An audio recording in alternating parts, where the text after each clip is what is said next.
Reincarnated mob in a Japanese fantasy Otome game, but all the girls are dangerous Yandere.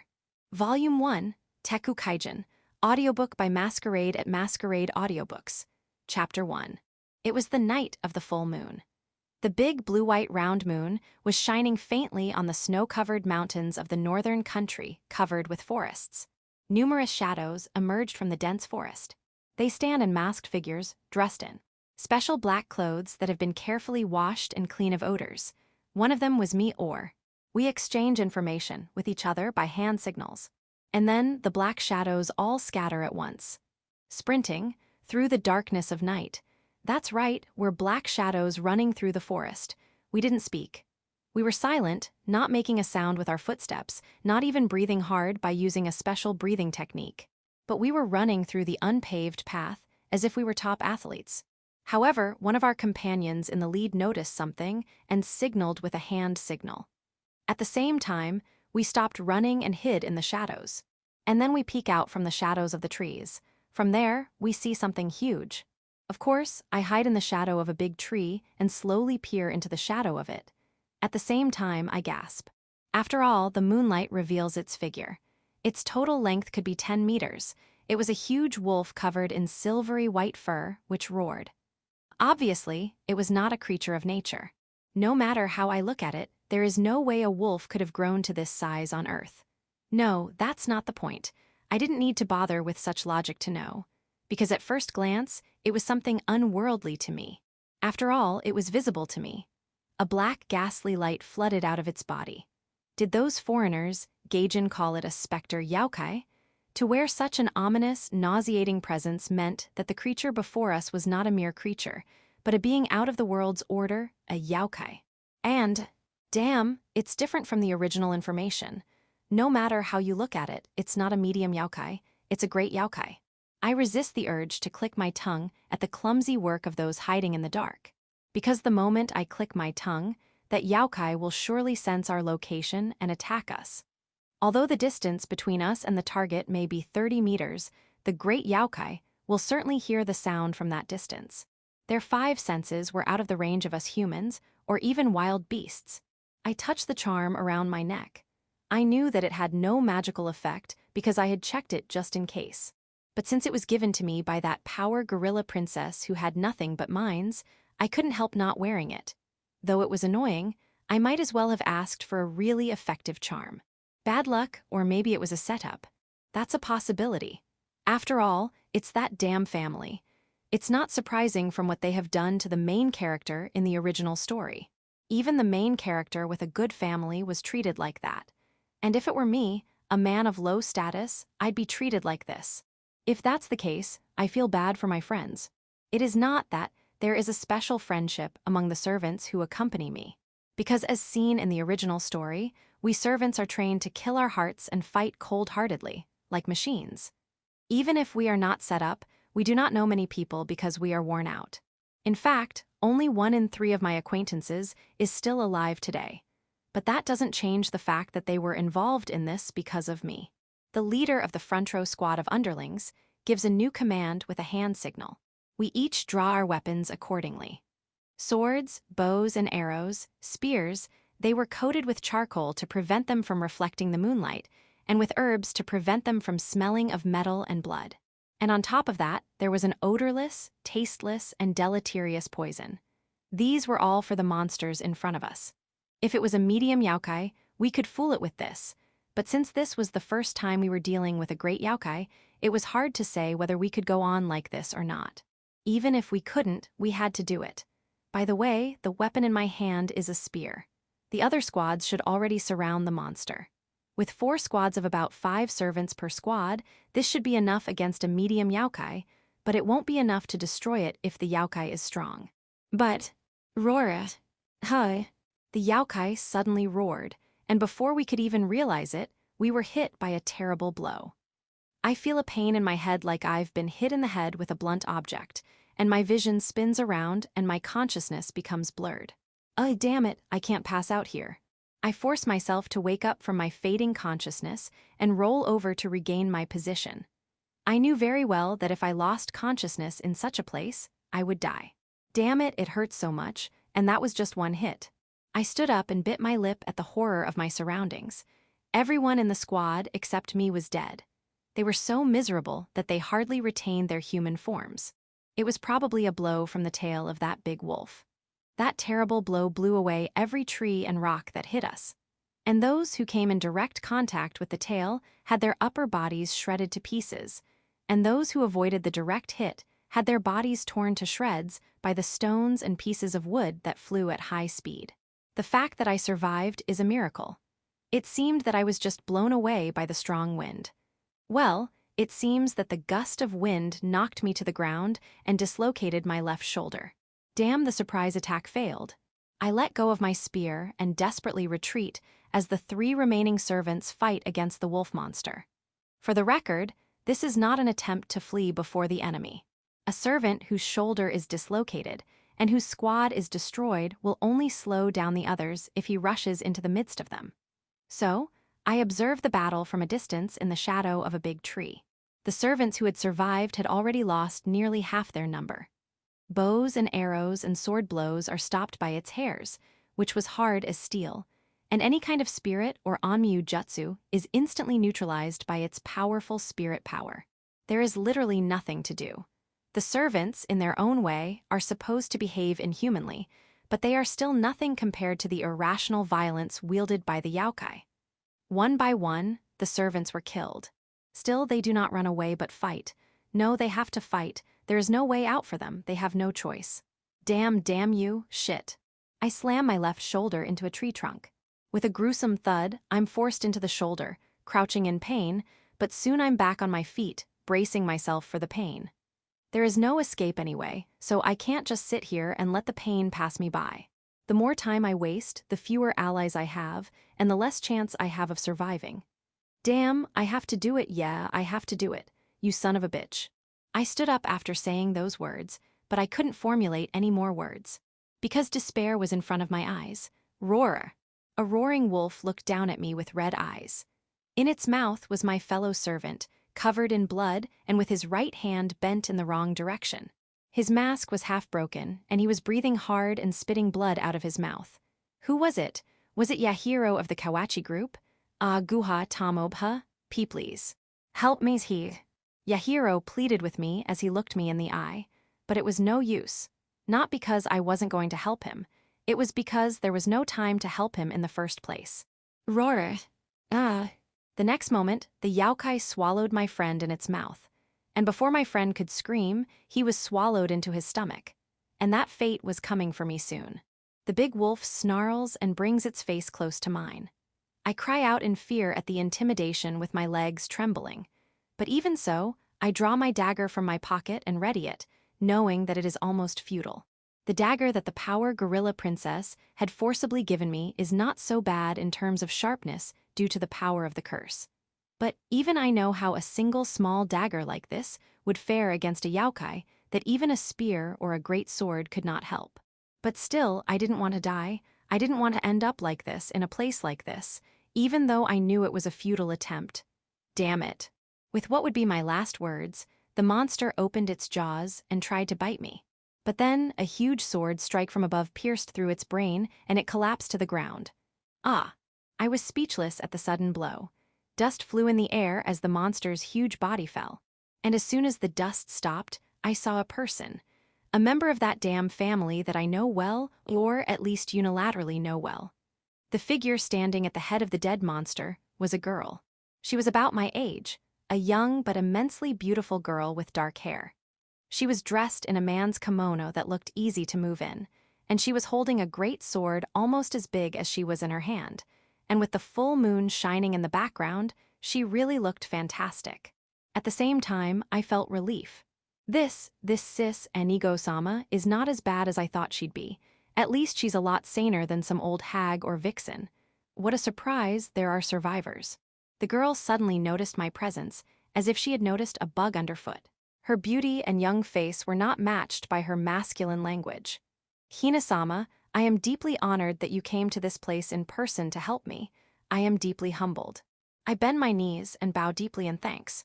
I really didn't want to do this to this little girl, who was a member of a relatively better but still shitty family. but I understood the absolute difference in strength and status. There was no point in rebelling here. The only thing I could do now was to act lowly, keep a low profile, and wait for an opportunity. It's nothing.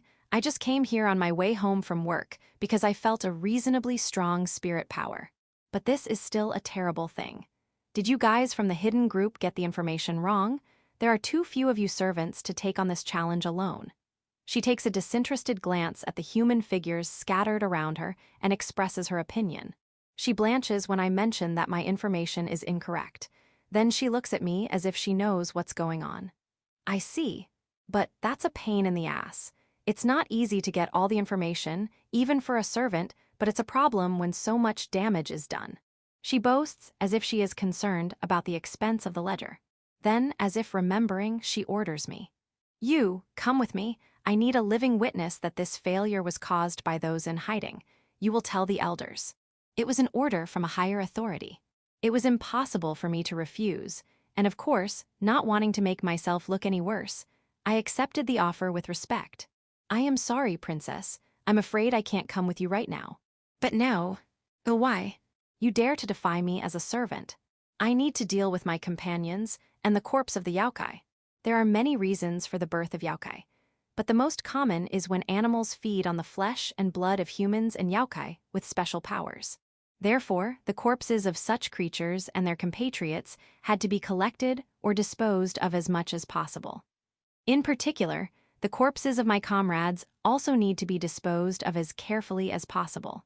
Not that I've had much contact with them, but we're all the same, treated as consumable goods by the same shitty family in the same shitty world. So I feel sympathy for them. That's certainly a problem, I understand. But it's gonna take you a while to handle all this by yourself, isn't it? Use this.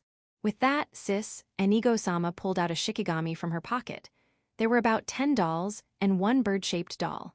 And in the next moment, the dolls are easily released from her hand, and the bird-shaped ones are transformed into a human-sized scarecrow and a huge raven with its face covered with a bill. Use these dolls to dispose of the corpse. When you are done, you can get on the raven and follow me. She says this calmly and coolly, and the next moment, there is a huge dragon by her side. It appeared suddenly and without warning, and I gasped at the sight of this divine beast clad in mighty divine spiritual power. Naturally, Sis Enigo-sama leaps onto the dragon. Then, I'll be waiting for you. A moment after saying this, the dragon leaps toward the sky. Then it shines like a shooting star, and in the next instant, it is hard to distinguish it from the stars that light up the sky. Is that a hikyo? Ha, it's an extraordinary thing to see in person. In the original work, this is a top-level shikigami that can be used only at the end of the story. And as expected, this shikigami is one of the top 3 strongest characters in the original work. Although the shikigami is human, in a sense, it is a monster. The problem is that this world is full of monsters even if they aren't that powerful. I remember seeing the corpse of a monster, with its skull crushed in front of me.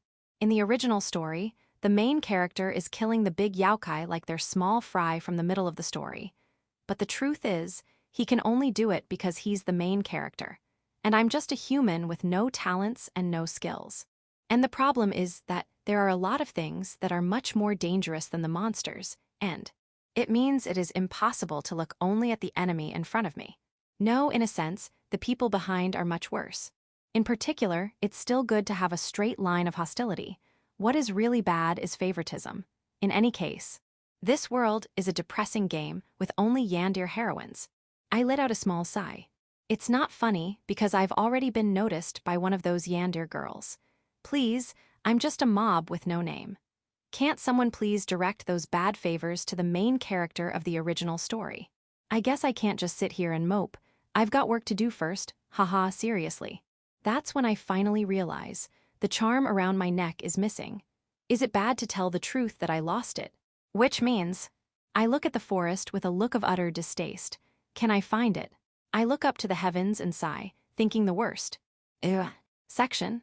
The sky shone with stars, a dragon pushing its way through the sky, and a dignified girl clinging to its head. She, the direct daughter of the Kizuki family, the most famous family of Youkai exterminators in Fusokoku, takes a look at the talisman in her hand. She knows what it is. It was given to the servant by her innocent, naive, selfish, and moody little sister. That selfish, condescending woman who takes everything for granted, of all people, of all the horrible and degrading things to give to that person.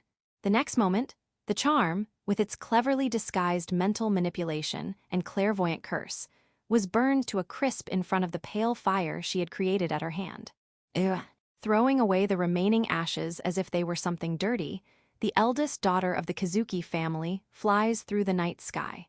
And then she thinks, who is the one who tried to frame that person and plot to kill that person, and how to deal with such a reckless and stupid person?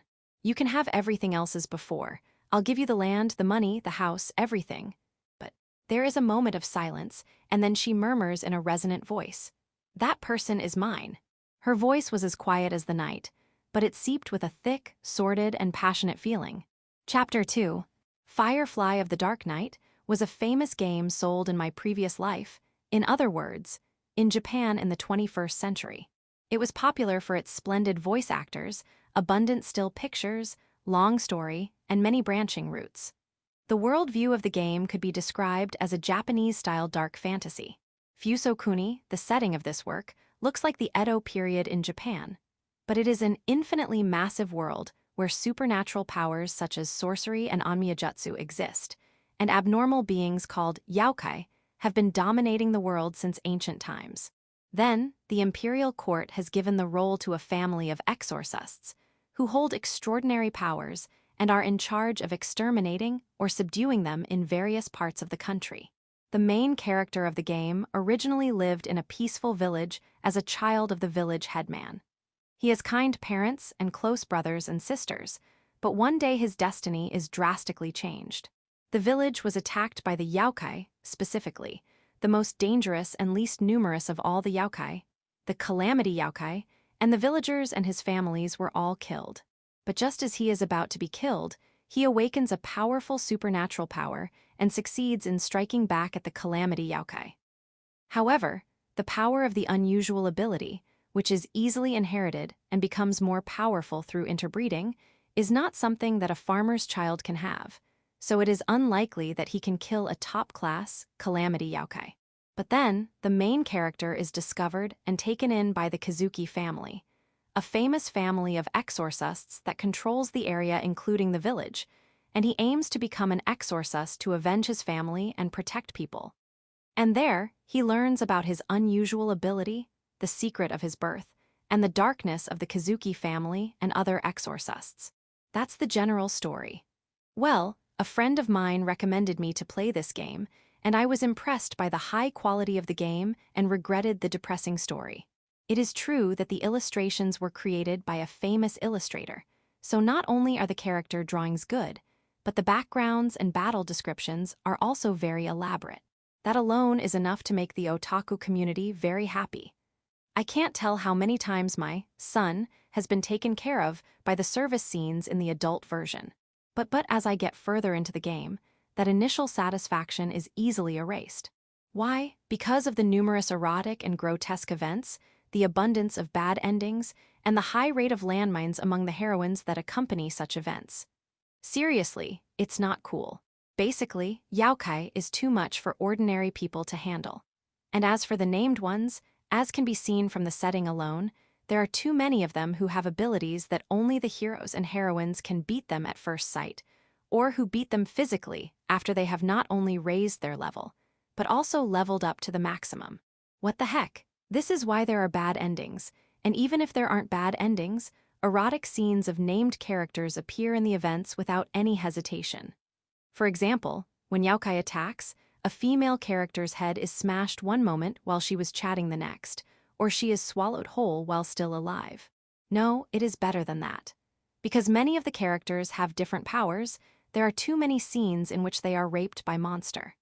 It was a mental blow for me to see Ayaka, whose gentle personality had been a comfort in the early stages of the game, being attacked by Haribote Chestbuster in an event in the middle of the game. And it's not only the enemies that are dangerous. The allies are also dangerous. They are in a very complicated situation with love, hate, and power struggles. Assassinations and plots are common occurrences. For this reason, If the main character makes a bad move, the heroines can get depressed rather easily, depending on their likability and character correlation. This is not surprising, since they are routinely confronted with unreasonable monster and their own personal intrigues. Some of them have their fiancés or best friends killed by monster or are distrustful of people because they have been set up by them. In such a place, why would the main character carelessly make an unintentional move after the likability level reaches a certain level? These girls are not good. There is no telling what they might do. Well, the worst of all is that I'm in such a bad world and I'm in such a bad position with no power. In broad daylight, dressed in a black costume with a no mask hiding my face, I kneel with my head deep down in an unusually dimly lit Japanese-style room, which is also spacious, but has no windows, no sliding shoji screens, and no lights. Around me, men and women in colorful but obviously expensive-looking Japanese clothes were sitting in rows on either side of me. In front of me is an upper seat, but the host is not there. It's pathetic that 20 of our servants could hit a great Youkai and only one of them survived, and that he hardly got a wound. A hoarse, arrogant voice echoed from one corner of the line. It clearly contained a sense of mockery toward my dead comrades and me as a survivor, but I answered in silence. I knew there was no point in getting riled up here. I had no intention of getting angry, though, considering the concentration of spiritual power in this room. I had reported last night's failure to defeat Youkai in front of the elders of the Kazuki family. Their reactions were more or less scornful. After all, that's what a servant is like. And I couldn't deny it, even though I felt humiliated. According to the official guidebook, the Kazuki family, a clan of exorcists who have jurisdiction over a wide area around here, is a famous and old family that has existed for 800 years in the northern part of Fusokuni. The family has nearly 100 members, including those at the end who do not work as exorcists. And not only do they exterminate monsters and preside over local ceremonies and festivals, but they are also landowners with vast lands and are connected by blood and rights to other exorcist families, shrines and temples, merchants, the nobles of the capital, and lords who govern the surrounding areas, making their financial power and personal connections very strong. And the greatest reason for the power and authority of the exorcists is what is called spiritual power. Or should I say magical power in Western terms? It is the fuel for casting sorcery and onmyujutsu, which cause supernatural phenomena, and when it is applied to the body, it activates the body and strengthens it to an inhuman realm. Above all, it is also a sacred energy that neutralizes the Youkai energy released by Youkai, which is poisonous to ordinary people. And the fact that most of the people who can handle such spiritual power are limited to the exorcist's family is the basis of their firm control in this country. Incidentally, the exorcists themselves connect this to ancient myths and legends, and boast of their venerable lineage as the descendants of the gods. But of course, this is a fabricated lie. The basis of spiritual power is not important here, but according to the setting, spiritual power and other powers are inherited, and the exorcists understand from their experience that they become more powerful by mixing and matching bloodlines. The repeated intermarriage of the exorcists, and the incorporation or weeding out of the family those with spiritual powers and abilities that appear from time to time from the folklore, is the real reason why the exorcist clan has a near monopoly on the power to fight the Youkai in this country. However, monster is also unreasonable. And when it comes to the highest level Youkai, Calamity Youkai, the casualty rate is so high. In rare cases, some do not inherit spiritual power or other abilities from their families, and on the other hand, there are cases where family members are allocated to politics, management, and so on. After all, it may even be troublesome that a family idiot kidnaps a village girl and conceives her child, and the child inherits the power. The servant class is one of the ways to solve these problems. It is a tool that was invented by some exorcist family to solve the family's manpower shortage, to deal with illegitimate children, or to make effective use of spiritual powers and other abilities that have emerged from the ruled class, and quickly spread to all the exorcists in the country. We, the servants, were expendable tools that were trained with a minimum of spiritual power, supernatural power, and other secret skills, by being educated brainwashed, to pledge allegiance to the family from an early age, and being cursed to prevent rebellion and escape. Expendable, huh? Putting the game setting that I have recalled so far in the corner of my mind, I return my attention to the ridicule and abuse that continues in front of my eyes. Expendable, of course, even if we are rotten, we have spiritual power. If we wanted to, we could overwhelm the same number of soldiers with those weapons. I have no doubt about that. But it was also a stark fact that even if we were to stand up to the Exorcists, who showed themselves to be as evenly matched as possible against the irrational monster, it would be almost a slaughter. Such was the difference in power between us, the servant, and the exorcist in front of me. And the elders of the Kazuki family also understood that difference in power very well. That is why they ridicule this sacrifice. They mock the battle for being too reckless, and its natural consequences. This is not the time for such mockery, is it? Don't the elders understand the seriousness of the situation? A strong, determined voice drowned out the derision that filled the room. The eldest daughter of the main family, standing beside me as I kneeled down, continued to speak with a serious expression on her face, as befitted her ascetic and earnest nature. I'm sure the elders understand that even the servants can't cover for the loss of 4 groups. This is the first time in 10 years that we've lost 4 groups, and to think that it was only to the great Youkai, the loss suffered by the family must be enormous.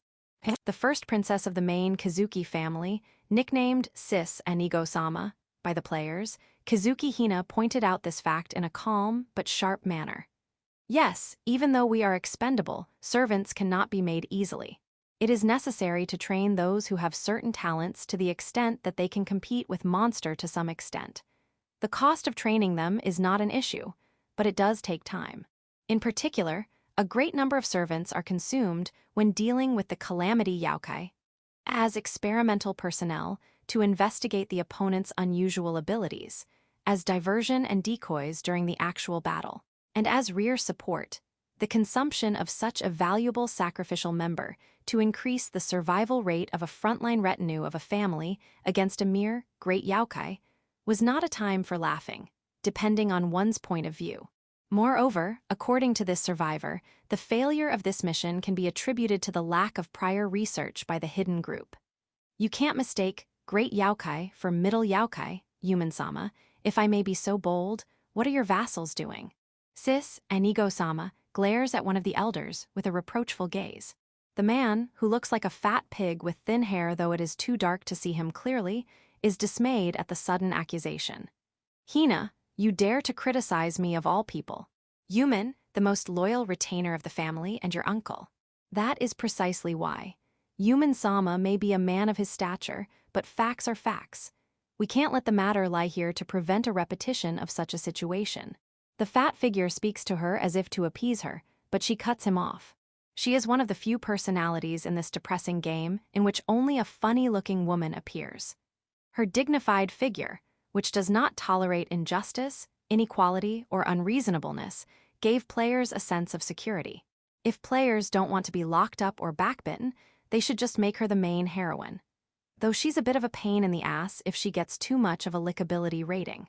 Well, she wouldn't go that far for a third-rate mob like me, would she? But there's that gorilla too. I had to survive myself, but thanks to that, I was in a bit of trouble even before the start of the original story. I hope some kind of corrective power will work, but damn, why was I the one who accompanied her at that time?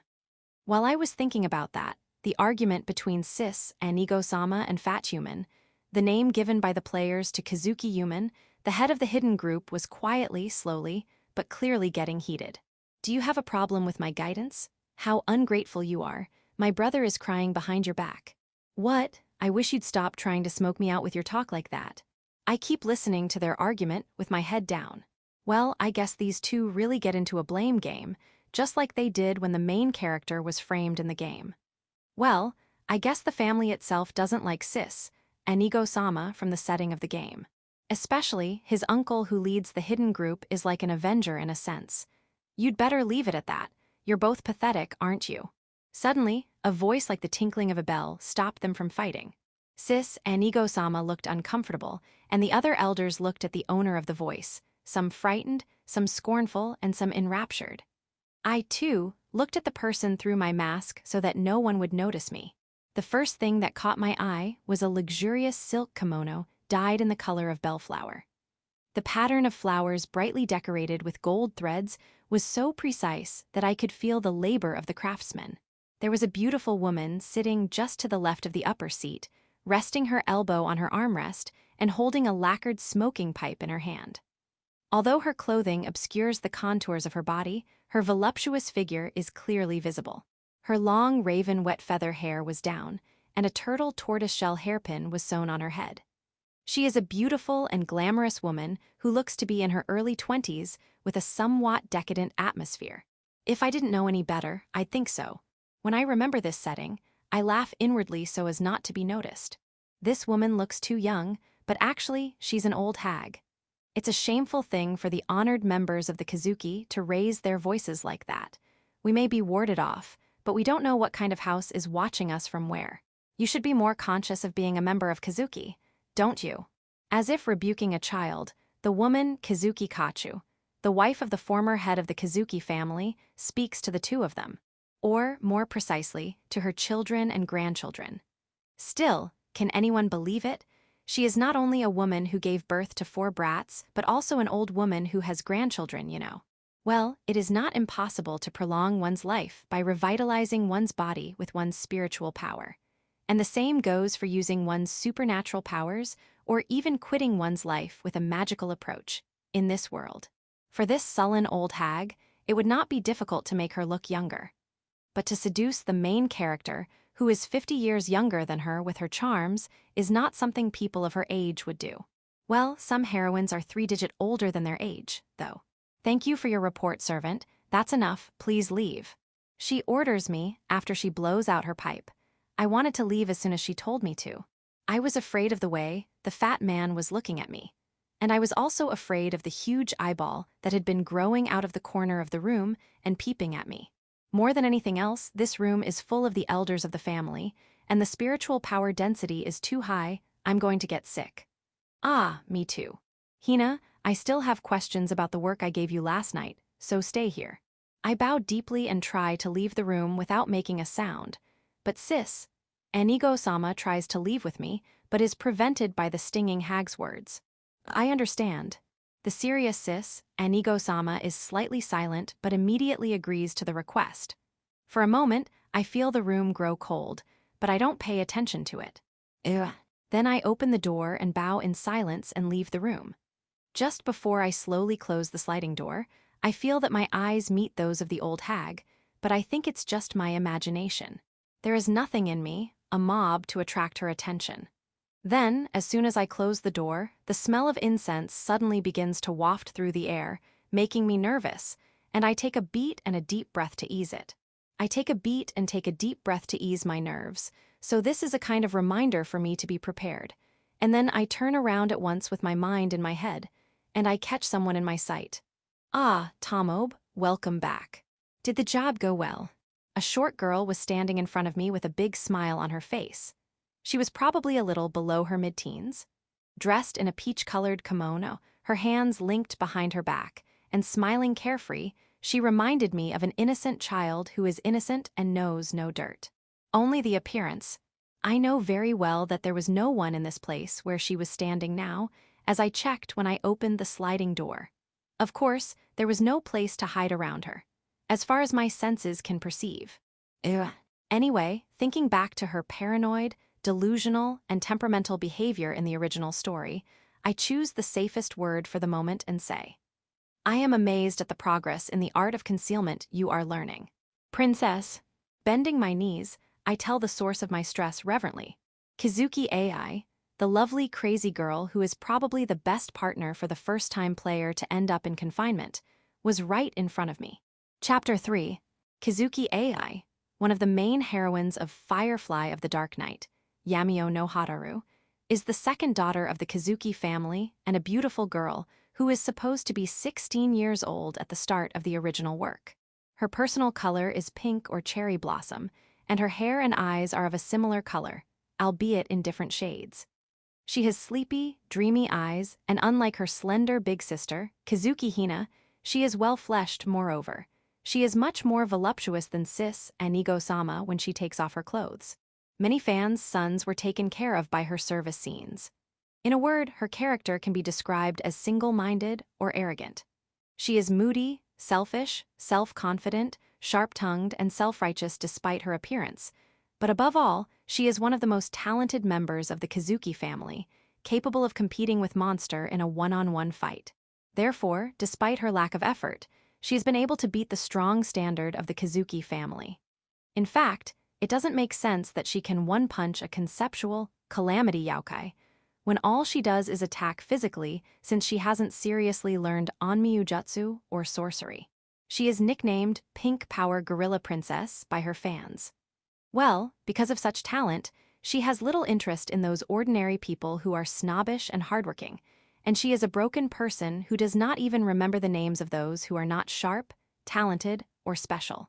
However, in the game, this heroine is interested in the hero who was born in a farmhouse but has awakened to a special and powerful ability. And through interaction with him and her selfishness, overcoming crises, learning about her past, and overcoming her trauma, she can be flagged as the heroine of the game.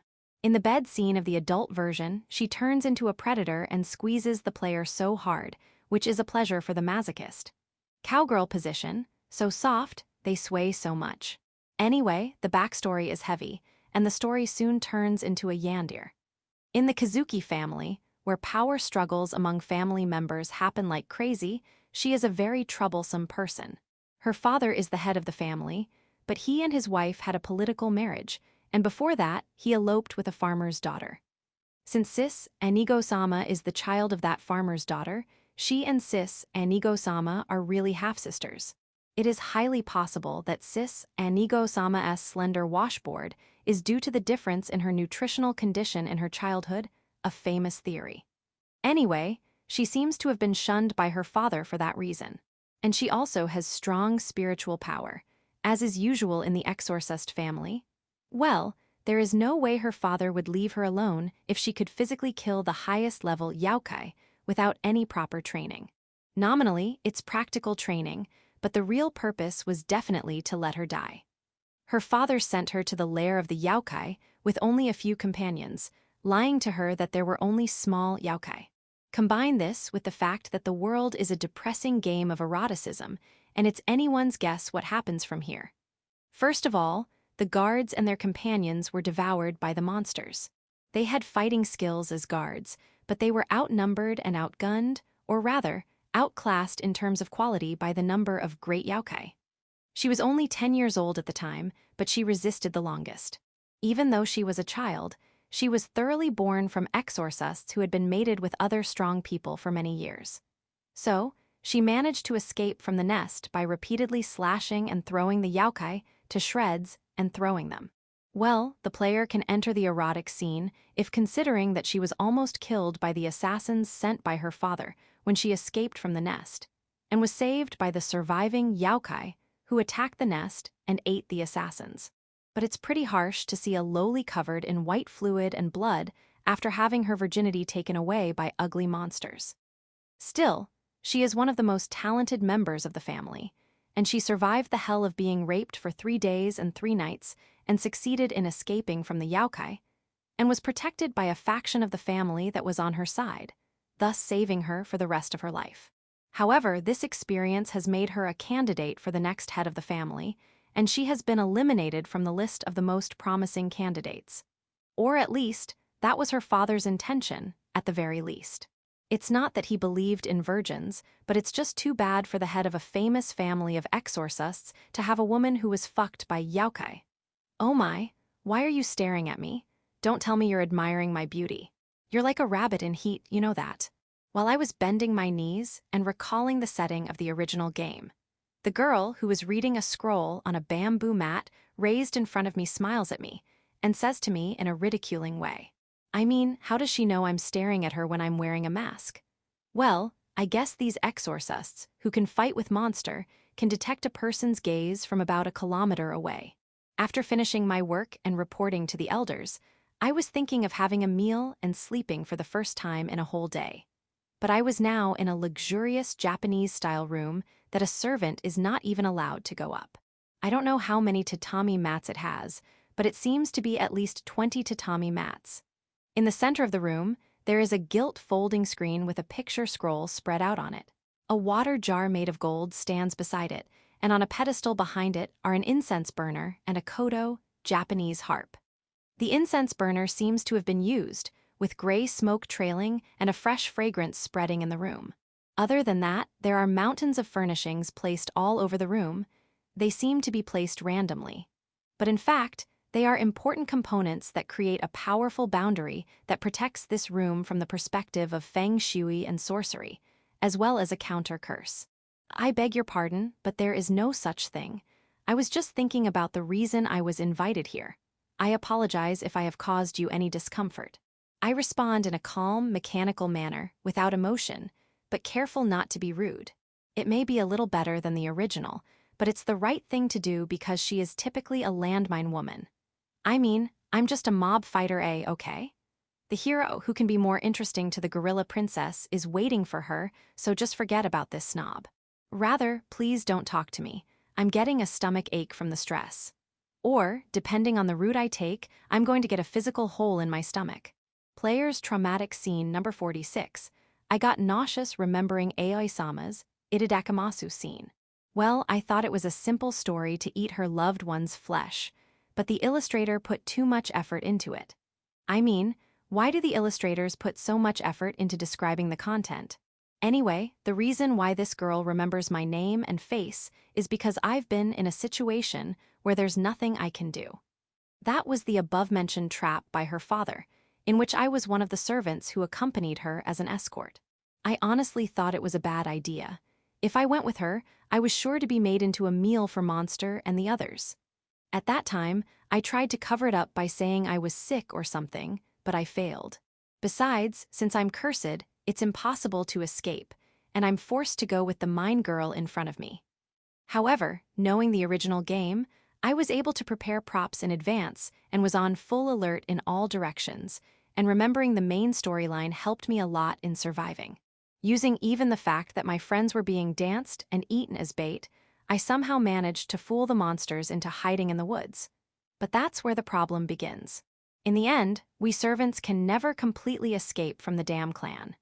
If we escape, we will be caught and punished as an example, or used as materials for experiments, or blamed for the death of the gorilla princess. While I was thinking desperately in such frustration, the assassins paralyzed the gorilla princess's body with a neurotoxin. But then, the monster attacked to stop them, and they went straight to their stomach together. Seeing this, I had no other choice but to take the bet. Just before the gang rape party by the monsters started, I used the smoke screen, flashlight, and stink ball that I had prepared, paralyzed the monster's senses, and evacuated the place as fast as I could with the little girl on my back. Fight? No way, they would kill us in a second. I mean, I was seriously wounded when I rescued her. For the note, I didn't do this dangerous thing out of good intentions, for moral reasons, or because I wanted to save the original character. But if things continue as they are, there is no future for me either. Then, it is better to rescue her at some risk, because it will help me to get through this situation, and also because it will help me to be treated well after I escape. Hopefully, the faction that pushes for the gorilla princess to be the next head of the family will stop trying to erase me by keeping my mouth shut. Anyway, after I ran away from the monsters for 3 days and 3 nights with the brat on my back, who couldn't move much due to neurotoxin, finally, the gorilla princess, who had recovered from the poison, killed all the monsters with a single punch with her physical force, and we were saved. No, rather, I was in a bad shape. That was 3 years ago. Since then, though I am an ordinary and talentless person, I seem to have been remembered a little from such experiences, and I am occasionally called as a guard at a mansion or in the open air. And while I am talking to someone, I am given some tools of the art casually, and I am taught some secret techniques, which are never taught to servants. But then, I made a mistake. I had hoped to be protected from the faction, but I had miscalculated the amount of attention this gorilla princess would draw. I mean, others might be more interesting than me. Specifically, she's going to encounter him in about 3 years. You're so boring, you could have responded with more upset. Or am I not that attractive to the opposite sex? The lowly gorilla princess lets out a sigh of utter boredom at my nonchalant response. At the same time, she lets out a sigh, a small rise and fall that can be seen even through her thick kimono. Is this a little less than C? It is not such a thing. People say that the princess is as divine as a heavenly maiden, and that her beauty shines 1,000 miles away, and that she is definitely not unattractive. I speak almost verbatim from the rumors I hear, or rather, from the game's reputation. I can't help to say that, because I ignore it, it might cause troublesome discomfort. In any case, there is no way that this kind of language is going to increase the lickability of this persistent heroine. Oh my, I'm happy to hear that. But it would have been more helpful if it had been your personal opinion instead of a rumor. As expected, she looks a little uncomfortable. But I know from my knowledge of the original story that this is just a prank act, so declares the gorilla princess. Anyway, I still reply with an emotionless voice like a member of the servants. In response to your question, I would like to say that the opinions of the wider community, rather than my own, will serve the purpose, and that rumors and long names, though snobbish in this respect, can serve as indicators. This is a very well-prepared statement. However, if I say personal words to the heroines of this work, whether favorable or unfavorable, I don't know how they will be interpreted. I would like to have a conversation with them in general terms. But preferably, I don't even want to have a conversation with them. Seriously, that's a boring opinion, you're always like that.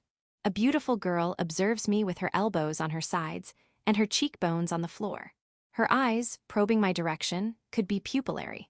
But I immediately avoid falling into her trap by looking away from her through the mask with a natural gesture so as not to feel uncomfortable. The masks given to the servants are cursed with a countermeasure, but I didn't know how much I could stand against the monster in front of me. Just like in the game, this girl can only use basic techniques, but they are more powerful than a poor character's special move. After all, she's a power gorilla. Oh, yes, I've been wondering, Tomob, what happened to the charm I gave you the other day? I ordered you to wear it at all times, didn't I? After a moment of silence, she pointed it out in a tone that reminded me of something, and that somehow reeked of lies. Here we are at last, damn, why didn't I find it? I thought it couldn't have flown that far, but no matter how hard I looked for it, I couldn't find it, and time just kept passing in vain. And just receiving a charm from the daughter of the head family of a famous exorcist, even if it's not a special blessing for a mere servant, is a bit of an act of recklessness. But to lose it, it's a terrible thing to think about. But in this world full of delusional and crazy women, it's just too dangerous. Wait, calm down, it's okay. The flag hasn't been raised yet, so it can't be. It's safe. Not that I want to be in love with her, but I don't want to have a bad ending Yandere event as I had in the game yet. She likes me a little as a toy, but that's all. I'm very sorry, but I'm afraid I'm too much for this task. I searched for it after the battle, but I was unable to find it. I won't tell the story of how Kazuki Hina saved me. Even in the original story, if the player interact with Sis, Anigo-sama, after raising the gorilla princess's favorability, it would have led straight to a bad ending. It's funny to think when the player is locked up with his limbs amputated. I see, but that's pretty rude. Giving up what I gave you, do you want to be punished so badly? The gorilla princess smiles at me with a cruel smile. Damn it. No way, I'll be killed in a second if she gets angry. Seriously, right now, her body is exuding a lot of spiritual power. Just seeing her, I think I'm going to puke from psychic intoxication. I understand your anger, but please forgive me. A servant like me cannot do this. I will do my best in the future, so please forgive me. In the meantime, I move as a small man and beg for her forgiveness with all my might.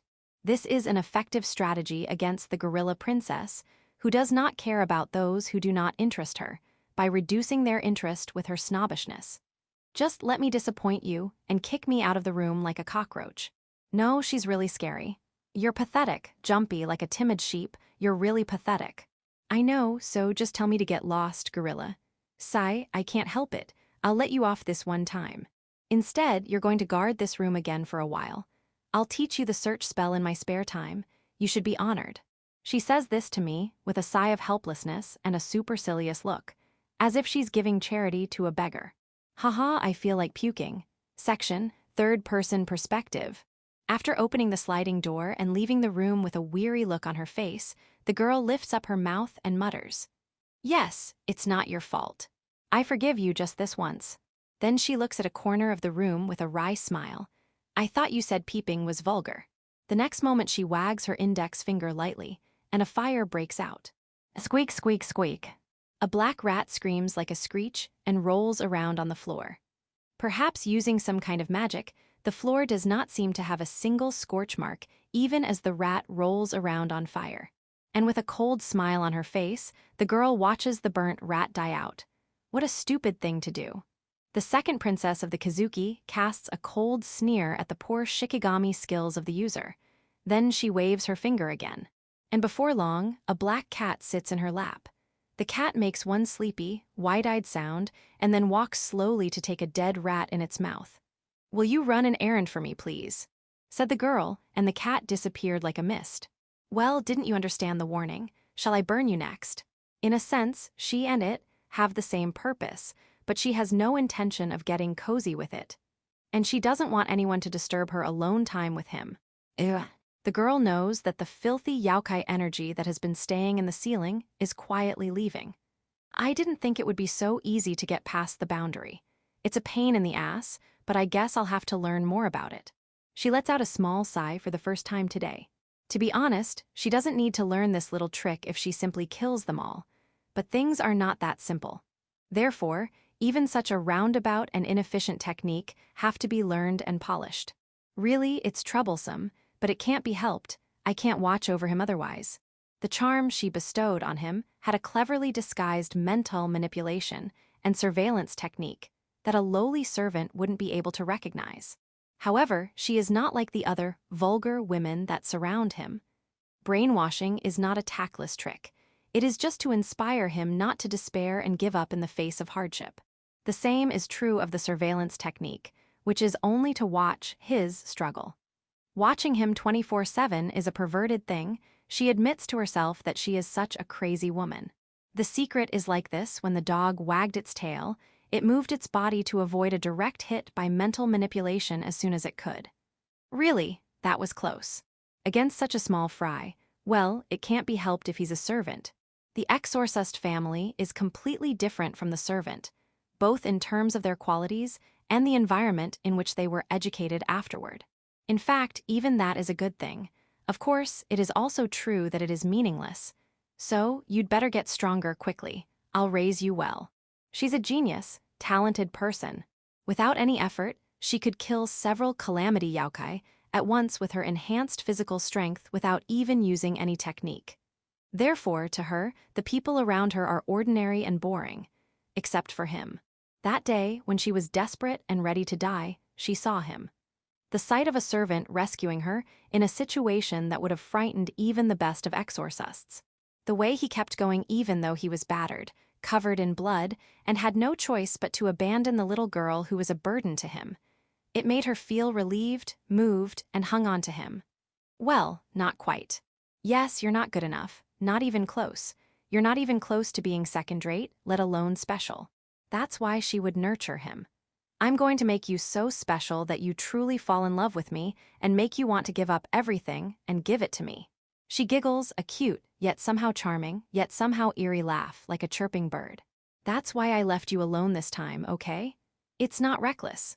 I had calculated your opponent's strength and the true monster's strength, and I thought that if you fought with blood and vomit, you could just barely win the battle. After the battle, I'm sure you would have been able to rise to greater heights. But in reality, the bitch got in the way, she thought. Seriously, she's so overprotective. Shouldn't she be worrying about something else? Well, that's okay. The girl doesn't concern about her sister anymore. It's about the future. Teach him how to find things? That can't be all, right? Anyway, I'll teach you myself. You'll face higher and higher obstacles this time, won't you? And you'll get over it. You'll make a name for yourself. Be a hero, she thought to herself. The man I love can't be just a common, lowly, ordinary person. Her expression was as prodigal as a maiden in love, and her eyes were as dark and clouded as bottomless pits. Chapter 4. It was just after noon, or 8:30 in this world or time period. I was in a forest shrouded in a deep white fog. A forest covered with a deep fog, so deep that it is doubtful if a human can even see an inch of it. Even though it was a forest, there was not a single sound of animals or insects. And to top it off, there was this thick Youkai atmosphere. Aha, bingo. Or more precisely, the group consisting of 5 servants with me in the lead and 1 exorcist, was slowly making our way through the forest in such a dangerous atmosphere. The servants were on foot, and the exorcist was on horseback, by the way.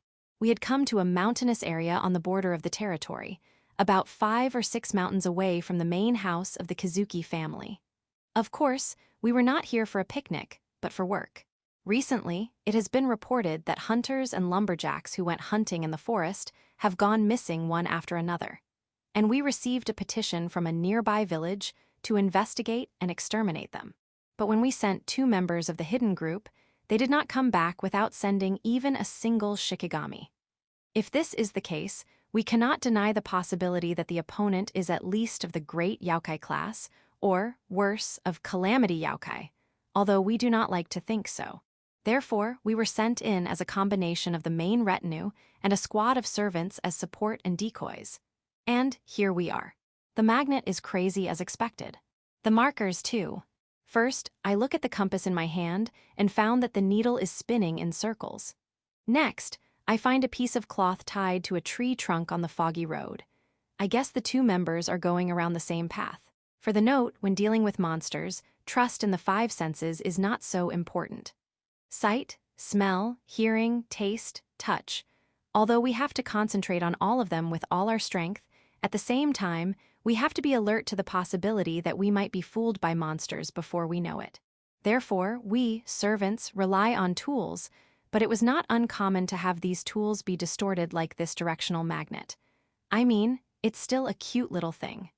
At this rate, it is unlikely that the other party is calamity Youkai. If they are, they may alter the laws of physics within their control. But how can we counter such a conceptual attack? Have we already fallen into the Youkai's trap? As I was checking for markers, a cute and polite voice echoed from behind me. I look at the owner of the voice through the mask. She is a silver-haired girl with an anxious, nervous look on her face, dressed in a kimono that is easy to move around in other words, with the armpits exposed, like an exorcist, shrine maiden. She is holding a bow and arrow in her hand. By the way, the bow is made of a sacred tree, and its string is made of a dragon's beard. Though they say it is for ease of movement, isn't the costume a bit erotic? I can see a little of her side boob. This is not good for moral education.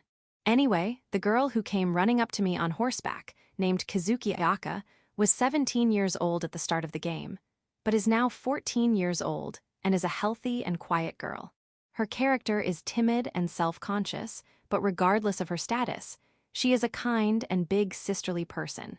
And in fact, she is adored as a big sister not only by her family members, but also by the children of the family.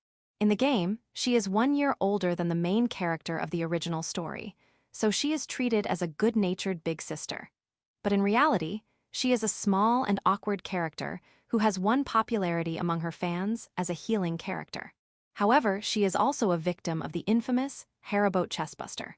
Well, the producers are so distorted in their taste that after taking her friends hostage and making her unable to resist, they gang rape her, and then she reappears in a Haribo state and gives birth in front of the main character. Suffering and crying, with her stomach distorted, isn't that too much? Who benefits from that?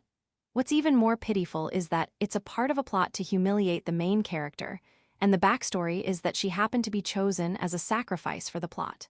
Furthermore, in the different books, she has become a popular partner in interracial love stories along with gorillas until the end of her life.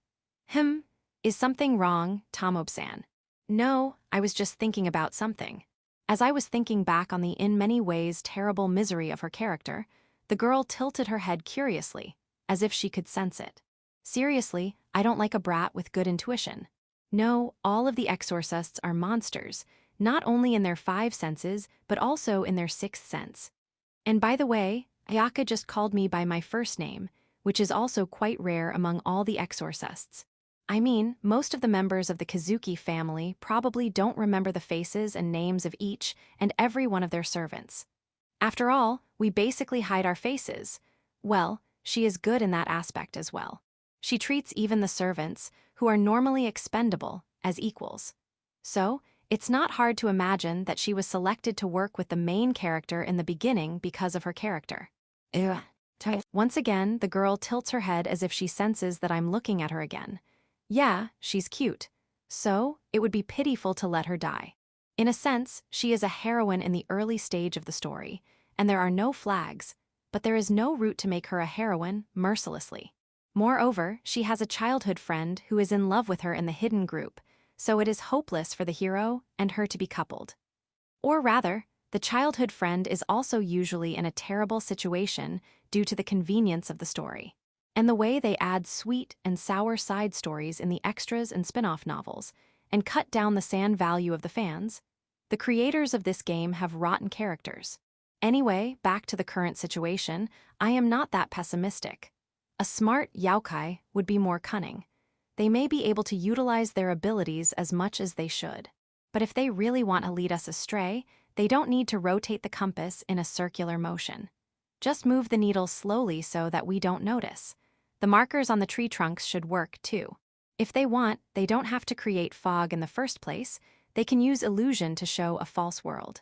After all, we can't tell where reality begins and where illusion begins. If they don't or can't do that, at least we know it's not the worst-case scenario. But we must be on our guard. This fog makes it hard to see and notice their approach. Especially Ayaka-sama's fighting style is long-range. I don't think we can be optimistic about this situation. It was her bad habit to get carried away and make mistakes immediately. Her optimistic and open personality might be attractive in a sense, but at least in this job, she must not be careless, which is a mistake. Why yes. Ayaka looks embarrassed from my point of view. This is her attitude even though I am completely her subordinate. She's downcast, which is adorable. Of course, I would never say it out loud because of my position as a servant. Anyway, we should make camp. Walking any further is a waste of energy. It is a standard practice to make a camp where we can rest, protect it with barriers, and be on alert with Shikigami. Hi, Kashiwagi, pitch the tent. Isajiri stays by Ayaka-sama's side. Hi-gun, you stay with me in the perimeter. When I said so and turned around, I understood. There was no time to be so careless already. After all, Hi-gun, who had been the next best fighter in the group we had formed this time, was nowhere to be found.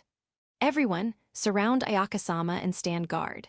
It took less than 2 seconds for the team to respond to my order. The next moment, we were positioned around Kazuki Ayaka, with our eyes in all directions.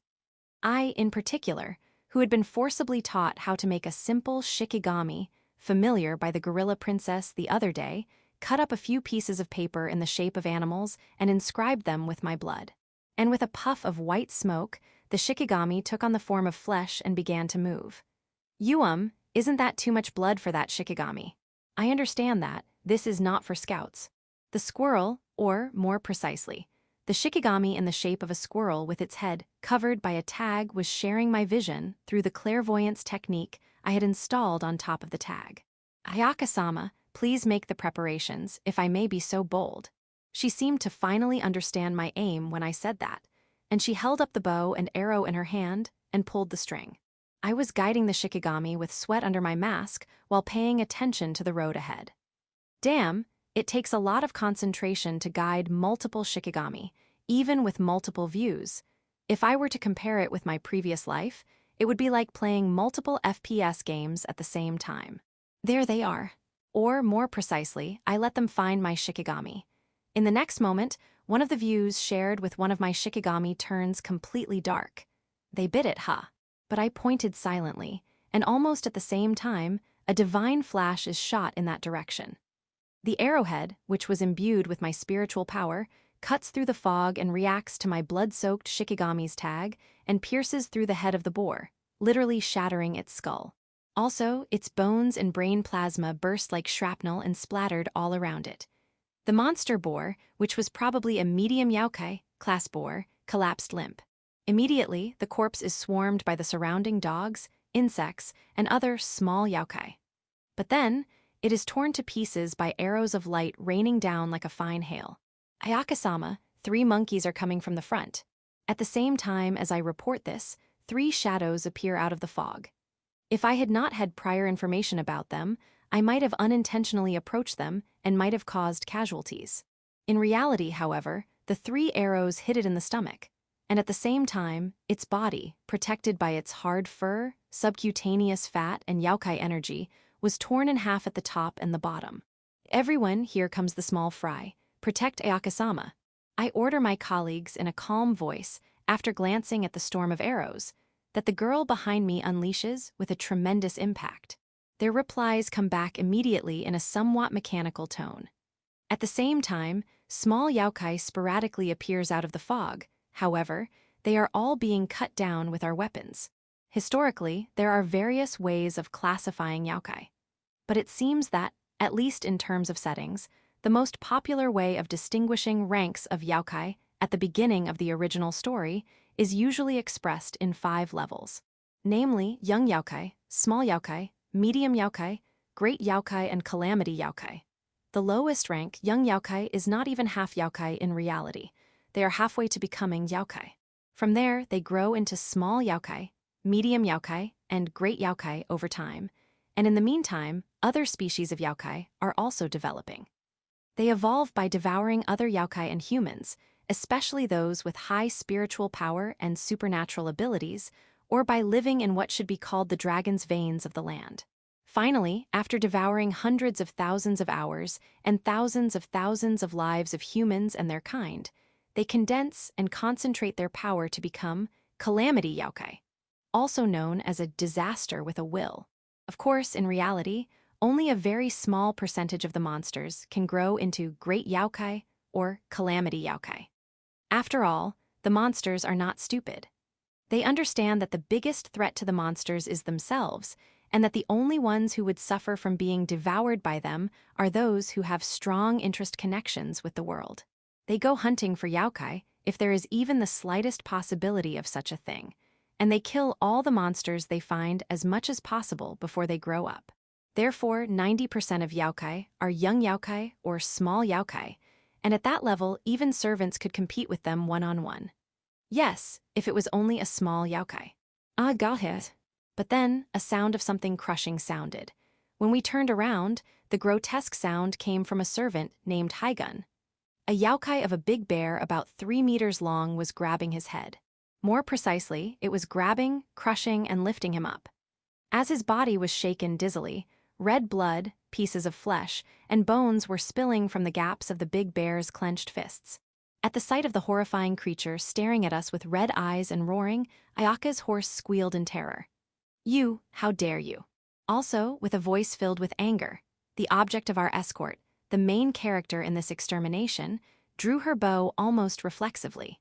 At close range, and with more spiritual power than necessary in her anger, she delivered a blow that literally blew away the left half of the big bear's body.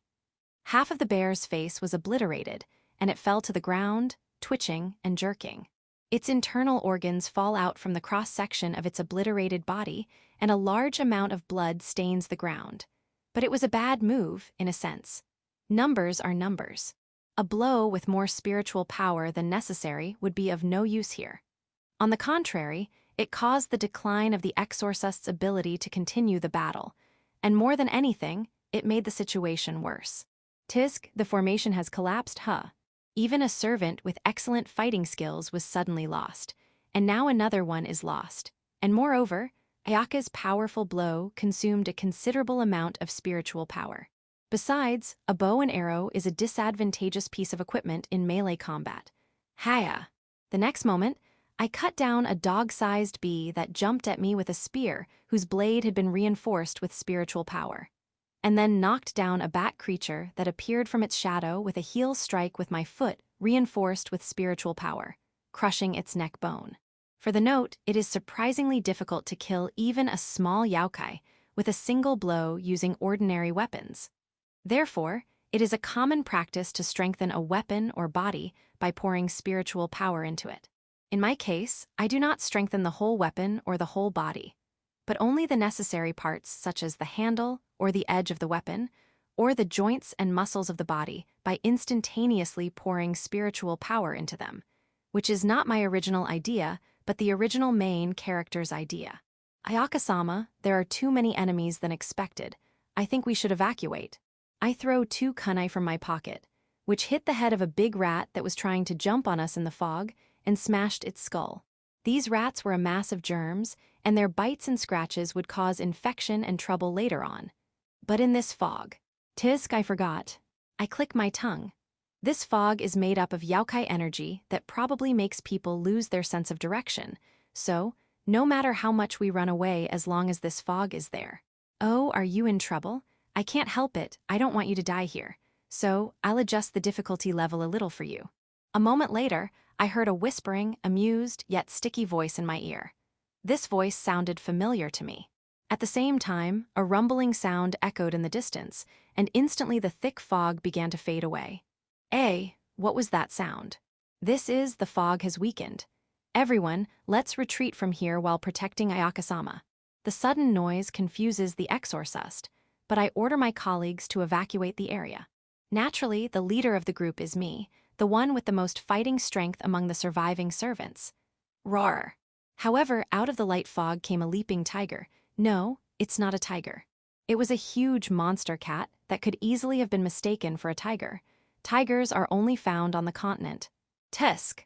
Fortunately, the fog has thinned out. If the fog had remained thick, I wouldn't have been able to react. So I could catch the monster's attack with the hilt of my spear. But it was 1 step short, and the monster tries to crush me with its weight. Damn, don't you dare. At this moment, I used my right hand to blind the monster in front of me. Just for this kind of situation, I extended the nails of my index and middle fingers. I poured spiritual power into the tips of the nails to make them harder and smashed the eyeballs of the monster cat. For a moment, I was relieved, but then a quick weasel, a monkey, and a frog, the other small Youkai, came around behind me. They jump on me at almost the same time. Watch out! At the same time as that cry, the heads of the monsters, which consisted of weasels and monkeys, splattered. Ayaka's arrow struck them from a distance away, but, the third shot, perhaps out of impatience, just passed right by a frog the size of a big dog. Shah! But I could deflect a high-speed tongue strike with my spear, and I succeeded in preventing my head from being crushed. However, it could not be deflected completely, and my left shoulder was slashed off. Although the black robes worn by the servants are woven with threads woven with spiritual power and covered with a simple protective spell, they are only mass-produced items and are better than nothing. Don't show your disgusting tongue. I spun my spear and severed the tongue extending from above. But then, with a strange cry, the frog creature spit something purple out of its large mouth. The color of the spit tells me it's a bad one. GGH. I quickly take off my black robe and use it as a shield to protect myself from the liquid. As expected, the black robe covered with the purple liquid melted in a flash. Don't spit that filthy thing out too. I stabbed the monster frog in the mouth with my spear and killed it. However, there was a presence behind me. I turn around and fling my spear to the side. At the same time, a huge mantis scythe slices thinly across my chest, but I returned it with a flash of the spear slices up and down through the mantis's body. Ha, damn it. The dying mantis looks in the direction from which its allies have retreated. It was a thin mist, but no shadow could be seen. Maybe I can find them by looking for their footprints, but there seems to be no time to look at the ground carefully. Everyone, you have to run away with Ayaka-sama. There's no way a single servant like me can handle all the monsters that keep coming. So I take out a flashbang filled with gunpowder from my pocket and throw it into the oncoming crowd of monsters. With a loud flash and explosion, I run out. The flashbang is not very deadly, but the loud noise and light temporarily confuse the monsters. But that's only possible against small fry. Against the higher-ranked monsters, it's not even enough to slow them down. Still, I run desperately through the fog, clutching my wounds. Of course, it doesn't feel good, but I was sure that the monsters would give priority to me because of the smell of blood and my isolation. So I had to run to get as much distance as possible. I ran as fast as I could without making a sound with my legs and lungs filled with spiritual power. Desperately, so desperately, I guess that's why the visibility was obscured by the fog. No, I couldn't think that far at this point, but I guess the main reason was that. Woe. The next moment, I sprained my foot on a tree root and fell down into a vertical cave, which I realized I had come too far. Fortunately or unfortunately, bad luck is good, huh? This situation, I muttered to myself as I was half naked in a dark cave, trying to stop the bleeding in the wounds on my shoulder and chest. I could have fallen into the cave and died, but luckily, there was a lake at the bottom of the cave. Once there, the smell of my blood and sweat was gone, and I fled to the back of the cave without leaving the ground and decided to camp among the rocks. I made no fire, and the only light I could see was the starlight from the ceiling of the cave. Ouch, shit, don't get infected, would you? There's no such thing as penicillin these days. The wound is washed, disinfected, and covered with a cloth. This is all the treatment available today. Although medical technology is supposed to be advanced to a greater extent than it is in the present age, perhaps because of the presence of monsters, it is meaningless without goods. No, there is no reason to devote so many medical resources to disposable servants. Well, that's how I've survived until today. I mutter to myself as I look at my body, which is covered with scars. Even though I have a half knowledge of my previous life, there is a big difference between having medical knowledge and not having medical knowledge. Thanks to this knowledge, I have been able to survive even though I have been injured almost to death several times. Of course, this is not only the medical knowledge, but also the understanding of spiritual power and techniques, the abilities and characteristics of the monsters, and the relationships among the Kazuki family members. After all, the servants are under strict control of information, and it is difficult to obtain accurate information. The fog is getting thinner and thinner. The fog, which was probably the work of a monster, is clearing up, probably because it is nighttime. But that is not the only reason.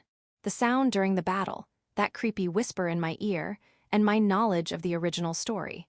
The answer is easy to find if I only have the time and the mental capacity to think calmly. Or shall I sleep? I sewed back on the light white clothes I had put on under my black robe, though they were already stained reddish black, as a first aid measure. And then, with my spear in my hand, I put my back against a rock, spread salt around me to create a simple boundary, and closed my eyes. Section. At 3 o'clock in the morning, the time when the monsters are the most fierce and powerful of the day, it appeared. A black fog, or perhaps a miasma. It slipped easily through the boundaries that the servants had set up, corroding and disabling the salt that protected them from the evil air. And when the black miasma finds the servant, it gradually solidifies in one place, creating a shadow that resembles a human silhouette. For a few seconds, the shadow stares at the sleeping servant, and then it begins to walk slowly. When it comes in front of the servant, the shadow approaches the servant's face and starts to walk. "What are you trying to do, monster?" I ask, thrusting the blade of my spear at the shadow's neck. I thought this monster would come to me after I fell asleep, considering its personality. "Oh, come on, isn't that terrible? I was just about to give you a medicine of my own making." The shadow that emits black Youkai energy speaks in a boyish tone. Though its tone is friendly, the words of a monster are not to be trusted in the first place. Especially this one. If people in this world know who this monster is, they will either run away or try to kill it. Unless someone is a very famous exorcist, they will be beaten back and eaten. And, as I know the original game of this world, my distrust is even stronger. So why is this monster coming close to me, whose taste is not its taste? If it's only the ring finger of my left hand, you can eat it now. But please, will you stay away from me forever? Isn't that a terrible thing to say? I'm not here to eat you. Let's be more friendly to each other. The shadows condense together, take on a distinctly human shape, and begin to take on color. It was a beautiful blue woman. She had long blue hair and blue eyes as well, and was dressed in priest's clothes designed to look like a mendicant monk. However, the color of the dye is blue. She wears a bamboo hat on her head to hide her origin. She is as tall as a large man and has thin features, but her bosom is moderately curved. From the in-game stills, she is probably neither big nor poor, but beautiful. And although I won't say this, what stands out the most is the huge anchor she carries on her back. What the hell are you talking about? Haven't you been eating enough of them? I turn unfriendly with my spear at the ready. Anyone would have done so, considering her past behavior, and her crazy personality would have preferred it. I can't tell how many first-time players have been seduced by her friendly attitude and treated her as a heroine, only to have the game end with the death of the hero. Well, anyway, aren't you hungry? I only have a handful of rice, but I'm carrying it with me. Won't you eat with me? It's not the brown rice you servants always eat, it's jinshari, cooked white rice. With a smile, the woman sits down in front of me naturally. Then she takes off her bamboo hat. From her head, I could see 2 thick, scarred horns curving up from her head. Here, eat up. I have a plum paste, kelp, and bonito too. It's delicious, you know. Oh, are you thirsty too? I have a water bottle ready for you. Seriously, this cowardly, sneaky, arrogant, selfish, and crazy creature declared with a comfortable, good-natured smile. And for the note, this calamity Youkai is called Yako the red-haired blue demon, Akagami Yako Daoji. Her name was so infamous in the capital that the emperor himself had issued an imperial order to defeat her. Moreover, her misdeeds and misbehaviors had made her the most hated of all the game fans. Chapter 5.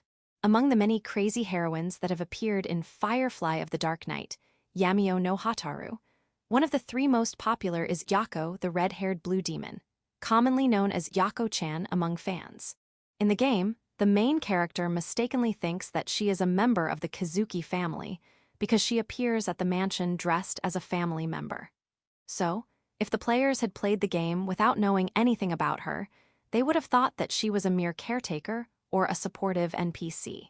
But the true nature of this character is that she is one of the 4 evil ones who attacked and nested in the capital of Fusokuni nearly 1,000 years ago and was nicknamed the Great Blue Demon because of the place where she nested. According to the story, she was originally a rampaging monster on the continent, and after crossing the sea, she literally devoured Ukyo along with many other monsters that had taken over the capital and neighboring villages. By the way, Yako-chan at that time is called ex-Yako-sama by her fans and the production team.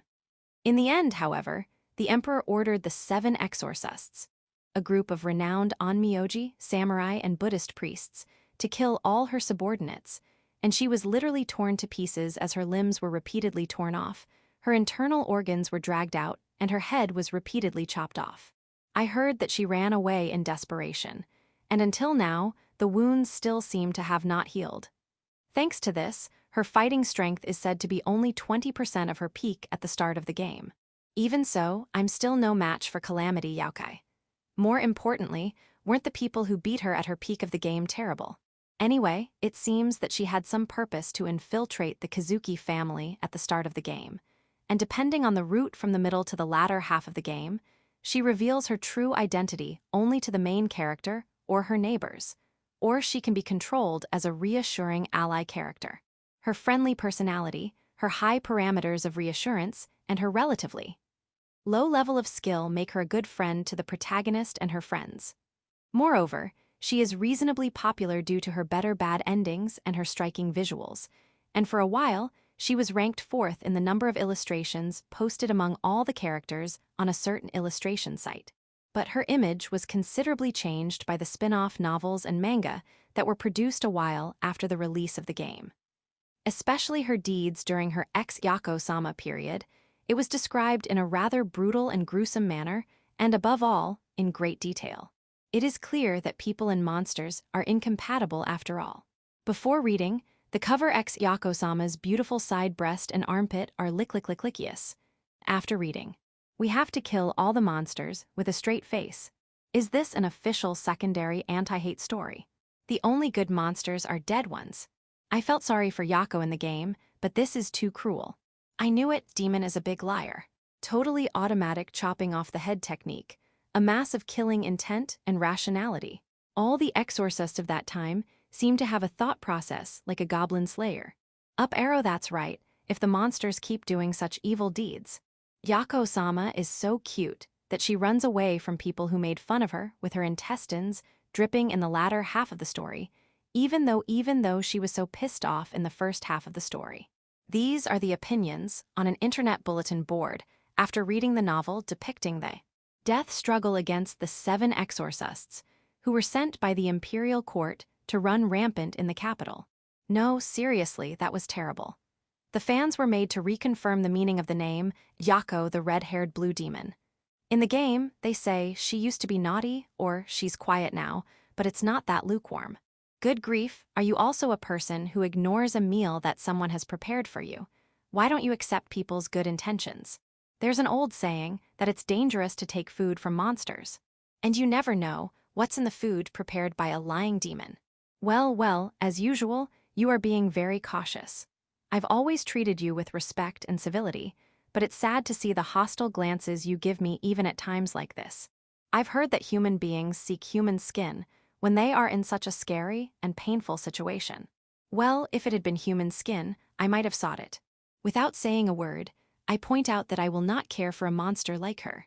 The demon, who looks like a mendicant monk if I ignore the heavy anchor she carries on his back, laughs and cries, then sits down on the floor, eating her own rice wrapped in bamboo leaves prepared in front of me while looking at me with amusement and indifference. Ugh. I, on the other hand, sit silently against a rock with my spear and face the monster. Naturally, I am only cautious. I watch every move of the disaster in front of me with all my senses.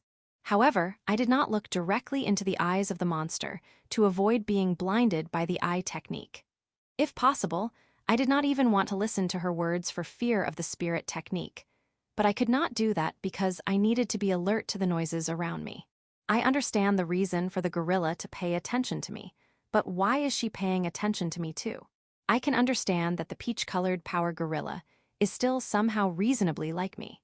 If I play caretaker for 3 days and 3 nights while playing extreme sports on the run, even a personality-deficient person who has no interest in anyone, but special people like the main character, might have some interest in me. But now, isn't it ridiculous that she's paying attention to me? What do you want? Why are you here? Why are you following me? It was my sincere question. I've heard a lot about your purpose before. Then don't you have better things to do than to stay here and play with me? Even as we speak, a gifted hero may be born somewhere. Or rather, he's already born. If she wants to see him, hold out for 3 more years. It won't be long now from the monster's point of view. Yes, I know what this monster wants. I knew it from my knowledge of the game, but she herself told me about it unwillingly, half unilaterally. Yako, the red-haired blue demon, is a monster left behind by the times. She used to be one of the top 5 in the country in terms of power, leading an army of Youkai with enormous strength. Yes, she was once. But times change. Over time, she has fallen to past glory, even though she once enjoyed a great name. She is still powerful, but not as powerful as she once was. On the contrary, the records describe her as a dumb monster, overconfident in her power, and pursued by the 7 Exorcists and become a complete laughingstock. Nevertheless, it is impossible to clear her name by crashing into the city now. Human beings have become much stronger than they were 1,000 years ago. It is not only that the Exorcists have intermarried with each other and increased their power. The number of human beings themselves has increased, technology has developed, and the know-how of killing monsters has improved. Above all, the capital is heavily fortified technically based on the experience of the great human Youkai rebellion of 500 years ago. Even if she could break into the center of the capital, the political center of Fusokuni, it would be impossible even with the full power of this monster. Even if she could break in, the emperor would be protected by the most powerful and renowned onmyoji, priests, samurai, and priestesses of Fusokuni, who are the best in the country. Now that even the great demons have been weakened, it is doubtful that she can even strike back at them. And because of her inferior intelligence, because she has lived for a long time and seen the changing of the times, Yako, the red-haired blue demon, has come to understand that she is now a relic of the past, and that she has missed her time to perish.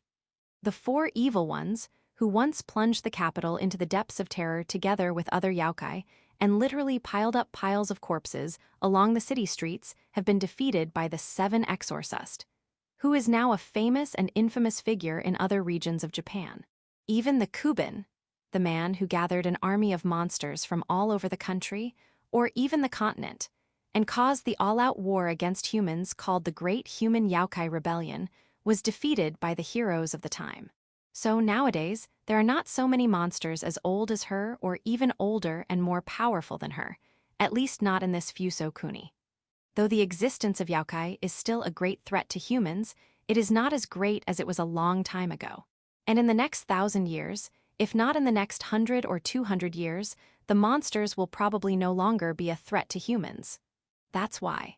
Hey, I told you before, didn't I?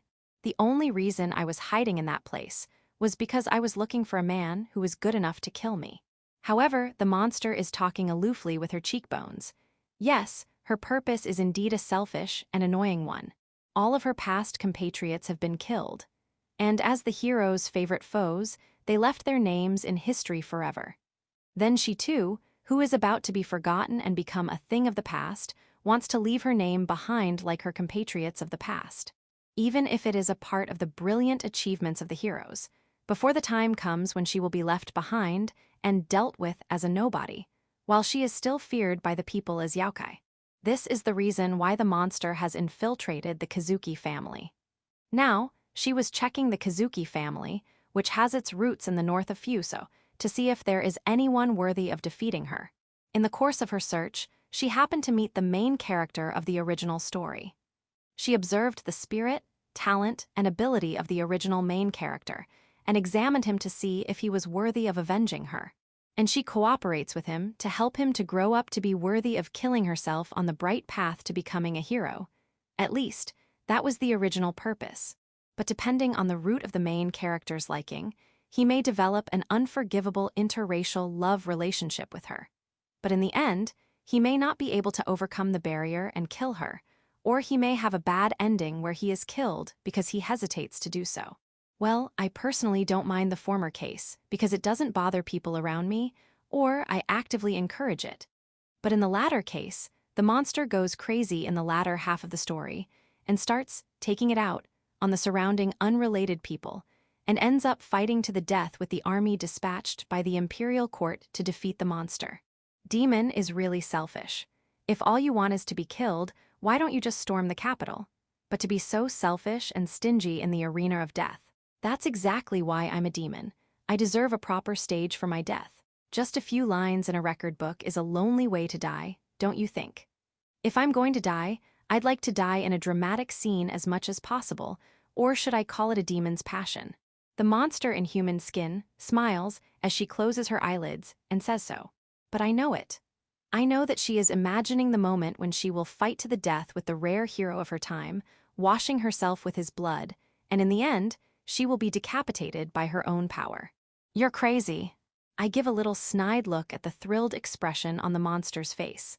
I could never understand that way of being.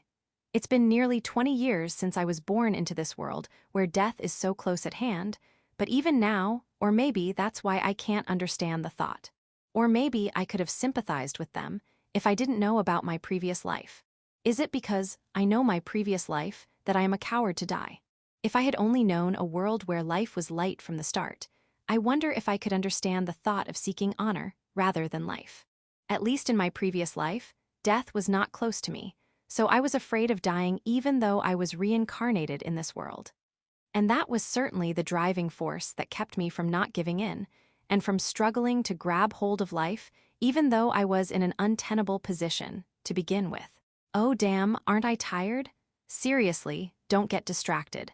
Let's get back to the point. I know what you want. That's why I don't understand you. Your goal is to find a hero to kill you, but all you're really doing is messing with me. I don't see a connection between the two. You know, I'm just a lowly servant with no special powers or origins. None of the elements that you see in me would be of any use to you. Or rather, I don't even want to be. The being in front of me who dreams of being killed by her ideal hero or heroine is a selfish and self-centered demon. She expects and hopes for the best, and if it deviates from her goal even a little, she feels betrayed and goes on a rampage. In fact, her selfish disappointment is one of the reasons why she has not committed euphemistic suicide until the start of the original game. In fact, there were many people before she met the main character who was killed for no reason because they made a small mistake that was unpleasant for her when she thought she liked them, as the creators revealed in the fan guidebook. I mean, if I make a mistake in raising her lickability, she actually gets mad and I suddenly get gutted and the game is over. What a monster, I have no idea what she's thinking. Anyway, I have to take a deep breath for now, enduring the pain and pushing down the drowsiness and exhaustion. Or what? Am I some kind of plaything for you to pass the time? I don't know what to say to a demon who only tells lies, but it would be easier for me if you said so. I blurt out with a self-mocking chuckle. It is possible. Monsters are greedy, arrogant, selfish, and pleasure-seeking beings regardless of their intelligence, especially Oni, demon, many of whom are Youkaized from human beings. Good grief, you're always unfriendly to me, aren't you? Do you really think I'm going to prepare a meal for someone who's just passing the time? If you keep talking to me like that, I'm going to cry from sadness, you know. She makes a crying gesture. Of course, there is no other way for a demon to cry but to lie and cry. In fact, when she sees that the crying spell doesn't work, she lets out a sigh of relief. Rather, shouldn't I be the one who sighs? Suddenly, my vision is dizzying. I get a headache and I'm drowsy as hell. Oh, are you tired? Ha ha ha, of course, you've had a hard day. Sorry, I interrupted your sleep on the way here, so if you want, I can take over the night watch for you. The demon smiles happily when she sees me wobbling around. Is this monster doing? You've got to be kidding me. At this point, my nose finally notices the faint smell of something strange. It seems she's using some kind of suction-operated sleeping pills or something. My spear slips out of my hand and the spear falls to the floor. My shoulders slump and my eyelids grow heavy rapidly. Well, you're a very persistent one. In this kind of trick, the skilled ones are caught so easily. So, I'm surprised that you persisted for so long. Oh, I remember that you personally get resistance to poisons from your acquaintances in the medicine men's group. Why are you? I spun the words in my sleep. It meant two things. Why she knew about it, and why she was doing this to me. Well, it doesn't matter, does it? It's better not to push yourself too hard.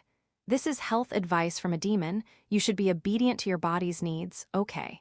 Don't worry, I won't eat you in your sleep. Don't be kidding me. Your demon's words are not trustworthy. Good night, I hope you have good dreams. Shut up, you monster, when you will die.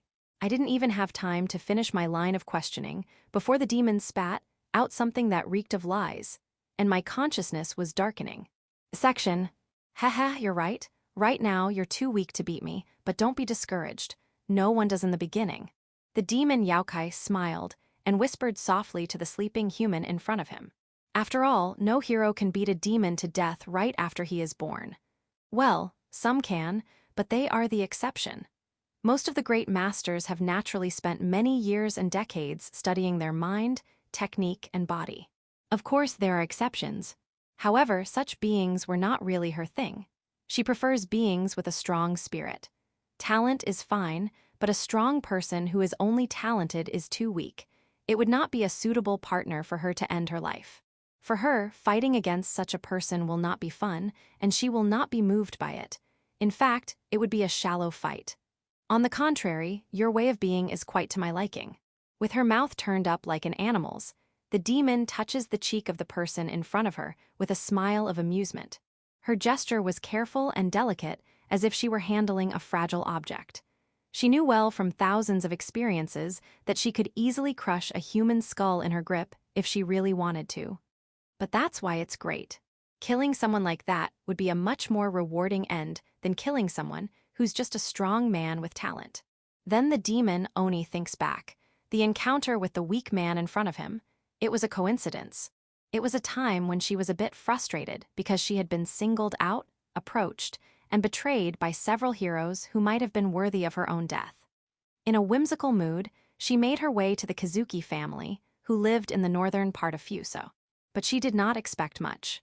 Indeed, the Kazuki family is an old family, and they are well-rounded, and if one looks at the sisters in the family, they would be quite capable. But no, it doesn't quite touch her heartstrings. Nevertheless, she needs to see a little more. If not now, maybe in 10 or 20 years, half a century or so, some of them will be to her liking. For her, who has lived so long, that much time will pass in a flash.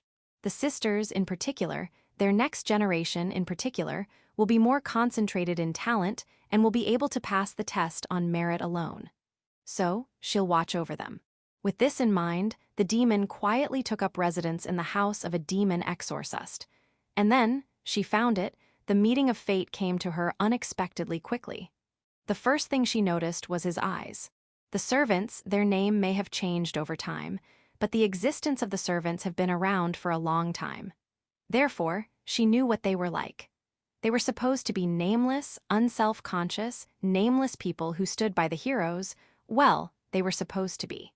But one of them was different. While everyone else's eyes are cold and sparkless, lost in emotion, hope, and despair in equal measure, he was different.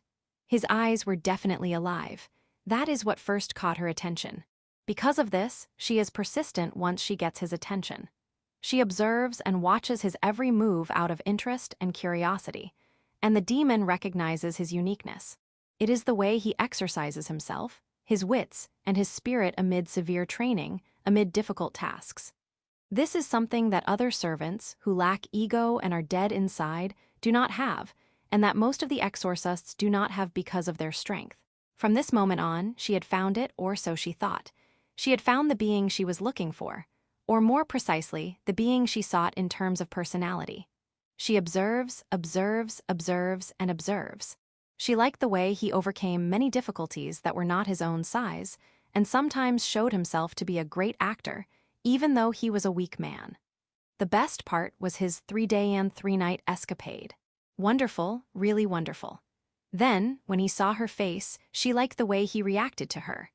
After all, if it were mere mortals, they would have let their guard down by now, but this man is still guarding himself to the best of his ability. What a strong spirit. When I saw you, I thought, it's much more fun and surer to raise a heroic hero than to look for a heroic hero who will kill me. She imagines a being with no talent, no pedigree, no luck, spitting blood as he rises to the top. From a nameless being to a man of greatness who is recognized by all. And the first heroic tale of his ascent to greatness will be his own. She fantasizes. When the nameless, oppressed, weak man bites down on the overwhelming strong man, and in desperation, he mobilizes all his strength, wisdom, and courage to seize the slim chance of victory. She fantasizes. The moment when a well-honed and calculated blow of a supposedly weak man accurately pierces her strong heart at the end of a desperate struggle to the death, with a fierce and desperate resolve that will be handed down even 1,000 years from now. And then her head is cut off from her own corpse, exposed to the masses. Thus, from that moment on, many people will witness the birth of a hero. And if he is good enough to kill a rare monster, he will never be more than a lowly servant. In the end, as in so many stories, he will marry a woman of noble birth and live happily ever after. Wonderful, really wonderful. Isn't this the best stage? It will be passed down through the ages, that's for sure. To be a cornerstone of such a wonderful story, isn't it a great honor to be a monster? The demon looks ecstatic while thinking so. But, of course, it was a wonderful ending. But the girl, the demon Oni, is greedy and selfish. And because she once chose a place to die in a random place, another desire flickers in her mind when she comes here. Can I really die here? Is it really okay to die here? She thinks. No, a human's life is short in the eyes of monsters. Even if the man in front of her spits blood, suffers, becomes a hero, and lives a full life, it will still not be enough. Then, sigh, I guess I won't eat his time either. The demon grumbles as she looks at the remaining handfuls of rice at her feet. It is a well-known saying that a person who eats a monster's food becomes a monster, especially if it contains the demon's bodily fluids. Of course, once or twice may not be enough, but if they are fed dozens or hundreds of times, they will become monsters. I think it would be fun to play around in the world with a partner once more. Ah, but it would be nice to be revenged by turning him into a demon. Killing each other is a rare occurrence nowadays. That would be a thrill indeed, and the humans would write it down for the record. Whichever way it goes, I'm looking forward to it, so. The demon whispered in his ear, admiring his sleeping face, which looked somewhat like a child's, perhaps because he had fallen deeply asleep. So, don't let me down, okay. The demon licked his ear when he was going to sleep. It was somewhat like a dog's marking. Chapter 6. You have been purchased by our family. From now on, you will live and work for us. It was a dream I'd had a long time ago. That was over 10 years ago, and it was kind of a bad memory. What had I done wrong? Was it that I couldn't hide my spiritual power well enough? Or was it that I had been acting so wise because of my reincarnation? No, It must have been a mistake to have been reborn in this world in the first place. I was reborn in the world of a game that I knew so well, and although I was excited for the first few days when I realized it, I soon came to realize the reality. This world is too harsh to live in, and it is too malicious. Moreover, when I realized that I had no so-called cheat ability, it turned into despair. In this world where I could die without being involved in the story, I worked desperately to train my spiritual power, which was too weak and fragile to be a benefit from reincarnation, and to be able to manipulate it completely. Spiritual power is not only a power to fight against Youkai, but also a smell of a feast for them. If it isn't strong enough to fight, or even if it is halfway there, it will only make them kill me, so I trained hard to suppress and hide my spiritual power. Seriously, it was very hard work. The setting of Firefly of the Dark Night, Yamio no Hataru, is inspired by northern Japan or Hokuriku region, so the winters are harsh. And I was born in a cold village in a barren land. With 3 brothers and sisters under me, children are a precious labor force. At that time, by the time I can remember my previous life, I'd been hoeing with my stomach growling, shoveling snow, weaving sandals, and using all the precious time I have left to suppress my spiritual power. These were the days when all I could think about was the immediate future. The few times I had fun were when I was taking care of my little brother or sister, or even the other younger children in the village. I told them fairy tales about stories I knew from a previous life, and taught them simple reading, writing, and arithmetic. The children were pure, and they admired me without question. It's a shameful thing to say now, but it was one of my few pastimes to feel superior in this way. However, it was then that I was in a situation. One day, well-dressed visitors arrived in the village. The village chief, who usually demanded a heavy tribute and ordered us to do chores, took one look at us as we bowed our heads in desperation. But then, I gasped. Immediately, I felt a rush of spiritual power that overflowed my body. It made me nauseous immediately. No, at that time, I vomited. I was hit by too much spiritual power and fell down, and I just vomited like a drunken person. Even though there was not much in my stomach, I vomited even though there was only gastric juice. My head was headachy like a drunken man, my vision was shaking, and my consciousness was fading away. The voices around me were also fading away, and it was difficult to understand what the sounds meant. I just felt like I was drowning on the land. However, I knew that the village chief yelled at me and took out a whip. I thought I was going to be whipped, but then the visitor stopped the chief. And the moment I looked up and saw the look in his eyes, I knew for sure. I knew my power was exposed, or rather, that I'd been observed. Now that I think about it, it must have been a kind of eye technique. After that, there was some conversation with the village chief and my parents, and I was taken away by the visitors without a word of explanation as they handed the money over to my parent and the village chief. Seeing this, my little brother and sister chased after me with tears in their eyes, but they were being held back by my parents. That was the last time I remember seeing my family. After that, my memory is hazy. But I do remember that they asked me some questions as they took me away. They took me on horseback, and I rode with them over the mountains for days. I remember that they made me take off my rags and put on brand new clothes at an inn town along the way. From that point on, my memory is again hazy, but I remember going through the gate of the Kazuki family's residence, which I had seen in the game. Then, I was led by the hand down the corridor and brought to the entrance of the room. As soon as the sliding door was opened, it took my breath away in 2 ways.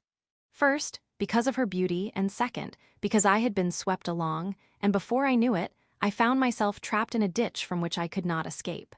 You know what, boy? Take care of that little horsey girl, and be very careful. If you're smart for your age, you'll be able to handle her well, won't you? You might even hit it off with her, being of the same peasant blood. The grown-up man turns on his heel, leaving me standing there. But I still stare at the girl inside the room dumbfounded, but I can't stay like that forever, so I look at her again. What? Do you have a problem with me? Who are you? Just what are you? Her words were unbelievably foul for someone who lived in the house of the Kazuki family, a famous family of exorcists. She sounded like a country farmer's child. Because in fact, I've seen many such children in my village. No, more than that. What? Don't just stand there staring at me for a long time. The beautiful dark-haired girl looked at me with rough words and an annoyed expression on her face. But she was wearing a kimono that was heavily disheveled, and she did not put her hair up in a bun or comb her hair. And from her eyes I could see a clear hostility, but I realized, "I'm sorry, I just thought you were so cute." Well, since we were both only children in appearance, I would spit out such a blunt remark and throw it away without a second thought. However, the girl who has a low tolerance even in the game is surprised by such a single word, and she looks a little embarrassed and shy. Behind her childish smile, I was thinking coldly, "She's a childish girl, isn't she?" As the grown-up said before, "I'm going to be your caretaker." "So nice to meet you. My name is." At that moment, I must have been full of ideas. Maybe I was filled with resentment from the hard life I'd led. So I approached her without thinking twice, hoping to get a taste of her sweet juices. But it was a big mistake. I should not have made such an unprofessional and uncharacteristically greedy move. Seriously, it was a terrible and irreversible mistake. Oh, you're awake. Should I say good morning? Oops. I woke up from a bad dream, and almost on reflex, I thrust my spear into the demon that was looking into my face. Of course, the demon avoids it by a hair's breadth, as I should have expected. That's terrible. Why should I get speared by a spear so soon after you wake up? It's more than enough that you're a demon. You used sleeping potions, didn't you? I ask, looking back at my somewhat hazy memory. Oh, you remembered. Well, you don't have to thank me, okay? You didn't even eat, so you must at least get some sleep to keep your strength up, okay? I can't help but raise an eyebrow at the monster, who says this so self-satisfiedly. It would be far worse for my mental health to sleep unprotected in front of her. Because it shouldn't be okay, should it? She should be eating me, right? I check my fingers, nose, ears, etc. to make sure I haven't been nibbled, and the demon shrugs her shoulders. You're as careful as usual. Why is it that you don't trust me? Who would trust a demon? I say this with a reproachful tone and look up at the sky through the hole in the cave. And it seems there's no fog. Well, I gave that one a kick yesterday to adjust the difficulty level. Maybe that one's still crouching in pain. I knew it was you who made that sound and whispered at me during the battle yesterday. That thunderous roar during the battle, followed by a sudden weakening of the fog, was this girl messing with me after all. Still, the Youkai is still alive after getting kicked by this girl.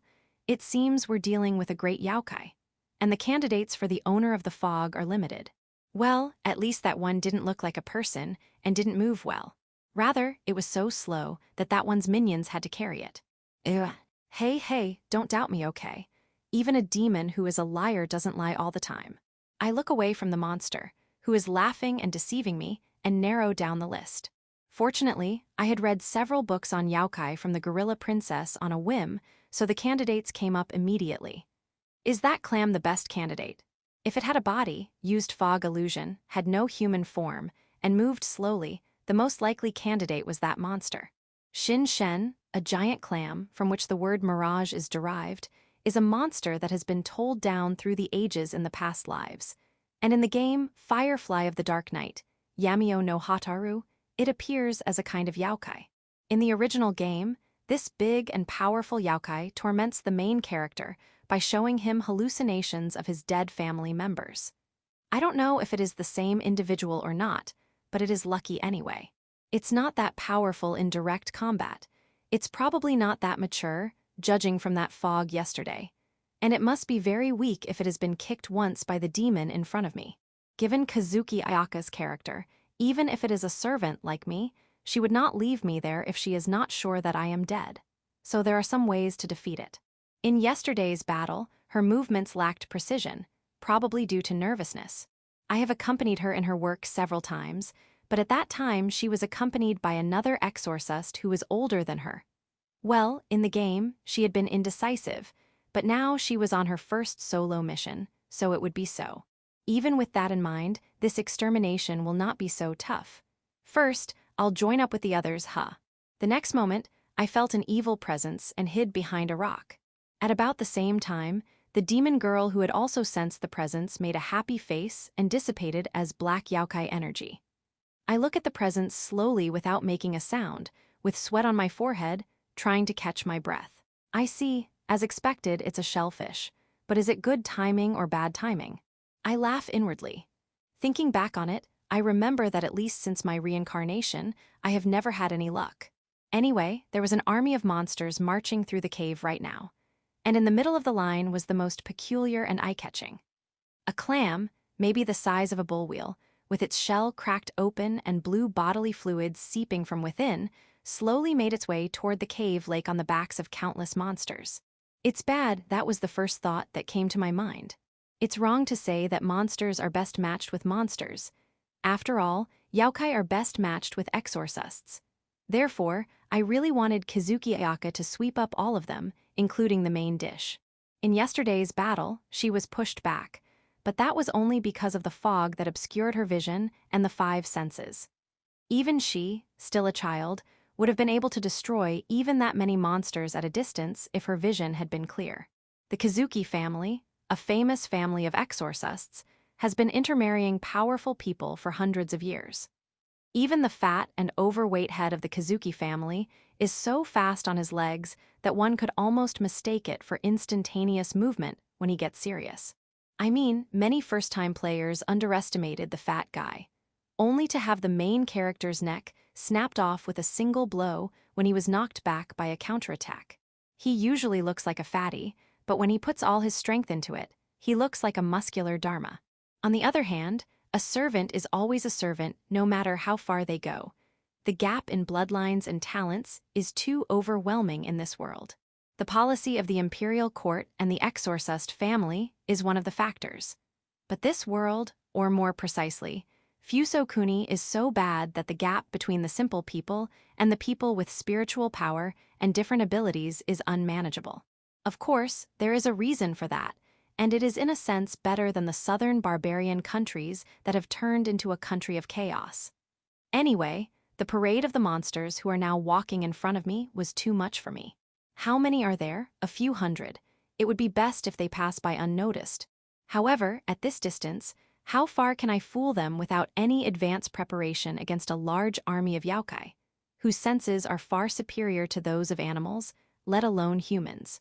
Shit. No doubt they will find out. Can I fool them? But if I surprise them, no, I can't. Run? Can I escape? This cave is a straight road. If so, how much time? Can someone help me? Shit, damn it. Before I know it, I was too nervous. My pulse jumped, and the next thing I know, I feel a pain in my left shoulder. I touch it with my hand, and I saw my palm was red and wet. Oh shit, the wound is open. GGGGH. Roar. G-R-R-R-R-R. The monsters suddenly started making a fuss, and I knew why. But there was no time to waste. I made the Shikigami run.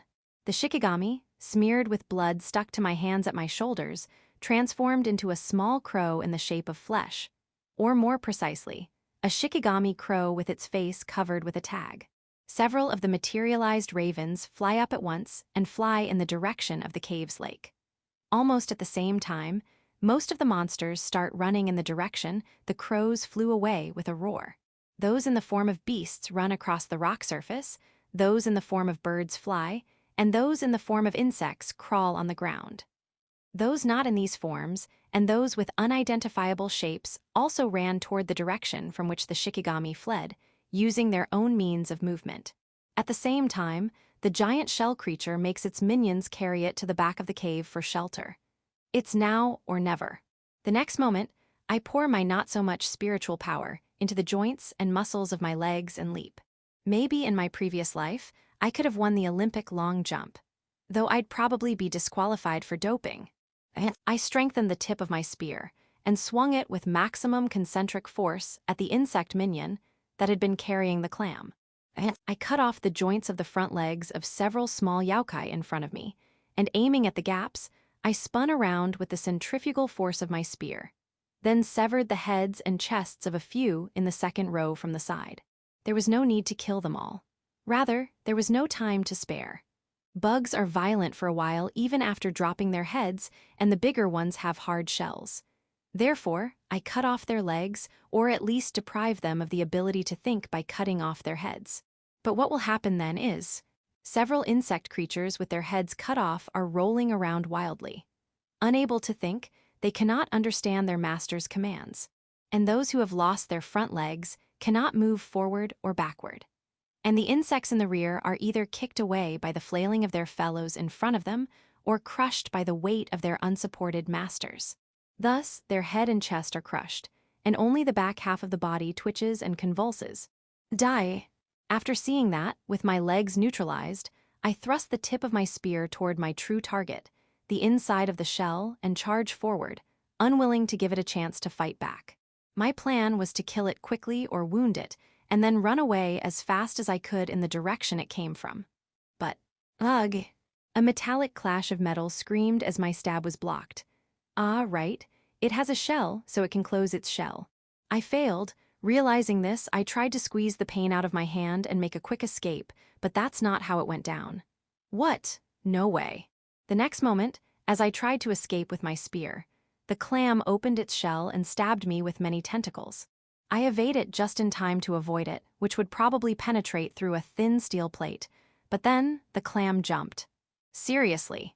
Quickly, I turned myself around and avoided the assault of the shell creature, which opened its shell and leaped at me. At the same time, I collided head-on with a rock behind me. Now, I learned later that clam has tentacles and that some types of clam have great leaping ability, and it's only natural for them to be able to jump. Ha ha. You bastard, you're gonna crush me between your legs. I looked behind me and saw a giant clam leaping back at me with its tentacles. If I looked closely, I could see a row of pitch-black eyeballs on the strings of the shell. It's inorganic, but somehow angry black eyes were focused on me. Huh. By the time I realized that it was an eye technique, it was too late. My legs freeze. To be more precise, I turned my eyes away from the monster in the middle of the attack, so the eye technique hypnotized me halfway and only my legs were immobilized. Still, its tentacle attack was launched at me. Damn seriously. Ugh. Unable to move, I parry the tentacle attack with my spear, but it does not last more than 10 seconds. The next moment, the spear is snatched from me and it's thrown away. Then one of the tentacles pierced my right leg. Ah! Damn. However, the pain in my right leg helped to break the eye technique in my leg. Then, with my knees bent, I angrily pull out a dagger from my pocket. I had failed to use it in the fight with the monster dog the other day. But now, the next time I swung the dagger, it had neatly severed the tentacle that had pierced my leg.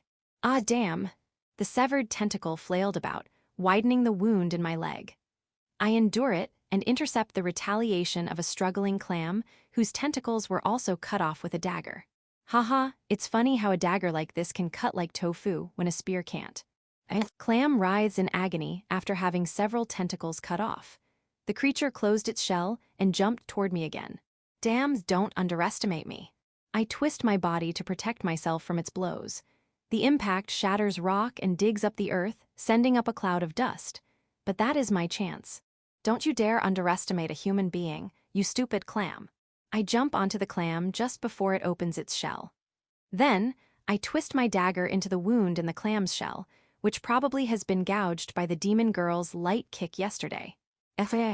Apparently, it hurt a lot, because the creature writhed in agony as its tentacles flailed about wildly. However, one of the tentacles rammed into my face, which caused me to let out a little scream from the pain. Fortunately, the one that shattered my mask. Without it, I would have died instantly. Damn it, just die. I then twisted the dagger deeper into the wound, up to my shoulder, deep enough to reach the clam's internal organs. After about 30 seconds of this, the clam, which had been wailing in an indescribable voice and frantically thrashing about, slowly slows down and then falls silent. Ugh. Still not letting my guard down, I move the dagger, twisting it into the monster just to be sure, and it doesn't move. Did I do it? I sigh, with my right arm buried shoulder-deep in the creature. But it looks like I made it. But I don't think so, do I? I look around and sigh. All around me were the monsters that had been chasing my Shikigami. They were all looking at me with sharp eyes as if they were preying on me. I see that some of them are holding a crow in their mouths. Shit. This is a dead end. The monsters leap at me at once, and I hastily draw my dagger and brace myself. But then, well, I guess it's just barely a pass. Anyway, congratulations on passing the exam. I don't know where the arrogant whisper came from, but I heard it at the same time. The monsters in front of me were slaughtered by the rain of light arrows at once. It was the violence of overwhelming power. No monsters were allowed to defy, no monsters were allowed to resist, and no monsters were allowed to run away. The various kinds of monsters were cut to pieces before a rain of hundreds of arrows. It must have been a matter of seconds. Nearly 100 monsters were all slain in a matter of seconds. For a moment, silence reigns around me. And then the silence was broken by the one who had created it. "Tomoe-san, are you all right?" A voice echoed from behind me. In the darkness, a girl with a bow and arrow shining with spiritual power rushes toward me. Haha, as I thought, Youkai are dealt with by exorcists. I muttered to myself in a small, self-mocking tone, recalling the carnage just now, and the innocent-looking girl with a childish appearance. Section. It seems that Kazuki Ayaka and the others had been searching for me after I got separated from them. And when they had sensed the disastrous power of Youkai and stepped into the cave, they had just met the situation where I had been attacked. The timing is too good. That demon girl must have been working behind. Perhaps Youkai energy was used by that stalker demon to make them detect me. Maybe she didn't want to lose her toys. Or perhaps she was just setting the stage to observe the exorcist's power. Still, I don't know her true intentions. Even if I wanted to know the truth, I'm not the kind of person who would come out if I asked her to. But it's still painful. While the Shikigami were dealing with the dead Youkai in the cave, I was leaning against a tree, healing myself. The wound through my right leg is particularly painful. It was a miracle that the artery was not severed. If I had not, I would have bled to death. GGHHHH. I endure the pain with my bite, and at the same time, I cover it up with a drug. Apparently, it is a concentrated mixture of ingredients extracted from mustard by the medicine masters using a secret method to reduce dependence, and sew up the wound by myself. Nope, it hurts. With tears in my eyes, I cut the stitches, disinfected the wound by spraying alcohol, and put a bandage on it. "Hey, are you all right, Tomoe-san?" The exorcist little girl, who had been watching my surgical operation, with deep concern asked me. Well, it's a bit stimulating for a child of this age, though not too much. After all, fighting monsters is much more stimulating. No, well, killing each other with monsters is a different vector. No problem. I took care not to let it fester. But more importantly, should someone pick you up soon? What? Ah, yes. The Shikigami has come back, so I think it's about time. The exorcist little girl replies hurriedly to my question. That's good because at this rate, I would have been left behind with an injured leg. I feel relieved to know that Kazuki Ayaka is taking good care of me. As was the case in the game, she will call for help when a servant is unable to walk, as in this case. But still, something is strange. What do you mean? Because you don't wear masks. Since the servants are always wearing masks, it's hard to recognize what they look like. Although I know Tomoe-san because you are quite impressive, you are younger than I imagined. Ayaka smiles at me with a good-natured smile. Yes, she is a good girl after all. I can't let such a good girl's face cloud over by telling her that the real reason the servants are forced to wear masks all the time is to make it harder for them to be tied to the employer. Ayaka-sama, they've arrived. I see. It looks like they're here. One of the surviving servants reports to her, and Ayaka looks relieved. From across the forest, we saw an ox cart approaching with several companions. They seem to be on their way back from work. Well, whose ox cart is it? I look at the appearance of the ox cart and realize who it belongs to and make a bitter face. This is going to be another trouble later on, mainly with that gorilla. I am glad you accept my offer. Princess. Ayaka and the rest of us, the servants, bow to the ox cart that has stopped in front of us to express our gratitude. I hear there are some injured. Fortunately, I'm on my way home from work too, and it's not far from the residence. I'll carry you if you're the only one injured. I had heard this boyish voice just the other day. The figure who got off the ox cart briskly came to the spot in front of me lying in front of the tree, looked down at me, and opened her mouth. I haven't seen you since the last time. But this time you're coming with me, huh? It's a shameful thing to say, but it seems so. I reply to the dignified black-haired girl's words matter-of-factly, as if I were a lowly servant. The girl's eyes narrowed at my words as she silently assessed me, or more precisely, the state of my injuries. Kazuki Hina, the eldest daughter of the Kazuki family, the one who I had refused to accompany just the other day, I could only cover up my indescribable awkwardness by looking away and remaining silent. Chapter 7. In a corner of a spacious residence, two small shadows huddled together were whispering to each other, holding a scroll with letters and drawings on it. Hey, let's think about the plan again. SHHH, please speak in a low voice. It'll be troublesome if someone hears us, says the girl, who has recently been scolded by the grown-ups for her unrestrained behavior. Same old behavior again, the boy thought. However, it is his job to play along with her. And since it is not good for them to be heard, he holds his index finger over the girl's mouth and asks her to lower her voice. Hey, I get it. The plan is just a secret between us, right? Do you really understand? Then, these are the plans you've been thinking about until the last time.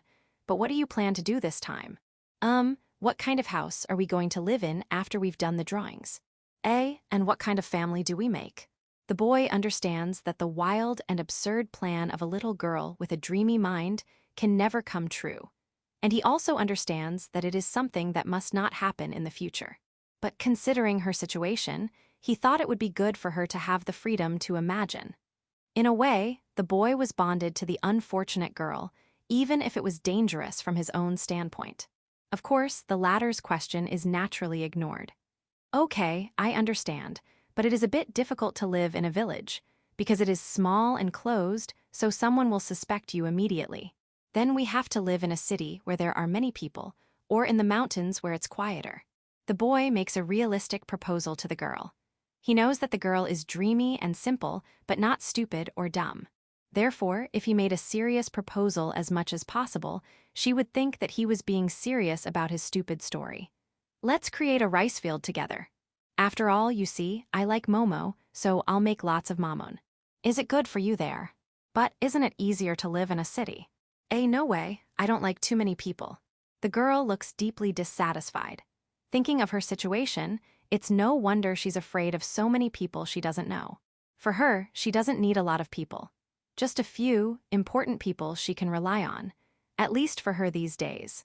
Maybe it was only after she awakened to her power and was thanked for saving so many people that she developed a sense of responsibility to help all people. That's when she could affirm herself. Okay, let's do as you say, princess.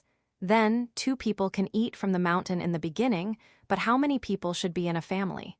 I mean, princess, even if the mountain food is abundant, it can't fill more than 2 people's stomachs. So, to have more members is, do you know what I mean? Aren't you fooling me? Good grief, I don't know what you're thinking, okay, Hina, don't be so angry.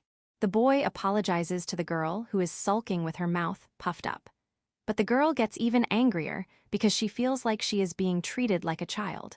But she soon forgets about it and takes advantage of the only person she can rely on again. I'm sorry, I'm really sorry, Hina. HMPH, I can't help it, I forgive you. So please pat me more, okay? The boy takes care of the problem at hand by using a special move that he does not like to do in front of others, patting the child's head. In the game, the girl has never had anyone do this to her ever since her father did it to her when she lived in the village a long time ago. She is a stout-hearted but actually sweet-natured girl, and supposedly she used to ask the main character to pat her head when her lickability level reached a certain level in the game. Well, now she is just a child and has nothing to carry on her back, so it is rather easy for the boy to pat her head, and she also asks him to do so. Phew. The boy gives a small, gentle smile to the girl's happy smile. It is the smile of a child anyway. It will fade away when she grows up, and the boy won't be able to win the charm of the main character. But still, it would not be wrong for the boy to keep the smile of this moment to himself. As a fan of the game, the boy thought so from the bottom of his heart, consciously ignoring the fact that this is a kind of romantic feeling. Anyway, except for the fact that the boy's side was a bit mature, it was a smiling scene between children as far as the eye could see. A play of poor affection between children who do not know the difference between affection and love. And at least both of them were pure-hearted. However, a single shikigami of a bat was watching the scene of these 2 children. Section. Many people may imagine an ox cart as a vehicle used by court nobles in the Heian period, 794 to 1185. In history, ox carts were used from the Heian period to the middle of the Muromachi period, 1336 to 1573, as a kind of vehicle for nobles, partly due to ancient customs in China and, of course, They also appear in Firefly of the Dark Night, Yamio no Hataru, and the Kazuki family, a long-established family of exorcists, who claim themselves to have a long-established lineage from mythical times. A lie, of course. Also use them daily. However, it is nothing like a real ox cart. First of all, the oxen are different. The two oxen pulling the ox cart have blue skin and horns growing out of their heads. They are said to be originally descended from the ancestors of a sacred animal called a fire-breathing cow. But their blood has been diluted through continued generation changes. And now, they are only intelligent enough to understand human language to a certain extent, in addition to the aforementioned. The ox cart itself is luxurious and gorgeous, but to my eyes, its highly complicated techniques are even more remarkable. Just at a glance, more than a dozen of techniques are carefully and precisely designed to protect the people inside from all kinds of situations, and to prevent people from interfering in any way with each other. The most striking fact is that the inside of the cart has been turned into a stray house, meoga, by using the technique of Youkaization of artificial vessels, which the exorcists have developed through years of experimentation. The origin of this stray house is a mysterious house in the mountains that bestows wealth to those who visit it, as told in Tono Monogatari, the story of the Tono region, but in this world, it is slightly different. The setting of Firefly of the Dark Night, Yamio no Hataru, is modeled on the Hokuriku region, but the stray house in this world is, of course, Youkai. Moreover, it is a great Youkai or a troublesome calamity Youkai class. For a simple image, think of a certain Ghibli's moving castle. The main body is not a demon, but a mass of conscious Youkai power, and the structure is an attachment, a kind of land boss who controls not only the building, but also the surrounding land, or even the whole land itself. It leads people to its building through rumors and illusions, and the target remains in a trance-like state while their bodies are decomposed and absorbed by its spiritual power, like an insectivorous plant. If the illusion or hypnosis does not work, the house itself will turn its fangs against the target. It seems that the inside of the stray house is a kind of a different world due to a kind of boundary, and the space is obviously larger than the real area, and the flow of time is also abnormal. Even the laws of physics can be altered to a limited extent, and there are countless traps so that a person who wanders into the labyrinth will be lost forever and go insane. No, a top-notch demon exorcist would not have entered the building to play such a game, but would finish it off with a map attack. One of the 7 exorcists who devised this tactic, Priest Canon, says that there is no need to fight on the same stage as the Youkai. But I wonder how about luring a demon, Oni or a Aniyudo, who is unbeatable at close range, into a duel on the plane, after which they climb a mountain and shoot proton beams from their eyes to kill us with an inevitable trap attack. Ah, it's a bit off topic. Anyway, there are many Youkai, especially the stray houses of the current example reside in the northern region. So, many exorcists understood their characteristics and their usefulness very well. Then, after much research and study, some of the families succeeded in developing the technology to artificially manufacture the stray houses. Therefore, the interior space of the ox cart that uses this technology is more than 10 times larger than the actual size of the ox cart and is connected to several independent spaces. If a monster or bandit attempted to attack anyone inside, they would be forced to enter the interior, and what would appear would be a herd of Youkai that the Kazuki family had subdued, brainwashed, and locked up in another independent space. Of course, if the ox cart itself is burned, those insides will be trapped, but it is quite difficult to destroy the ox cart, which has been turned into a stray house by a single blow and is equipped with 10 or 20 layers of protective spells.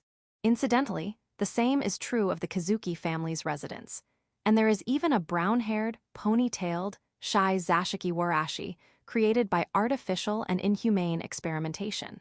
Although this Youkai is not an attackable character but a minor one, its childlike character is a comfort among many crazy ones. It can be said that she is a refreshing remedy. Well, I apologize for the lengthy description. Well, that's why even if people share an ox cart, the inside of it is quite spacious. Besides, if I am not good at it, I can wait in another space that I switch to.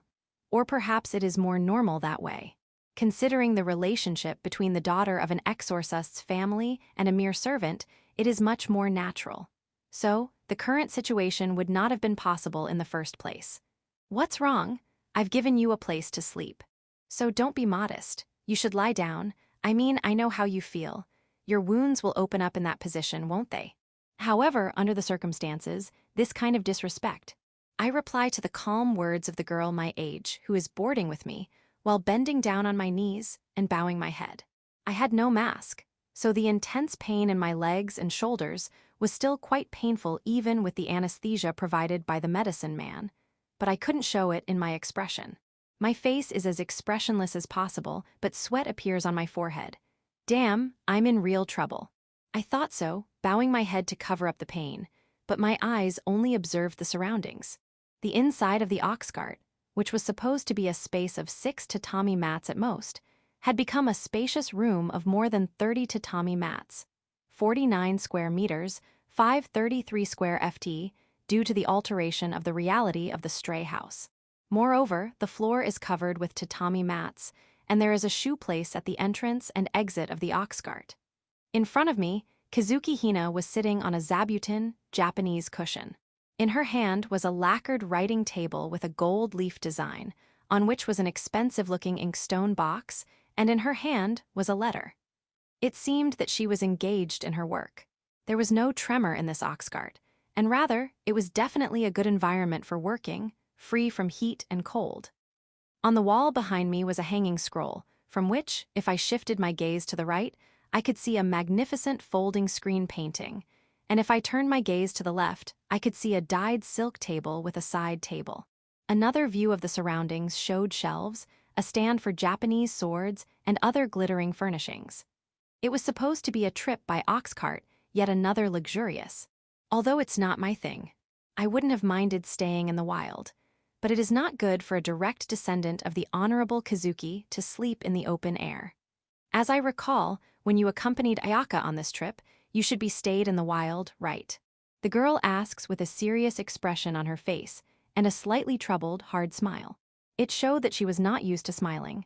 Yes, that is correct. I reply matter-of-factly, trying not to show my emotions. Of course, if there was an inn-town or village along the way, we stayed there, but if there was no such place, we stayed in the open as a matter of course. And compared to the servants, Kazuki Ayaka is still the last member of her clan and is not as powerful as the whole clan. So, she is not in a position to use the ox cart, which has become a stray house. Thus, like the rest of the servants, she is forced to stay in the wild. Well, since her position is different from ours, we'll prepare the campsite and meals for her, and she'll have a tent for a good night's sleep while we'll take turns sleeping in a huddle around the campsite, keeping an eye on the surrounding. Ah, I remember she looked so cute when she was trying to help me put up the tent but failed, or when she was trying to keep an eye on us and got sleepy and had her head in a knot. I see. Then, have you ever ridden in an ox cart? I've been on guard duty before, but I've never entered. I'm a servant after all. I have been ordered by some members of the Kazuki family to accompany them as their escort.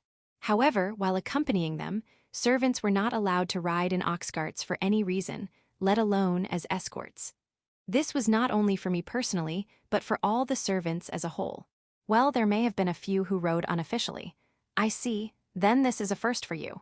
She stops writing and continues with a somewhat amused expression on her face. This ox cart is soundproof. If you are worried about the outside, you needn't listen so closely. You're seriously wounded and exhausted, aren't you? Besides, I don't expect politeness from such a man. The best thing to do is to try to heal your wound as soon as possible. Am I wrong? Sis Enigo-sama's argument itself was reasonable. I agree with that. However, then, I would like to ask at least the rug to be a little further away. I mean, isn't it a bad idea to lie down a few meters in front of Sis Enigo-sama, who is working? At first, I had thought that I would take a rest in some other spaces built in the stray house. Or I would stay in the same space as the guards, or at least in a corner of the room if I stay in the same as her room. I mean, isn't it out of the question to sleep right in front of the eldest daughter of the family who is working? If someone sees me like this even for a second, I'm screwed. It's too rude, and even if it's not, it might cause some twisted gossip. To tell the truth, Although it's not a very pleasant fact, I'm an easy target for this kind of stuff. After all, I was born a peasant, a farmer, in a poor, cold village where winters are harsh and crops are scarce.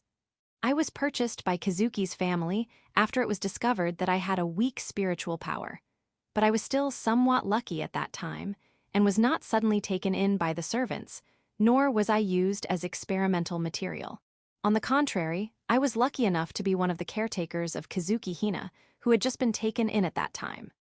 Kazuki Hina in the original game is a hardworking person with long hair, dignified eyes, a slender body, and a proud, stern personality. She was a child born when her father, a member of the Kazuki family, eloped with a peasant girl whom he happened to meet by chance, and she was a cheerful and virile child in a rural village until the age of 7. After her mother died of an epidemic, she was brought back to the main family by her father, and they lived together in the house, although she was treated rather roughly. It was about 3 years after she was taken to live in the house that things changed. While playing outside, she was attacked by Youkai, who was actually sent by her stepmother who disliked her. Its power, named Annihilation, is a foul class power. It is not just fire. It was a special kind of flame that burns out concepts and events. It could burn away the opponent's conceptual attacks and neutralize even formless mental attacks. The most amazing thing of all is that it can even burn away the event of its own death. Many Youkai, especially those in the Calamity Youkai class, use this ability to kill a victim the first time they see it. This means that even the best exorcists, who are also extremely powerful, are often killed before they can show their power without prior preparation or investigation. In fact, there are many such foul creatures at the end of the game. However, Kazuki Hina's power has a special effect on the Youkai. Even if her power is neutralized, and even if they are lucky enough to kill her, her whole body will burst into flames the next moment, and she will revive as if nothing happened. If there is any weakness, it is that her spiritual power is drained at a tremendous rate. Even so, she is practically invincible for a few hours, which is foul enough. If her mother had been born into a famous family, her spiritual power would have been even more enormous, and some of the elders are regretful of her in this respect. In addition, she is a first-rate monster in all the 5 elements, as well as in body techniques, swordsmanship, and even the art of using spells, and is called a genius by those around her. However, it is revealed in the middle of the story that some of her skills are actually the result of her bloody efforts. And, at the time, I still had some sort of illusion about this world, or I was ambitious to climb up from the shitty bottom. That's why, when I was chosen to be one of her caretakers, I was trying to flatter her, encourage her, and take advantage of her when she awakened to her abilities and her position in the family changed drastically. But I failed at the most important moment. In the event of her awakening, we had to fight a monster, and I ran away from the monster in front of me. I even ignored her cries for help. It was so terrifying. I was too scared. I didn't feel safe just because it was a game event. I mean, how could I be sure that I would be safe when all the guards and other caretakers around me were being minced and devoured one by one? As it turns out, Kazuki Hina woke up and killed the monster all by herself. And that was the last time I saw her as a caretaker.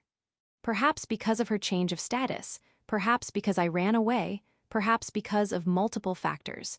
Shortly after that, I was dropped into the ranks of a lowly trainee and spent the rest of my days in rigorous training.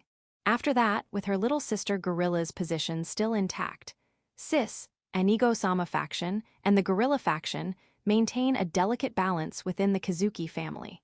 As for me, my relationship with Sis, Anigo-sama, was quite delicate because I was seen as being rather embedded in the Gorilla faction. I see. However, since you are my guard, do not leave my sight, okay? As I reflected on these memories of the past, Kazuki Hina, who had been silent for a while, accepted my argument without hesitation. I bow to her, move the rug to a corner of the spacious room, and sit down there. I wonder what this indescribable, delicate atmosphere is. It's as if I'm meeting a friend I've known for a long time after we had a quarrel in childhood. No, actually, it's more serious than that. But then, perhaps Sis, Anigo-sama, doesn't hate me as much. After all, despite everything, she was a relatively decent girl in the game, and she was fair to the main character, whom she didn't know from right to left and from whom she didn't know anything. Although she was a bit restrictive once players entered her route, she was still cute in her exasperation compared to the other Yandere heroines. Ugh. Anyway, I struggled with the pain in my right leg with an expressionless face. Still, it's hard to keep my facial expression the same. Seriously, I'll be the first to get a mask when we get back. For now, with the cloth-covered spear at my side, I sit up and drift off to sleep, ready to do my duty as a guard at any moment. At least it's better than the cave, where there's no chance of being eaten. Perhaps more tired than I expected, I slowly close my heavy eyelids and let myself drift off to sleep. Good night, have a nice dream. However, just before I completely lost consciousness, I felt my childhood friend calling me by a familiar name. I couldn't decide whether it was a dream or not, but at least it wasn't unpleasant, unlike certain crazy demon. Section. Oh, I let him sleep without talking to him again, even though it was a good opportunity for me to do so.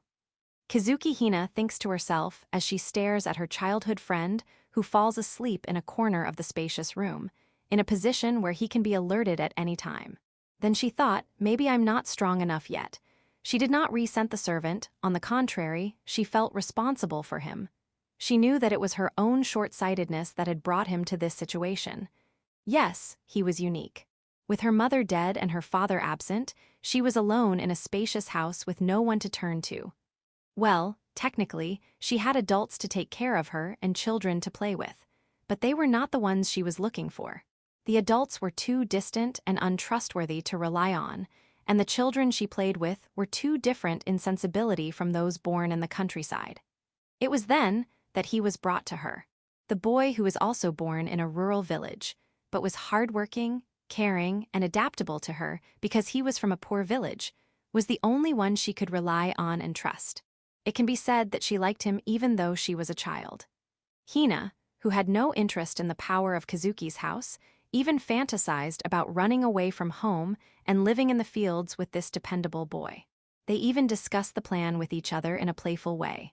Of course, he probably thought it was just for fun, but it was still fun for her. However, that all changed when she was almost killed by a monster in a conspiracy. She was awakened to her power. That changed her whole environment. No, it was more than that. Yes, that's not the problem. The real problem is my own stupidity. Kazuki Hina closes her eyelids and remembers. The fact that her surroundings had changed, that her life was in danger, that many grown-ups had come to her doorstep to take advantage of her, frightened her too much as a young and foolish girl. So she asked for help from the boy she could always count on that she wanted to escape from the house. Maybe she shouldn't have done that. That was so careless of her. And because the boy didn't immediately agree to help her, she was so disappointed in him that she packed up, cried, and left. The next day the boy was expelled from her care. Oh, stupid, I was so stupid. I didn't think for a second why such a calm boy, so much wiser than I was, had such a look of despair on his face. She thought. Of course, when I think back. His presence was an eyesore for everyone.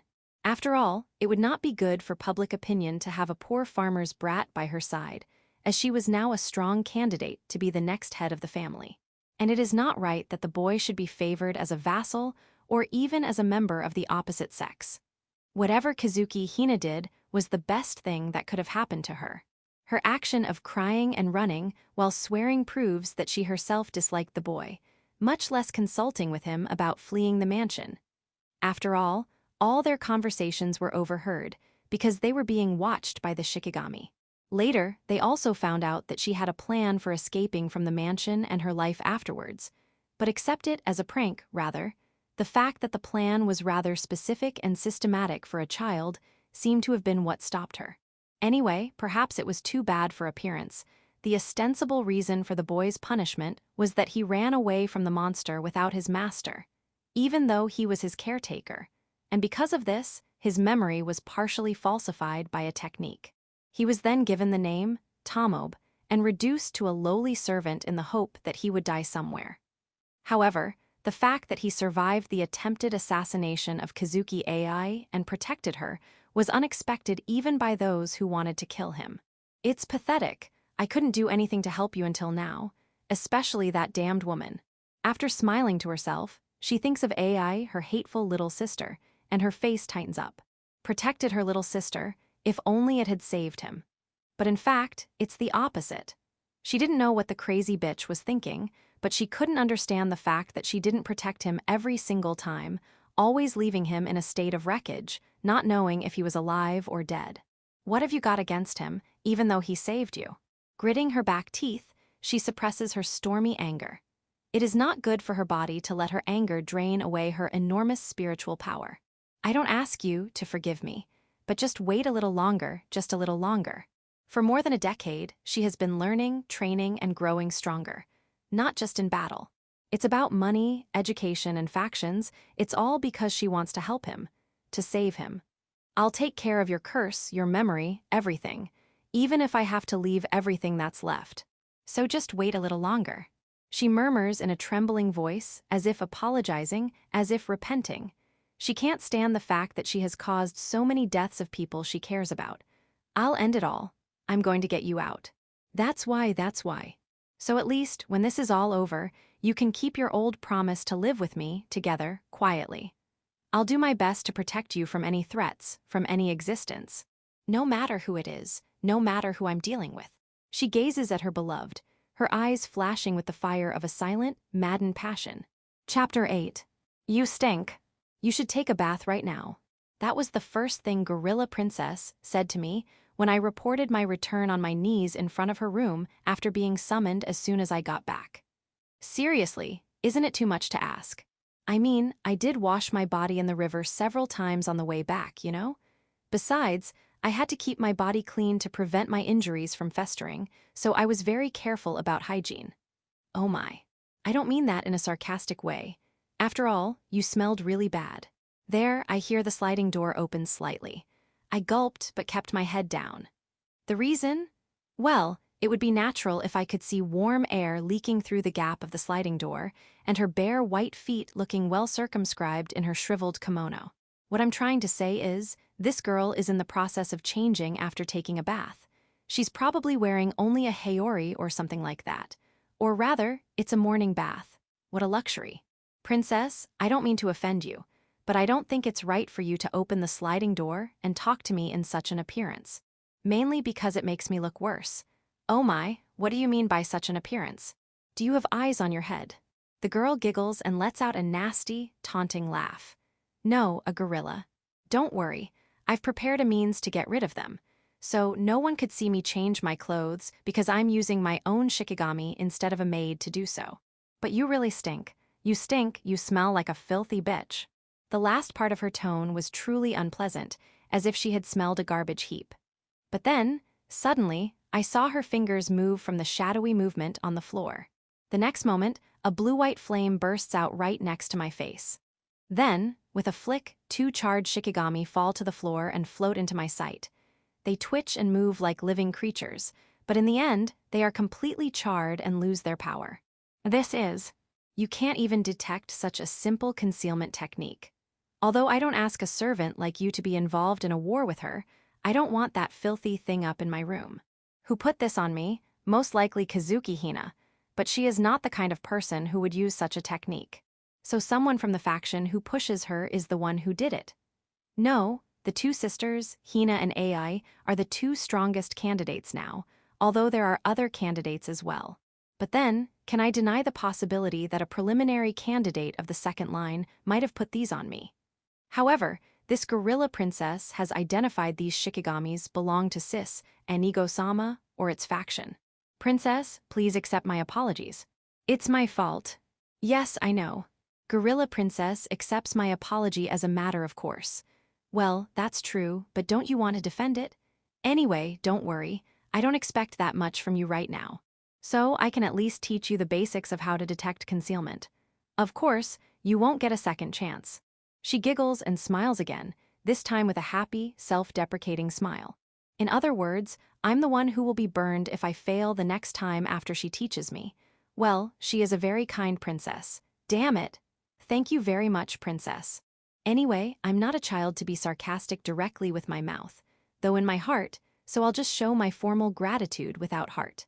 Unlike other people, the servants are expected to wear out their skills, so they do not have many opportunities to learn this kind of technique, and therefore, The information is strictly controlled. Then, if I don't seize an opportunity like this to get in with the higher-ups, there's nothing I can do.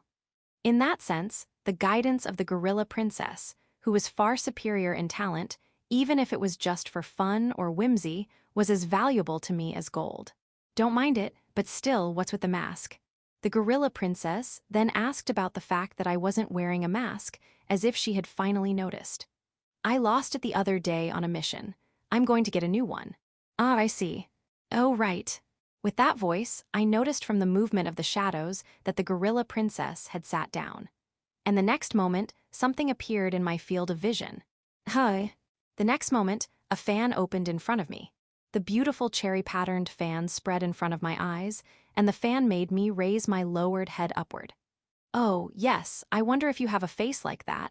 In a sense, your face is familiar to me. I mean, you usually wear masks so much that I forget your real face. My head was moved by the fan, and my gaze fell on a close-up of the gorilla princess, who was looking at me with the eyes of a merchant examining the good and bad of a thing. Her cherry-red hair was slightly longer than semi-long, slightly wavy, with long eyelashes. And her white skin, which was still warm after a bath, was shiny as if she had been anointed with perfume oil. She had a thin smile on her face, and her bright but dark peach-colored eyes were narrow and half-open, and she seemed to be mean and nasty. The smell of sweet flowers tickled my nostrils as if she had been taking incense in the bath or something. Well, this gorilla is pretty funny, but the illustrator did a good job on her face, and I've seen her for years, so I don't react to her good looks now. No, I was a little disturbed to see her shoulders and collarbones after her bath, especially the upper part of her folds, even if the tips of them are not visible by the fan. I mean her cleavage, if not a C then a D. Besides, she's still in her growth phase, right? Seriously. Oh my, you're not responding much, eh? As a servant, it's only natural. May I be so presumptuous as to ask what kind of response you're hoping for? I ask her, trying to keep my attitude calm. To begin with, I've seen her nude many times in the game, and I even bathed and groomed her while she ran away from me when she was a brat, so it's a little late for that now. Well, I thought you would cry tears of blood, or something, since it's a once-in-a-lifetime opportunity for you to see my soft skin like this. Tears of blood may be difficult, but I can make myself cry. Shall I do it? Are you kidding? It's not cool to watch you do that just because you're told to. Okay, fine. Get out of here and take a bath. The gorilla princess pulls the fan away from my chin and closes it with a snap. At the same time, she spins around and turns her back toward me, wearing only a haori. Again, I kneel, bow my head, and obey her command, but first I ask a question. May I ask you one more question, if I may be so bold? Oh my, what is it? The gorilla turns away as if she has already guessed what I'm going to ask, and turns around with a pleasant smile on her face. Ugh, that pisses me off. Unfortunately, the servants' bathroom will be open around dusk. It will be difficult to take a bath until then.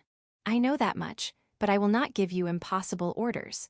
Then, I've got some hot water I just used. Use it. No one will complain if you use the leftover water. Hey, wait, what does that mean? I have a bad feeling about this. Princess, what does that mean? I've been burning incense and brewing bath salts in the room, so the smell may be strong, but it's better than what you're smelling right now. No, that's not it. I mean, seriously, wouldn't it be too bad if someone found out about it? Don't worry about it. I've already placed wards to keep people away from the place, and I can't stand it if you're avoided by that smell. So, if you smell the same next time, what will happen to you? I bowed my head reverently with a cold sweat on my face at her words, and I could recall the expression of the power gorilla with a nasty smile on her face as it was. Section. As I mentioned last time, the Kazuki family's residence has been artificially turned into a stray house by the technique developed as a result of many years of experimentation and research by the researchers. From the outside, the size of the building is roughly equivalent to that of a large noble's residence in the capital, which is vast in itself. But in fact, the interior of the building is half a different world, and its area has been extended several times over. The building is based on the Shindanzukuri, and as much as possible, there are several gardens and even a farm inside the residence. The central bedroom is the place where the head of the family resides, followed by the north pair with the hall to the north. This northern pair is the room of the old hag with a youthful appearance. From the central bedroom, the east and west pairs extend east and west, respectively. The former is the room for Sis and Ego-sama, and the latter is the room for a gorilla. From the northern pair, there are 2 halls extending north, east, and west, and these 3 halls are the places where other members of the family, including relatives, reside. Although several people live in the same area as the residence where the immediate family members live alone. This point is not of much concern, since the residence itself is huge to begin with. Rather, it is only funny to see the 4 people who occupy the whole building by themselves. This is the main structure of the building, which is surrounded by a kitchen, a stable, a warehouse, a well, and so on, as well as a building where the servants live. Such is the living quarters of the family. But then, the Kazuki family, as exorcists and not as private citizens, also manages the facilities in the surrounding area, separated by tsukuji, a small wooden structure. Those who live in the Kazuki facilities are servants for the purpose of making a living and have no knowledge of exorcism.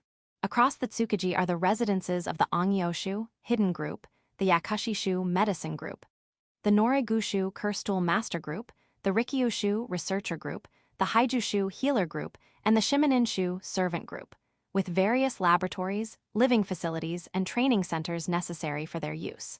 After cleansing myself in the bathhouse on the west side, I went to the servants' building, or more precisely, the detached building of the head of the servants' building, with a fragrance that was not appropriate for a servant. The purpose of this visit was to report on my recent assignment and to apply for the resupply of the goods I had lost. I've already heard about this from Ayaka-sama and the researcher group dispatched. It's a stroke of luck, but considering the fact that this is against a great Youkai, I'd say it's a very big win. As the head of the servants, I'm very proud of you. The man working in his tatami-floored study stops writing and raises his head. At first glance, his smile appears good-natured, but its depths remain elusive. Kazuki Shisui, the head servant of the Kazuki family, is in his mid-30s at the time of the start of the original game. He has short blonde hair cut short, and his right eye is indigo, while his left eye is red. Iris heterochromia is not an attribute given simply for the visual appearance of the character. Rather, it was proof of his unusual ability. Those who can use spiritual power to perform magic have heterotopia, a special, unique, and inborn ability that occurs especially in extremely rare cases. And the special ability, that is fully automatic and specialized for a single purpose, is called Mystic Eye. In the case of Kazuki Shisui's Mystic Eye, it is unique in that it has different characteristics for left and right eyes. The former is similar to hypnosis, but it puts the subject in a state of binding, and the latter is similar to telekinesis in psychic ability and affects the subject mechanically. This combination is heinous. In the worst case, just by seeing the target, he can block his/her movement and even twist off his/her head. Of course, there is a possibility that it can be neutralized depending on the opponent's Youkai power or ability, but in most cases, it can kill the opponent at the first sight. Moreover, even if his mystic eye is neutralized, his spiritual power, techniques using his spiritual power, and stick techniques using his stick are all top-notch. In fact, at the end of the game, neither humans nor Youkai were able to defeat him in a head-on battle, but Youkai was finally able to kill him with a combination of various techniques. It can be said that he is one of the strongest members of the Kazuki family at present. And he was once the most promising candidate for the next head of the family. However, after the blooming of the spiritual power and the manifestation of the unusual ability of both Hina, the eldest daughter, and Ai, the second daughter, he voluntarily gave up his position as a candidate for the head of the family. Although he was still superior to them at the start of the original story, he thought that his 2 cousins would surpass him in the future. This would lead to the prosperity of the entire Kazuki family. In fact, the older sister can revive herself even if her neck is twisted, and the younger one can strengthen her body by simple spiritual power, making restraints and neck-twisting powerless, so it can't be helped. Well, even if the mystic eye is neutralized, he is still overwhelmed by their bare skill at the beginning of the game. Above all, he is a character who can't show his openness. In the game, Kazuki Shisui is not cruel or cruel, but he is a man who thinks of his family as a whole with a cold heart and is willing to sacrifice himself for the sake of it. Therefore, depending on the route, he would cooperate with the main character, and on the other hand, there were times when he would thoroughly confront the main character. And when they confronted each other, he was merciless and unscrupulous. Considering my position, I could not say anything careless to him, even if he was not a person to watch out for. Shin Shen, I heard that Youkai was small in the beginning and had just turned into a great Youkai. However, it was wounded. It is possible that it was defeated in a territorial dispute with other Youkai and washed up in that mountain forest. Shisui opens a scroll that seems to be an inspection report from the researcher group, who retrieved and analyzed the carcass, and describes its contents as if to confirm them. Multiple tentacles were severed, and the fatal wound was caused by a blade being twisted into a depression in the shell, resulting in fatal damage to the internal organs. He says and looks at me. I don't mean to put it this way, but with the equipment provided to the servants, it would be difficult, and it's not impossible to damage the outer skin of a great Youkai, even if they were wounded. With the dagger that Princess AI gave me, I was able to accomplish my mission the other day. I anticipate what he wants to ask and answer his question ahead of time. The content itself is true, and above all, by answering first, it implies that I am obedient. Kazuki Shisui is not a clear enemy at present, but he is not a fool if he becomes an enemy. Therefore, I could not let his impression of me worsen. I don't blame you for receiving the gift from Princess AI, but you should have reported it to me. It is my job to educate and supervise you. I think he meant monitoring and supervising, but he does not say it. Among the Kazuki family's subordinates, the most numerous, the most expendable, and the most likely to rebel due to their poor treatment are the servants. Although they are educated by brainwashing, cursed, and information controlled to deter escape and rebellion, they are not completely safe. So, Shisui is placed one rank below the other members as the head of the servants group, because he is capable of putting down a rebellion by himself when it breaks out. Please forgive me, it was the princess's request. It's not a lie, but it's not true. At the time of the bestowal, the gorilla princess refused to accept my refusal and said that she would not allow me to take it away, but she did not tell me not to report it. Nevertheless, I didn't report it because I didn't want to draw attention to myself and I didn't want to be known. Well, she is a quick-witted princess with a whimsical habit. If Shisui asks her some questions later, she will probably make some adjustments to her story. Or at least she should. I see.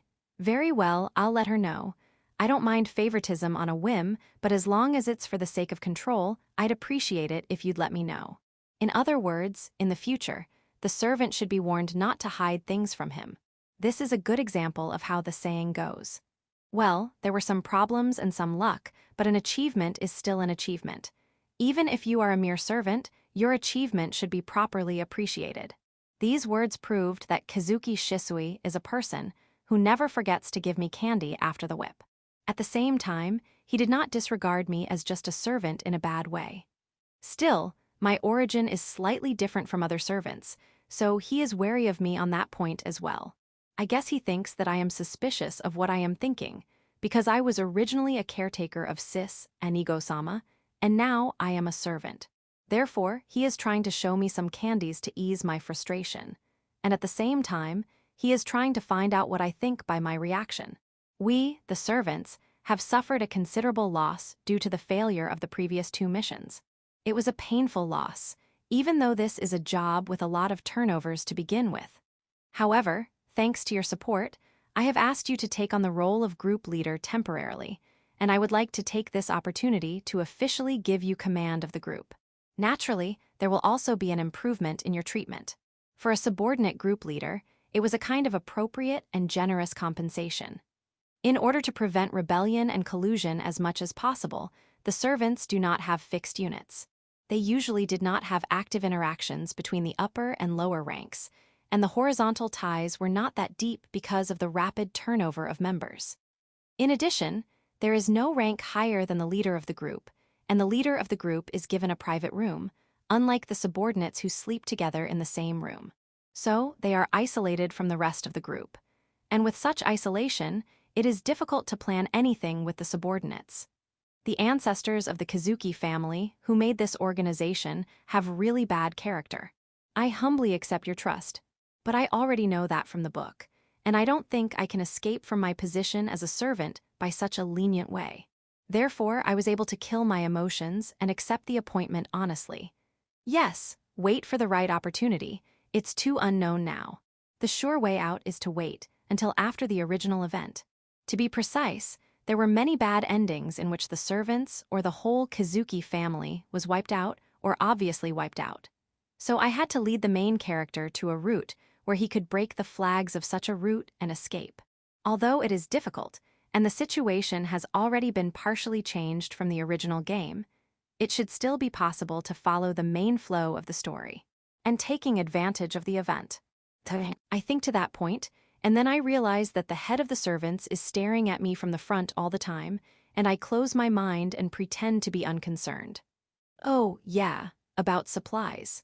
You can tell the Curstool men about the weapons and the clothes. I've already talked to them.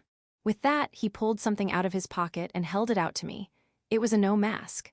Not the small mask I used to wear when I was a low-ranking member, but a no mask that represented an old man.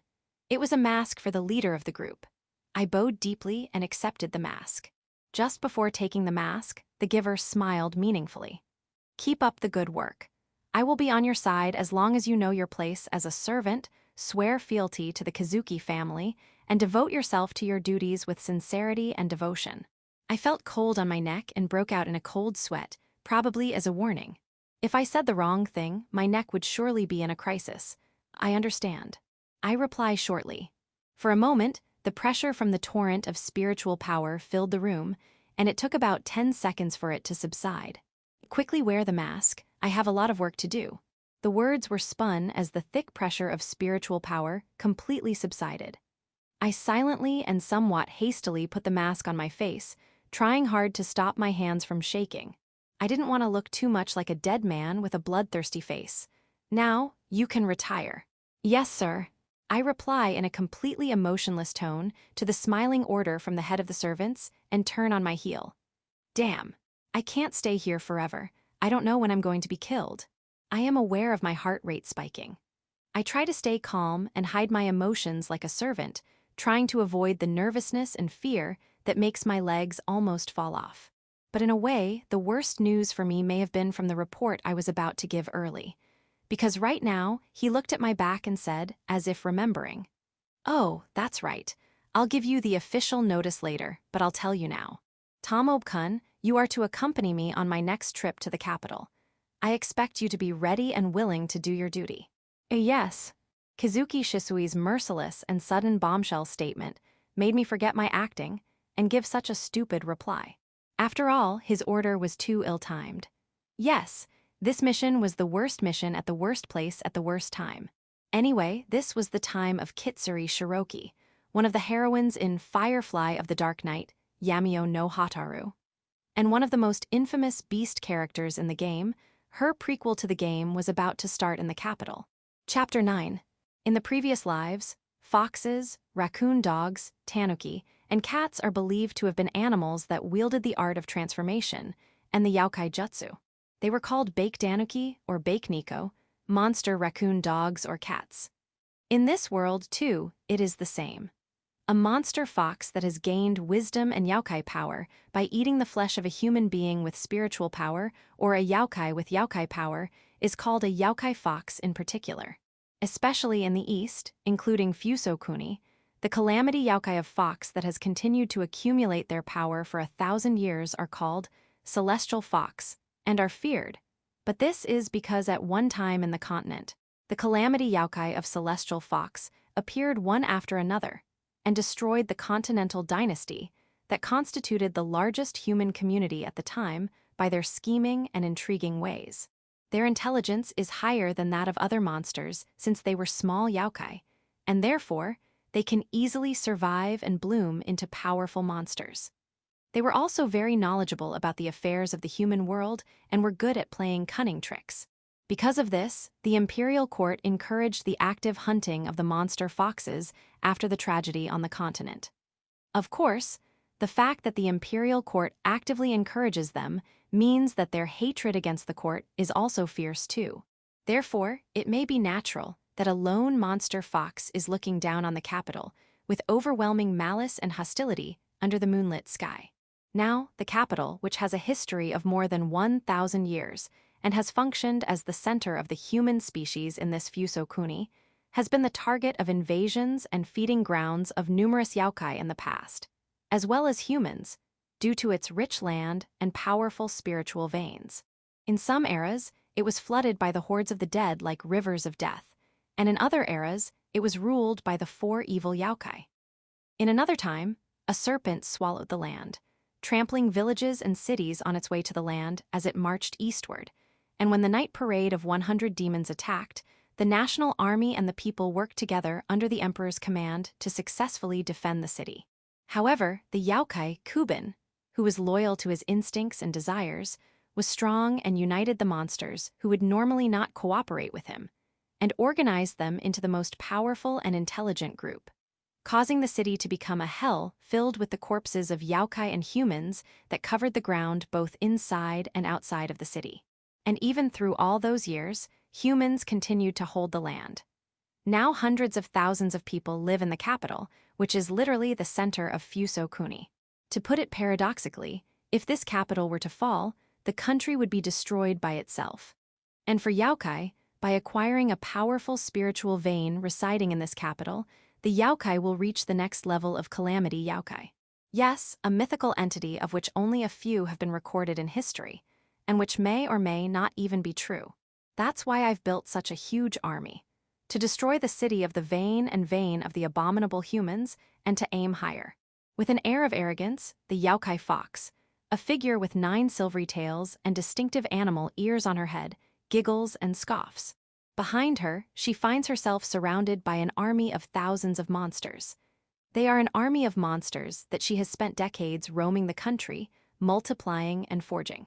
In fact, her army, which has already eradicated several small cities and a few, albeit weak, families of exorcists, is not deceptive. Well, let's get going. You go on. Those who run, those who defy, and those who resist, devour them all equally and eat them up. The confidence of the yokai fox is not a lie. Indeed, it is not an easy task to destroy a city or a house of exorcists. After all, the army of a city or a family of exorcists would not be easily defeated if all the lords and houses of exorcists were to join forces to defeat them. That is why the hubris of a young yokai fox less than 100 years old, even calamity yokai, is in a sense unjustifiable. And so, at this time, she has paid for her sins of naivete with her own body. What? In the next instant, the vortex of crimson flame that forms behind her burns over 1,000 yokai, many of them medium yokai, and even a dozen or more great yokai, most of whom are burnt to a crisp and disappeared. And some of the lucky ones that didn't burn up fell to the ground with their burned-up bodies. Is that a dragon? The yokai fox turns around and stares dumbstruck at the being that has nearly obliterated half of the yokai hordes she has spent so much time preparing. At the same time, she is aware of the overwhelming difference between the two groups. The sacred dragon curled up in a coil, the onmyoji sitting at its head slurps down a gourd of sake, then smiles an abusive smile and commands the familiar. Here's one more shot. Go ahead, White Lotus Byakuren. A shrill roar is released in response. At the same time, burning breaths of fire are released. Ignoring the thick shells of the monsters, their flame-resistant fur, and the barriers of yokai power, the yokai are instantly incinerated and burned to a crisp. The incineration, which nullified all defenses, was a fire of karma that rose to the level of a conceptual attack. GGHH, nonsense. With just 2 attacks, my servants. The shadow of the yokai fox, who had escaped the flames with her yokai jutsu, shouted words of abuse in disbelief. It was overwhelmingly unreasonable anger, and her voice trembled with fear, though she would not admit it. Don't be ridiculous. How many people does it take to raise an army this big? How many people have you fed? The voice echoes from behind her, and the yokai fox twists around to unleash her sword. Even with her bare hands, the calamity yokai's seriousness could easily decapitate a person's head, or rather, the upper half of their body. In fact, the black-robed human standing behind her had her body blown off except for both of her legs. However, soon the pieces of flesh turned into black shadows, and the atomized shadows gathered in a trail and formed a figure again, as they should have. Illusions. No, you killed this old man for sure. But don't worry, this body is just strange. The voice of the man who had just ridden the dragon echoes in Youkai Fox's ear as she yells. At the same time, a shock echoes in her head. Probably hit with a gourd, Youkai Fox plunges to the ground as if slammed to the ground. GBBHH? Don't you dare, you human. If it were a human, its skull would have been crushed and its contents would have popped out. But even for a Youkai Fox at the moment of impact, it suffers a concussion. However, the next moment, the figure, which was just barely a doll, rapidly enlarges, and with a roar, a huge silver-haired nine-tailed fox appears in the dark night. That was the true form of this Youkai. You bastard, I won't let any of you live. The Youkai Fox shouts angrily. She has fought strong men many times before. She has used every means at her disposal, even the most cowardly and despicable, to win, and she has ignored the begged for the life of the vanquished, tormented them, and devoured them. She had absolute confidence in her own wisdom and power, so if she attacks him with all her might, that's my line. A young shrine maiden kicked the Youkai Fox in the face with a spinning kick in the air. The blow with the leg, strengthened by the overflowing spiritual power, ripped the flesh of the Youkai Fox's head, cracked her bones, and shattered some of her teeth. The monster loses consciousness for a moment, and in the next moment, it suffers from unbearable pain. Ghhhhha. Youkai Fox falls down while vomiting a lot of blood. However, the exorcists who protect the capital have no intention of showing any mercy to her as she falls, following the force of gravity. So from all sides, people attack to strike her with a final blow. Ghhhh, you bastard. In a place like this, this is so stupid, will I die? It's not good, stop that Youkai quickly. Covered in deep wounds, Youkai Fox uses her last resort. The exorcists realize that the monster is about to do something and try to stop it. So, when the shadow of the fox is cut open by the exorcists, the next moment, the exorcists cast a powerful spell to set it ablaze, followed by a direct hit by lightning from a thunder cloud that suddenly appeared, and further pierced it with needles created by translucent wards that were generated from all directions. All of the attacks were a blow to great Youkai, and even a lower-level calamity Youkai would not be safe if they were not prepared for them. But, you idiot, it's an illusion. One of the exorcists, who specializes in magic and hypnosis, noticed something strange and shouted. The remains of the creature, which was supposed to be a piece of meat, however, disappeared like a mist the next moment. It was a masterpiece of illusion that Youkai Fox had created with all her remaining strength. Tusk.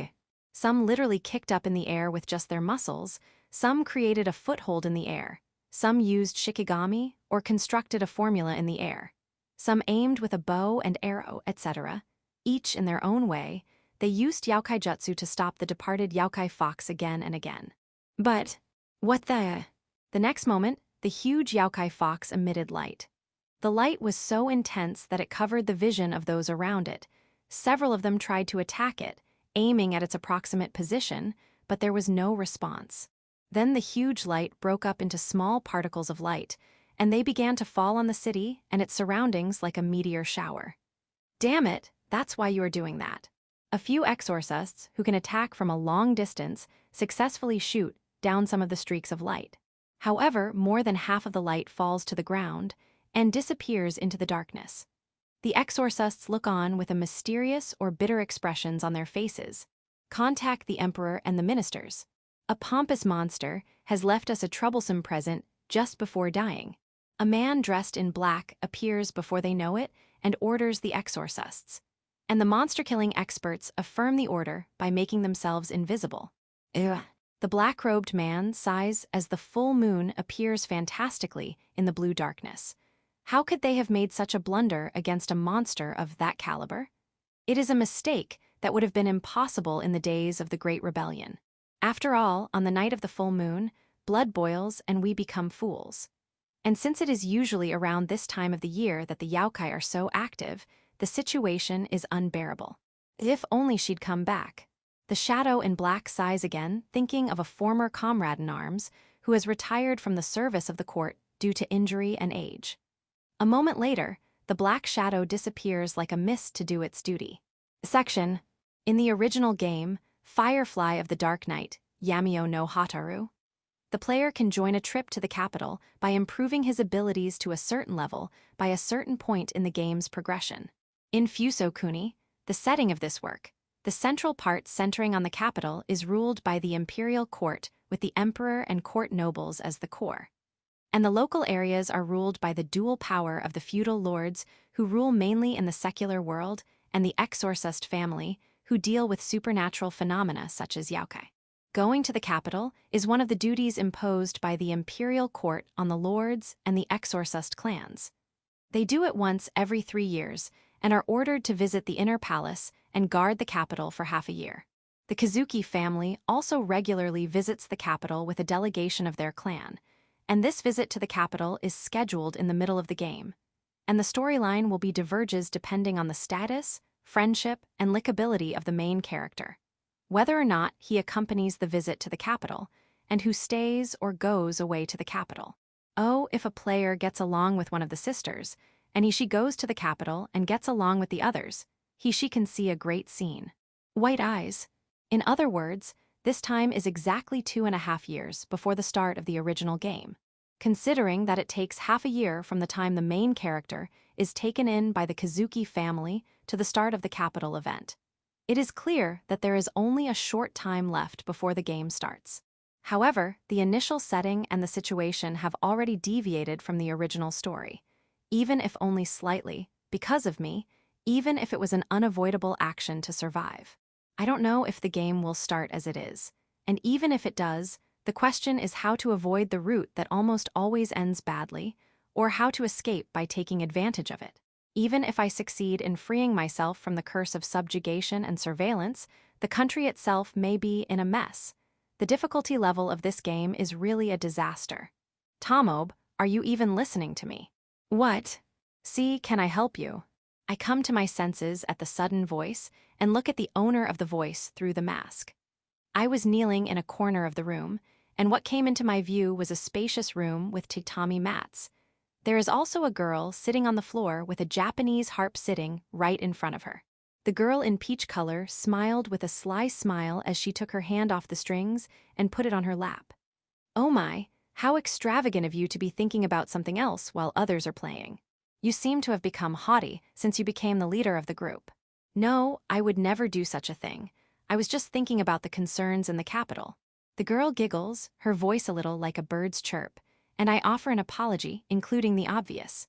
3 ox carts already converted into stray houses, plus 1 wagon for carrying goods, 4 exorcists, including a representative, and 10 miscellaneous people to take care of them, accompany us. There were also 5 cloistered men, 12 servants, 6 other men such as the medicine group, and about 30 temporary workers. If it were only by numbers, the formation was as large as that of a low-ranking feudal lord, which was a treat for Youkai and the others, partly because many of them had spiritual powers and unusual abilities. For the note, although the roads are well maintained, Youkai still appears and attacks merchants and travelers, especially on the mountain roads. There may even be bandits. Oh my, how can a servant leader be so worried about such a thing? You're getting too cocky. How can a servant do better than me and my uncle? She smiles a classy, yet clearly abusive sneer, hiding her mouth with the sleeve of her kimono. The fact of the matter is, I'm only a servant. I have not the slightest chance of winning in a fight, not against the younger girl in front of me, let alone against her fat uncle, who is the head of this group. So, what can I do to make them retreat from the fight? Even if not, unless Calamity Youkai comes out, the monsters that attacked us on the way would have been killed immediately by the exorcists who accompanied us. Fortunately, I, the leader of the servant group, can be a gorilla princess's guard, a companion chatter, and a listener of her harp performance without having to do any work. But that's only until we enter the capital. After all, visiting the capital at this time of the year is euphemistically suicidal, you know? No, if I don't do something about it, I'll just die. Based on the original game and the manga novels, the timing of this trip to the capital is very bad. To be precise, Gorilla-sama and Fatty are strong, so they may be okay, but if it goes badly, I may die from accidental injuries. And the most problematic thing is that even though I understand that I am in such a dangerous place if I read the novel, I would feel bad if I don't do something after entering the capital. The question is whether I have free time or not, and if so, what I should do. Since I know about the brain miso pudding case of Item Keichan's parents and the dance-eating party at the orphanage in the new city, I feel too guilty to ignore it. And more than that, it troubles the storyline. If there is no such thing, it is better not to ignore it. Even if it is not, that female fox is as bad as the Kazuki family in the main story of the game. As for Yako, she is also a big deal, but she is less hated as far as the main story is concerned. But the female fox was already the target of hate from the time the game was sold. She was an evil woman with a rotten character. There was a little, really a little, defensible setting, but it was too much of a fuck-up to cover it up. It makes people think that it might be better to kill her if you can, even if it is unlikely. In fact, it is not a small matter to be crossed so lightly. Oh my, you're thinking about something else, aren't you? Princess, that. No need to make excuses. You can't fool me all you want. Even through your mask, I can guess your shallow thoughts just by the way you act. You're so vacant. It's puzzling. If you were going to the capital, you should be more nervous. No, is it depressed? The gorilla princess has a strange expression on her face. Well, it is rare to be excited about life in the capital, but not so rare to be depressed. In the time of the Youkai rebellion, however, there is no safer place than the capital in these days. You seem to be in a very low state of mind, huh? Is it so bothersome for you to accompany me? No, there's no such thing. Then why do you seem so serious? It's just, I'm not a very smart man. I can make assumptions and take countermeasures in advance, but I'm not nimble enough to take the best possible action on the spur of the moment when those assumptions are deviated from. So I am silent for a few seconds. So, you can't tell me everything as it is. In response to my brief silence, the gorilla princess mutters, but with the right meaning. Well, gorillas are the sages of the forest, so it can't be helped. No, I have no secrets from the princess. I don't need excuses or compliments. I've seen it all the time. She lets out a choked sigh and waves her finger. The sideburns on the edge of the room are pulled up in the air and land in a position that is just right for where she is sitting. The girl continues to fan herself with her elbow on the side breath. I know you're not well educated, but I know you're not stupid. You must have a reason for not wanting to talk about it, don't you? With all due respect, princess, there are things I am considering for the sake of the Kazuki family and the princess. However, I ask your forgiveness if I cannot make a decision at this time. I bow my head in reverence and plead. I cannot lie here. The gorilla would be offended if I told her, and the 6 senses of the exorcist are not to be trifled with. She can detect my lies and deceptions from the slightest discomfort. And moreover, if it is against a gorilla, that is why I will not tell a lie. There is no benefit for either the Kazuki family or the gorilla in letting that fox woman do what she likes and letting her be strengthened. Especially for you, Gorilla-sama, you don't want to lose your favorite hero, do you? I see. The gorilla princess replies to my words with a momentary hint of frustration and then continues. So, what is it that you want from me, making such an unprovable and unconvincing request? I will devote myself to my duties as long as they are assigned to me. However, I would like to have some freedom in my leisure time. The Kazuki family understands that it is impossible to work from the time one wakes up to the time one goes to bed, even for 6 months straight, so there are some vacations and breaks. The problem is that even those hours are not completely free, and even the little freedom that servants have to move around can be enough to make the family suspicious and wary. So, all I ask of her is tacit approval and follow-through. That's a very bold request from a servant. Do you expect me to grant it? She whispers in a mean tone. However, she is wise despite her reputation as a gorilla. She herself must understand that at least my words are not lies, and she can handle whatever she wants to do to a single servant at any time. Above all, I knew that a gorilla with too much talent and too much time on her hands could not fail to be interested in this unknown proposal. And I probably won the bet. Okay, when you're done, send me something interesting, understand. The words sounded familiar. When the main character asked for her help in the game, she said the same thing in return for his agreement. As you wish. I bowed my head again, deeply and gratefully. Even though the conditions were negative and troublesome, her acceptance of my request saved many lives, averted several bad endings of the original main character, and above all, increased my chances of survival. Princess, we have arrived. We are now preparing for your entrance. Just as I was about to express my gratitude, a messenger reported from the ox cart. I looked at him through my no mask, and the gorilla cowered her shoulders and waved her fan in approval. After bowing, I step out of the blind of the ox cart. Then I saw it reflected in my vision. It was the majestic gate of the castle. A wooden gate that separated the rich, verdant fields that would turn golden in autumn. Many oxen, wagons, and footmen lined up in a long line to the gate, which was supervised by the city guard. The gate itself is a fortified gate with multiple layers of protection. Now, the crowd parted as if to break the sea. Then, the Kazuki family's ox cart and the line of people headed for the gate, enjoying it as a matter of course. For the note, it is not possible for a family of exorcists to line up at the gate with merchants and migrant peasants. Likewise, I follow the line, standing guard by the ox cart. Well, now that I'm here, I guess I'll have to do it. I make up my mind to do it. It's dangerous, but as long as I can expect a return for it, I have no choice but to do it. I rearrange the timeline in my brain and come up with what should be my first priority. I know what I must do first in this capital. That is to stop the revival and strengthening of the damned fox. That is to stop the dancing and eating at the orphanage on the outskirts of the new city, and to stop the former head of the Onmyu dormitory, Azuma Hibari, from being devoured without resistance by the cowardly means of being taken hostage. Chapter 10. The Great Human Youkai War. It was an upheaval as nightmarish as the collapse of the continental dynasties, at least for the countries in the east. No wonder it could be called like that, because a great Youkai or calamity Youkai with some power could lead a flock of hundreds or even thousands of them. But is that the only reason? Well, hundreds of thousands are very much. No, if it was just that much, it would not be so surprising.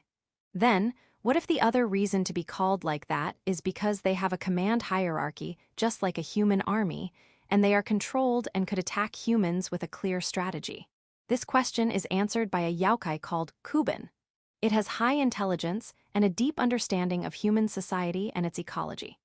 This Kuben used its power to hide in the sky and commanded other Youkai to ravage the farming villages and attack the city streets to disrupt food production and distribution, causing food shortages and resulting in starvation and deaths in great numbers. On the other hand, those with spiritual power and skill are cut off by cutting off their limbs, and their ability to think is taken away by some kind of illusion to be used as resources for the infamous human farm, while those without power or skill are left as refugees, and Youkai transformed them into dolls, or they are planted with a parasitic Youkai. They then sent the refugees to well-protected cities where supplies were tight. They also burned down mines and industrial areas, no matter how small, and interfered with the production of armor and weapons for human soldiers by eating and killing miners and craftsmen. Then, after the Youkai had overwhelmed the humans, the Kuben would say, "Now, humans, give me everything you have. I promise you a wonderful world in which all life will begin and end happily, without the suffering of hunger, the pain of labor, or the fear of death, for your children and grandchildren." These words were, in a sense, true, in exchange for all human dignity. But what's not helped is that even such a proposal for emptying the world was quite moderate in the face of this ferocious Youkai. This Kuben, who tried to terrorize and despair humans both materially and psychologically with his brutal, cold, and rational strategy, and on the other hand, tried to force them to surrender with his devilish sweet talk. Its strategy destroyed some small countries or actually forced them to surrender, but on the other hand, it made Fuso Kuni, which was now the largest power in the East after the death of the Continental Dynasty, to strengthen its will to fight against the war. Because of this, many Youkai sneered at the choice, but soon they were gone. The monsters underestimated human malice and hostility. Fuso Kuni, like the Youkai, countered the Youkai attack with ruthless strategy and by developing new weapons and techniques by cutting open the heads of captured Youkai while they were still alive and studying them, or by using criminals, refugees and orphans who volunteered or had no family to be used for forbidden sacrifices, decoy bombs, and human experimentation. In the end, the humans won the tragedy by a paper-thin margin with enormous sacrifices due to their malice and hostility that exceeded those of the Youkai. And since then, Fusokunis and the human sides, on thin ice victory in the Great War, reversed the balance of power between humans and Youkai in the east. The Kuban itself was a powerful monster, and many old and infamous Calamity Youkai and Great Youkai who had belonged to it were defeated. Of course, it is still a national issue for Fuso to deal with the surviving monsters, and they are not easy to be dealt with, but at the same time, it was also a fact that the monsters who had suffered great damage could not easily attack humans anymore. Even now, it is not unusual for them to attack people on city roads, or devour lumberjacks and hunters who go into the forests, or devour an entire mountain village in the countryside. Although the human influence area appears as an area on the map, in reality, it is nothing but dots and lines, except for a few areas. Even so, only the most vigorous Youkai or the most reckless fools would have the guts to attack a town or a city of a certain size. Anyway, for many people, especially in urban areas, it has been 500 years since the Youkai ceased to appear or were repelled before they could enter. This has made the Youkai less terrifying, especially in the capital.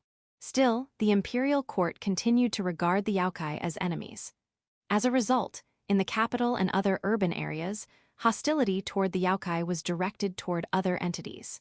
They were the heretics who emerged from the war and the struggle for survival between humans and Youkai, and who was rejected by both worlds. They were called half-Youkai. Section. In an age without electricity, even with candles, lanterns, and bonfires, people basically woke up with the light of day and went to sleep when the sun went down. But a young woman with long brown hair and ochre eyes, at least on the outside, wake up at 4 o'clock in the morning, a little past 5 in the morning. As she got up from her cotton futon, the cawing of crows and chickens echoing from outside gradually reached her ears as she awoke from her slumber. But as she was about to get up to get ready for the morning, she noticed something. Good grief, you're a bad sleeper, aren't you? There, let go of my clothes. With these words, she gently crawls under the covers and soothes the children who are clutching her clothes. They are probably no older than 10 years old. The futon had been placed on the side, on the top, and on the bottom to make the most of the space in the not-so-large room, but it would have been too cramped with so many people gathered here. And now it's summer. Do you mind if it sweats? You should all sleep on your own futons. With these words, she reproaches the sleepy little children with horns, wings, or even ears. She then puts them back to sleep in their places. No, Mommy, stay here, let's go to bed, okay? A particularly sleepy little child grabs her clothes and clings to her, looking sleepy and reluctant. At this sight, Azuma Hibari smiles lovingly at the child but says something in a troubled tone. Okay, you are a sweet girl, but I have to make dinner now, okay? After that, I'll sleep with you tonight, but you can sleep alone for now. She pats the child's head, soothes the child, and somehow manages to convince the child to go to bed so that she can finally get ready for the morning. And the first thing she does is to refill the altar with water and say a prayer. The altar is a bit of a ward against evil and misfortune. It is especially good for exorcising children's illnesses. It also has the effect of purifying and repelling Youkai energy. Next, she checked the garden, watered, and fed the animals, and after preparing herself, she used an illusion to make her raccoon ears and plump, round tail disappear and went to the well in the city to fetch water. Section. Did you hear? Yesterday, according to the story. Yes, I heard that soldiers are patrolling in the former city. I wish they'd come here too. I'll be too scared to walk the streets at night for a while. Is there somewhere that sells good luck charms? Me too. My store is always busy at night, you know. It's a problem. The wives, literally, are having a lively well meeting in front of the well in the early morning. And when they suddenly notice the shadow, they quickly move away. Ugh. Azuma Hibari, holding a big tub in her hand, bows to these women, and they too give her a deceptive smile. Even though she knew they were not sincerely friendly, she did not pursue the matter. She just silently poured water into the bucket and left the place carrying it on her back. That person, I think she's from that orphanage over there. Yes, I think so. I'm sure she's not a bad person, but at this time of year, Yes, what was she thinking? Taking in all those creepy kids. But it's scary to have them live in the back alley. It's better to have them all in one place. She ignores their conversation and hurries home. She knew that anything she said would be meaningless and would only make things worse and make it harder for them to live there. Then, when she came home, she poured water from the bottles in the house and finally started to prepare breakfast. If I remember rice, sigh, I'll have to go to the rice store today. Azuma sighs as she looks at the contents of the rice bin in the kitchen. The rice in the rice bin is grain rice. Raising more than 10 children who are in the prime of life, the cost of food is not so reasonable, and it is not often that he can feed them white rice. Haha, I used to eat it every day when I was at work. Now she thinks back on how extravagant she was in those days. Thinking back, even when she was mobilized for the Great Uprising, her meals always consisted of a bowl of white rice and 3 vegetables. It was probably to prevent treason and exhaustion of valuable forces. Well, she couldn't be more thankful to the supply men of those days. And she feels ashamed of the fact that she is far better off today than she was back then, and yet she can't even feed her children white rice. However, she cannot mourn forever. She grinds the grains, puts them in the kettle, and then turns on the stove to steam them. At the same time, she makes miso soup with leeks and shredded fried bean curd and adds an egg that she harvested in the morning. Summer is the season for harvesting eggplants and cucumbers. The former is harvested a little while ago and made into pickles, while the latter, fresh and fatty, is harvested in the morning and cut into pieces so that even children can easily eat them before dipping them in miso and eating them. For about 2 hours or so, when the meal is ready, she drags the children out from under the covers. The children, who were reluctant to leave her not long ago, now refuse to get out from under the covers, cursing her as if she were an agent of evil. But fed up with their good mood, she helps them get ready for the morning, and finally manages to get them all to sit down at the table just after 5 time, 8 a.m. Shall we eat then? Let's clasp our hands together. She smiles and signals that she will eat, and the children respond with the same declaration in a low tone of voice.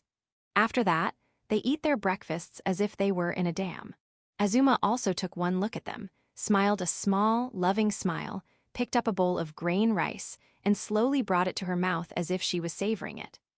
After the meal, while the older children helped with the cleanup and the younger children played in their rooms and in the garden, Azuma started to prepare for her departure to work at the temple.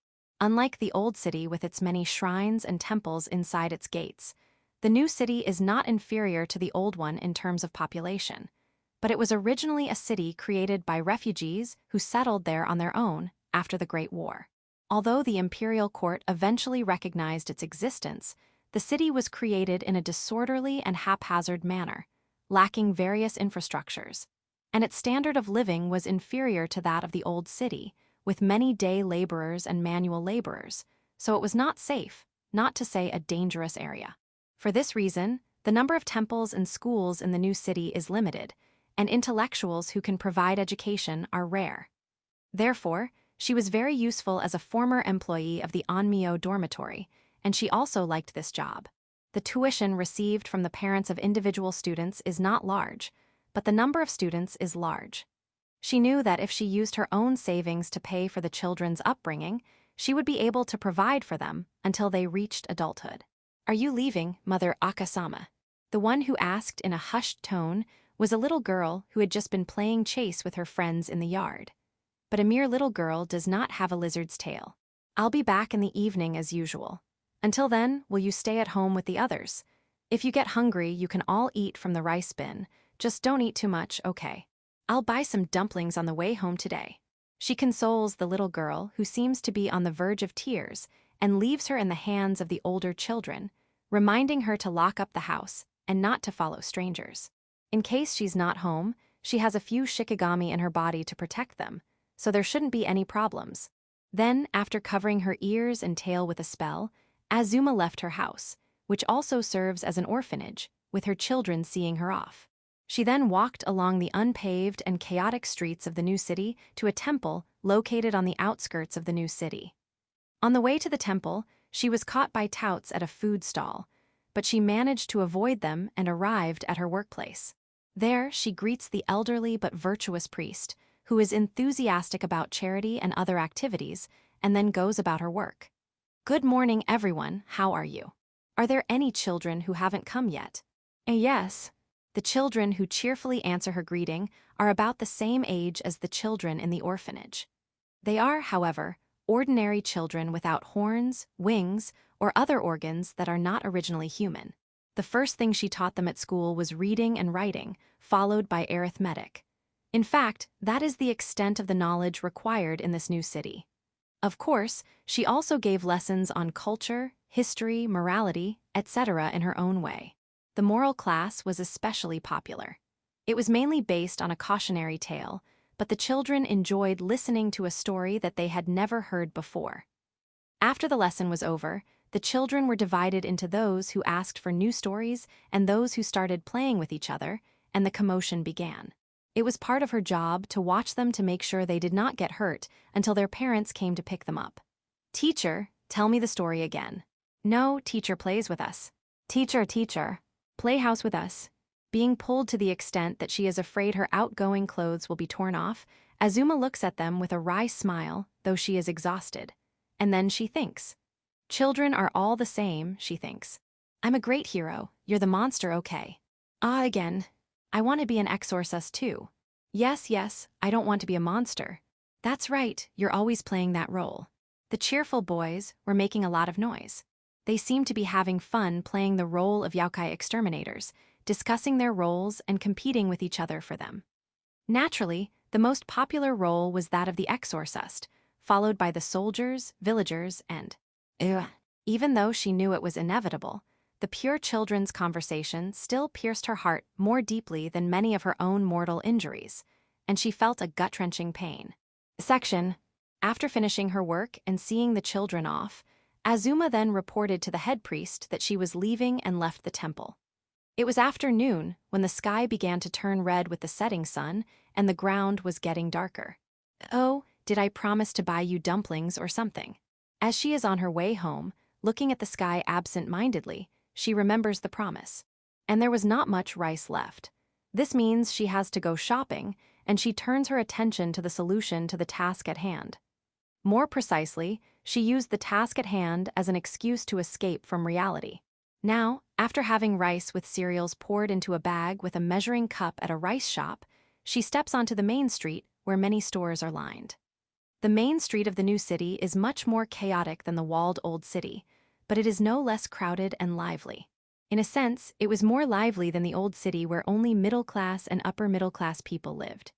Izakaya, bar/tavern, udon noodle shops, loach soup shops, tempura stalls, chazyuk stalls, grilled fish stalls, dengaku stalls, fruit stalls, ice stalls, etc. were loudly advertising to passersby. The appetizing smells of various foods wafted in the air everywhere. If it is a countryman who has just come from the city to work, they might think that there is a fair or something like that. In fact, the city is usually this crowded. Among them, Azuma visits a dumpling shop sandwiched between an izakaya and a chazyuk, rice with green tea stall. A middle-aged man with a bald head, holding a fan to endure the heat, uses a net to grill the dumplings until they are cooked just right, then dips them in sugar and soy sauce to add flavor. How are the sales going, owner? Oh, is that you, teacher? I'd like to say they're selling well, but when Azuma calls out to him, the owner greets her reverently with a positive smile on his face. His son also studied at the school about once every 3 days. Is something wrong? No, I just heard that the Youkai invaded the capital yesterday, and they have been repulsed. But there are some of their survivors hiding in the city. Word will probably spread tomorrow or the day after tomorrow, so I'm afraid we won't be able to attract many customers. The owner sighs.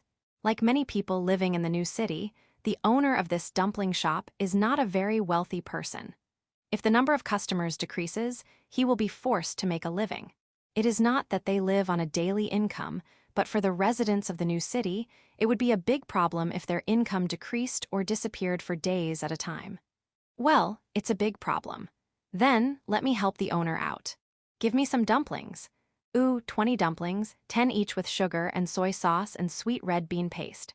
Okay, teacher, I'll get them right away. With a friendly smile on his face, the owner wraps the dumplings in bamboo leaves. I think you counted wrong. There are too many. Aren't there 10 hungry kids at your place? 2 for you, it's an extra. But don't mind it, though it may offend you. I don't like those brats very much, but you've been a big help to us here in the city. Even though people did know that she was the head of the Onmyo dormitory, many of them didn't know a woman named Azuma, who came to this city a few years ago, was a government official who was familiar with so-called curses.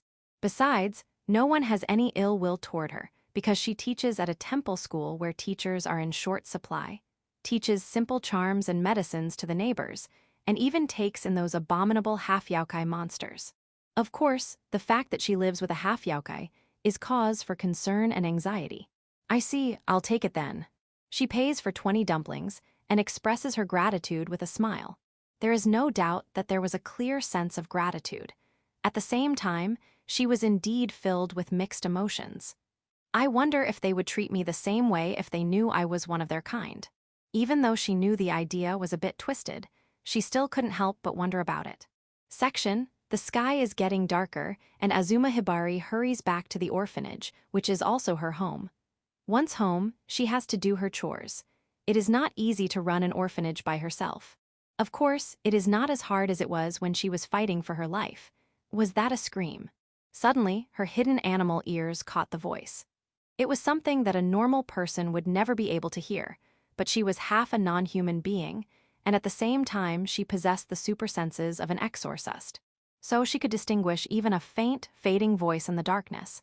It hurts, I'm scared, save me. As soon as she recognized that muffled voice, she was running.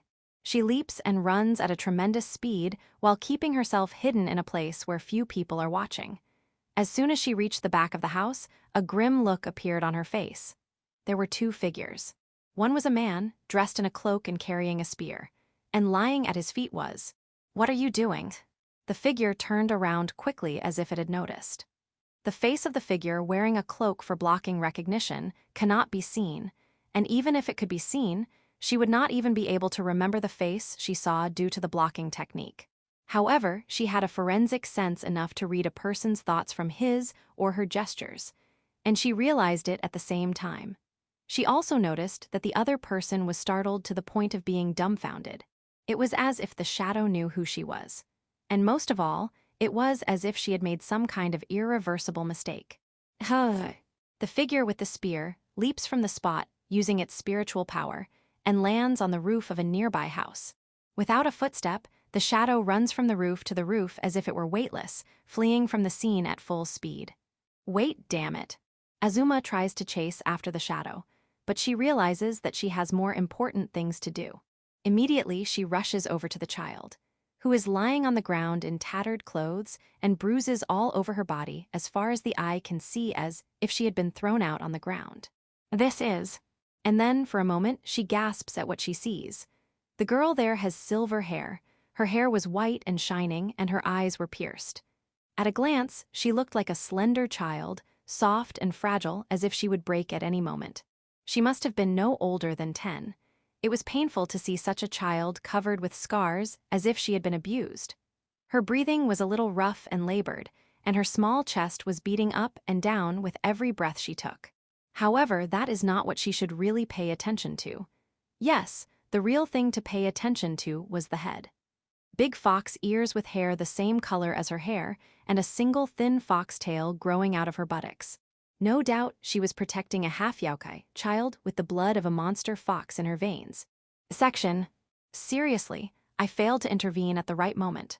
In the dark of night, in a place where no one could hear him, a reincarnated mob fighter voiced his despair that things had gotten so complicated.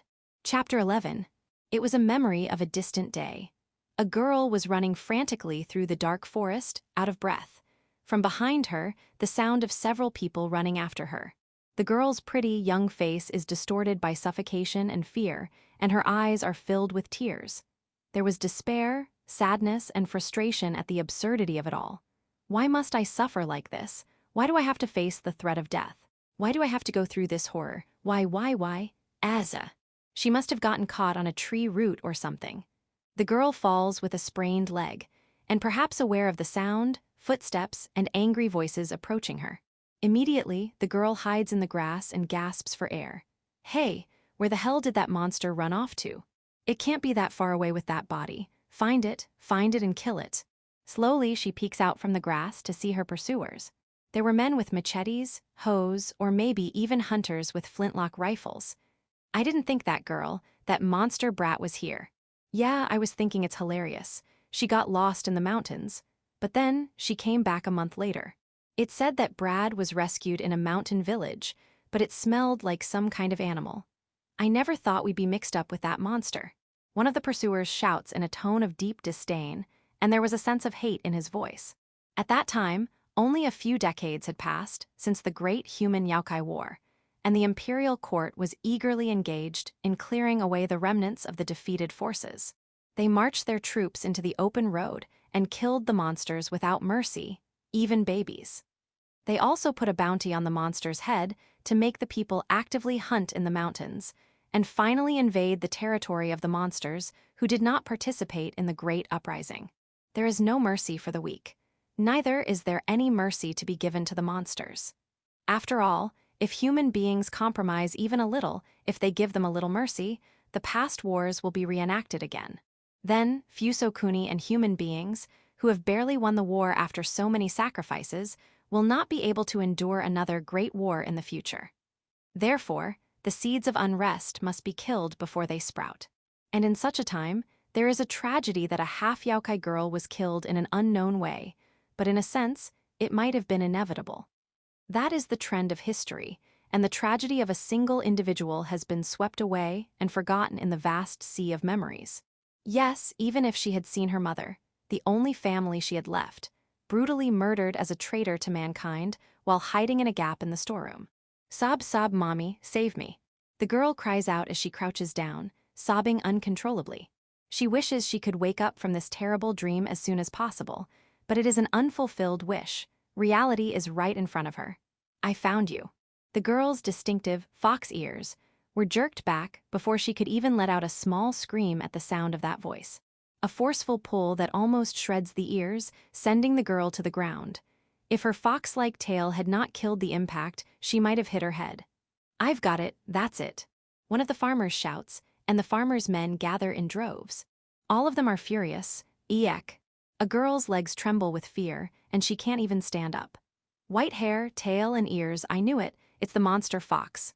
You're a monster for taking the form of a human. You plan to disguise yourself as a human and eat us alive, right? The girl's ears are pulled back from her head, and her tail falls limply as she is shouted at in a fury of unintelligible words. The girl's literal fright, like a small animal, may awaken in some people a desire to protect her. But for those who have heard the horror of monsters from their parents and grandparents, it would have seemed like an act to catch them off guard. Or those who saw that it was not an act would have felt superior seeing the frightened half-Youkai. However, some of them also had other feelings because of the girl's motherly beauty. And one of them was the man who had first dragged her out of the room. He suggested to the others around him with a sneering look on his face. Oh, come on, are you serious? With a monster like this? Are you out of your mind? Are you fucking perverted? Some of the men frowned at the suggestion. But then again, some of them looked at the girl with curious eyes. The girl, who had not yet reached her secondary sexual characteristics, instinctively sensed a frightening and dangerous future in their licking glances. Then the man who started it all approached the girl, seized her hands and feet, grabbed her clothes. Section Nuwo. Alia. Alag. The girl screamed as soon as she woke up. Several startled little voices followed at the same time. The girl is drenched in sweat and out of breath, remembering the dream she had just had. But what was it about? Dreams are quickly forgotten once they are awakened. Therefore, she was already forgetting what exactly it was, though she was aware that it was very frightening, and clasped her hands around herself. But perhaps it is the fact that she has forgotten what it was that makes it all the more terrifying. The frightened girl suddenly notices an even smaller hand on her small hand. Then she turns her head in the direction of the hand. Sister, are you okay? The young girl with a lizard-like tail mutters, looking deeply worried. Behind her are several children peering at her, as if to observe her. This is an orphanage that I run. It's not very well run, though.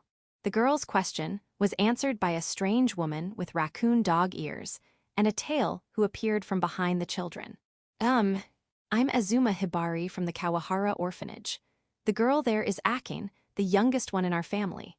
The lizard girl smiles with a grin. I was surprised to find you in the city. You were all in tatters, and there was a guy with a spear right next to you. I've never seen you around here before. I wonder if you were born outside the city.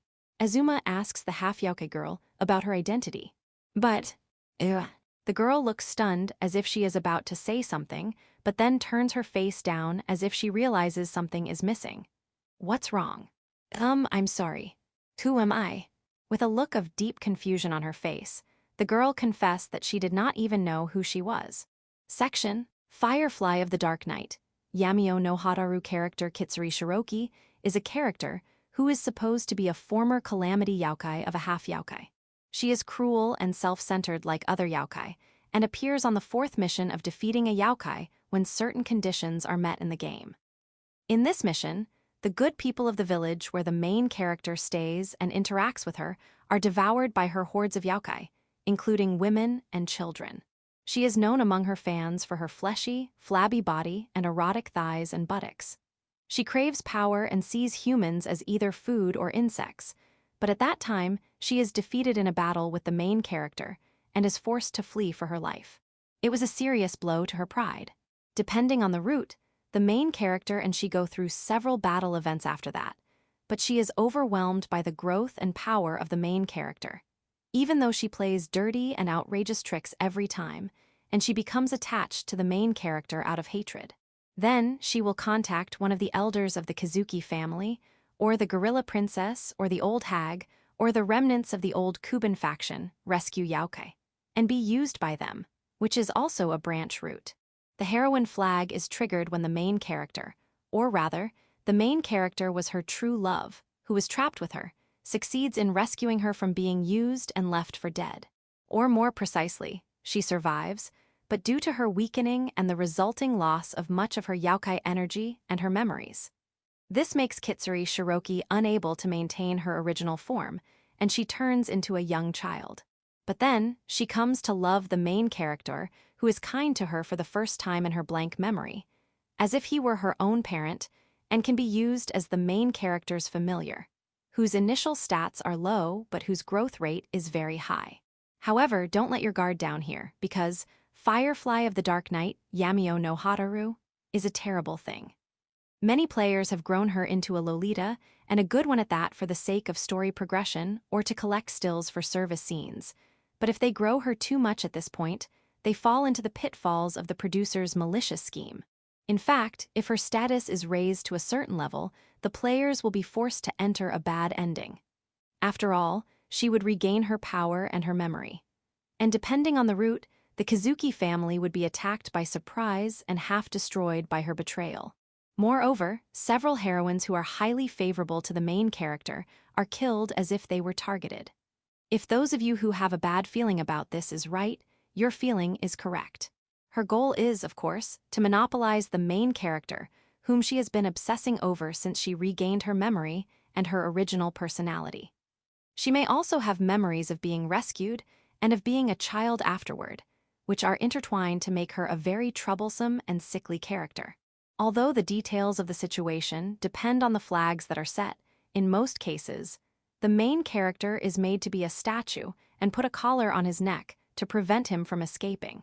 The end of the story is a gruesome one, in which the fox monster violently rides the protagonist in a cowgirl position and makes the main character eat the flesh of a human who has spiritual power, including a member of the Kazuki family and whom the protagonist knows well who was killed to make him a Youkai like her. Yes, the still image of this scene is so shocking that it distorts many people's sexuality. Moreover, in this case, the main character drops out in the middle of the story, so that the Youkai group achieves their goal and the capital falls into the hands of the Youkai group, and Fuso Kuni is destroyed. Ah, this is not funny. Well, one of the short stories of the prequel to the start of the original story of Kitsuri Shiroki is Kitsunjai Tragic Tale, the tragic tale of a fox child. It's a damn story about how she got enough power to fight with Yako-sama at the start of the original story. though she had only enough power to attack the capital in good humor and get avenged. It is known to fans as a devilish work, in which the evilness of the female fox is described to the hilt. And if one follows the content of the story, then, well, this has become more than a little troublesome. A new city in the capital, a messy city not protected by walls, wards, etc., on the roof of the tallest building in the city, I hide myself and my presence with a cloak cursed, with concealment and recognition blocking a mysterious gorilla's parting gift, and cluck my tongue. The novel describes how, just before she died, the fox monster divided her soul into several incarnations. If things are to proceed as in the novel, those incarnations will cause many incidents in the capital, especially in the new city where the imperial court is not so careful. Then, the monster foxes will gradually regain their power, gather, fuse, and finally resurrect as even more powerful Youkai with the main dish of tragedy. From my point of view, I wanted to prevent this resurrection from happening later. And to do so, I needed to deal with the core of the resurrection, the portion that would be the catalyst for the main dish to be devoured. Damn it, there's nothing I can do at this point, huh? I guess I'll just have to start with the easy part. Once she's under the protection of that Azuma Hibari, I should avoid any contact with her.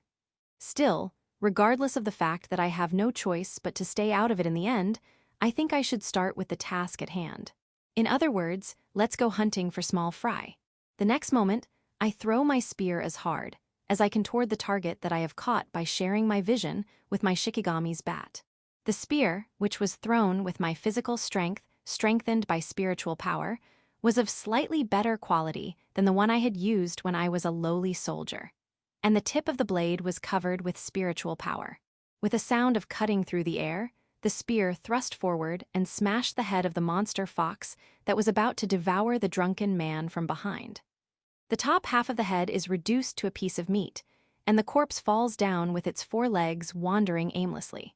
The drunkard staggers down the dark street, unaware of what has happened behind him. He is a carefree man. It's a hassle to deal with the carcass, but I can't just leave it there. I muttered to myself as I leaped from my hiding place and ran soundlessly along the roof. The carcass of a monster will only attract other monsters, and if a human eats it carelessly, he or she may become a monster as well. So, I can't just leave it there. Of course, it is also true that I don't have the time or ability to handle all the corpses of at least dozens of them, as they are described in the novel. Then, I would have to ask, "Oh, are you in trouble? I can help you with that if you like." I leap and distance myself as soon as I hear those sticky words echoing in my ear. Well, it's not that I didn't expect stalking. Hey, don't look at me like that, okay? It hurts my feelings. Why would a demon, Oni, be hurt by something like that? I say in an unfriendly tone to the monster, dressed as a begging monk, who smiles at me in a playful tone. The demon in question cowered her shoulders and muttered small words. "It seems that you are having trouble disposing of the corpse. So, as a woman who has been there before you in life, I thought it might be a good idea to offer a helping hand or two, don't you?" The demon crouched down in front of the corpse of the monster fox that had fallen to the ground. She then reaches out her white hand to the destroyed head and plays with the crumpled brain, plucks a piece, and puts it on her outstretched tongue as she looks at it. The gesture is grotesque, but at the same time charming. Well, it doesn't taste bad. How about I buy one of these carcasses? What? The demon's mouth twists in amusement at my suspicious expression. She puts her tongue back in her mouth and swallows the tasted piece of meat with a gulp, then continues her story. Hey, it's not that bad, right? It's a win-win situation that will make everyone happy. The demon, whose clothes are devoid of any color, looks oddly sensational as she winks and sticks out her tongue in a small gesture. Since you seem to be obsessed with these guys, I'll gather up the foxes myself. All you have to do is to take care of them and give them to me. How's that sound? Not a bad deal, is it? Well, on the face of it, the conditions are not bad. But there's nothing more untrustworthy than a demon proposal. It is a fool to take her offer, who is a big liar. So, it is not worth discussing. It hurts my feelings to hear your immediate response. Don't you think it's a bad habit of yours to always disrespect people's good intentions? Good intentions? I mean, you're not even a person. Oh, haha, you're right. But did I just win a point from you? despite her amused laughter. Every time the demon nibbles, onomatopoeic noises of bobbing, smacking, and gurgling are heard, which makes me want to frown. Phew, thank you for the food. Anyway, it's a monster fox, isn't it? It tastes pretty good for a small yokai. The demon that has devoured most of the food, including entrails and bones, claps its hands together in satisfaction, red blood clinging to the corners of her mouth. It was a surreal sight, partly because of the grotesqueness of the leftover food at her feet. I mean, after all, she is eating. Heh, there's no need to be so upset. I won't bother you next time. But if you need help with the meat, you can call me anytime. It's just you and me. I don't think we have any friendship. You say something terrible that's so easily again. You see, I'm a girl too, and it makes me sad when you treat me that way. Even though she said so, the demon fades away with a face that doesn't look sad at all. Well, these demons can turn into Youkai energy winds, hide in shadows, and even turn into mist can easily disappear. It is truly an ideal ability for stalking. In the original game, she must have been stalking the main character literally every hour of the day, even when he was in the bathroom or taking a bath. It's a creepy ability. Still, I don't have a lot of options. There are not so many people who leave their own clans, or who are awakened to the power of spirituality and curses from the common people, and live in hiding in the capital as a rogue exorcist or a native sorcerer. But it does not mean that there are no such people. However, according to the description of the original story, I don't want to get close to them because of the danger. But I guess I have to try to contact them for the sake of connection. Tisk, that's why I didn't want to come to the capital this time of the year. I said with venom as I leaped up and ran through the rooftops of the new city again. The Shikigami I had deployed in the sky had captured another fox's body. It will take time, but I have no choice but to move. Although it's not my duty to weaken them, I'm not so thick-skinned that I'd let innocent civilians get eaten alive. Section, hey, that's good. Those qualities are very human and heroic, just the way I like it. In the dark night of the city, the monster who was expectedly kicked out of her proposal smiles broadly and whispers to her favorite human being. Although, if he had accepted her proposal, her ardor would have cooled down at that moment. A person who readily accepts the favor of a monster is not the hero she is looking for. Still, it looks like you're in a lot of trouble, but I wish you the best of luck. As a weak and childish person, I hope you will spit blood, suffer, be afraid, bleed, and still grit your teeth and move forward. And I'll give you a little support like I did the last time. The demon mutters happily like a mischievous child at the end. Her eyes observing the human in the dark night are like a maiden in love, like a loving mother, like a female captive of pleasure and delight, and most of all, like a beast in front of a feast. Section, truly a vulgar demon. Oh, what did you say, princess?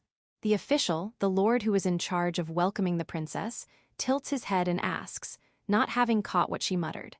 Then, wearing a raven-hatted, straight-robed courtier, Kazuki Ai covers her mouth with a fan, laughing like the tinkling of a bell. It was a gentle and lovely smile that made people feel affectionate toward him. But it is only on the outside. No, it's the cuisine of the capital. I was surprised at how delicious it was. The content is typical of a child of 13 years old, but her manner is soft and elegant. And above all, her voice is somehow charming and sexy.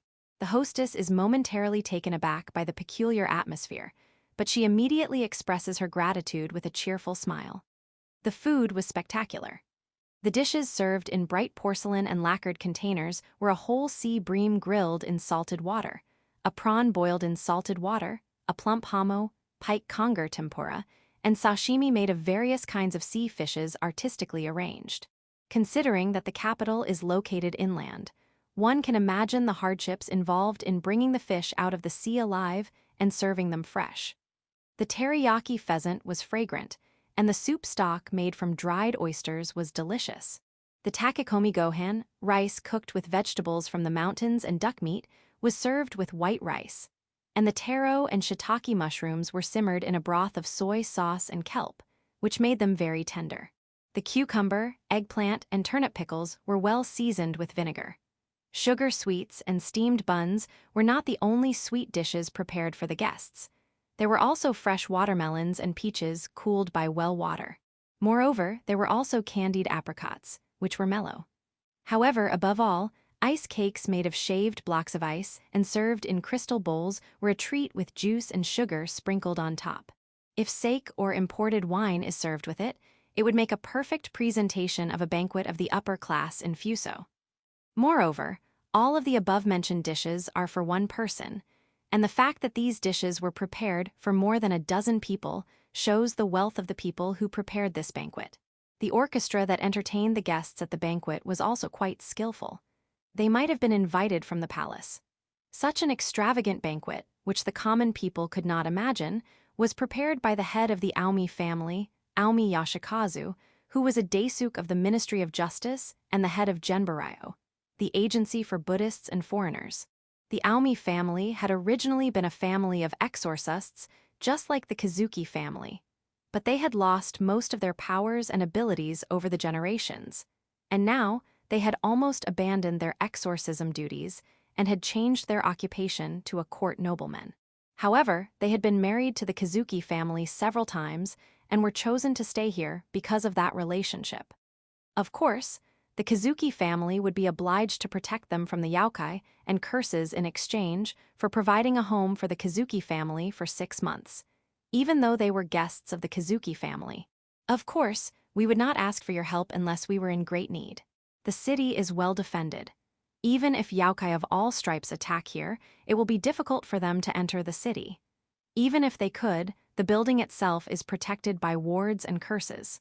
It would be safe. The courtesan, a member of the Aomi family, boasted of the city's strong defenses, and it is not a mere tiger. That's very good. But when I came to the inner palace, there was a very heavy guard. Ai inquired very naturally. The security of the inner palace, where the emperor resides and the government is carried out, was very strange even at a normal time. The fully armed imperial guard, a group of warriors on all 4 sides, and even the agents of the Onmyu dormitory were mobilized for the security, which was, to put it mildly, unusual.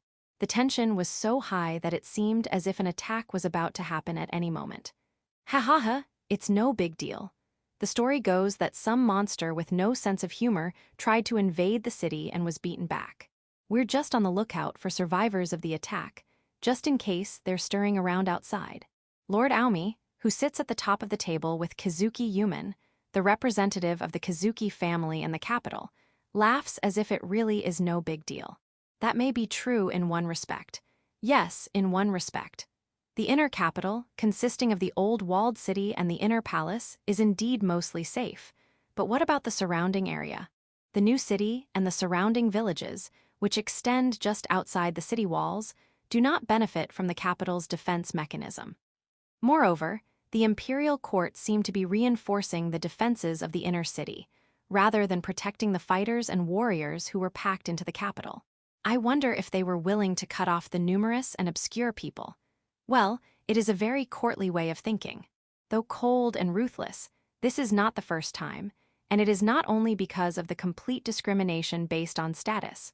For the imperial court, the protection of the inner court, the sacred veins beneath the inner court, was certainly a priority above all else, and there is a history of having to resort to cruel and vile measures to fight against the cowardly Youkai. However, the imperial court is still corrupt in the sense that it is openly trying to sacrifice the people in this day and age when the country has enough power and strength to fight, even if it was 500 years ago. Though I don't mind if they do so. Kazuki Ai thinks. That in itself is not important. From her point of view, it does not matter how many lowly people are eaten by Youkai and others. After all, she was not willing to take any action to deal with the loss that wouldn't suffer her and her surroundings. Besides, it was in a way convenient for her that the imperial court did not act.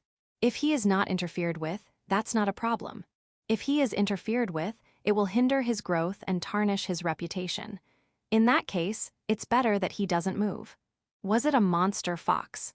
Let it be fodder for him. How much he knows about the situation, or how he knows what's going on and why he's moving. It's hard to tell at this point through the shikigami attached to him. But it doesn't matter, and it is more convenient. An ordinary man is not interesting to her, so if he has something that surpasses himself, that is something to be welcomed. Knowing that he's something special. Haha, that's good. If all goes well, I'll reward you. Amidst merry laughter and music, she slowly slurps down a crystal glass of imported wine. After finishing her drink, she scooped up the red drippings from her mouth with her white fingers and licked it off with her red tongue, smiling in a way that was distinctly different from the other participants. So, don't forget to bring a souvenir, okay? The smirk on her face was perpetually aggravating, ferocious, sensational, and frightening to the point of being terrifying. Chapter 12. In Firefly of the Dark Night, Yamio no Hataru, which is basically modeled on Japan around the Edo period when there were neither human rights nor the concept of democracy, Fusokuni has a strict class society. Rather, in fact, because the country is overrun by monsters that surpass human beings, and because there are people who have special power to fight against them, the sense of class and hierarchy may be more strict than in the real feudal age. As for the ruling class, the emperor, who is the supreme ruler of Fusokuni, and the royal family stand at the top of the ruling class, and the court nobles, who are in charge of the central government and ministries, the feudal lords, who are in charge of local administration and military affairs, and the Exorcist family, who have the ability of opposing monsters of different shapes, reign in the upper layer of the ruling class. Below them are the landowners, such as big merchants and village heads with interests such as wholesale dealers, who hold the upper middle class, and in the middle of the society are the rich farmers who own large tracts of land. Though not as much as landowners, the common samurai who eat the stipend from the feudal lords, the skilled craftsmen, and middle-class merchants who have real estate, privilege, other assets or skills, etc. Of course, being in the lower class does not mean that all the people are in need of food and shelter. Such a fragile country will soon be destroyed by the Youkai. So, while most of the peasant townspeople have little entertainment and have to work every day, they earn enough to eat and have a minimum savings. Well, there are still some peasants who have to pay a heavy tribute, the urban poor who have to work day jobs to survive, and the untouchables who are treated as lowly people, as the game suggests. As for me, I was born a poor farmer in a cold village. Well, we are lucky that we have private land, though it's not as big as a cat's forehead. In such a situation, there is the Takebana family, a merchant family whose roots can be traced back to a noble family that fell and threw away its position as an aristocrat and belongs to the upper class among the so-called commoners.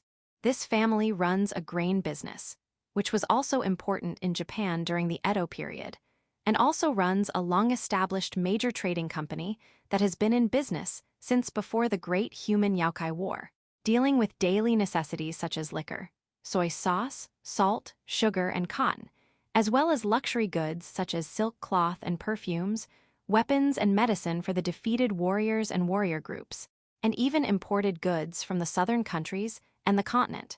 In the game, Takebana Keo-chan, 14 years old at the start of the game, known as Keo-chan, the item shop owner, is the first store of the trading company, where players can purchase various rare items at a high price. By the way, this Keo, as is usual with the characters in Firefly of the Dark Night, Yamio no Hataru, is not a character to be captured, but rather a character with unnecessarily elaborate standing pictures and abundant image variations. Therefore, she is often included in the first encounter heroine or harem member of NAISEI-oriented authors in the later secondary works. Above all, the incident in the Gaiden novel, Sad Tale of a Fox Child, also known as the incident of item shop KO's parents' brain miso pudding, ignited fans' fantasies related between the two different books. Well, wouldn't it be a sight to see her parents' skulls cut open, and their brains being scooped out with a bamboo whisk and eaten alive while hiding in the carriage's baggage. Then, after the murder of her parents, who were the top management of the Merchants' Association, the daughter alone had to manage a large merchant's business. Combined with the description of the family in the Sad Tale of Fox Child, and some dark lines in the game, fans of the game have been shown a lot of stories in which the daughter sells her body to bad adults in order to protect the store. Yeah, lowly girl who literally put her body on the line for the sake of it, that's pretty twisted. Now, this is a long explanation of the introduction. Anyway, KO's personal misfortunes are also quite remarkable, but I have my own reasons to intervene in this event other than good intentions. After all, this event, along with the dancing and eating event at the orphanage, will help the fox monster to regain her full power. Hey, is that? I stare at the line of wagons, not only horses but also cows, to be precise, moving along the city road a few miles away from the capital. The number of wagons alone must be at least 30. And if it were to include small clogs, the number might be 3 times as many. There were dozens of performers and laborers, and dozens of guards as well. Some of them have a spiritual power. No doubt there were defective exorcists, stray sorcerers, and ronin who had escaped from their clans. That said, the quality is not that great. The gorilla princess, dressed in a traditional cherry-red kimono, waving a fan by her side, boasts in a bored tone. In fact, as she says, their abilities are not good enough compared with those of the top-class exorcists. Well, in most cases, the defective exorcists and the stray sorcerers are mostly runaways from their parents' homes, troublemakers, farmers, etc. who have secretly awakened to spiritual power because they are weak and difficult to stay. Since they are weak and lack know-how, it is no wonder that their ability is low. Of course, there are some cases like Kazama Sabasuke or Mitsubishi O whose talents are too strong, or who were expelled from Onmyu dormitories or their families, because they studied too much on the forbidden arts in the era of Great War, which is unethical. Though there may be some elite guards of Takebana Trading Company, but they are not the best ones. In any case, such guards would have been sent elsewhere rather than to the safety of the capital. However, that said, I should say Takebana Trading Company is a good company. It is true that they are mostly defectors and stray, but in the first place, there are not so many people who have spiritual power and other abilities. Among them, those who are skilled enough to fight are even more limited. Even if there are a dozen or more exorcists, sorcerers, and warriors with combat skills as guards, the quality and number are more than enough for escorting people in the vicinity of the capital.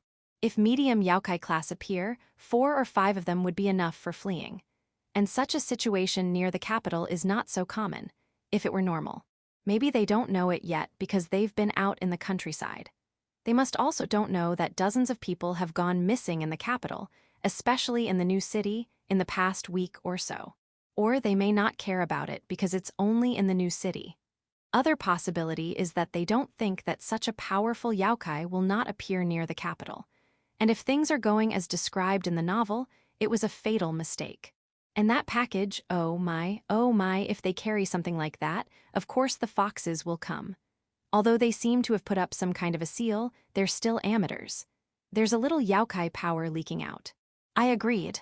Carrying such a load to the current capital is like pouring a bucketful of blood over one's head on the beach where there are many sharks.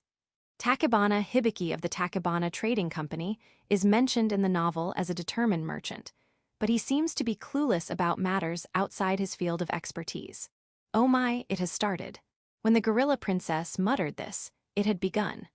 A dozen or so monster foxes appeared and began to attack the line of wagons leading to the capital. The pack of Youkai, which had been hidden from sight, sound, and smell until the very last moment, attacked the line of merchants, forcing them to stop their movement. They destroyed the wagon wheels, preferentially trying to neutralize the exorcists and fighters, and their actions to create a siege were clearly strategic and proved their intelligence. It turned out just as you said. Are you talking about the foxes that are mischievous in the new city? Yes, I've been working with the princess's permission, and I've figured out about the attack. Moreover, it's that Takebana Trading Company. I thought it would be a good idea to them owe us. For a while now, I've been hunting for the human-eating foxes by myself under the cover of night. But this miso pudding project was more than I could handle on my own. At the same time, if I could break the event here and reap a considerable number of foxes, the subsequent event at the orphanage would be much better. Then, my methods were limited, and once I get involved in this case, I should finish it. The most fearful thing is to handle it halfway. This is because I cannot know how future events will change in a place I do not know. That is why I brought this story to the gorilla, who is competing with Sis, Anigo-sama, for the next head of the family, both in the game and in this world. I tried to move her in terms of scoring points for the imperial court and building a relationship with a big merchant. I thought it would be a bit more difficult given her moody personality in the original story. But I was lucky that I was able to drag her out only by getting down on my knees. I don't suppose this is the reason why you requested a freedom to roam. Gorilla-sama asked me again, but a bit more curtly, about the request I had made earlier on the way to the capital. As in the game, she is confident of her talents and abilities and does not like to think snobbishly. She likes to do interesting things even if she knows she will lose something. So if I make a mistake in my answer, I may have to cancel the rescue. Therefore, I must be careful about what I say in my replies. This is related, but this is not the main subject. If I had to say so, I would say that it is an accessory to the main issue. The main issue is to get rid of Yandere rivals who are competing for the guy who will you like while causing damage to others.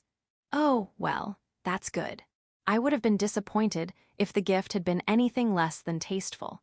Please make sure the gift is something more interesting, not so theoretical and complicated, okay? The gorilla declares in a mean tone while covering her mouth with a fan. Stop it, don't raise your expectations.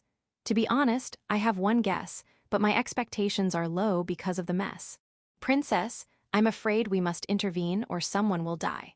I replied, as if to divert the conversation. The girl sees through my digression and squints at me. Oh, is it bad answer? Shall I run away? I think it's easier for them to owe us after more people die, but well, okay. She says helplessly, and takes a step away from the sacred beast we've been riding, an eagle big enough to carry a few people. Yes, until now we have been talking on a sacred beast flying overhead. The headwind has been so strong since a while ago that I feel like I'm about to fall. Tomob, you know that you should get off after Ando lands. Yes, I know. Because I'll die if I jump from this height. As if mocking my inner musings, the girl quickly and naturally took another step forward, and the next moment she was falling. The girl's body follows gravity, and her fall speed increases at an accelerating rate. Normally, the girl's body should have collided with the ground and reduced to a piece of red flesh like a red boxwood. But I knew that this was impossible. A moment later, dust flew up as the figure hit the ground. For a moment, I was confused by the scene, not knowing what had happened, and both Youkai and the people surrounding her had stunned expressions on their faces. Now, entertain me at least to kill some time. Her low voice echoed strangely and impressively in the momentary silence of the bustle. From the dust, a dreamy girl with a fan in her hand appeared with a noble and ghastly smile on her face. Section: the number of monster foxes that attacked the convoy was well over 30. Nearly half of them were monsters of the medium Youkai class. At least 10 soldiers, even if fully armed, would be needed to even contend with these monsters. When the number exceeded 10, it was beyond the capacity of the guards of the trading company. This is ridiculous. Why is this happening so close to the capital? Takebana Hibiki, the leader of the Takebana Trading Company, who was riding in one of the wagons, was astonished. But he gave instructions to the convoy beside the officials. He shouted frantically with spit flying in the air, trying to get the wagons and servants away as much as possible. Didir, his wife, who is the descendant of Nanban descent, southern barbarian Europeans who came to visit Japan around the 16th to 17th century, and used to be the store's representative because of her beauty, calls her husband from inside the wagon with a voice trembling with anxiety. Don't worry, the capital is just around the corner. Help will come soon. It was a natural thought. After all, normally it would be unthinkable to leave the convoy of a big trading company carrying the goods ordered by the imperial court right under the nose of the capital to be attacked. Yes, normally. But since the imperial court strengthened the security of inner palace and inner capital, it means that the security of the other places was relatively relaxed. Also, the Takebana Trading Company had a much better security than those other trading companies. Because of that, the imperial court were thought that they could defend themselves, so they were less conscious of them. Thus, the help would normally have come only after everything was too late. Yes, originally, but now, with a shock like an earthquake, Youkai's screams are heard from a little far away. What's happening? AA reinforcement. There is an exorcist slaughtering foxes one after another. A shadowy figure replies to Hibiki's question. As soon as he understands the meaning of the response, a smile of relief appears on his face. Father, Arusama. KO. Stay inside with your mother. Don't worry, help is on the way. Hibiki turns around at the sound of an anxious voice behind him and reassures her. The frightened blonde girl in her mother's arms nods in reply to her father's words. But it is still too early to be optimistic. The next moment, the horse of the wagon they were riding in is beheaded. There were 2 horses pulling the carriage, but both of their heads flew in the air. Alia, Alia. As soon as the speed was increased, the horse which lost its head hit another wagon with a great force, and the pulled wagon itself overturned. Hibiki quickly pulls his wife and child into his arms, and his wife also shields herself to protect her daughter. And then, Ahia father, mother Akasama. The girl, who had been momentarily knocked unconscious by the violent impact, woke up, and the first thing she saw was the faces of her parents. It seems that she was thrown out as soon as the wagon overturned and was protected by her parents. Keikyo, are you okay? With a look of anguish on her face, the mother worried about her daughter's injury. Her right leg was injured so badly that it was visible even through her kimono. GGH, my leg, damn it. Hibiki swears and endures the pain. He, too, had both of his legs pinned under by the luggage that had been thrown out of the wagon. With proper treatment, he would probably recover, but there is no time for that now anyway. Keikyo, are you okay? Are you hurt? Ko shakes her head in affirmation at the sound of her father's voice, asking in pain. The girl tries to lift the heavy baggage with her small hands to help her father. Of course, the luggage does not move an inch. Ko looks around frantically. Around her, the battle between Youkai, the guards, and the trading compay employees is still going on. Although they might win in the end because of the reinforcements, it was doubtful that they would make it in time before they were killed. Ko, hide in the wagon in the luggage, stay in there until help arrives. Her mother's voice was frantic, but the girl understood what she meant and now shook her head. No, don't wanna. I want to be with mother and father. Don't be selfish, listen to your parents. The father, with tears in his eyes, rebukes his daughter for disobeying her mother's orders. Ko's shoulders tremble at the sharp words of her father, who is usually described as being too fond of his daughter and spoiling her too much. Your father and mother will be fine. You just think about protecting yourself. Now hurry up. What's so hurry? They gasp at the sound of the woman's cold voice that follows Hibiki's words. When Ko turns her gaze in the direction of the voice, she sees a woman with silver hair and blue eyes who is wearing a kimono and is covered with the blood of numerous people. Her face was distorted in a brutal way, her head had ears reminiscent of a fox, and 4 tails peeked out from behind her. She was clearly not human. What huh? As soon as Ko saw it, she fell to the ground from fear. Her face turned blue at the overwhelming presence of death, which was more than a girl could handle, and her teeth clattered. Her muscles were so tense with fear that she was becoming weak, but she couldn't care less about that. It's no use, this is. Her young mind wondered desperately what to do, but she soon became convinced that it was pointless. She knew in her childish mind that no matter what she did, she would not be able to save herself. Keikyo, run away quickly. Hibiki tried to tell his daughter to run away, but then his left ear was cut off with a swipe of the fox's tail. At such sight, his daughter and wife screamed. Shut up! Be quiet for a minute, you monkey. Well, a family of a merchant who leads such a large army must have good bloodlines. At least better than eating those town people. Even if these family members have no supernatural powers and cannot consciously use their spiritual powers, their blood is mixed among the upper class. The quality of the flesh and blood, including the latent ones, is of a high quality. And if the goods in the back of the wagon are also attractive, this raid was a natural choice in a sense. All right, let's have some. I would have liked to eat more slowly, but it can't be helped. It's hard fighting it with what we have now. Let's just take whatever comes our way, shall we? As for the monster fox herself, to be precise, before she split, she would have preferred to cut open their skulls while they were still alive and scoop up their brains and eat them little by little. It was a very enjoyable and pleasurable way to eat for her, while looking at their face contorted with despair, fear, and pain as their body trembled. Unless, of course, a woman like a lump of spiritual power fell from the sky. The best thing to do is to just enjoy the feast and leave while her 3 minions stall for time. Therefore, shall I start with the little girl who seems to be running away? The fox woman with a cruel, ruthless, and brutal smile transforms her figure into a gigantic monster fox. Her cold, rat-like gaze pierces through the girl. Then she opens her huge mouth. Meanwhile, the little girl says, "It's no use," and closes her tear-stained eyes as quickly as she can. She puts her hand on her head and tries to bear the pain that is coming right now. But, the moment she was prepared for never came. And then the girl slowly, frightenedly opened her eyelids to the question that came to her mind and caught sight of someone's back. Damn, this guy, my handle's bent in one shot. Is my spear really better than my previous lowly one? The figure standing in front of the monster took a glance through the mask at the bent handle of the spear, which had been twisted by a blow from the fangs of the monster fox, and uttered a dismayed voice. Takebana KOs dark lines in the game. Right now, I'm just a signboard girl, but someday I'll show them that I'll take back the trading company from them. No matter what it takes. I've had my share of mud and water. I have endured humiliation. I've accepted disgrace. I did it to save my father's business. I will never forget.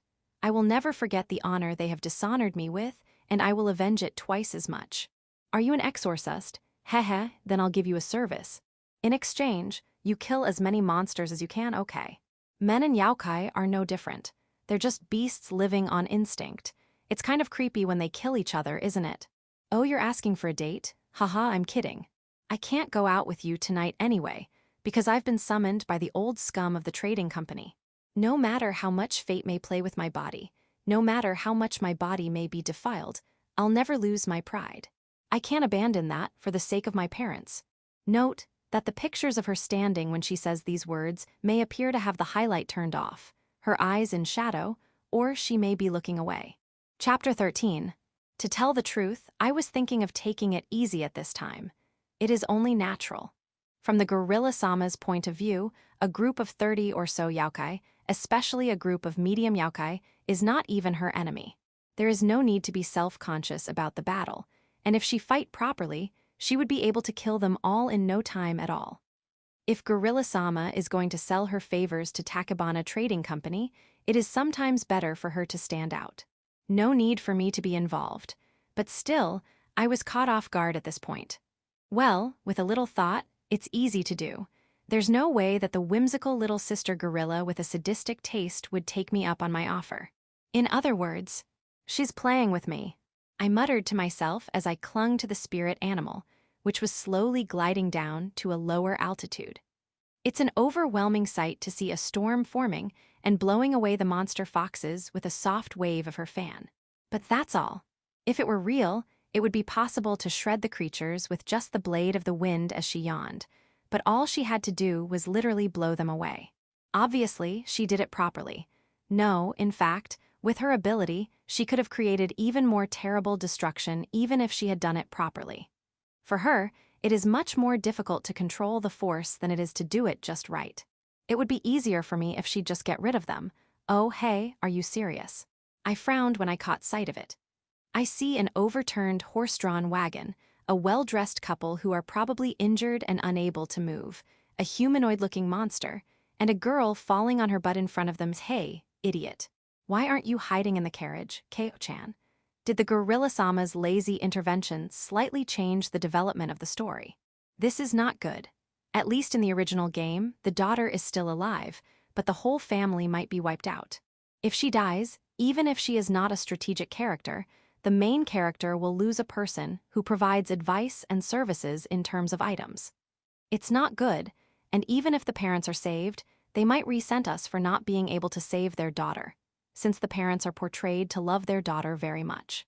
Tusk, where's the princess? I turn my eyes to the gorilla princess. Haha, she's still playing around. I can already see what she's up to. Sigh, okay, alright, I'll do it. Let's do it. I do as the gorilla wickedly requests and stand up on the sacred beast. For a moment, the sacred beast growls in displeasure, but I ignore it. It's your master's request, so bear with it. I strengthen each muscle fiber in my legs with my spiritual power, and the next moment I use the sacred beast as a foothold, kicking it in one swift movement and plunging it into the spot. I aim between the little girl and the Youkai, who changes from a humanoid form into a monstrous fox the size of a wagon, and summon Shikigamis just before I hit the ground. 2 shikigami in the form of giant eagles grabbed my shoulders and spread their wings. The lift and buoyancy created by this slowed my fall. Endure, endure, endure it. Ugh! I strengthened the bones and muscles of my legs just before hitting the ground to prepare for the impact, sure enough. As soon as I landed on the ground from a high altitude, a violent impact hit my legs, organs, and body, and I cried lightly from the inside of my mask. As I roll to shed the shock, I leap in front of the little girl and catch a blow from the monster fox's jaws with my spear just before it hits me. GH. Heavy. I grit my teeth and hold on desperately against the intense pressure that comes at the same time. But the next moment, my spear, which was supposed to be made of steel, was bent in front of the monster's fang blow with a loud crunching sound. Damn this guy, my handle's bent in one shot. Is my spear really better than my previous lowly one? Haha, I see. The equipment provided by the leader is supposed to be of better quality than that of a low-ranking officer. Are you kidding me? The monster fox, whose bite is blocked, backs off and raises its sharp-clawed paws to strike at me. The spear that caught it this time snapped roughly on impact. GGHH, don't play with me, you bastard. I use the impact of the broken spear to rotate my body and throw the broken spear blade. I aim at the head of the monster fox. Roar. The blade comes flying at the monster with the sharpness of a professional baseball player's throw with my strengthened arm, but is knocked away by the 4 tails it swings at it in the next instant. However, it is a diversion. I throw the back half of the spear, the hilt, from the shadow of its vision created by his opponent's carelessness and the swinging of the tails. If it were a human, maybe it will wound them, but for a monster who is just barely a great Youkai, my throw, even a mere hilt, would not be enough to wound him. I knew that, so my aim is not to kill the opponent, but only to incapacitate the monster temporarily. In other words, the spear hilt that slammed into its throat didn't penetrate the thick fur and fat, but it was enough to make the fox cough and cower. The fox took a few steps back and coughed painfully, tears in its eyes. It may not be life or death, but it will hurt. Save your leader while you still can. I ordered a few exorcists and guards from the trading company, who had noticed the battle to come to the rescue of the leader. Normally, I have no authority to give orders and they might rebel against me. But in this emergency situation, even though I'm against 3 people, my order is easily accepted and they go to rescue their bosses. Yeah, after all, they don't want to fight with such a monster, I totally understand. Okay, with this, ugh. The next instant, I felt a deadly force, and I immediately pulled out a dagger from my waist and held it on the left side of my body. A few tenths of a second later, I saw a shadow, and my body was slammed into the back of a wagon that was parked nearby. HGHHH, GGHH. Barfs. I was vomiting blood and gastric juices at the same time due to the strong impact and intense pain. As I fell to the ground, the pain and shock caused a shock and concussion, and for a while, I couldn't even grasp what had happened. GGGGRRRRR. How dare you, you little fish, I'll tear you to pieces. I cough as I get up from the pain in my chest, probably from broken ribs, and look ahead to see a 4-legged monster with a sharp gaze fixed on me. The 4 tails of the 4-legged monster are raised with its hairs standing on end. Oh, she's really pissed off. GGH? Damn, I was prepared for this. Just before the blow on the tail, I had a dagger that Gorilla-sama had given me ready. And on my arm, I had an iron gauntlet under my sleeve. Of course, my clothes were better than those I wore in my lowly days. Although the dagger was safe, the gauntlet under my sleeve was shattered, and the left half of my body, including my left arm, which was hit by the tail, was in severe pain. However, it is better that half of my body has not been obliterated. Compared to the last time when I was set up and forced to run into a great Youkai, this situation was still better than the last time. At least, the real strength of a monster fox is intelligence, concealment, illusion, and Youkai jutsu, rather than pure combat skills. Moreover, because this monster is a split body, it is not even able to show a few % of its true ability. Otherwise, if I had been hit by a blow like that, my body would have been reduced to half a piece of meat, no matter how well I had defended myself. And then, now go. The next moment, 2 eagles, which I had summoned to slow my fall, swooped down from the altitude I had ordered, clawing at the monster fox. The eagles aim at the head of the monster fox, or more precisely, at its eyes. The rest of the body is protected by Youkai's power, fur, and fat. With the small Shikigami I could summon, I had no choice but to aim at that part of the head to inflict damage on my opponent. You're so clever. With a swing of its tail, the monster fox tore apart the two Shikigami that had attacked it from directly above in the next instant. The eagle, which had been turned into a piece of mangled flesh, is reduced to a mere piece of paper in the next moment. But right after that, I was silently charging forward without a footstep. I had already calculated Shikigami would turn out like that. My aim was to take advantage of the momentary opening I made when the Shikigami was attacked. You fools, I'll let you die. 4 tails slammed into me, but I narrowly avoided it. It was luck. The monster used its tails to kill the Shikigami, and because its body has a skeletal structure and its movable parts are limited. So, by using the Shikigami first to make the opponent use its tail, the pattern of the next attack would be limited. Therefore, it is not impossible to avoid the attack just in time if I focus my attention on the expected direction of the attack with all my strength. Though it's really just barely. But hey, isn't it funny how my body gets slightly worn down while I'm trying to avoid it? To be honest, I don't like using this one. I swing my gorilla dagger at the oncoming tail, dodging and dodging the storm of destruction it creates. The white tail of the monster fox, which can expand and contract at will, and which probably can't be hurt by any steel spear or sword, can easily penetrate the flesh like tofu when the dagger's thin blade, which even makes me feel uneasy, is thrust against it. GGHH. The wound itself may be shallow, but it still hurts. And if the Youkai considers the opponent to be a small servant, there is no way that it considers the possibility of possessing a weapon that can penetrate its strength, fur, and fat defenses. Therefore, the monster was frightened by the unexpected pain. At the same time, it was a good thing that this also prevented the tail's next attack. The first and second blows could be avoided by just barely predicting their movements, but when the third and fourth blows were unleashed, there was no time to think. I would have died this time without being able to avoid or brace myself. I'm glad that my opponent is in pain, just like in the original story. I succeed in getting into the opponent's pocket with a wicked smile under my mask. Normally, I'd like to aim at the heart, but my dagger's blade can't reach there anyway, and I'll probably die from a counterattack before I can stop it. Therefore, should I just endure a one-hit and run? I made a shallow cut at the monster's right leg as we were crossing paths, and then I broke away as if I was going to pass through it. Behind me, I heard a small scream from Hibiki. So far, so good. But at the same time, this moment of carelessness proved fatal. A moment later, the monster fox produced several blue-white fireballs, foxfire kitsunebai. Shit. Tisk, damn. The blue-white fireballs that automatically tracked me were arcing, striking me in a geometric and hard-to-read trajectory. This is hard to avoid. I don't have much spiritual power, but just go. I summoned several Shikigami, which I transformed into the shape of a crow and sent them crashing into the foxfire.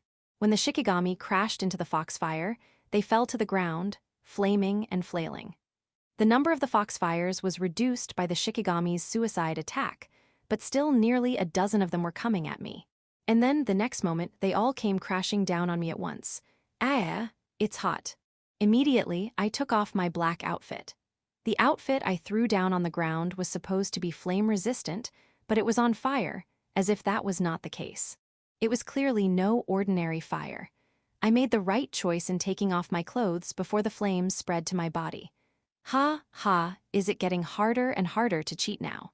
I get out of breath, and I get myself ready with a dagger in my right hand, while my upper body is clad in a white costume instead of underwear. On the other hand, the monster fox licked its tongue at my right leg, which was cut shallowly, and glared at me hatefully. Tusk, you're still alive, even though you're a dirty monkey with no skills. A small fry should be like a small fry and know what they're doing. The Youkai fox shouted, radiating its terrible Youkai energy. It was so strong that even I, who was often exposed to Gorilla's spiritual power and Yako's Youkai energy, frowned and felt nauseous. At the same time, this monster was trying to cast some kind of technique. Ah, this is a hassle. I'm going to burn all of you fools in this area to the ground. As the monster fox declares these words, a formula so large that even the eyeballs of a living person can see it floats up into the air. From there, countless foxfires are generated, which change their color from pale to red to white. Oh my, you can't do that. There won't be enough witnesses. GGGH. In the next instant, a fist-sized stone, probably without the use of any technique, but merely mechanically energized with kinetic energy, in other words, simply kicked up, slammed into Youkai Fox's face at a speed faster than the speed of sound. Youkai, who was thrown back because of the stone, was interrupted from deploying its Youkai jutsu, and the fireballs and the formula that had been floating in the air disappeared like a phantom. The witnesses were stunned by the suddenness of the event. Only I knew who the culprit was, and I looked in the direction of the voice. There was a gorilla-sama with a smiling face and a fan. If it were only that, it would be such a fantastic sight with the kimono she wears, her good looks, and the moonlight that illuminates her. However, it was necessary to ignore the fact that the carcasses of the monster and the others, which had literally turned into a bloody lump of flesh and blood, were scattered under my feet. Section. Kizuki AI swung her fan around and blew away the monster foxes, playing with them and taking pleasure in the spectacle. I'm sure you weren't trying to hit them, but it's still a delightful thing to put your face in at the perfect moment, isn't it? AI giggles while admiring the spectacle of the man and the fox in the distance, and lets out a happy voice. From his point of view, he might have thought that she would give priority to helping the family of the trading company to make them indebted to her in advance. But no way. For her, the favoritism towards the trading company is just a bonus. She has far more important things to do than that, and it was happening right in front of her eyes. Oh my, what a sin. It makes me jealous. What a bad man to play with a little girl like that. AI squints her eyes and looks at the little girl, who is being helped and evacuated by the hired exorcists and guards. The girl was literally in mortal danger, staring feverishly at the horror of the destruction that was being created right now. Her eyes were so familiar. She had seen eyes like those before, as she had too. Yes, it was a moment of light amid despair, a moment of hope, a moment of finding a hero. Haha, I'm looking forward to seeing you grow up again. Kizuki AI whispered to her hero, in a voice that sounded both mocking and affectionate, so small that no one could hear. Yes, that's how you grow up. Gain fame, be a hero. That's how you'll finally be worthy of my standing by your side. Hey, dear audience, just take a look. A mere servant with his wits and ingenuity, fighting desperately to avoid death with paper-thin margins, trying to win the battle. She declared so inwardly, obviously in a good mood. But still, avoiding dangerously, well, isn't this nostalgic in a way? She watches the servant running while avoiding the tail of the fox, and then she lifts up her mouth with her fan to hide it. Oh yes, it was so bad that time too. Being attacked many times a day, almost dying of despair many times, but still doing everything possible. Sometimes, there are even embarrassing memories, however. They cooperate to escape from the monsters who were chasing them through the forest with their lives. These memories are very nostalgic. Well, at that time, she let her guard down at the last minute and was surrounded by a huge army of Youkai. If she hadn't regained her freedom right after that, it would have been the end of her life. You're always so lenient, so I'll have to watch over you like this, okay? Kizuki AI concluded her words in a way that sounded like she was talking to her lover or to a child. And then her face turned stern because things have changed. The reckless fox was about to deploy a large-scale technique. The power of the technique is, well, I would say it's about right, huh? The technique may not be powerful enough to harm her, but it is more than enough to blow away the merchants and most of the guards. He too can't handle that trick. No, he might be able to survive, but not in terms of the survival of the surrounding witnesses or in terms of making the trading company feel indebted. So, it can't be helped. I guess that's it for now, huh? It's a little unsatisfying, but this is probably the end of the story for now. If she gets greedy, she'll lose everything. Regardless of what others may think, she believed herself to be modest. When she found a reasonable-sized rock lying at her feet, she kicked it. She adjusted her spiritual power and kicked it just enough to keep the fox from dying. The stone arcs and hits the fox's head, blowing out one of its eyes. At the same time, the fox screams, "Oh my, you can't do that. There won't be enough witnesses." Is the fox planning to burn down all the witnesses to the battle that he has wrought with all his wisdom, effort, and courage? She says quietly, "Seriously, don't bother me, you small fry. GGHHHH. The fox stares at AI with a sharp look, while one of its eyes is crushed and bleeding. The look with the intent to kill, however, she doesn't feel even a trace of fear. Of course, she has seen that kind of glare many times before. No, something more terrifying, even malicious and hatred-filled. Then why would she be frightened by such a pretty gaze? Haha, don't look at me with such moist eyes. It makes me want to love you. Die, bitch." The next thing the fox let out was a roar. Well, maybe not quite a roar, it was a sonic blast. The shockwave of the roar was aimed straight at Kazuki's second daughter, and the broken carriage on the way was literally shattered into pieces. If a mere human is careless enough to think that it is just a sound, he or she will be reduced to a piece of meat by the impact alone. Well, what difference does it make? What? She shook her fan lightly, and the vibrations of the air that had turned into a deadly weapon dissipated and shattered. No big deal. That roar is nothing but a shockwave of sound amplified hundreds or thousands of times by the power of Youkai. If so, she can neutralize it only by scattering her own spiritual power by waving her fan. So the roar of destruction loses the source of its power and becomes nothing more than a deafening howl. No, that logic doesn't make sense. As AI explains the tricks gently to the fox, whose expression is dumbfounded, she hears the man muttering softly, "What's wrong with that? It is true that the efficiency of using spiritual power is low, but theoretically, there should be no problem. The efficiency of consuming spiritual power is the worst even if one thinks about it carefully. And it is something that Kazuki AI, who has almost inexhaustible and ridiculous spiritual power, could do only by pushing her luck. So the servant's comment is natural. But Kazuki AI seriously couldn't understand why he was so tense. Well, she understood the meaning in a sense, but from her point of view, it was not good for him to be stunned by such a thing.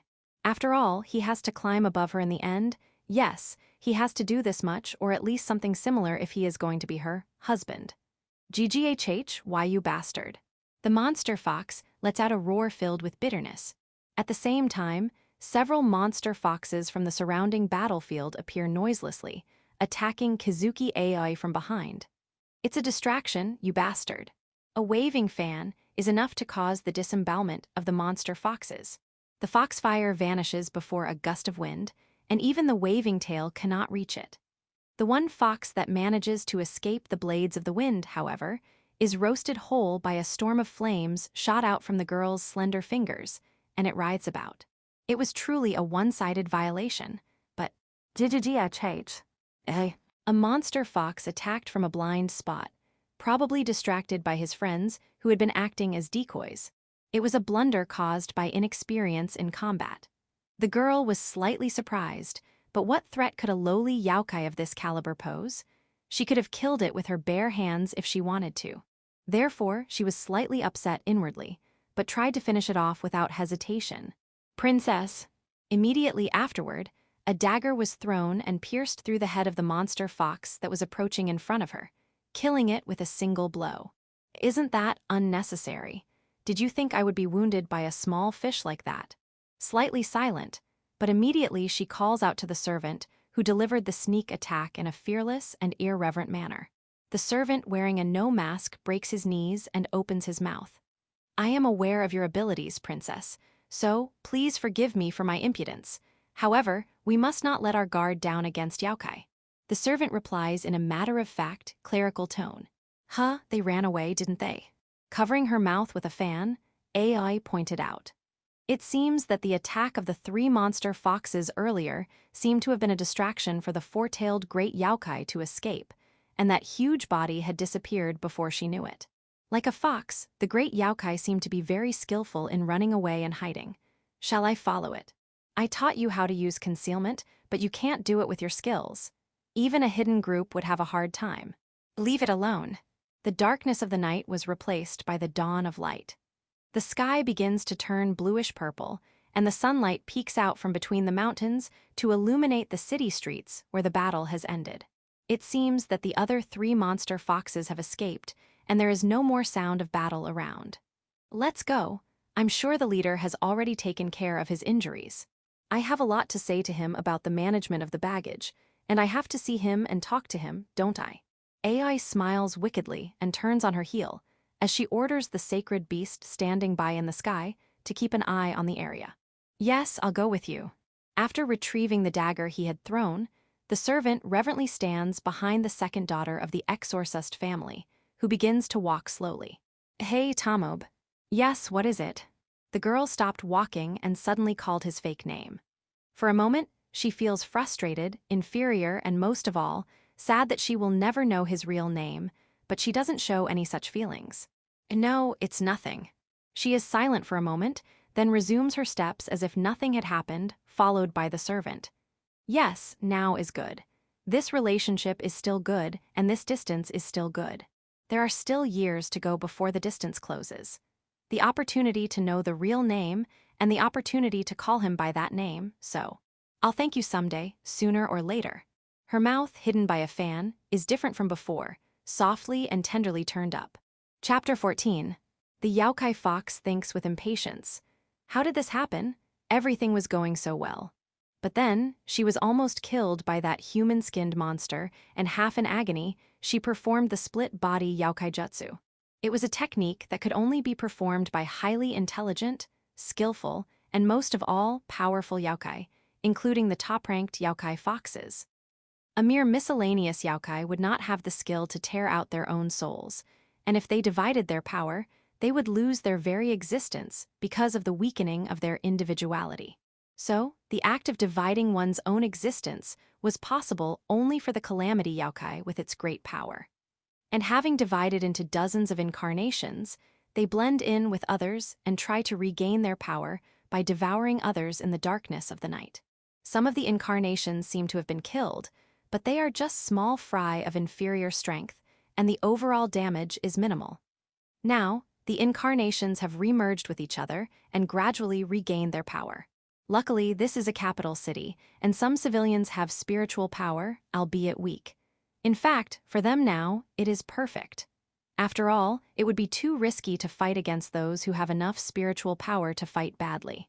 Alternatively, the defective exorcists who lacked experience and training in combat were the perfect prey for them. But not a few of them are former peasants or servants.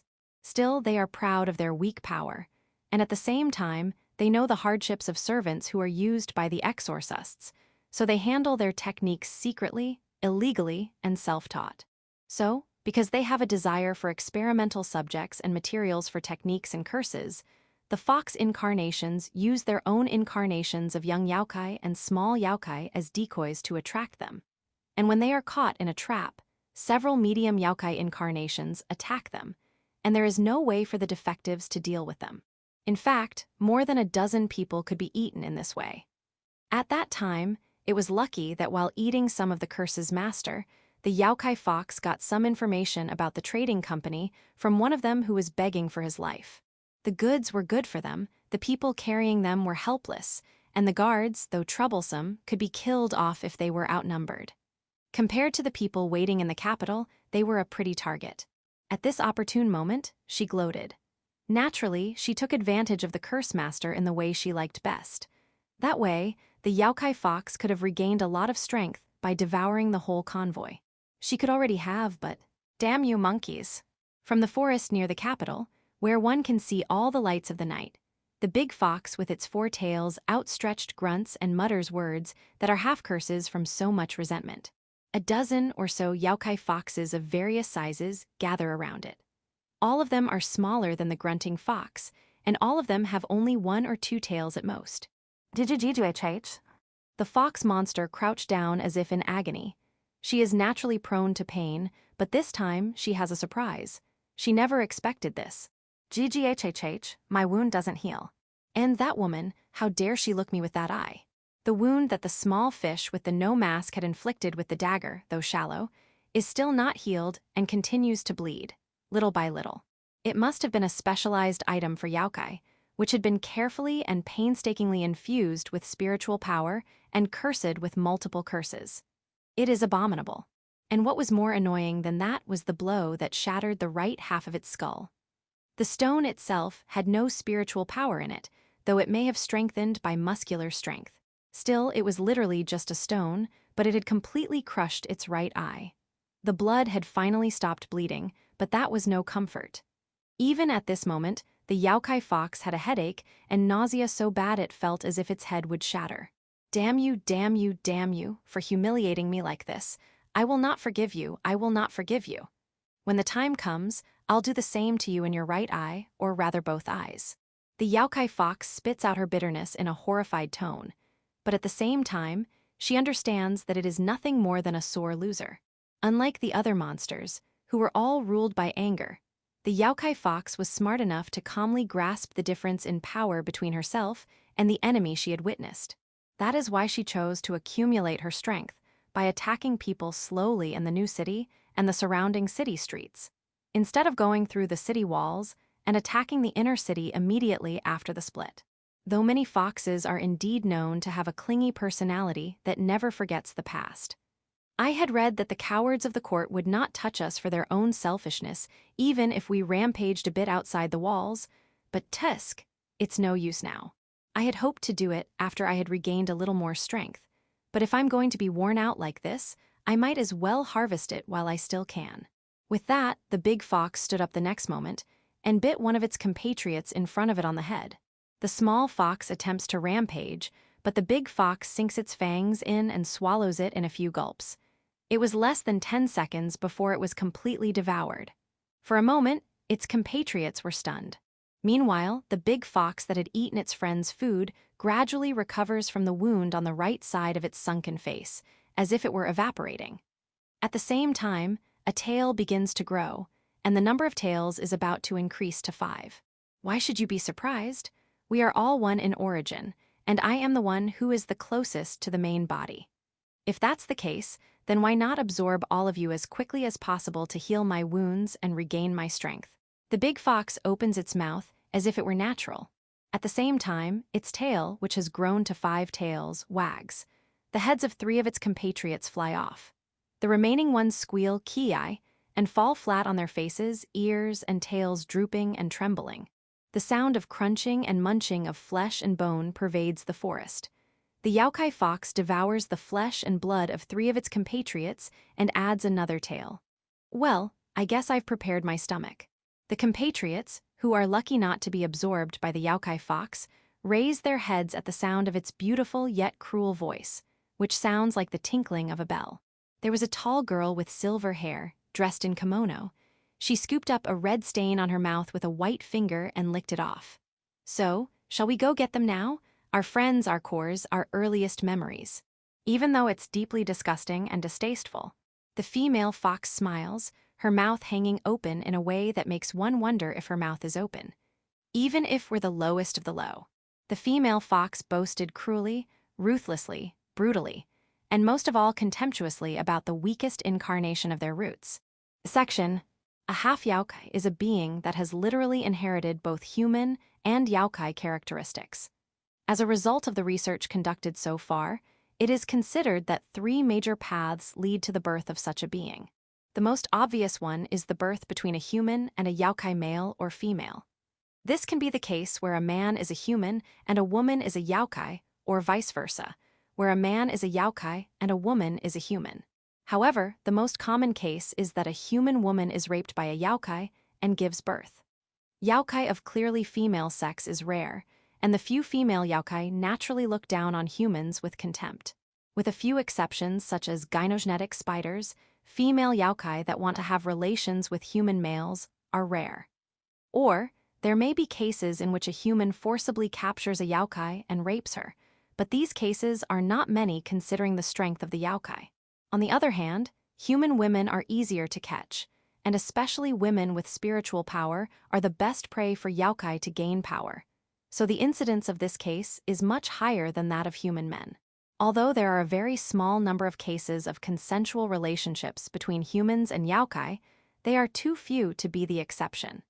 The second path is a situation in which a fetus born between 2 humans becomes half Youkai in the mother's womb. This is said to be caused by being exposed to Youkai energy.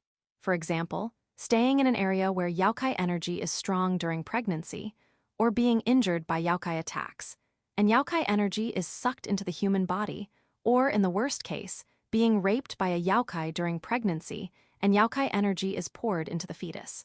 Youkai energy is the source of Youkai's power. It is said that the earlier the pregnancy is, the more susceptible the fetus is to be affected, and the more the mother and fetus are exposed to Youkai energy directly from the inside, the more it will affect them.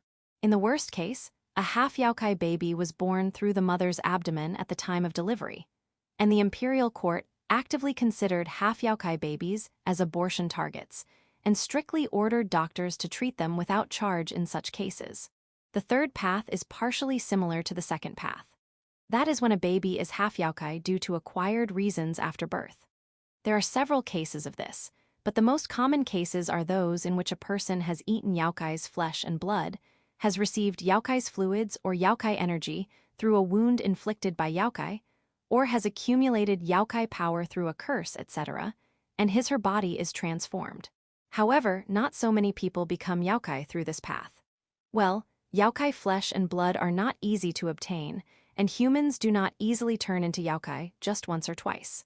Similarly, a minor injury is not enough to transform a person into a Youkai, and a major injury will almost always result in death from blood loss before the person can become a Youkai. Of course, there has been some Youkai in the past who used their own special powers, or who dared to give a human they met intending to turn him or her into a Youkai, and then let them go with injuries deep enough not to kill them. But such cases are still rare. Regardless of the root of their birth, the imperial court basically does not recognize the existence of half-Youkai, with a few exceptions. Accordingly, to reduce the power of the Exorcists are forced to the front line against the Youkai in the countryside, and are bound by various systems such as the Sankinkadai policy of the Tokugawa shogunate during most of the Edo period of Japanese history. The purpose was to strengthen central control over the daimyos. In addition, the imperial court formed a military force under its direct control to assassinate people with gunpowder weapons and drugs, consisting of the riflemen, Ishibiyashu, and the polearmy, which were composed of only human beings. They also served as a counterpower in case the spiritual or supernatural powers rebelled against the court. There was no way to tolerate Youkai, and even half-Youkai who possessed even half the power of Youkai. Nowadays, the memories of wars such as the Great Wars have faded away, so it is not so common that a Youkai would be killed on the spot if she was seen. But 100 or 200 years ago, half-Youkai were hunted voluntarily and actively by the people. In some areas, public executions of half-Youkai were even a form of entertainment. Naturally, families of half-Youkai are ashamed to have such a dangerous person in their family, and if unlucky, they themselves may be the reason for discrimination. Many half-Youkai is believed to have been secretly murdered by their family members or relatives, and because of their unique existence, they are targeted for human trafficking by local sorcerers, and even purchased as experimental materials or pawns by a family of top-class defective sorcerers. Therefore, the fact that the half-Youkai survived for 500 years and was appointed as the head of the Onmyu dormitory were both quite exceptional cases. A girl who was a refugee from a small country destroyed by the Youkai during the Great War was kidnapped by traffickers and purchased by the government because she had no relatives. She was used as a test subject for the forbidden techniques being researched by the imperial court at the time. The plan to mass-produce half-Youkai soldiers, which took advantage of the fact that Youkai energy causes a person to become Youkai, seemed quite reasonable among the many experiments being conducted at the time. Among the survivors, those who were heavily Youkaized and whose human reason had been disintegrating were killed. The reason why she remained rational was that the ratio of Youkaized individuals was low, and the Youkai energy that was poured into her was a sample of a monster raccoon, which has a relatively low fighting instinct and high intelligence among Youkai. Therefore, she was allowed to survive as a pawn of the imperial court because she maintained her reason and intelligence after the Great War. And as time went by, even though the existence of the Exorcists was longer-lived than that of mere mortals, they were still mortal beings, and this half-Youkai woman found herself the oldest person in the Onmyo dormitory. And moreover, she had deep knowledge, and more than anything else, As a survivor of the Great War, she was a person to be looked up to within the dormitory. Of course, it would have been unthinkable to appoint a half-Youkai as the head of the Onmyo dormitory. But in the reign of Emperor Gyokuro 100 years ago, no one would have objected if the emperor had directly appointed her to the post. Moreover, the Gyokuro emperor was a man of great virtue among the emperors of the past, who made efforts to tighten the loose morals of the court, to curtail taxes, and to promote human resources based on their abilities. A direct order from such an emperor means that her talent and experience are recognized as suitable for the top position of the Onmyo dormitory. To refuse is out of the question. Despite some criticism, she finally received the recommendation of the emperor and became the head of the Onmyo dormitory for more than 80 years. And although there were some minor incidents overall, it can be said that peace continued during her career as the head of the dormitory. This is partly because of her own ability, and partly because there was no cause for disorder in the world to cause disturbance in the first place. Incidentally, being a woman was hardly a problem, since there is a characteristic that spiritual power increases as one's blood gets thicker over the generations. There were many cases where a woman was appointed as the head of the Onmyo dormitory, because the amount of spiritual power and the strength of different powers were more important than the gender in the Exorcist family. But she lost her position as the head of the Onmyo dormitory just after the death of the previous Emperor Yaojo, and the accession of the still young Emperor Serei. The reason was that the Danjodai, the internal inspector of the imperial court, discovered that the doctors of the Onmyo Dormitory Research Institute had been secretly researching and experimenting with the forbidden techniques. The main culprit is Seiyos, an unmarried female member of the Japanese imperial family assistant, who holds the second highest position in the Onmyo dormitory, and the head of the Research Institute of the Onmyo dormitory, Mitsubishi O. The 28th head of the Matsushige family, Matsushige Michizuru O, and the dozen or so other exorcists who were involved in the investigation of the forbidden technique escaped, and it was of course their boss's responsibility. But the reason she, the boss, was not imprisoned was due to her past accomplishments and her long years of service to the imperial court. However, the situation was complicated by the following reasons. The court nobles who originally disliked half-Youkai, some subordinates who were dissatisfied because they had not been appointed as the head of the Onmyo dormitory for a long time due to their long life, and the ministers who were at a loss to deal with her, because they could not simply dismiss or ban her due to her ability and personal connections regardless of her origins, made her to be deprived of her official position and expelled from the inner capital and to be subjected to periodic audits. And having lost her position in the imperial court, half-Youkai, to prove her innocence of the accusation, went into hiding and took up residence in an abandoned house in a corner of the new city, where she could be easily observed. With a few half-Youkai children who had been sealed up in the underground dungeons of the Research Institute as experimental subjects of the forbidden technique. And she also picked up a half-Youkai child who is a beggar in the new city, now. She is a director of an orphanage and a teacher at a temple school. This is the life of a person named Azuma Hibari up to today. Section: Listen, everyone, wash your hands after cutting the watermelon.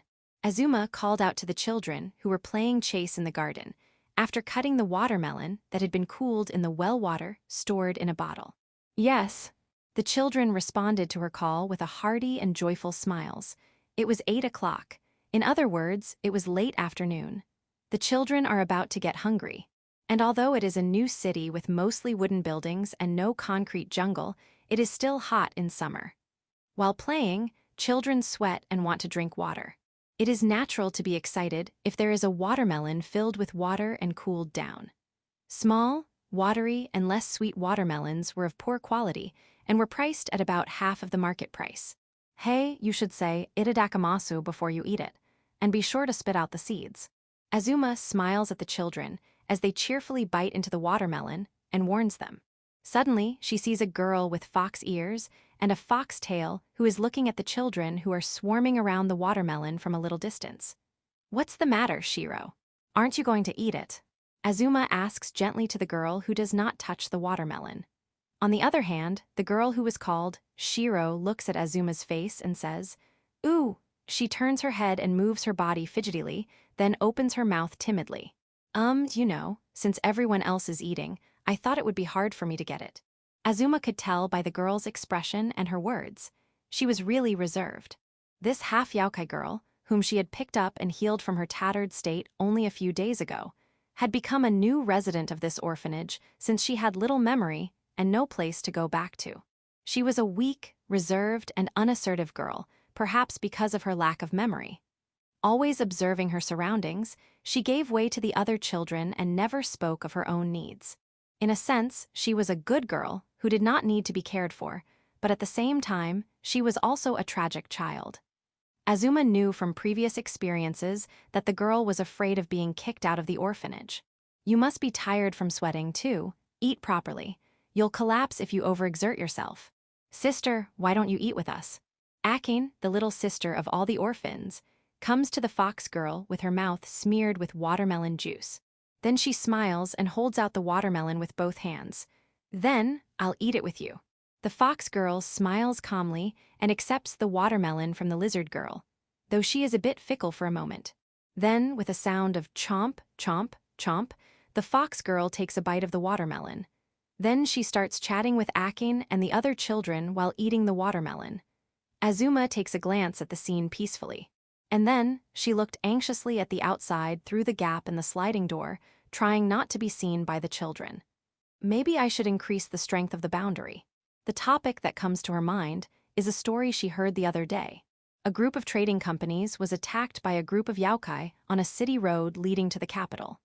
This is an extremely serious incident. After all, it is not often that a large group of a trading company is attacked in the capital and its vicinity. At least when she was the head of the Onmyu dormitory, there were probably only 1 or 2 similar incidents. I heard that they managed to repel the attackers with little or no loss of life. However, I guess that makes the city's residents feel too relieved. They were repelled, that's all. There must have been several Youkai who escaped. Nevertheless, many of the residents of the new city were already relaxed, as if the problem had been solved. Besides, the increase in the number of missing persons that had been going on for a while, probably eaten by Youkai, has ceased. And the residents have begun to stop the self-protection measures they had taken, such as refraining from going out, locking up, and always carrying a good luck charm with them. Her work at the temple had been suspended for the past few days for the safety of the students, but was scheduled to resume tomorrow. She knew very well that the Youkai were cunning, cowardly, and sneaky. Normally, she would like to stay with the children for a while longer, but "Mother, eat watermelon too." One of the children, whom she loved as if they were her own, called out to her, and she came to her senses. Looking ahead, she saw a young boy holding out a watermelon and smiling carefreely. "Oh, yes, it looks delicious, I will have it." The pure and innocent expression on his face soothes her, and she accepts the watermelon with a soft smile on her face.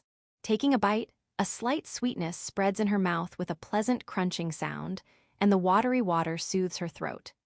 After smiling at the children and reassuring them, Azuma looks at Shiro without anyone noticing. "Youkai fox, huh? Youkai foxes of half-Youkai. Rumor has it that the monsters who attacked the trading company were also Youkai foxes." When she thinks of this period of time, it is too easy to make a judgment based on that alone. She never really thought that Shiro was an evil Youkai. If she was a Youkai, she would naturally be clothed in Youkai power. On the contrary, she has no spiritual power at all. The girl was clothed with Youkai power and spiritual power equally, as is usual with half-Youkai. This means that she is not a Youkai. Her eyes are not blind either. She can guess whether her opponent is lying or hiding their power for a short or long time. And this half-Youkai fox girl had nothing to be wary of in this respect. Everything she says is true, her character is not an act, and her power is as powerless as it can be in its current state, regardless of its potential. She herself is a half-raccoon, and she can say this with confidence. There is no doubt about it. Then there was no reason to kick her out of here. If she was kicked out, she would be the first to be eaten because of her Youkai fox blood. Or she might be kidnapped by the crime gangsters of the city or experimented on by some defective exorcists. No, she might be beaten up and killed by the townspeople who have been complaining about Youkai for a while now. Besides, I have to watch out for him too. The man with the spear who was by the fox girl's side when she was picked up.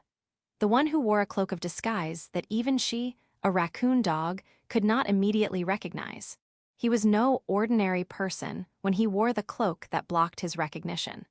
And he was not a simpleton, judging from the fact that he withdrew from the scene as soon as she released her deadly energy and entered a fighting stance. At least, he seemed to be a person who has had a certain amount of combat training and experience. Shiro, though her injuries were severe. Even if the half-Youkai is not easy to die, Shiro's injuries are not natural for being attacked by a person of that level of ability. It is too crude.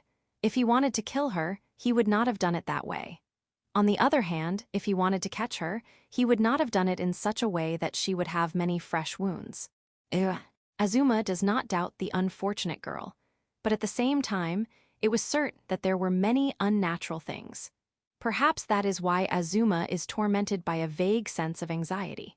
But no matter how much she tried, she could not find the answer with the information she had at hand. But that did not mean she could abandon her work at the temple school. Let's make a condition.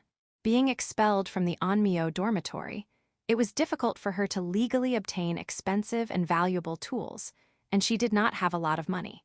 The boundaries and shikigami that she can construct with the tools at her disposal are limited, even for her. In addition, as a half-Youkai of a monster raccoon, she is not suited for direct combat. In this case, the best way to strengthen security with limited resources would be to impose conditions on her. By setting conditions and restrictions on the activation of wards, etc., she could concentrate the spiritual power needed to deal with a limited number of targets. Well, the conditions are only for those whom we can invite, I guess. She would tell the children not to follow strangers and not to let them in the house. Then, after that, she continued to think of measures to protect the children while she was away from home. Of course, a monster fox would use the art of transformation, and Youkai is a liar to begin with. However, she is expecting that much. The boundary of the orphanage was set up in such a way that she would know immediately if her opponent lied, and moreover, she had a technique to inhibit illusion. There is no room to be left out. In the first place, half-Youkai children are discriminated against, and at the same time, they are the ones who make money. Not only the Youkai haters, but also the criminals who are trying to traffic the children, even the defective exorcists are eager to have them. In fact, they were even attacked for it. But then, children are well aware of this, so they would not carelessly invite anyone. That is why she added this condition. She was serious and sincere as if she was really protecting her own children. But in a sense, she too may have been peace-struck in the midst of a long period of peace. Yes, she should have remembered that Youkai is a cowardly, vile, and degrading existence. If she had remembered that, she would have never allowed herself to be so careless and to take such a loophole. The stage for tragedy was thus set. Chapter 15. The flow of the story in the prequel Sad Tale of a Fox Child to Firefly of the Dark Night, Yamio no Hararu, is as follows. The Youkai fox, who had been torn to pieces by the exorcists who guarded the capital, somehow survived by splitting her own soul into dozens of pieces. While the incarnations were devoting themselves to cannibalism in and around the capital, there was one special incarnation that was separated from the others. That is herself as a half-Youkai, the source of her existence. She was Kitsuri Shiroki. She wasn't just a simple half-Youkai. To be more precise, she was an extremely rare half-Youkai who had reached the status of a calamity Youkai. This is something that Azuma Hibari would not have expected. Well, in the beginning, there are not many half-Youkai, and half-Youkai are persecuted by humans and easily eaten by Youkai. Besides, very few half-Youkai have ever become full Youkai, let alone calamity Youkai, nor have there been any reports of what would happen to such a being if it were to split its body. More than anything else, Azuma Hibari, as a half-Youkai of a monster raccoon, can see through the lies and acts of her opponents, which is why half-Youkai was able to escape from her grasp. Well, as a matter of fact, the white fox girl, Shiro, has not lied in any way, nor has she harbored any evil thoughts. She is essentially just an innocent half-Youkai child, stripped of her viciousness as a calamity Youkai, without the memory of her own past atrocities. At the same time, however, she is undoubtedly the offspring of the nine-tailed fox, Kitsuri Shiroki. Therefore, the other incarnations knew where she was, although the rest of the incarnations had initially planned to leave this pathetic incarnation behind. As a half-Youkai, this root incarnation holds the memories and consciousness of a girl, but the other incarnations, which are Youkai, are distant from her. For them, who have literally overcome difficulties to the point of vomiting blood and have become vicious Youkai, the vulnerable, cowardly, whiny, and weak self that they used to be when they were simply exploited and oppressed is just a shameful part that they would like to get rid of. Normally, they would have had no problem taking this opportunity to detach themselves from this very existence and leave her to die in the wild somewhere. In fact, in the novel, she was recently split, and her consciousness and memory are still vague. And as a result of her careless wandering around the new city at night, she is found by hoodlums and executed by them. Originally, she should have died there. However, in the current situation, when the half-Youkai girl, who was subjected to the same unjustified malice as in her childhood when she first killed a person, was about to die, she was saved by Azuma Hibari and became a new resident of the orphanage. That was the beginning of a new tragedy. Anyway, think about it. Which is more useful as food for the Youkai who are trying to regain their power, a human or a half-Youkai? Especially when there is the head of the orphanage, who at one time was the head of the Onmyo dormitory for various reasons. Such a person would be more interesting for the incarnation that was once thrown away. And then, the bad luck piled up. Azuma Hibari had been peace-struck, but that's not all. Well, to be precise, it is also true that she was not thinking well since she was targeted based on her observation of those misfortunes and circumstances. But from the perspective of a third party who knows the whole story, the tragedy was indeed the result of a series of bad luck. The conditioning of the boundary specified by Azuma Hibari was long pointed out in the comment threads and discussion sites as a mistake made by too much peace of mind. And it was criticized, but it became less so after the settings were further disclosed in the subsequent fan books and other external works. It turned out that her behavior in Firefly of the Dark Knight, Yamio no Hararu, and its related works were not based on a carefree mindset, at least not as much as some people in the community had suggested. In the world of Firefly of the Dark Knight, Yamio no Hararu, Youkai really exists, and even charms, curses on straw dolls, and words of incantations really have blessings. Even children understand that in such a world, the act of bringing someone home is a more important event than it is in the real world. Especially if it is a child of a half-Youkai who might be a target of persecution, human trafficking, or experimentation. As Azuma herself is well trained in discipline, it is impossible for her to invite anyone into the orphanage just because they are a child, simply by saying whatever they want to say. However, at the same time, the conditions that Azuma added to the boundary were reasonable in a sense.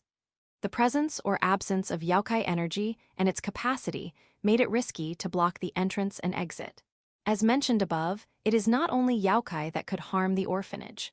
Rather, it is human beings who are dangerous in normal times, and in fact, there have been attacks in the past.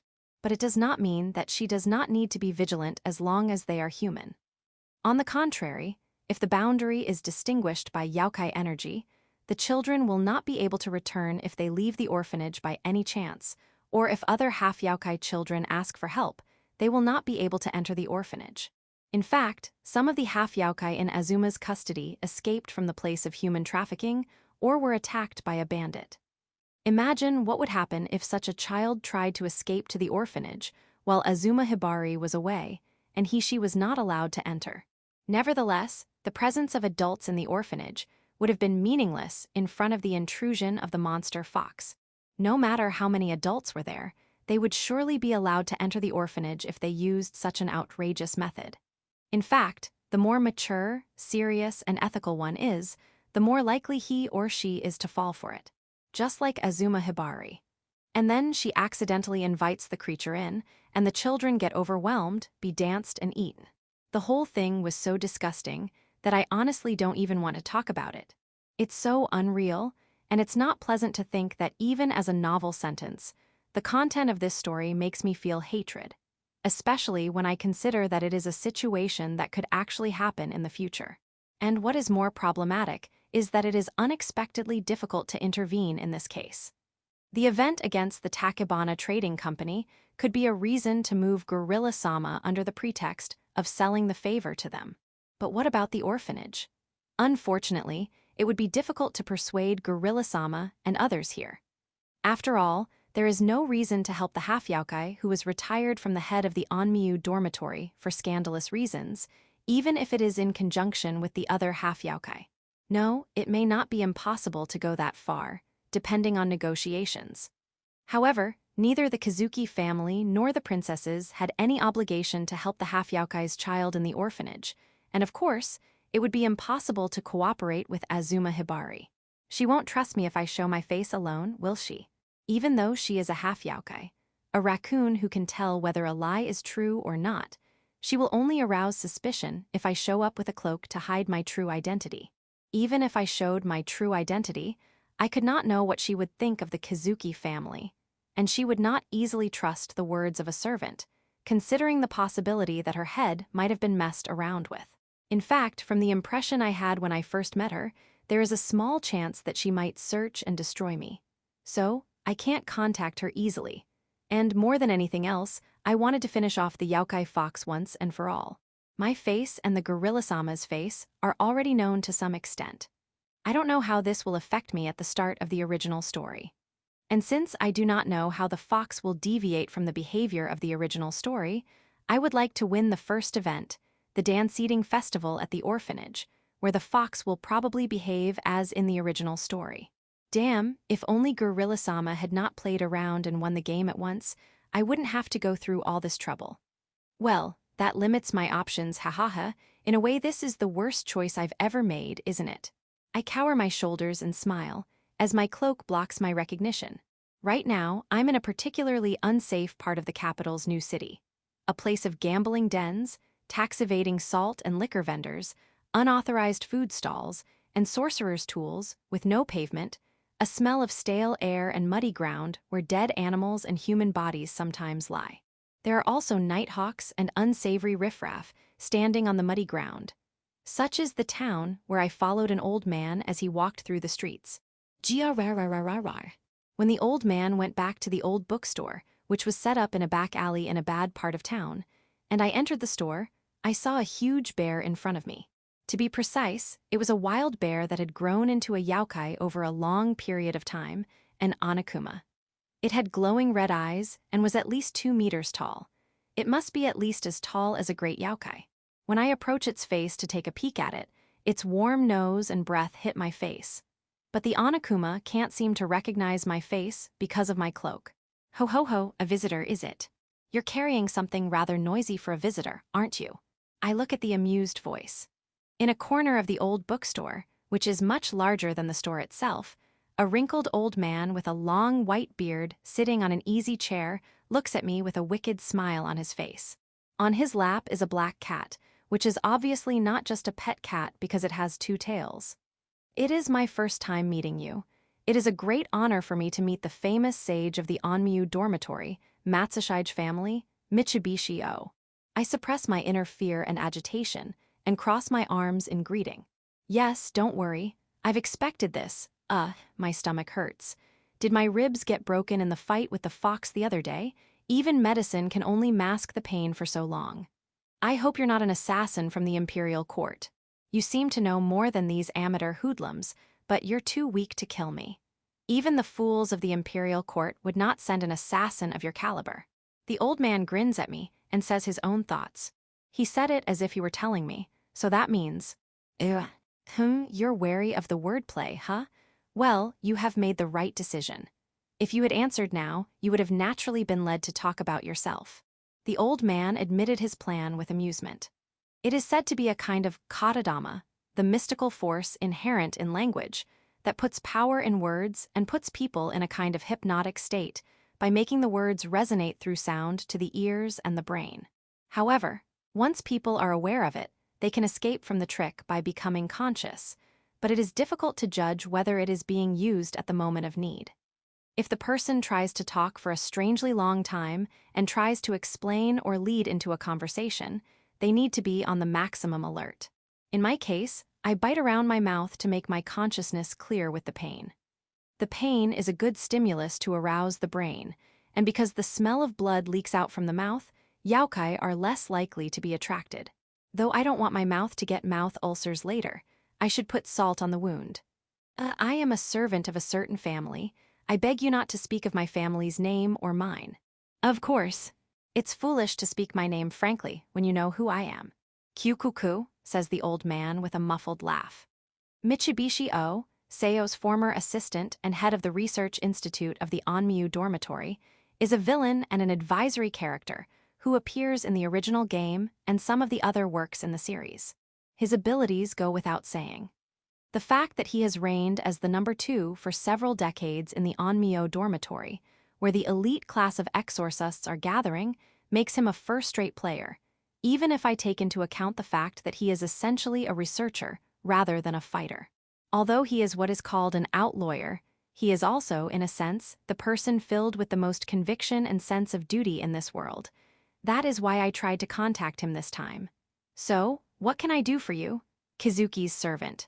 Are you sure you're not wasting your time trying to contact me, a wanted man, without telling anyone? Ugh. I was speechless for a moment when he said that. Hey, he saw through me. Have I been bewitched by an illusion? In my momentary silence, the old man happily patted the head of the monster cat on his lap. Then he motioned to Onokuma with his finger. The monster bear moves back with a loud footstep. Is it better that you don't raise your voice or carelessly deny it? But well, I heard about the attack on the convoy of a trading company the other day. I was just letting you know so that I could do a little research with Shikigami. I have a matter I'd like to discuss with you. I offer in a calm, emotionless tone so as not to let him know how upset I am. Oh, you want me to do something for you? That's insane. Normally, you should have asked the government as soon as you learned of my existence, and now you're asking me for a favor. You would be beheaded and imprisoned if you were found out. Don't you think you don't know that? The old man asks me, who is being hunted by the court for his secret research into the forbidden technique and other rituals in violation of the emperor's laws. I know all that. Calm down. Here's the deal, don't use words that disappoint him. Hiding my face in my cloak, I endure the feeling that the presence of death in the air is about to crush my spirit. Yes, if I disappoint the old man in front of me here, I'm done. On the surface, he seems to be just an evil, selfish, mad scientist, but that's just a facade. I must not forget that the old man in front of me is actually an exorcist who believes in justice and loves the people in his own way. In the game, he is regarded as an enemy by the main character because of his terrible deeds, especially against half-Youkai, a few good Youkai, and even criminals. But he himself seems to love people very much, probably. Well, he defines the protection and prosperity of human beings as his supreme purpose, and he is willing to spare his own life for it. Conversely, for him, Youkai are a matter of course, half-Youkai, and he does not care what happens to criminals and others who drag down society. In fact, he even plans to kill them all in the future. And for this purpose, he has been researching the forbidden techniques and has been using many half-Youkai and criminals as experimental materials for his research. Therefore, I will be hurt if I negotiate with him as a mere selfish outsider, looking only at his superficial deeds. Besides, no matter how much money or profit I offer, he will not do or allow anything that will threaten the lives or property of the people, much less disrupt society. If he misunderstands this, I will be angered and cursed to death. In a way, he is a landmine character. But still, in the game, he can be either an enemy or a friend, depending on the route players choose at the end of the game. And I was going to take advantage of that very setting. Azuma Hibari, you know this name, don't you? That woman, huh? She's raising monsters in the outskirts of the city now, isn't she? I bet she doesn't think that the reason for her expulsion was the same city, even though we are far away from each other.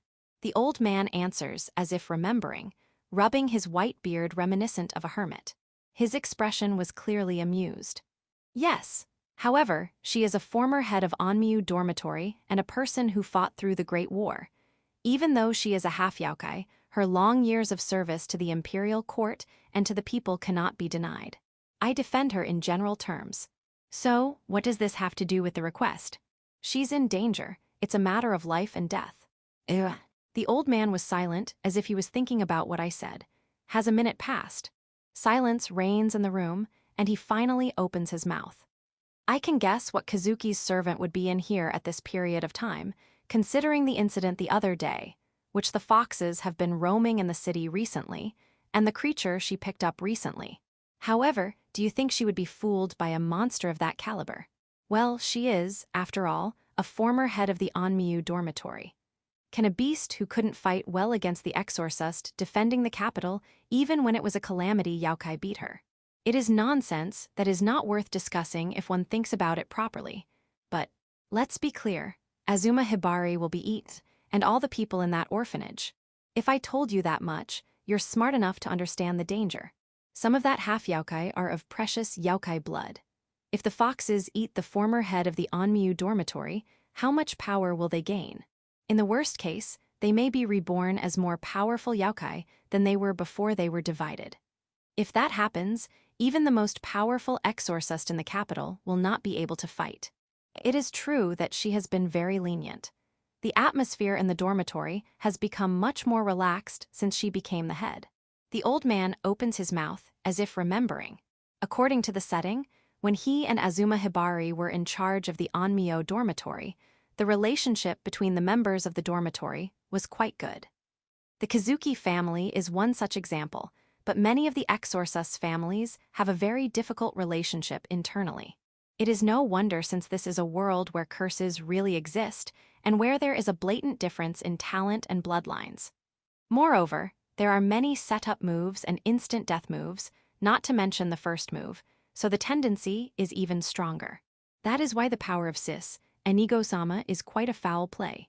The same is true in the Onmyu dormitory, where there is a lot of backstabbing over each other's achievements, and there are also many strong-willed people.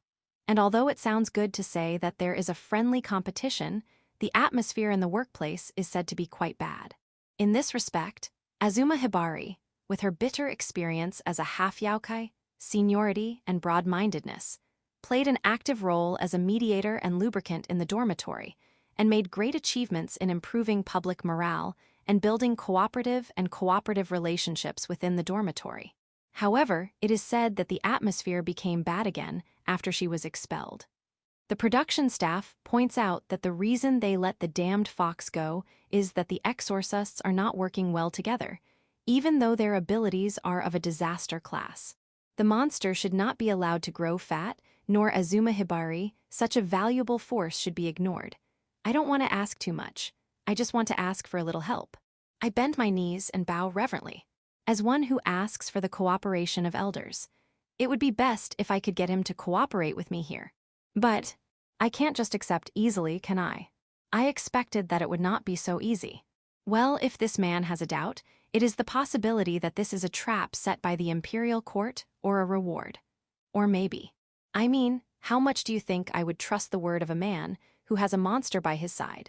Especially if the other party is a lying demon Oni. I bite my tongue while hiding behind my cloak and turning my eyes to the side. Hey, of all places. No, in a way it's too much to be expected. I went out to see if there was any hiding place, but it seems that my eyes were not so sharp. I have to redo my training, I think to myself as I look at the black Youkai energy gathering in front of me. This is a little surprising. I had been very careful to hide myself from him since he had been so anxious about being followed. But I can't believe you found me so easily. The demon in the form of a begging monk had a rather troubled smile on her face. The old man looked at her and narrowed her eyes. Ho, I didn't expect. To think that such a notorious blue demon Oni is still alive, and in such a place of all places. The old man's face was filled with surprise, even though he had recognized her. He seemed to have recognized that she was a demon, but he could not recognize that she was Yako-sama. This is not good. If this notorious demon appears in front of a Youkai-hating old man, my credibility will be ruined. Worst case scenario, I may not even make it out of here alive. I don't know if I can beat the old man in front of me, let alone the demon. Now, Kazuki's servant, What is the meaning of this? I had no idea that you were not only a member of the imperial court, but also a member of a monster. Depending on the reply, you might not be able to simply dismiss the Lord's request, will you? The pressure of the spiritual power, which was definitely tempered, however, was enough to make me almost faint. I'm glad I didn't because of what I'd been through, though I'm not at all happy about it. I apologize for my thoughtlessness in leading the demon to this place, but it's not right to say that I'm associated with the demon. That's right, that's exactly what you meant. It's an insult, isn't it? The demon interrupted me as if she was amused by my comment, which I barely managed to utter after holding my consciousness together. Hey. Then I look at her accusingly through my cloak, but she doesn't seem to mind. However, but then, from here on out, this is going to be a little embarrassing. I want you to sleep a little, okay? What? The next moment, the shock of a slap on my neck darkened my consciousness. Just before I lost consciousness, the last thing I saw was a demon smiling happily right in front of me, and a startled old man with his eyes wide open. I was surprised. To think that a monster of your stature could take it so easy on a mere servant and carefully remove his consciousness. The old man's astonishment was understandable. The record of the cruelty of the blue demon in the capital 1,000 years ago is clear. Every day, she makes the people choose one sacrifice per town and builds her own mansion from the bones of the people she has eaten. The boundaries of the inner palace were so strong that the emperor was threatened with hostages lined up in front of the gate begging for their lives. This was only a sideshow. The name of the four evil who drove the city into the depths of terror is no joke. That's why. I don't want any lasting damage. It's the right thing to do. For a demon whose arm strength is strong enough to wipe out a human body with a mere swing. How difficult would it be to deliver a shock that cuts off the consciousness of an opponent without cutting off his flesh and bones, and without creating any aftereffects? And to hold the fallen human in her arms so that his head doesn't hit the floor, or to look at him with loving eyes. It's hard to believe that she is the same being as the infamous demon. Ah, is there somewhere he can sleep? Hey, bear. Bring me something. A muddy stream of Youkai force was directed toward the Onokuma. This Onokuma, whose soul has been transformed into a shikigami after its capture, has completely lost its natural ferocity and is now shaking like a puppy. The demon was so displeased with the attitude of the small fish that she thought about cutting off its head. Genbu, there should be a rug and a futon right there. Bring them to me. The bear creature hurriedly obeys the order of its master, the old man. The demon instantly changed her mood and carried the servant in a so-called princess's hug to the place and laid him down carefully. Ah, I'm saved, I'm saved. He is in pain if I carry him in a princess's hug all the time, you know. His ribs are broken, so I can't push him too hard. After putting a quilt over the person who lies down like this, the demon tosses away the pillow and kneels on her knees. She smiles at the servant as if she were his mother or something. You seem to be quite attached to this human, blue demon. Of course I am. He's my favorite. I have to take good care of him at least on occasions like this. It was quite an auspicious attitude for a demon who is loyal to desire, unforgiving and selfish, yet insatiable and difficult to be with others. May I ask, what is your relationship with this person? So the old man asked. You never know what might set the demon off. If he didn't know what was going on between them, he had no idea what would happen next. He's my hero, she said shortly, then she continues. I can see it. I saw it at first sight. He's going to be great. No, he could be. Great enough to take me down, great enough to kill me. I mean, you know. He's never failed me before. And then, the creature in the shape of a beautiful woman twists her mouth. It is much wider than humanly possible, and her gentle lips reveal a pair of sharp, ghastly fangs. I want to see the heroic tale completed.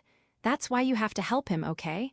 Oh, but I also think it would be fun for the two of us to frolic around together like we used to. Well, that depends on his mood. I shouldn't be the one to decide. From the beginning, the demon was just talking about herself rather than answering the questions. It was a very self-centered and selfish way of talking. I see. And the old man agreed with his answer without hesitation. He knew that this was the kind of reply he would expect from the demon. Nevertheless, he had learned a lot from it. He was charmed by the demon, huh? What a pity. The old man looked at the man lying down with sympathy as if he had never seen him before. To be favored by a demon was, in a way, far more unfortunate than to be eaten by a demon. Oh, that's right. Here you go. A grotesque sound echoes through the room. Then the demon threw something at the old man. A monster cat catches it in its mouth and brings it to its master. This is the payment for the job and proof that he is not my pawn, okay. He's usually working so hard, spitting up blood. This time it looks like I'm the one who made things complicated, so here's the payment. I'm a part of a demon who lives for 1,000 years, so I'm sure it's worth something, right? The demon threw a finger at him. Perhaps the little finger of her left hand, itself a part of a creature that has lived for 1,000 years. Its value as a material for experiments and rituals must be considerable. No, a more arrogant, haughty, and self-respecting demon would not offer up her pinky finger to a mere mortal. To do this for a mere mortal, I can't believe you're that treacherous demon. I don't like the sound of that. If I'm not treacherous and cruel and infamous, no one will pay attention to me when I'm defeated in the public eye. Can I ask you to keep this to yourself? Like a mischievous town girl, she holds up her index finger to her mouth and declares, "Well, that's all I ask. I can't make any more compromises for the sake of pride. You can talk about the details with him. I'm a minor player this time anyway." The demon closed one eye and said so carelessly, and then she lost interest in the old man. After that, she begins to gently pat the head of the person lying beside her. The old man does not blame her for her rudeness, nor does he feel any discomfort. He understood that this was the maximum concession for a demon to make to a human being. Apparently, it doesn't seem that way. The old man muttered as he looked at the demon's state of complete indulgence. And then he understood. He understood the twisted values of the demon, its foolish scheme, and the desperate situation of the man lying there. I guess this can't be helped, can it? And the old man rubbed his beard and made up his mind. He decided to cooperate with this man. He had no choice, and that he must train this man, because he understood that this was one of the few chances he had to kill the crazy, love-struck monster in front of him. And, conversely, to prevent the man from going astray and becoming a demon through temptation and lies, so that he could always kill the newborn demon before it was unleashed upon the world. Yes, even if that is exactly what the cunning demon in front of him intends, just as long as it serves the purpose of both. Chapter 16. In most cases, although Youkais are killed by exorcism experts, Youkai are powerful beings by nature. No, even the exorcism experts were often beaten back in the old days. Then, in this day and age, exorcists can slaughter without any danger unless it is against some big Youkai or calamity Youkai who attack with a setup or concept attack. Still, they can slaughter them because they have concentrated their spiritual power through successive generations of powerful people, acquired more powerful unusual powers, and acquired the know-how of exterminating monsters at the cost of enormous sacrifices. In the meantime, a stray sorcerer or a servant with only second or third grade equipment, who has not been trained for generations, can only win a one-on-one victory against a small Youkai or 10 against a medium Youkai. And even then, they have unparalleled power against a mere mortal who does not know how to fight. Of course, the warrior, who also have only fragile spiritual power, put all of their little spiritual power only into improving their physical ability, and they fight against the monsters by using armor like a lump of iron and weapons like blunt weapons, while the soldiers of the imperial court, who do not have even a small amount of spiritual power, can fight against most of the monsters by using a large number and concentration of explosive weapons and other flying weapons in large quantities. On the other hand, it would be suicidal, even reckless, to fight a group of Youkai if there were only a few or a handful of humans. Although there are individual differences, even the strength of a small Youkai is almost equal to that of a well-trained and armed common soldier. Therefore, it was no surprise to find several dead gangsters scattered in a bar in a bad part of the new city at midnight. It tastes a little greasy and sticky, but well, this is what I expect from a place like this. The bar is not a large place, but it is crowded with many foxes who are biting and fighting over the lumps of meat in various parts of the bar. The only one, a charming five-tailed humanoid fox sitting on the table, takes a lick of blood stuck on her hand, and expresses her opinion on the taste. Unlike peasants, town people, especially gangsters who stay in a place like this, seem to enjoy eating meat a lot, and the taste is not so good, not to mention the nutritional value. However, it was not a problem for them since the meal was only for a secondary purpose. The real purpose is 1, 2, 3, 4, 5, and 6. That's a lot. The Youkai fox counts the survivors shivering in the corner of the bar and mulls it over. It was hard to believe that this was the same man who had just killed over a dozen people in less than a few seconds. Okay, I choose you. HGG. Before the chosen man can scream, a fox obeys her command and bites down on his throat, ripping it open. The man dies in agony, red froth spewing from his mouth and blood spurting from his throat. The rest of the survivors scream, but no one outside notices the sound of their voices. After all, the bar has already been covered with soundproofing Youkai jutsu. You're being too loud. Why don't you quiet down a bit, you monkeys? For a brief moment, the female fox turns on her Youkai energy with deadly force. With that, they gasp and some of them faint. This was a natural result considering that they were residents of the capital who had never faced Youkai before. Well, is everything ready now? At this rate, we'll have a feast tomorrow. With a spoon, the monster scooped up a piece of peach-colored, tender meat from the container and placed it on her red tongue, savoring its rich fat and sweetness, while thinking about tomorrow's catch with a horrified smile. Section. The sun was still shining in the blue sky, but at the same time, it was considerably less intense than the previous day. The cicadas were buzzing less and less, and the breeze blowing in the air was slightly cooler than it had been in autumn. One day at the end of the month, when the summer was drawing to a close and the heat was getting away, it was supposed to be a normal day for her. All right then, I'm going to work. Everyone be well behaved, okay? And don't let strangers in, okay? Yes. Azuma Hibari reminds them, and they cheerfully comply. Of course, it's not just a thoughtless remark. As half-Youkai, they knew how they would be treated outside, and even if they did not, they were well aware of the danger of bringing a stranger into their home. Therefore, their voices were serious, as opposed to their tone of voice. Azuma smiled and nodded at the children's response. Then, she recognized a white girl looking at her anxiously and worriedly from a little distance away from their gathering. Her white skin seemed paler than usual. "Shiro, what are you doing there? Come here, you two. Won't you come with me and see me off?" She folded her knees and looked at her with the same gaze as the child, and then she gently beckoned to her. Slightly flustered, the girl runs up to Azuma and hugs her tightly. I had a nightmare today," the girl mutters with a trembling voice. She herself can hardly remember it, but she remembers that it was a horrifying dream that made her hair stand on end. She was therefore afraid to go to work with Azuma, perhaps out of a sense of insecurity. However, the problem is that it was not a dream. "I see, that's tough. Then I'll go home as soon as I can today for Shiro's sake." Hugging Shiro and rubbing her head and back, Azuma reassures her new family member. "Really?" "Of course, but I can't take time off from work. In the meantime, will you be patient?" Shiro looked down for a moment, but immediately looked at the other children, and when they smiled at her, she gave a small nod of acceptance, albeit reservedly. Good girl, good girl. Everyone, Shiro's only been here a short time. Take good care of her so she doesn't get lonely," she said, to which the children responded cheerfully once again. Relieved at this, Azuma finally gets up, checks the boundaries, etc., and then walks to her workplace, the temple school, with the children seeing her off. On the other hand, the children started to play excitedly when the orphanage director, who also acted as their mother, left. They are children, after all. Azuma, however, had already anticipated such a situation and had added a soundproofing function to the boundary, albeit a limited one.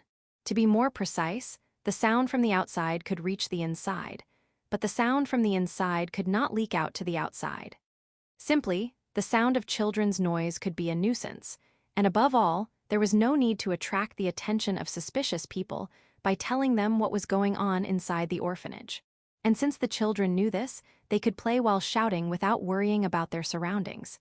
"Shiro-chan, let's play house. Let's play hide-and-seek instead." The older children ran up to Shiro and invited her to play, partly because they did not want their new friend to feel lonely, and partly because they themselves wanted to play, too. The fox girl is confused as her hands are pulled in opposite directions. Shiro-oni-chan, can you read me a book? The one who came to the rescue was Akin, who was holding a book in her hand while flapping her lizard-like tail and waving it around like she was in a good mood. Although she herself did not intend to help her, but only acted on her own desire.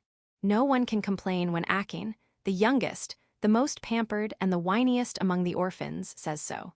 She is loved like a little sister by everyone, and her request could not be ignored.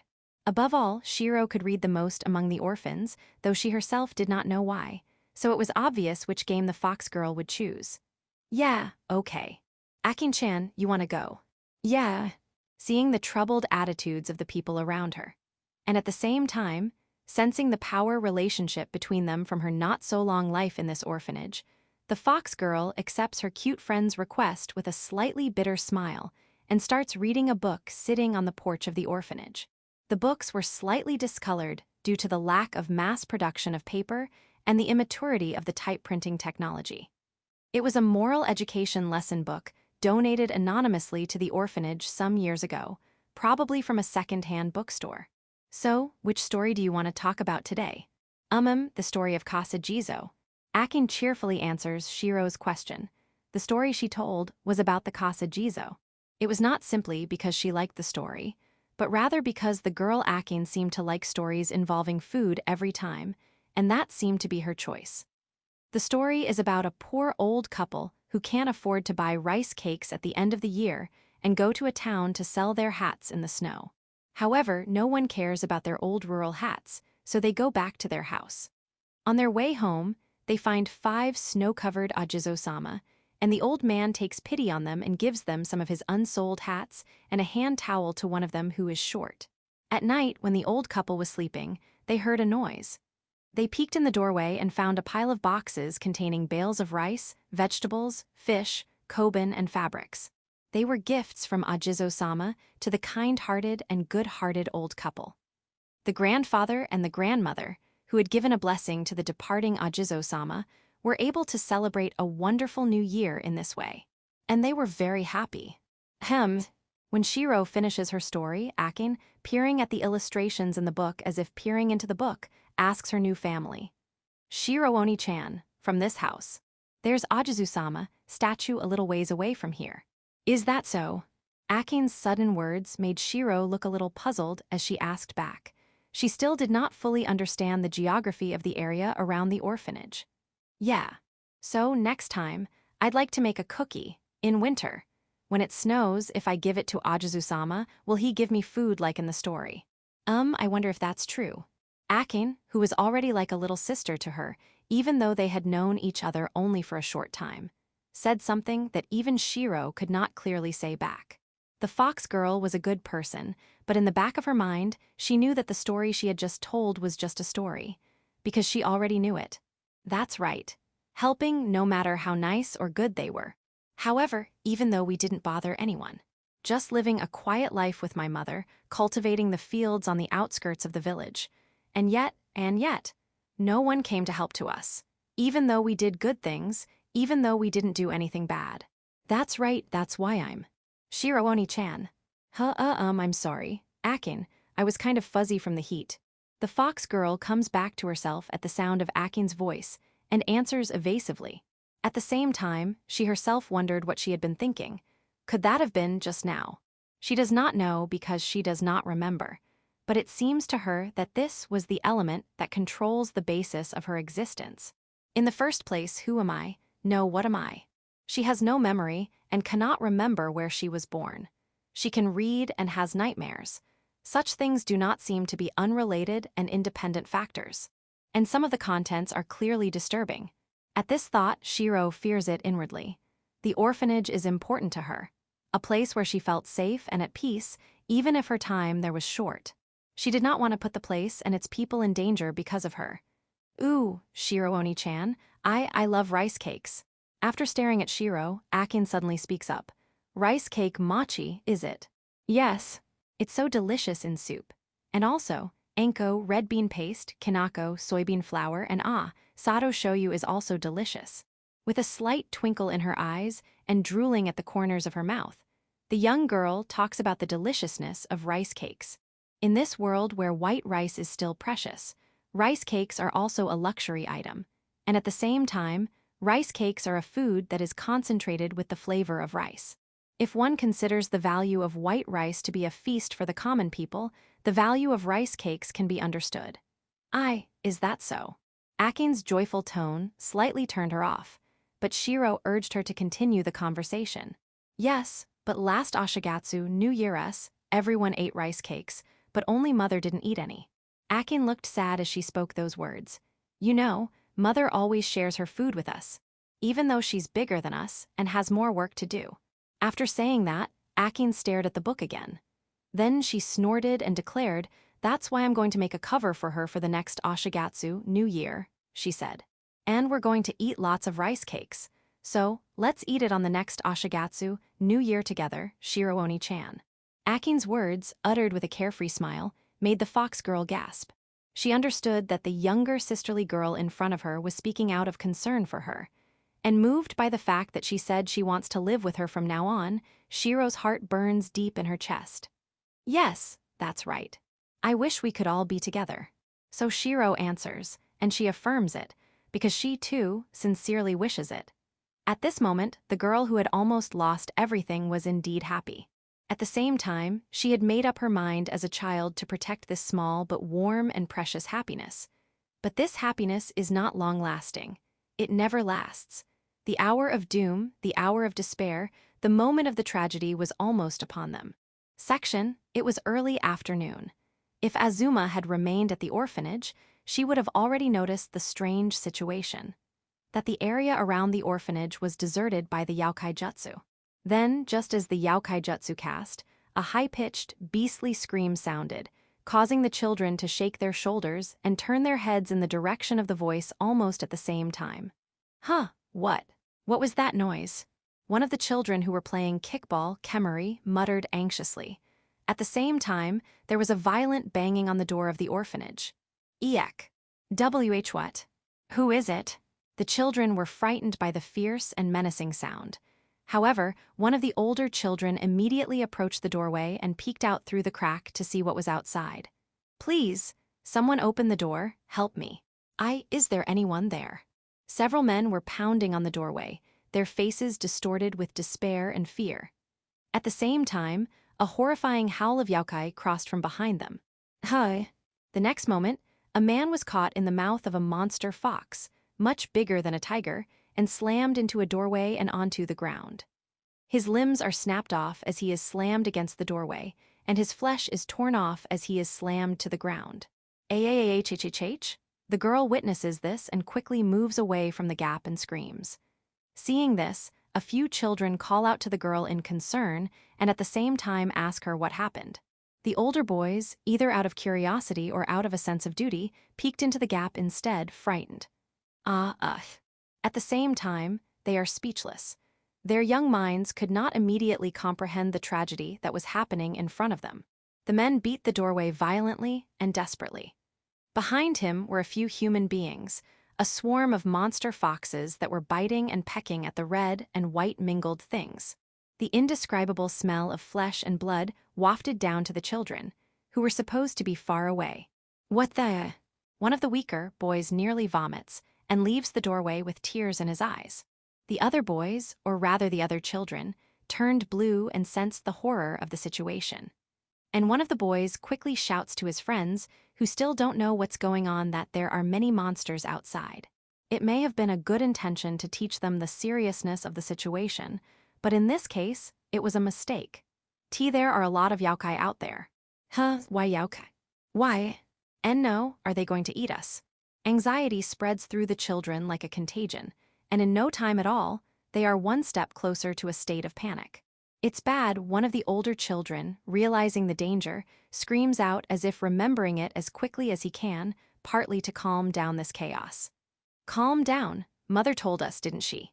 This house is safe and sound. With these words, the children's fears are momentarily relaxed. Although they were still afraid, they knew very well Azuma's power as their mother.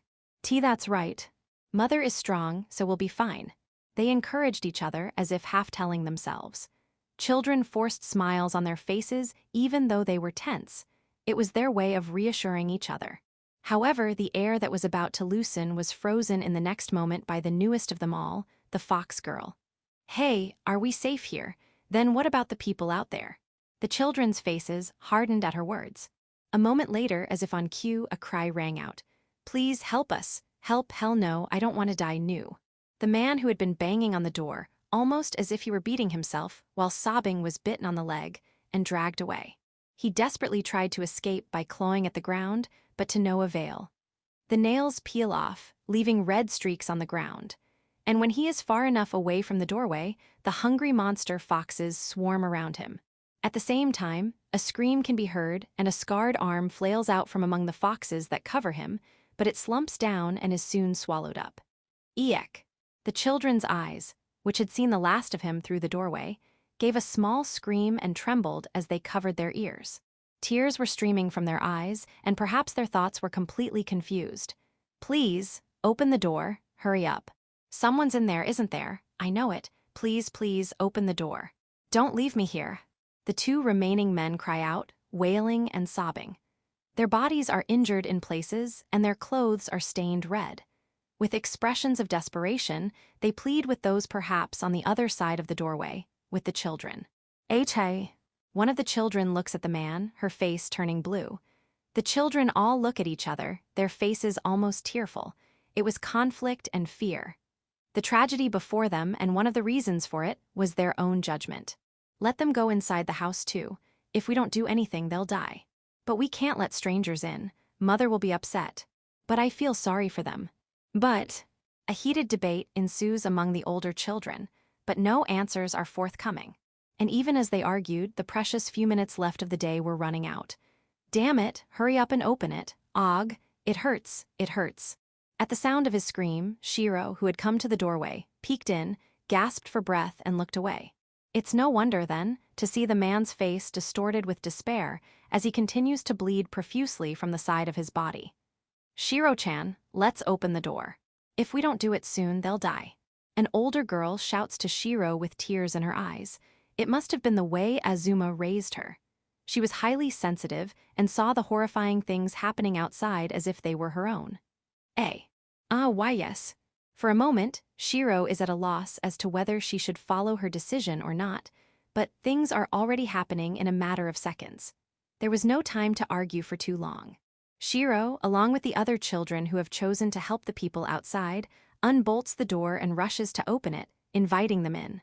"Why, you can't."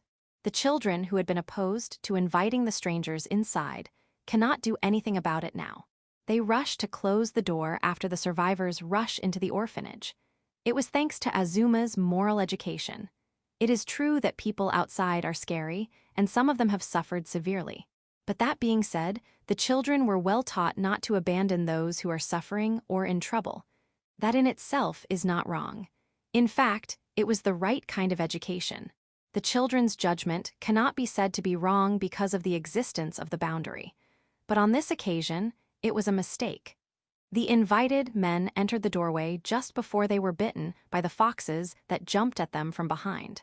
The foxes who followed them, however, hit an invisible wall, uninvited, just as they leaped toward the doorway and screamed and retreated. The boundary seemed to be functioning normally. Are you okay?" "It's okay, it's safe to go in here." "Are you scared?"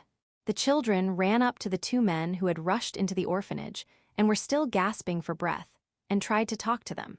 One of the men, as he tearfully regained his breath, saw the children and tried to say something to them, though he was a little startled. The next moment, the body of the one who was standing next to him, it's ripped. What?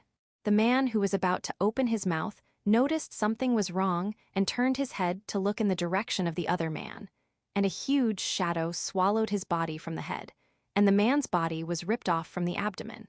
Or, more precisely, his spine was not shredded, so when the man's upper body was swallowed as if he was looking up, his lower body was swung around halfway in the air.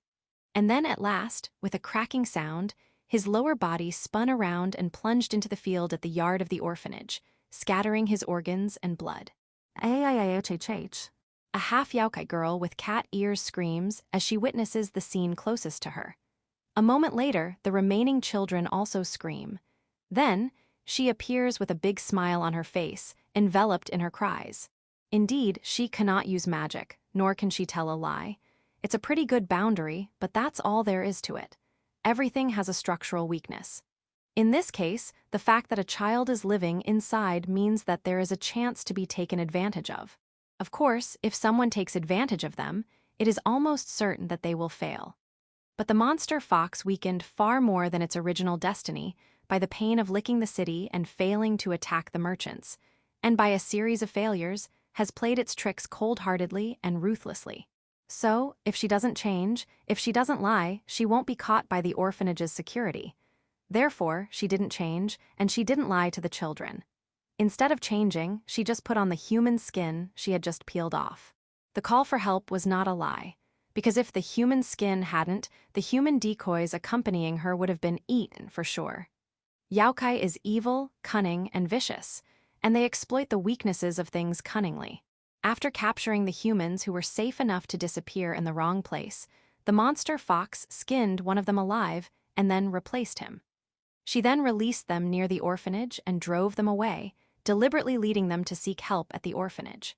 Bypassing the transformations and the lie breaking, they invited the men to come inside the boundary to seek help and blatantly show the good children a stranger being eaten by monsters. The manskin is ripped off to reveal a giant man-eating fox, whose hide we don't even know how it got in there.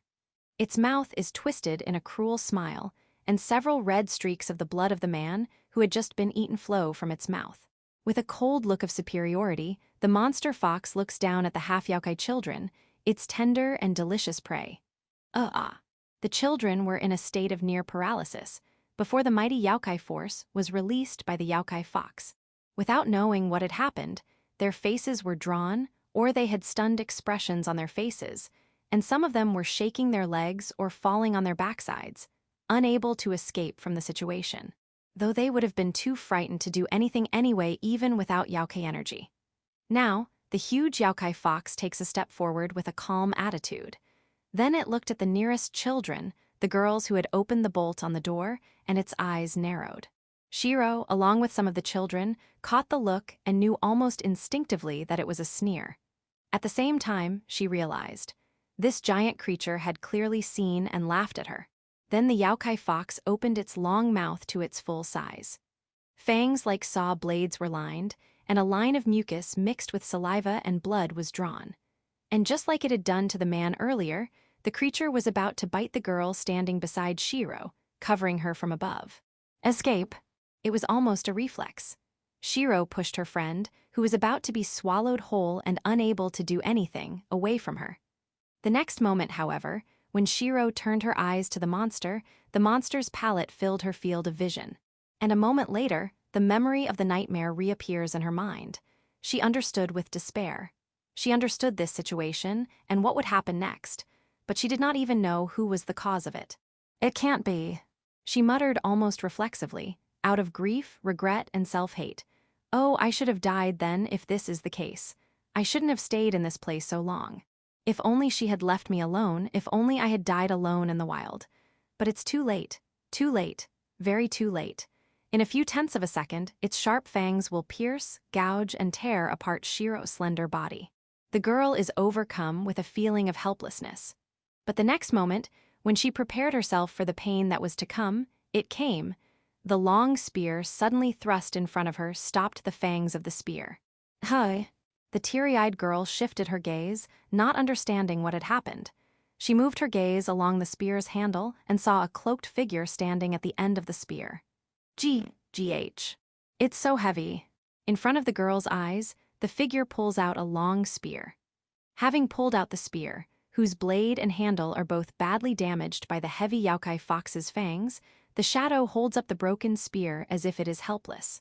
Oh, yeah, isn't this obvious? I'm not surprised if it's broken since this is the second time, right? Haha, damn it.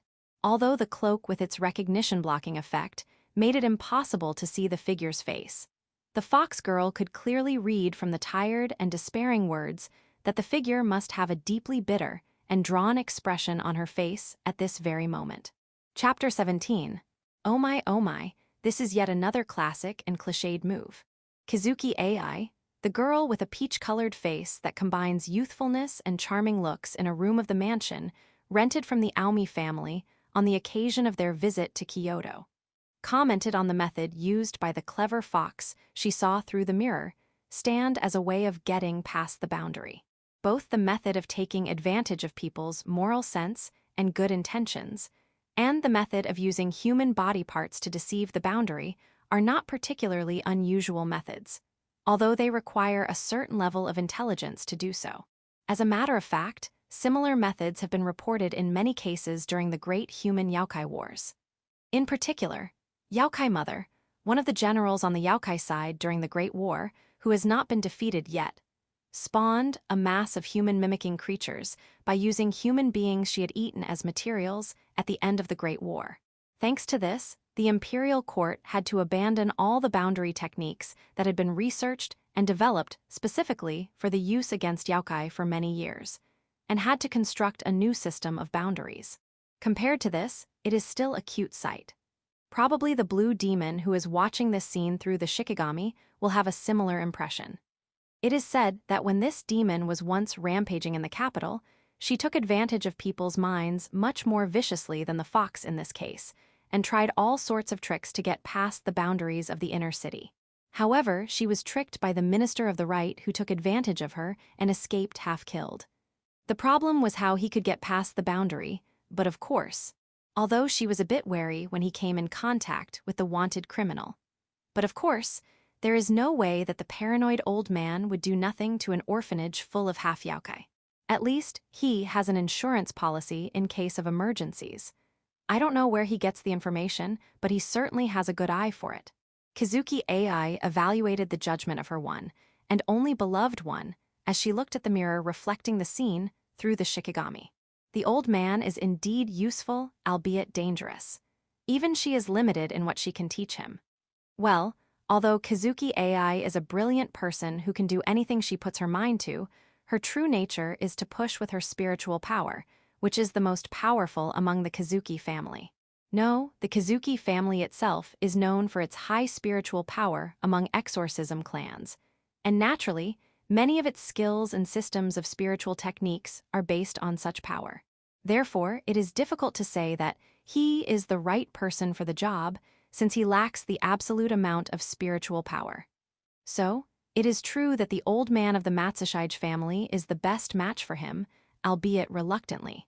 And although the Matsushige clan is old, and it is not a clan of particularly high spiritual power, there is a prerequisite that he be a member of the Exorcists clan, though they are not, comparatively speaking, good at physical combat either.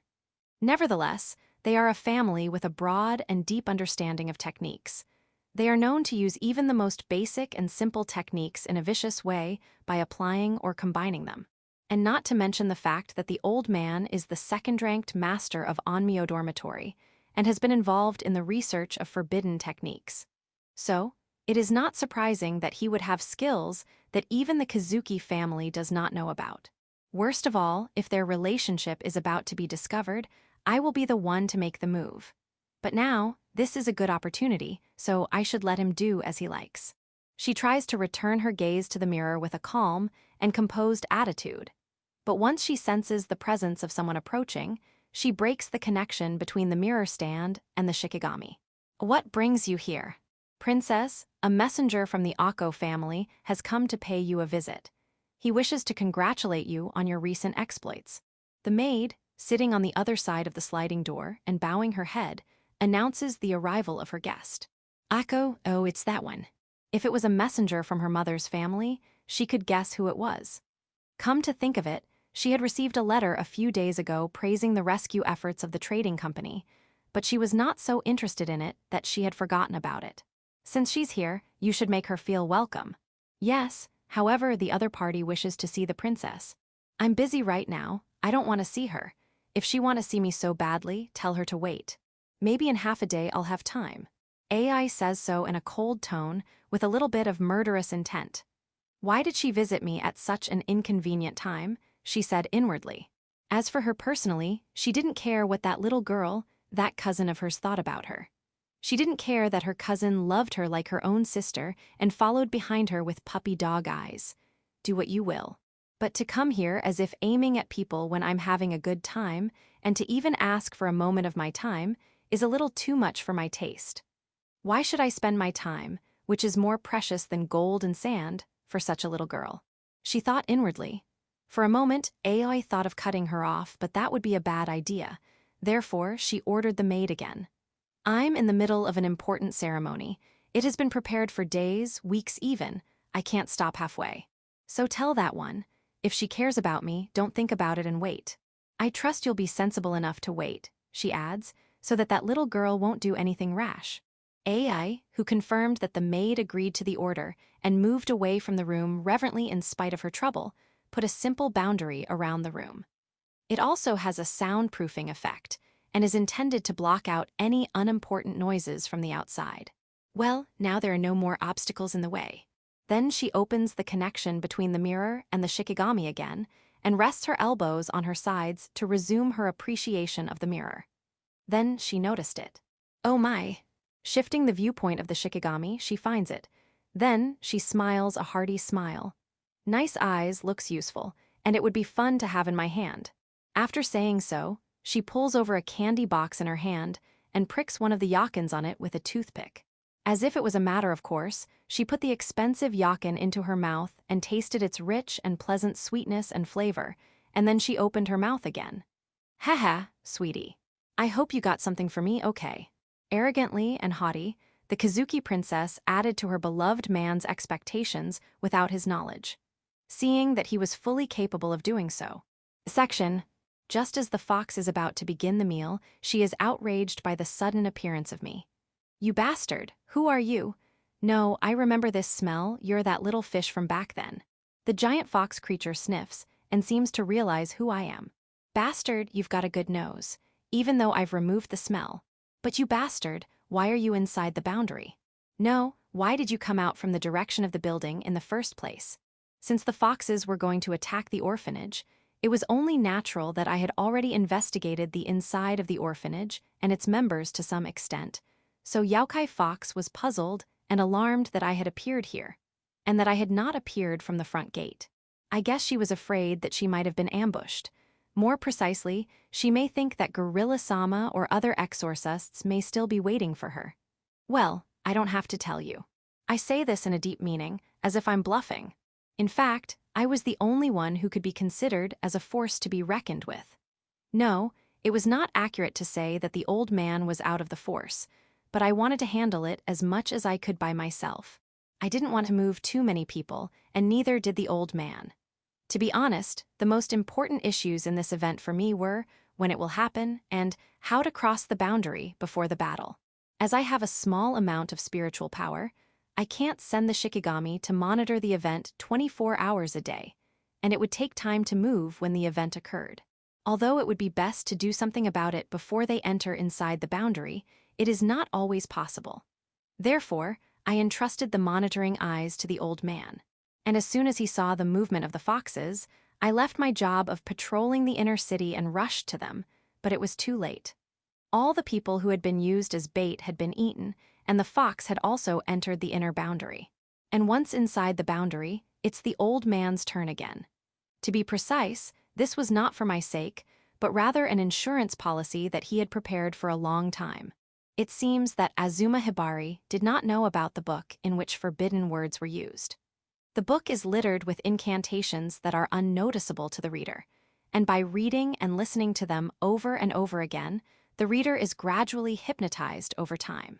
Because of its concealment, the orders it can give are simple ones that have been prepared in advance, and thus the spiritual power required is minimal. And even more so, Azuma herself does not know of its existence because it is designated as a forbidden technique.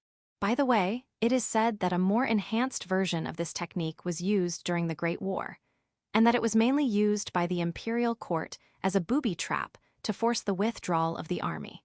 If Youkai with intelligence and intellect read the top-secret documents that were abandoned to gather information, they would fall into the trap of the technique embedded in the documents and engage in a friendly fire or self-destructive action.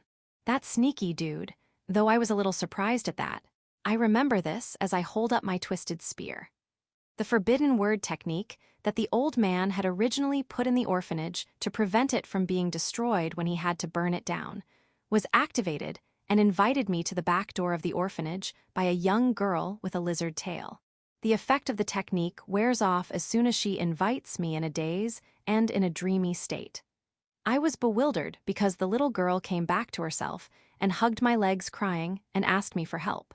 I told her to hide herself for the time being, but, "Hey you, take those kids and hide."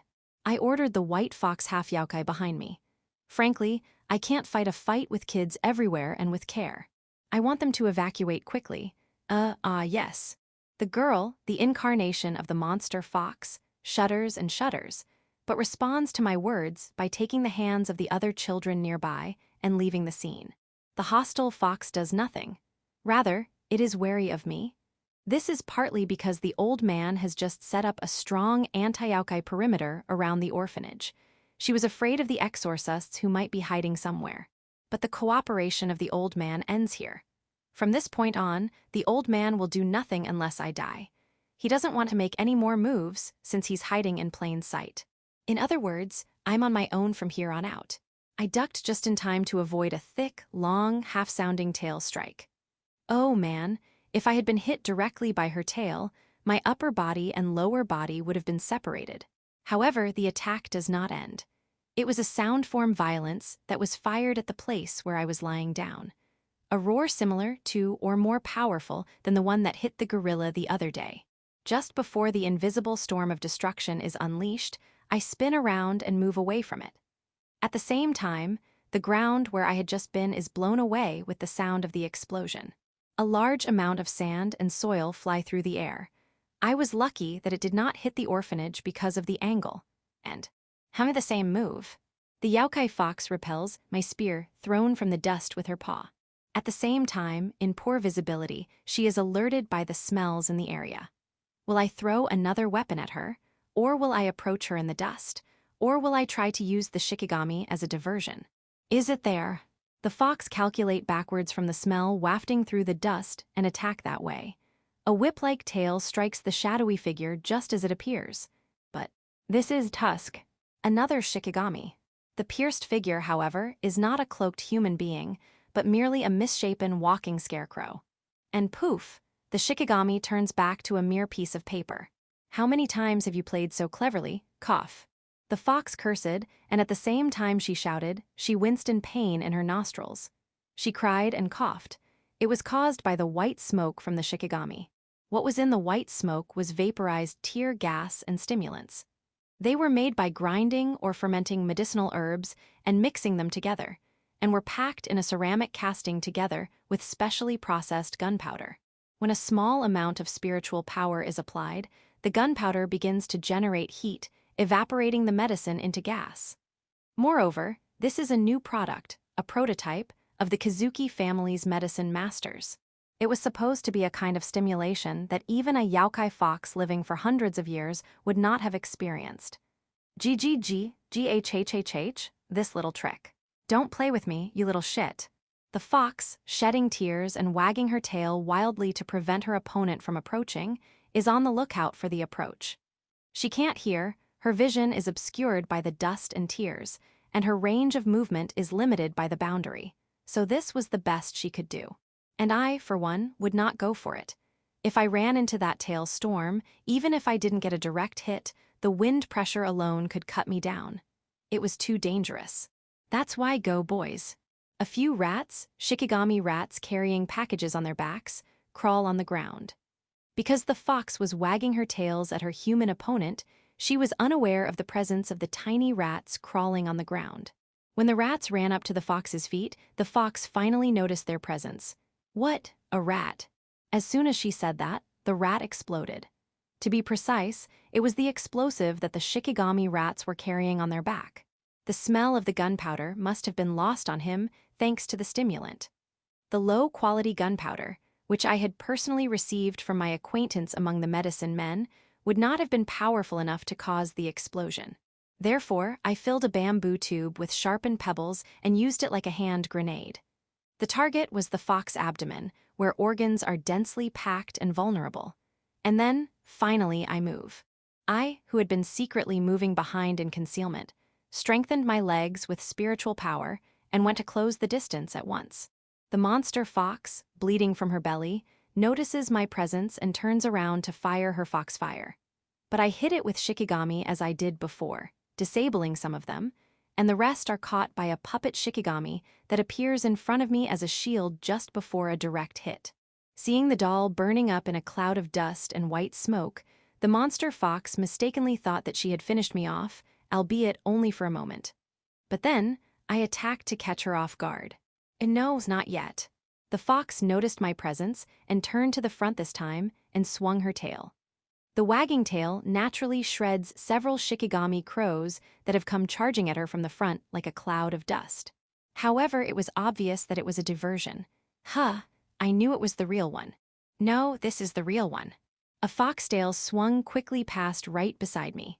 With a cutting sound, the cloak on the left side of my body was scraped off, and the fabric blew away with the wind. I felt a dull pain in my left arm and leg, but if I can get this far enough. Aiming at the belly of the monster fox, which has already been wounded to some extent by the explosives, I hit it with a dagger. I must damage her internal organs or arteries with the dagger to weaken her while making her fight for endurance. Ooh. The sharp dagger that Gorilla-sama had given me broke through the barrier of Youkai energy that was quickly put up, passed through the artery leading to the heart, and pierced easily into the corner where the internal organs would be located. At the same time, a scream rang out. Okay, I'm going to pull out my dagger and break free, twisting it to widen the wound. Do you think you can do that? I turned around at the sound of that voice. There she was, staring at me with a look of hatred in her blood-red white clothes. With long silver hair and blue eyes shining like jewels, she was undoubtedly the same Kitsuri Shiroki who had attacked the main character in the game so many times. Oh no. I kicked the ground and tried to escape from the scene, but the shock hit me at about the same time. What the? I tried to reduce the power of the back fist that hit me with my leap and the basket hand under my clothes as before. But there was no way I could kill the impact of the blow that was much more powerful than before. So I am slammed to the ground as it is. I just heard a strange sound coming from the bone. Ugh, cough. I spit out a mixture of blood, gastric juice, and contents on the ground. Oh shit. Last time I could handle a little bruising, but my left arm, which caught the blow just now, is broken for sure. I stand up and look at my dangling left arm and grimace. Damn, I was careless. Even though my opponent is a former Calamity Youkai, I swallow a painkiller. It sounds good to say, but I swallow some kind of narcotic pills. Hopefully, this will mask the pain a little. At what point did I fall for the illusion? It helps that at least up to the time of the bomb, she is real. Looking again, it seems from the Youkai fox disguised as a person. After all, the clothes on her abdomen are stained red. The opponent is breathing heavily, and if I look closely, I can see that she is sweating. I guess it is more efficient to use gunpowder than to engage in a physical battle. However, even a complete surprise attack can't stop a great Youkai who is not suited for combat. I bite my tongue as I hold up my dagger. I've done a lot of simulations in preparation for this moment. By making the first move, I narrowed down my opponent's options and took control of the battle. I didn't want to allow the monster to make any free moves, but my actions fell apart at the last minute. HMN, never thought I'd be so easily played by mere servants, let alone exorcists. The monster roars like a beast while holding down the blood flowing from her abdomen with her hands.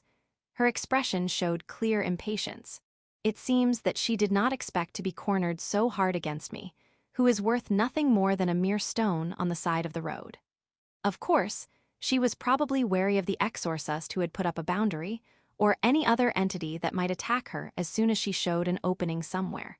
Well, the fact that she focused her attention on me personally and failed to challenge me with all her might was a factor in the fact that the monsters fell into all the traps I set for her. But that seems to be as far as it went. Perhaps I should assume that she must have figured out my tricks by now, since she has not shown any reaction to my many fatal opportunities, even when she has been pushed to this point. A bug that crawls on the ground should just be a bug. To me, you have humiliated me, who has such great power. I won't forgive you, monkey. The monster fox stares at me, clad in such a hideous Youkai power that it is hard to believe that she is seriously injured. Monkey, monkey, stop your whining, you fox. Come here, I'll rip your fur off and make you a rug. I'll make you say it. The monster's eyes widen in anger at my provocation. Yes, she's short-tempered and quick to anger. Even a cheap provocation like this will get her angry. Die. A moment later, the Youkai fox spits out a pale blue flame from her mouth. The flames spread all around, burning down the fields of the orphanage and engulfing the mud wall at the doorway. The orphanage itself was saved on the other side. There was nothing I could do if those brats got caught in the fire. Nevertheless, if she hadn't been provoked, her cooler head might have been realized this. I'm not so sure about this, but I cast a spell in the air, linked it with all my remaining spiritual power, and leapt. In the air, a little higher than the ceiling of a private house, I created a physical boundary. The size, at best, was about the size of ink stone, partly because the size was limited by the fact that the physical boundary used a lot of my spiritual power, but also because that was all that was needed. No. Smaller, easier to fall from. To parry a blow, she's aiming at me. Here it comes. Just below me was a fire that would not be easily extinguished by a splash of water. I could barely make it out as the heat nearly burned my skin. At that moment, I saw Kitsuri Shiroki trying to crack my head open with her hands. Achii. I had predicted this in advance, and I narrowly avoided a blow from her hand, but I still ended up being pierced through the left shoulder. It hurts. GHH, what the hell is this shit? I counter with tears in my eyes. You monster fox, I know you'll aim at my head when I'm bleeding, but I thrust my dagger into the monster fox's chest. I can feel the sharpness of the dagger's hilt as it pierces her flesh. But shallow. The dagger did not penetrate deeply, probably because it pierced into bone or muscle fibers or something, and that was fatal in this situation. Cough. You've got to be kidding. The fox, who coughed up blood right in front of me, immediately grabbed the arm on which I had thrust the dagger with tremendous force, pulled out the dagger by the arm, and threw me down with a swing. Woo-wo. Coughed.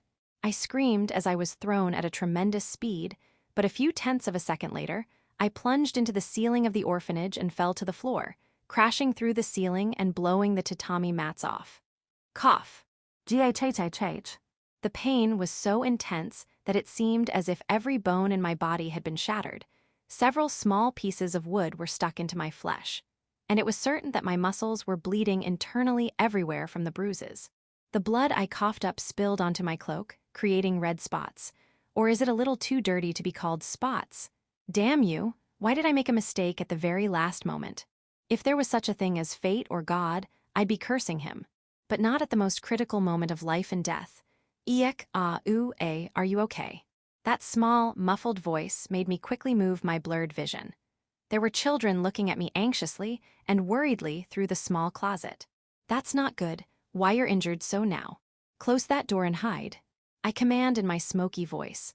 I knew what was coming. Worst case scenario is I fall apart and the old man moves on, but he won't care a half Youkai brat in a fight. Even if he didn't, it was obvious that if he showed himself here, he would come after me right away.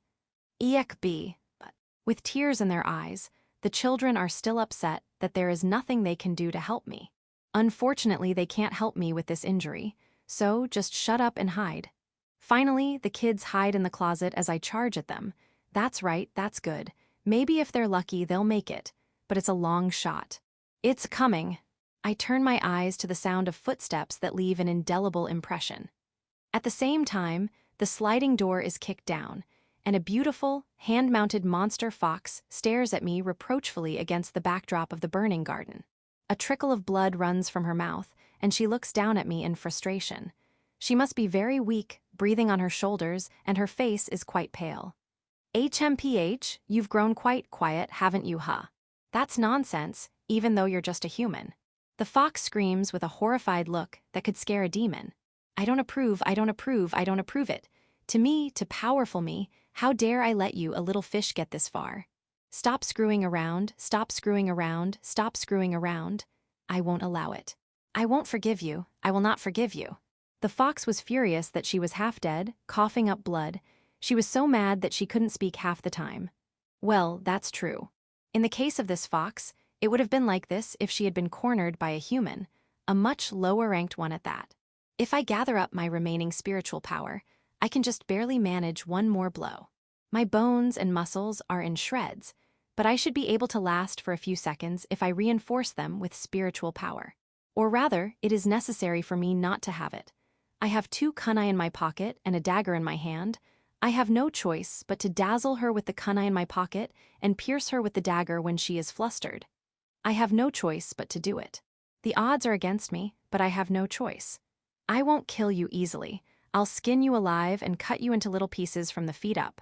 The monster fox raises her tail and tries to attack me. I'm ready for it. But then, a tiny little foxfire hits the back of the monster fox. The foxfire was so pathetic that it barely scratched her. But the monster fox took it and turned around with a deadpan expression on her face. Then the monster looked with a look of deep displeasure. Don't kill him. The little half-Youkai girl, with her legs trembling like a fawn, her ears and tail curled up in a frightened manner. Her eyes teary-eyed and her voice tearful, the girl, who is the source of the fox spirit called Kitsuri Shiroki, shouted this stout-heartedly to the other herself. Chapter 18. When was this memory? She has lived for hundreds of years, and this is one of the oldest memories she can recall. Her mother was killed, her house was burned down. She fled to the mountains only to be chased by a lowly man who humiliated her under the gaze of many curious eyes. Enno don't knew.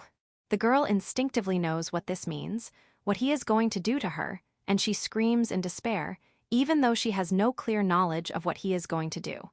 But there is no help. The world is not that kind.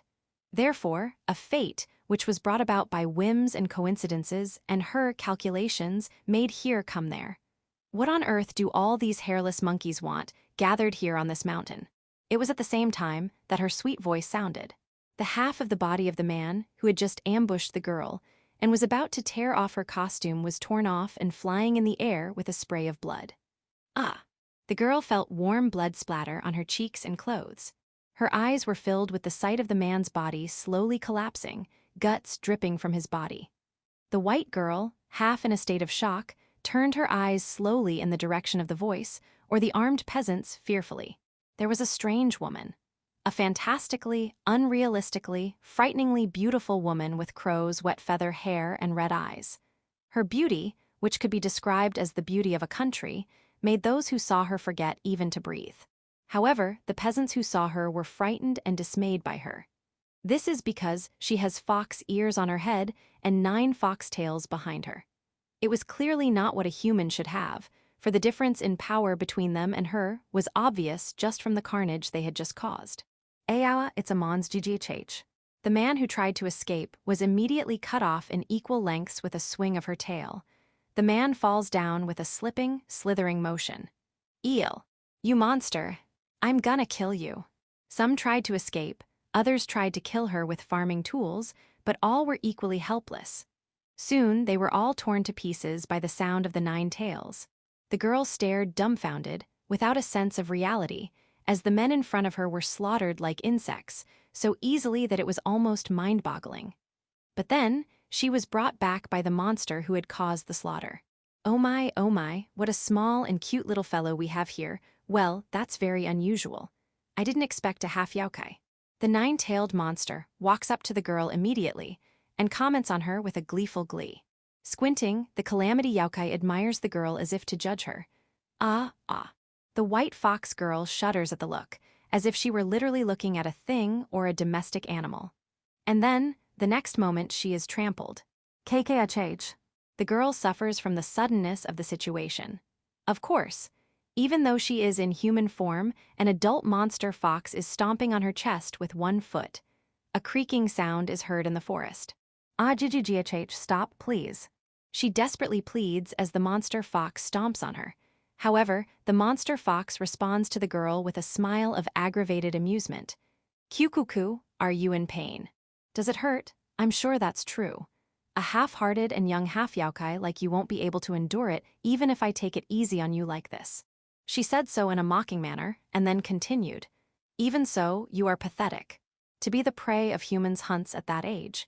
I bet at that age you haven't even eaten a single human being yet. Humans are truly barbaric. mutters the monster fox in a truly pathetic but mocking way. But still, little fox, life is no, it's not. Let me tell you as your ancestor. The world is a world of the weak and the strong, of the winner and the loser. The weak must be fed by the strong. That's why I have no choice but to strangle you and eat you. So, give up.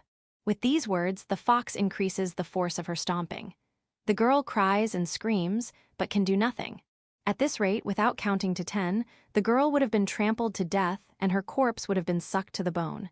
Yes, if she had stayed like this. Ah, ghha. Oh. In pain, in tears of despair. But the girl being trampled on moved her gaze, as if she sensed something for a moment.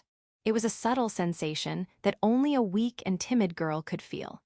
And the black monster fox who was trampling on the girl also noticed the reaction. Then she looked at the girl's direction with streaming eyes, and then the monster fox noticed it and squinted her eyes uncomfortably. Heh, what a surprise. Did you notice it before I did? Monkey, no peeking, okay. The next moment, she snapped her fingers. A fire suddenly broke out in the bushes about 50 paces away. A man-shaped torch flailed about, and a man's scream echoed through distance. It was a hunter who had accompanied the peasants in pursuit of the little girl and had served in the military as a defender. I wonder if he was using the peasants as a decoy to get the girl. Humans are sneaky as always. The monster fox, who had participated in the Great War, immediately recognized the hunter's plan.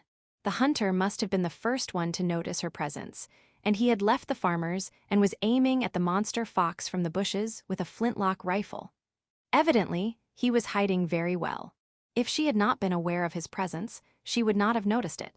After admiring the charred and burnt-out hunter, the monster fox takes a glance at the girl at her feet. Then, with a twisted mouth, she moved her foot away. The girl coughs violently now that her airway for breathing is clear. But then, the fox lifts the girl's small chin with one of her long tails. I've changed my mind. I thought you were just a helpless half-Youkai. Then it would be fun to teach you some things as a fellow Youkai. Let's see how far a half-breed like you can go. Little girl, tell me your name. Ag, cough, ah. The girl is momentarily taken aback by the sudden command. But soon she was being trampled once again with increasing pressure, and she cries out desperately. GGH? My name is.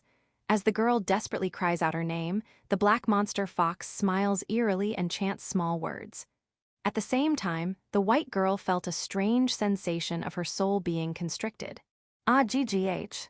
The girl gasped, clutching her chest as if she could no longer breathe. Before long, the black fox had moved her feet from the girl's chest. However, the restraints on the girl were in some ways more fundamental than her feet, binding and crushing her. She was instinctively aware of this. From a hair to a piece of her soul, everything belonged to the woman in front of her now. Haha, I see. Oh, right, it's a perfect time. I'll give you a name, shall I call you Shiroki? Kitsuri Shiroki, that's your new name. As Youkai. From now on you can call me, yes, you can call me Big Sister Oni-sama. And then, of course, says the monster fox with a cruel smile on her face, the 100 calamity Youkai led by that Kuban are the only survivors of the Great War, continues Kitsuri Kurare. If you can't use them, I'll eat them without mercy. You must live desperately with all your wits you have. The world is cruel and heartless, and nothing can be relied upon. Those were the first words given to the girl when she chose to live as a Youkai, and the last words given to her when she lived as a human being. And so the little girl, or perhaps not much less than a little Youkai, began her life as a Youkai. She was taught the way of being a monster, knowledge, and common sense by her kin of immense power. When she was taught how to set up cowardly and vile traps, she trembled with horror and guilt. But she prepared herself to die many times as she fought the same Youkai with fresh wounds. And the first time she killed a human, she had nightmares about it. When she ate human flesh for the first time, she spat it out from the sick feeling. And each time, she was severely chastised by the monster black fox, her master as a family member. In tears and sobs, she still did not want to die, so she desperately learned, acquired knowledge, and built up her strength. The girl knew that her master would not hesitate to cut down her useless servants and devour them alive. And so, how many years have passed? Eating man, eating Youkai, and thus developing her strength, growing up, and spending a long time, she never cried anymore. the white Youkai fox, transformed into a true monster in body and soul, has ceased to have any feelings for human beings. She simply served as the right-hand man of the black fox, who was feared for her tyranny in all parts of Fusokuni. Though she could not drink more than the large cup of sake that was forced upon her by her master, who was a heavy drinker. The white fox was always a drunkard, no matter how old he was, but everything has a beginning and an end. There is no exception. After a long time of serving her master or her big sister, the monster fox, as a Youkai, like a Youkai, a new turning point has arrived for the white fox. One day, she attacked a village with her subordinates and found a group of well-prepared exorcists. The black fox, her master, was also wounded and fled for her life, protected by the white fox. And then, they're coming after us. It looks like it. Two foxes hide in the bushes and watch from a distance as the exorcists search the forest deep in the mountains. The white one is lightly wounded, but the black fox is sitting on the ground with her belly ripped open and blood dripping down to the point where it looks like a lake is forming on the ground. The amount of blood told at a glance that there was nothing more that could be done. This was partly because the exorcists had prioritized the more threatening side in their surprise attack, and partly because the white fox was always more wary of her surroundings than the black fox. I was a little too excited. They still have their hands, don't they? Humans are always so careful at times like this. The black fox laughs at the humans, as if she is mocking them. The white fox had only heard the story a long time ago. It must have been hundreds of years ago, when humans and Youkai fought fiercely, and her master in front of her was a general of Youkai, albeit a low-ranking one. It seems that the humans were very vindictive only at such times, and they knew that the black fox, who was not particularly conspicuous, was still alive even though many other generals had been killed, and they had been waiting for a long time for an opportunity to take her down. But they had no idea that the humans had ambushed them with such a large force. "Big sister, I'm afraid we're in danger here. I will stop them, so please evacuate from here." Naturally, the white fox offers. It was not out of affection or loyalty. After hundreds of years of serving the black fox in front of her, it was a conditioned reflex for her to do so, and she had no idea that there was any other option. However, "No, let's not do that. It's useless anyway." The black fox denied the white fox's offer in a strangely calm tone. "Big sister, you know this wound, don't you? Even if I escape, this won't help. I don't want to look like an ugly thing by running away." These were the words of the pride and intelligence of the calamity Youkai, the monster fox. Then the black fox looked at her white sister with narrowed eyes. It is the fate of those without power to become the food of those with power. It's just the way it is. "Big sister." The white fox knows what her master or her sister, the fox in front of her, is trying to say. "I have been aware of it for some time. For years now my power has not only grown but barely maintained itself. You, on the other hand, show no signs of stopping growing." The black fox was aware that no matter how many humans or how many Youkai she eats, her power is not growing anymore. The reason for this is unknown, even to Youkai foxes who are more intelligent and rational than other Youkai. On the other hand, she was inwardly amazed at how fast her sister, whom she had initially picked up and disciplined on a whim, had grown in strength. It is said that it takes 1,000 years for a fox to grow up to 9 tails, but the white fox in front of her had already grown up to 8 tails in just a few hundred years. It was a frighteningly fast pace. It is much faster than that of the black fox, and her growth rate shows no sign of slowing down. It is so fast that in another 100 years the power relationship may be reversed. I will not allow myself to be struck down by the humans and have my head exposed and my fur ripped off. But the black fox gives a small laugh at the white fox's dismay. Oh my, I thought you hated me, but I'm surprised you're so upset." Though it is not that she has been made to feel a bond with her. However, no matter how harshly she was treated, it seems that to the young white half-Youkai, the black Youkai fox was indeed her big sister, who taught her how to live and survive. But that is precisely why. Do it, Shiroki. With me as your food, become stronger and aim higher. That is the only way to continue to live in this cruel and heartless world, where they cannot depend on anyone. That is the truth of this world, big sister. Oh, what is it? I'll make it to the top. With a snap, the white fox opens her big jaws. With a single tear in her eye, but with a firm will, she approaches the wounded fox. "I'll give you what you want. My sweet, sweet sister." The sound of flesh being ripped apart echoed through the mountains. According to the records of one of the families of the Exorcists who control the area, a white nine-tailed fox was seen that night, and several of the exorcists who were chasing it were eaten alive. This was about 100 years ago. Since then, as if craving for power, new haunted foxes have attacked villages, sometimes other yokai, sometimes exorcists' mansions, devouring them and increasing its power. Then, conceited by its own power, the fox attacked the capital with an army and was miserably defeated, tearing apart its soul in defeat, and the monster somehow survived. For a yokai fox named Kitsuri Shiroki, this was equivalent to being denied her efforts to seek power as a yokai. And so she took this opportunity to cut down the root of her most shameful, helpless, ignorant, and foolish self. A weak half-yokai girl, made up of the memories and soul of a child who could have died in the streets. A girl who has just been born again, whose memories are muddled, whose thoughts are uncertain, who walks aimlessly through the streets at night, who would have been parading around at midnight. It is inevitable that she would be noticed by those who walk around late at night, and in fact, she was immediately beaten up by them as if she were a distraction. Or perhaps that is exactly what she, as yokai, wanted.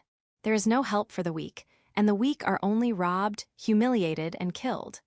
That's why, when the girl who had been beaten, kicked, and beaten without understanding called for help, the cloaked figure that appeared in front of her was the salvation she had been waiting for since that day.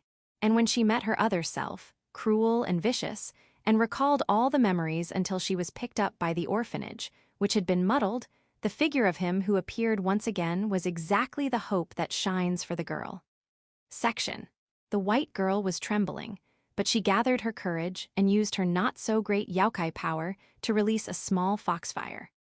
A fire so pale that even it could not kill a small yokai, but for a girl who had lived for so long, it was unacceptable to let the existence that had saved her for no reason whatsoever go unnoticed. So, almost impulsively, the girl took a reckless action without any odds. "Annoying. Did you change?" The white girl reacted to the words that the monster fox muttered, and at the same time, she was kicked in the stomach and slammed to the ground. Cough, cough, gggghh, ugh. The shock to her stomach made her teary-eyed and choked her. The weak girl crawls on the ground and vomits up her gastric juices, while the monster fox looks down at her with a cold expression filled with contempt and hatred. "You could have lived a little longer if you just stayed hidden. You're a fool. Have you forgotten your small, stupid head? Being weak is a sin all by itself." The great yokai was cold and cruel to her former self, who had no power and had done things beyond her means. Well, maybe that's not quite right. She was clearly furious and angry. She was filled with indescribable anger toward her younger self in front of her. Ah. Kitsuri Shiroki stomped on the girl's head. If the floor had not been tatami, she probably would have bled. But even so, considering Youkai's actions, it could be said that she went easy on her. If the monster fox in front of her had been serious, the girl's head would have been crushed by now. It was not because of Youkai's kindness, but because of her cruelty. "You know, you're driving me crazy." Such a trembling, helpless, pathetic figure to look at. As if to spit it out, the monster fox with a limp hand describes her younger self in this way. Are you that hard to forget, big sister Kurore?" The girl asks in a trembling voice. The next moment, the monster fox with a blue streak on her forehead kicks the girl in the side. "KGHH. What do you know about it?" The monster fox shouts. "Weakness is a sin. This world is hell, more hell than hell. There are no good people, and only the wicked are condemned. That's why, at that time, we to big sister." The monster fox kicks her in the side again. The girl is slightly blown away by the force of the kick. She gazes at the girl as she moans in pain, breathing hard with eyes filled with malice, hatred, and a hint of envy. Oh, how hateful, how hateful. I hate that carefree smile that doesn't seem to be touched by any malice. I hate that carefree smile that can honestly believe in people's good intentions. Above all, I envy that powerlessness, as if she is waiting for someone to save her. This world is, this eternal world is, this world is not made to be so kind. Cough, cough. Coughing and crouching, the monster fox is so angered and humiliated by the sight of her young self looking at her with tearful, somewhat pitying eyes, that she finally loses control. This time, she goes all out. She'll kick her to death until she's minced meat. Die quickly, you disgrace. You're the one who's going to die. At those words, the monster fox turned around as quickly as she could. At the same time, she realized her failure. Yes, her own incarnation poses no threat to her, and yet she still hasn't stopped breathing the breath of the one she should be more careful and vigilant about. As she turns around, the monster fox flings back 2 of her bitter sticks. But it was a complete diversion. The next thing she sees is a man in a hideous cloak coughing up blood, bleeding all over. And then she saw a shining dagger that had pierced through her own heart. Section. In my pain-stricken consciousness, I saw a white girl who was beaten, abused, and wounded. Damn it. I gasp, spitting blood and clucking my tongue. It's not pleasant to see a young child, who is trying to protect herself, being beaten. No, it's not pleasant to see a kid getting hurt. It was the same at that time. Kitsuri Shiroki's incarnation, this incarnation constructed from the good and naive memories and souls of childhood brought misfortune to the orphanage, took the life of a talented former exorcist named Azuma Hibari, and above all, strengthened Kitsuri Shiroki, who leads the protagonist to a bad end in the original game. To be honest, keeping her alive causes 100 harms and makes no sense. It would have been best to kill her while she still has no understanding and her ego is not fully awakened. But I'm an idiot. If I had moved at that time, none of this would have happened. The moment I saw her, I hesitated to kill her. Could I kill an innocent child who is much younger than I imagined? No, on the contrary, I couldn't stand by and intervene when I saw a group of gangsters attacking me. I regret my foolishness. If the novel had been true, she would not have been killed, and Azuma would have saved her. But what if the story deviates from the original one? I suddenly thought of such a thought when I intervened, which is also a foolish idea when I think about it. Even if it deviates from the original work, in this case, it would only be a good thing. It would have solved a troublesome problem without getting my own hands dirty. But in the end, Azuma came upon me at the worst possible time, and I had no choice but to run away as fast as I could. And here's the result. I'm not going to accept this.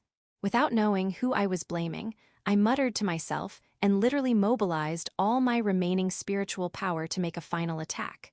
Fortunately, the dagger is intact. This thing is so thin and yet so sturdy. Please hold on my body. And I get up, bleeding. At the same time, I hide.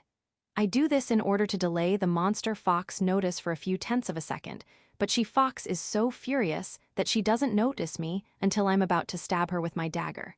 Just before the monster fox put an end to the girl, I said a few words of provocation to make her turn around so that I could aim at her heart and stab it right through. I felt it. I'm sure I stabbed her through the heart.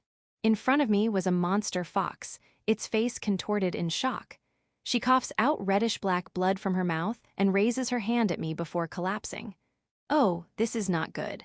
With my whole body literally in tatters and my spiritual power balance at 0, there was no way for me to prevent the blow. In a few seconds, my head would surely be chopped off. I gasp at the prospect of death. But then, "You did well for a servant. Well, I'll take care of the rest." A thin, white arm caught the monster fox's blade. Her peach-colored hair was flowing freely, and a sweet scent tantalized my nostrils. Immediately afterwards, the foxfire that had been burning down the yard of the orphanage is blown away by the wind and extinguished. At the same time, all the other foxes that had been drifting in and out of the boundary also disappear. Ha, seriously, all of this in a moment? I smile through my cloak, and she gives me a mocking smile in return. Well, it's time to pay your tribute. Shall I use your pelt to pay the tax? With that voice, the monster fox is blown away.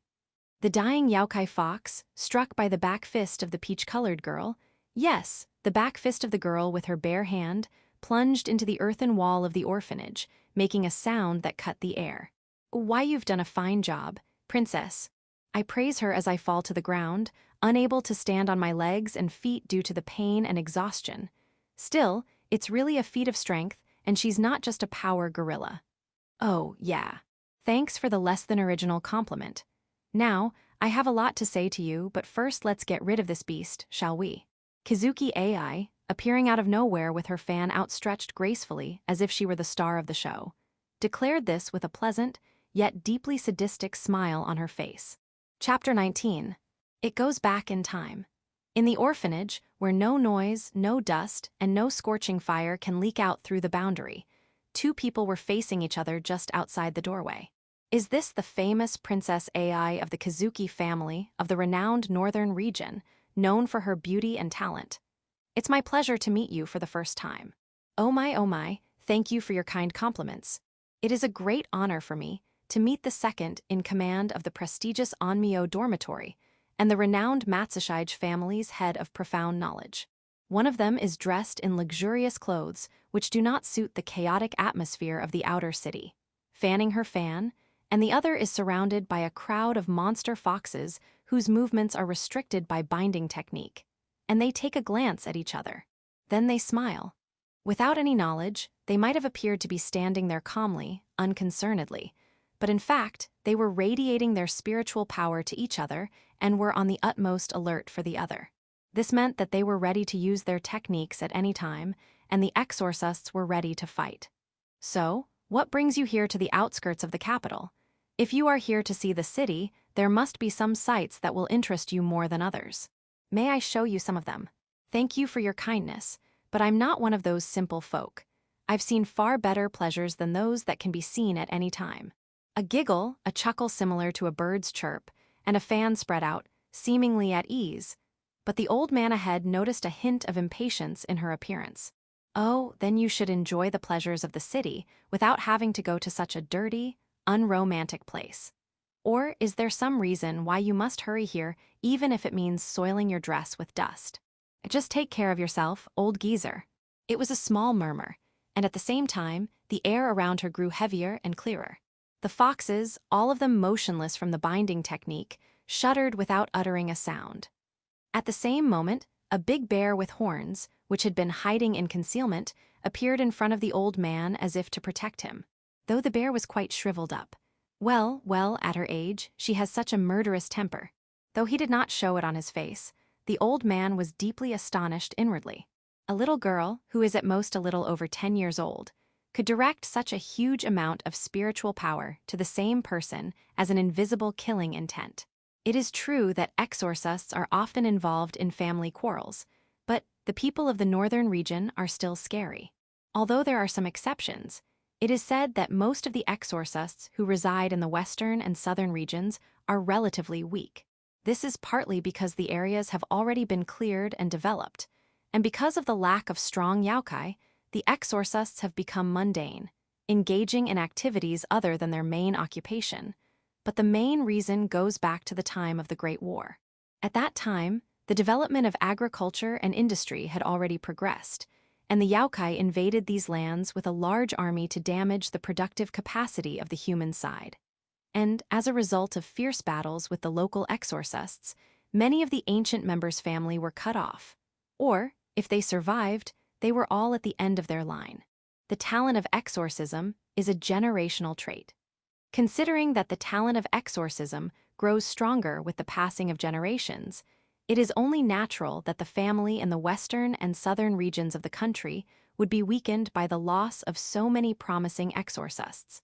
On the other hand, the northern and eastern regions, which were relatively free from the fires of war due to their remoteness during the period of the Great War, were the places where the exorcists, who were ridiculed as countrymen and young people, were sealed away. But nowadays, there are still many families that have continued to exist since before the Great War that have a lot of experience in actual warfare by facing many Youkai. The Kazuki family is one of the oldest among such clans in the northern region, and it is not surprising that the family is powerful. The biggest surprise, however, is the following. Ho, I hope you don't abuse this old man too much.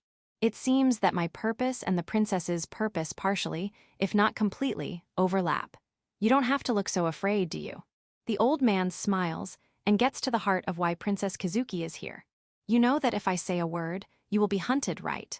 Of course I am, however, that would be impossible, at least for the time being. Yes, for the time being. Both parties suppress the spiritual power they emit and smile a friendly smile that is almost a formality rather than a pretense. Yes, now is not the time to be hostile. For the old man, until the man who has been favored by the demon slays the demon, for the princess, until the only person she loves rises to greater heights, and for the demon who is probably watching them from somewhere, nothing to complain about, because it's all for the best. Well, well. Now then, my dear princess, you may go in. I'm sure it would be more pleased for him to see a beautiful woman than a withered old man like me. With this remark, the old man snapped his stick nimbly, and the next moment the door of the orphanage opened. This meant that the door, which Azuma's boundary had put up, was forcibly opened. His action was a bad one, because if he had forced the door open so forcibly, even the person who had put it there would have known it. As a matter of fact, the reason why the old man put the incantation of the forbidden word in the book he had donated was partly for an ambush, but also because he did not want to go through the trouble of opening the boundary by force, and also because he did not want to deal with Azuma herself after she noticed the situation. Conversely, the old man's actions were necessary because there was little need to do so. There has already been quite a commotion in the boundary. So, the raccoon dog lady must have noticed that something is happening in the orphanage, or rather, she has already confirmed it from the shikigami she has sent into the sky. If the old man intervenes in the commotion at the orphanage and encounters her, it will be a very unpleasant situation. Rather than that, your request has been granted. I hope we can continue to have a good relationship. Indeed. Before the old man could respond, the pink girl was gone in a cloud of dust. At the same time, the monster foxes that had been bound around the old man's body were all decapitated and killed at the same time. I guess she's a monster after all. The old man grumbles in dismay as he rubs his beard and looks around him at the sea of blood that has instantly turned into a sea of blood. The girl's power was astonishing even to the old man. But then, a shadow stared at the back of the astonished and dismayed old man. It was a surviving fox that had been hiding beneath. It seems that it is more skillful at hiding than the others, and the fox, hiding among the corpses of its companions, approaches the old man and leaps at him without a sound, ready to devour him with a single blow. At the same time, however, the old man leaped into the transparent boundary that had developed like a needle in front of him, killing the surviving fox instantaneously. Though it seems to be a bit short meeting, but still, she seems to be very obsessed with Yuha. As he released the boundary, he thought back to the servant. The sound of chunks of meat falling to the ground behind him echoes, but this is of no concern to him. All he can do is sigh in sorrow over the fact that he has gotten himself involved with a very troublesome person. It is a misfortune among misfortunes to be favored by a demon, and on top of that, to be favored by such a monster girl. There is no way that life can be normal for a girl so young who can unleash such power and such deadly force. And for such a girl to be so obsessed with him, he can't help but wonder what happened to him. Just a demon alone would be troublesome, but at this rate, I wouldn't be surprised if he's got other troubles as well. He's not sure what kind of trouble he'll get himself into if he's treated carelessly. However, it's not as if things will go on peacefully if it's left alone, which brings back to the beginning of the discussion. Good grief, what kind of star do you have to be born under to have such karma? The old man's muttered words were strangely echoing in the air. Section. The first words that came to my mind when I saw the peach-colored girl who appeared at the right moment like a hero of a story were not words of thanks, but words of curse. This girl, she must have been waiting off stage. It was inevitable to think so, given the exquisite timing of the intervention. Wait, was she watching the show the whole time? Even though she is wearing a cloak and it should be difficult to recognize her facial expression, I noticed her smile when she noticed my eyes on her. Damn, she's not only a bad person, but also a woman who makes me wonder what she's thinking. GGHH, why you bastard? Well then, oh my, was that a little underpowered. The battered and bruised monster fox that had fallen into the mud wall had reverted to her beastly form.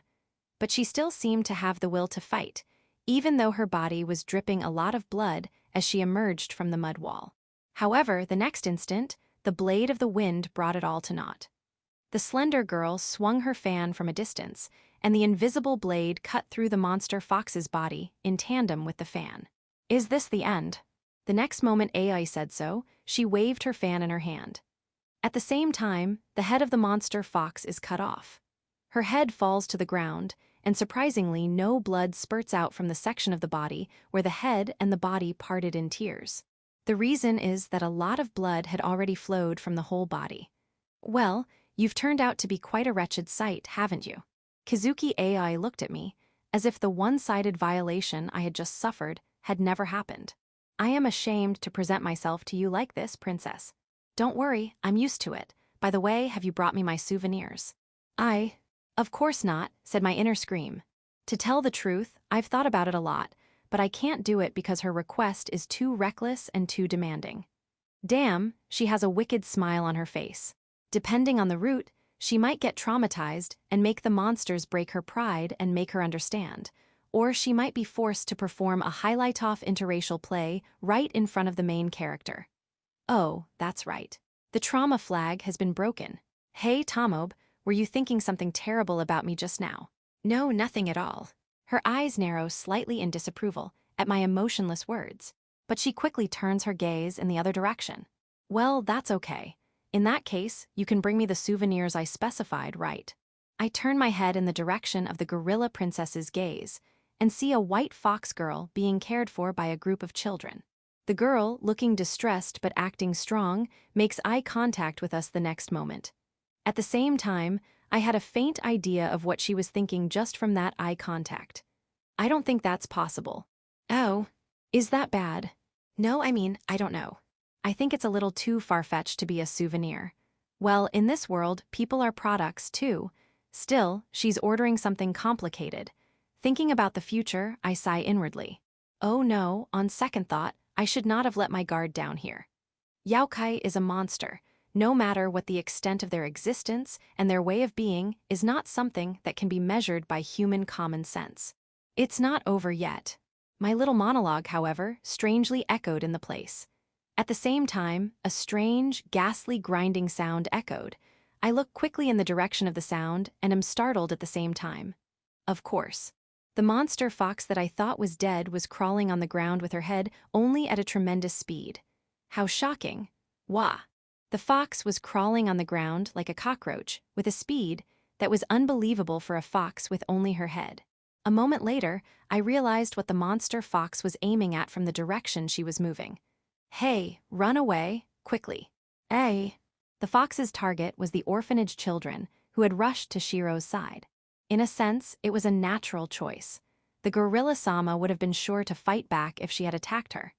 I am too close to gorilla-sama, and my spiritual power is depleted, so even if she ate me, the return would be too small to be worth the risk.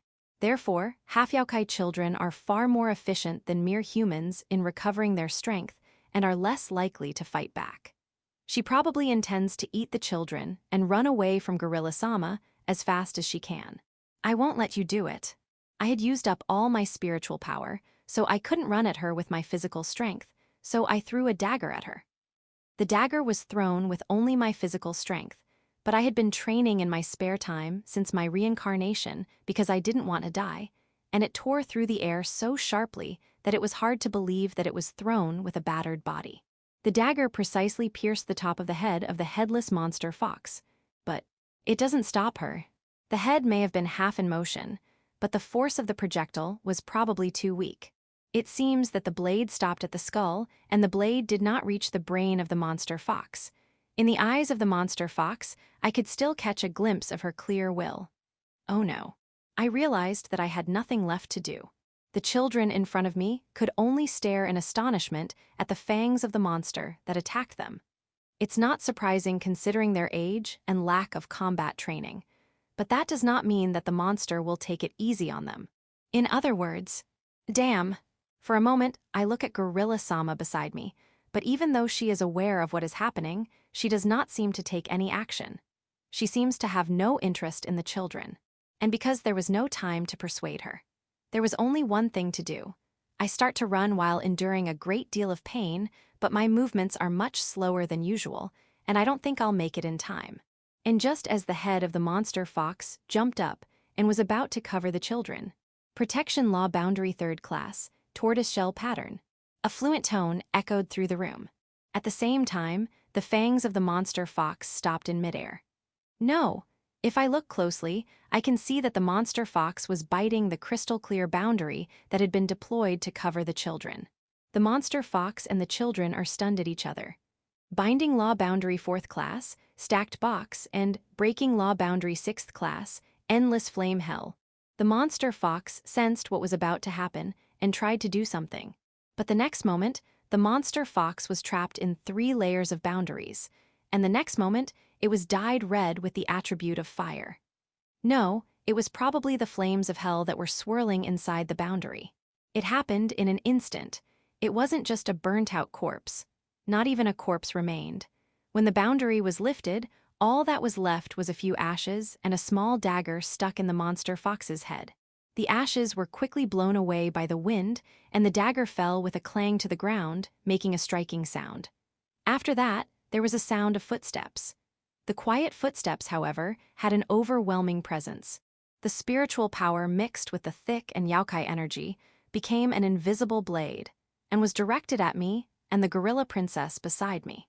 I came here in a hurry because of the disturbance, I'm sorry, but may I ask what happened? A figure appeared as if protecting the children. Azuma Hibari, who was looking at us with sharp eyes, was dressed in the same manner as a commoner. But she pursued us in a dignified manner befitting her position as the head of the Onmyu dormitory. Section, I understand your meaning, but at the orphanage, which had been ravaged by the battle, Azuma Hibari, who was facing us in the garden, had a sour look on her face in response to the gorilla princess's argument. The Exorcist who had come to the capital as part of their duties to defeat the monster fox, and then came to rescue the orphanage when it was being attacked by its incarnation. That is what the gorilla princess said in a nutshell. But Azuma Hibari was not fully convinced by this explanation. Of course. Certainly, she wasn't lying, but that's about it. Azuma can see through lies, that is what puzzles her, but the gorilla princess is not lying. Though I'm not saying that it's not entirely true. Oh, you don't believe our side of the story? Is the former head of the Onmyu dormitory one of those people who are so mixed up with the lowlifes that everything gets mixed up? If it's a witness, why don't you ask the children there? The princess boasted mockingly. It was a clear provocation. But gorilla, don't try to make things worse. Everyone, what happened to you? Azuma, who is not as old as she seems, does not take up the challenge of the princess, who is almost a baby in her own eyes.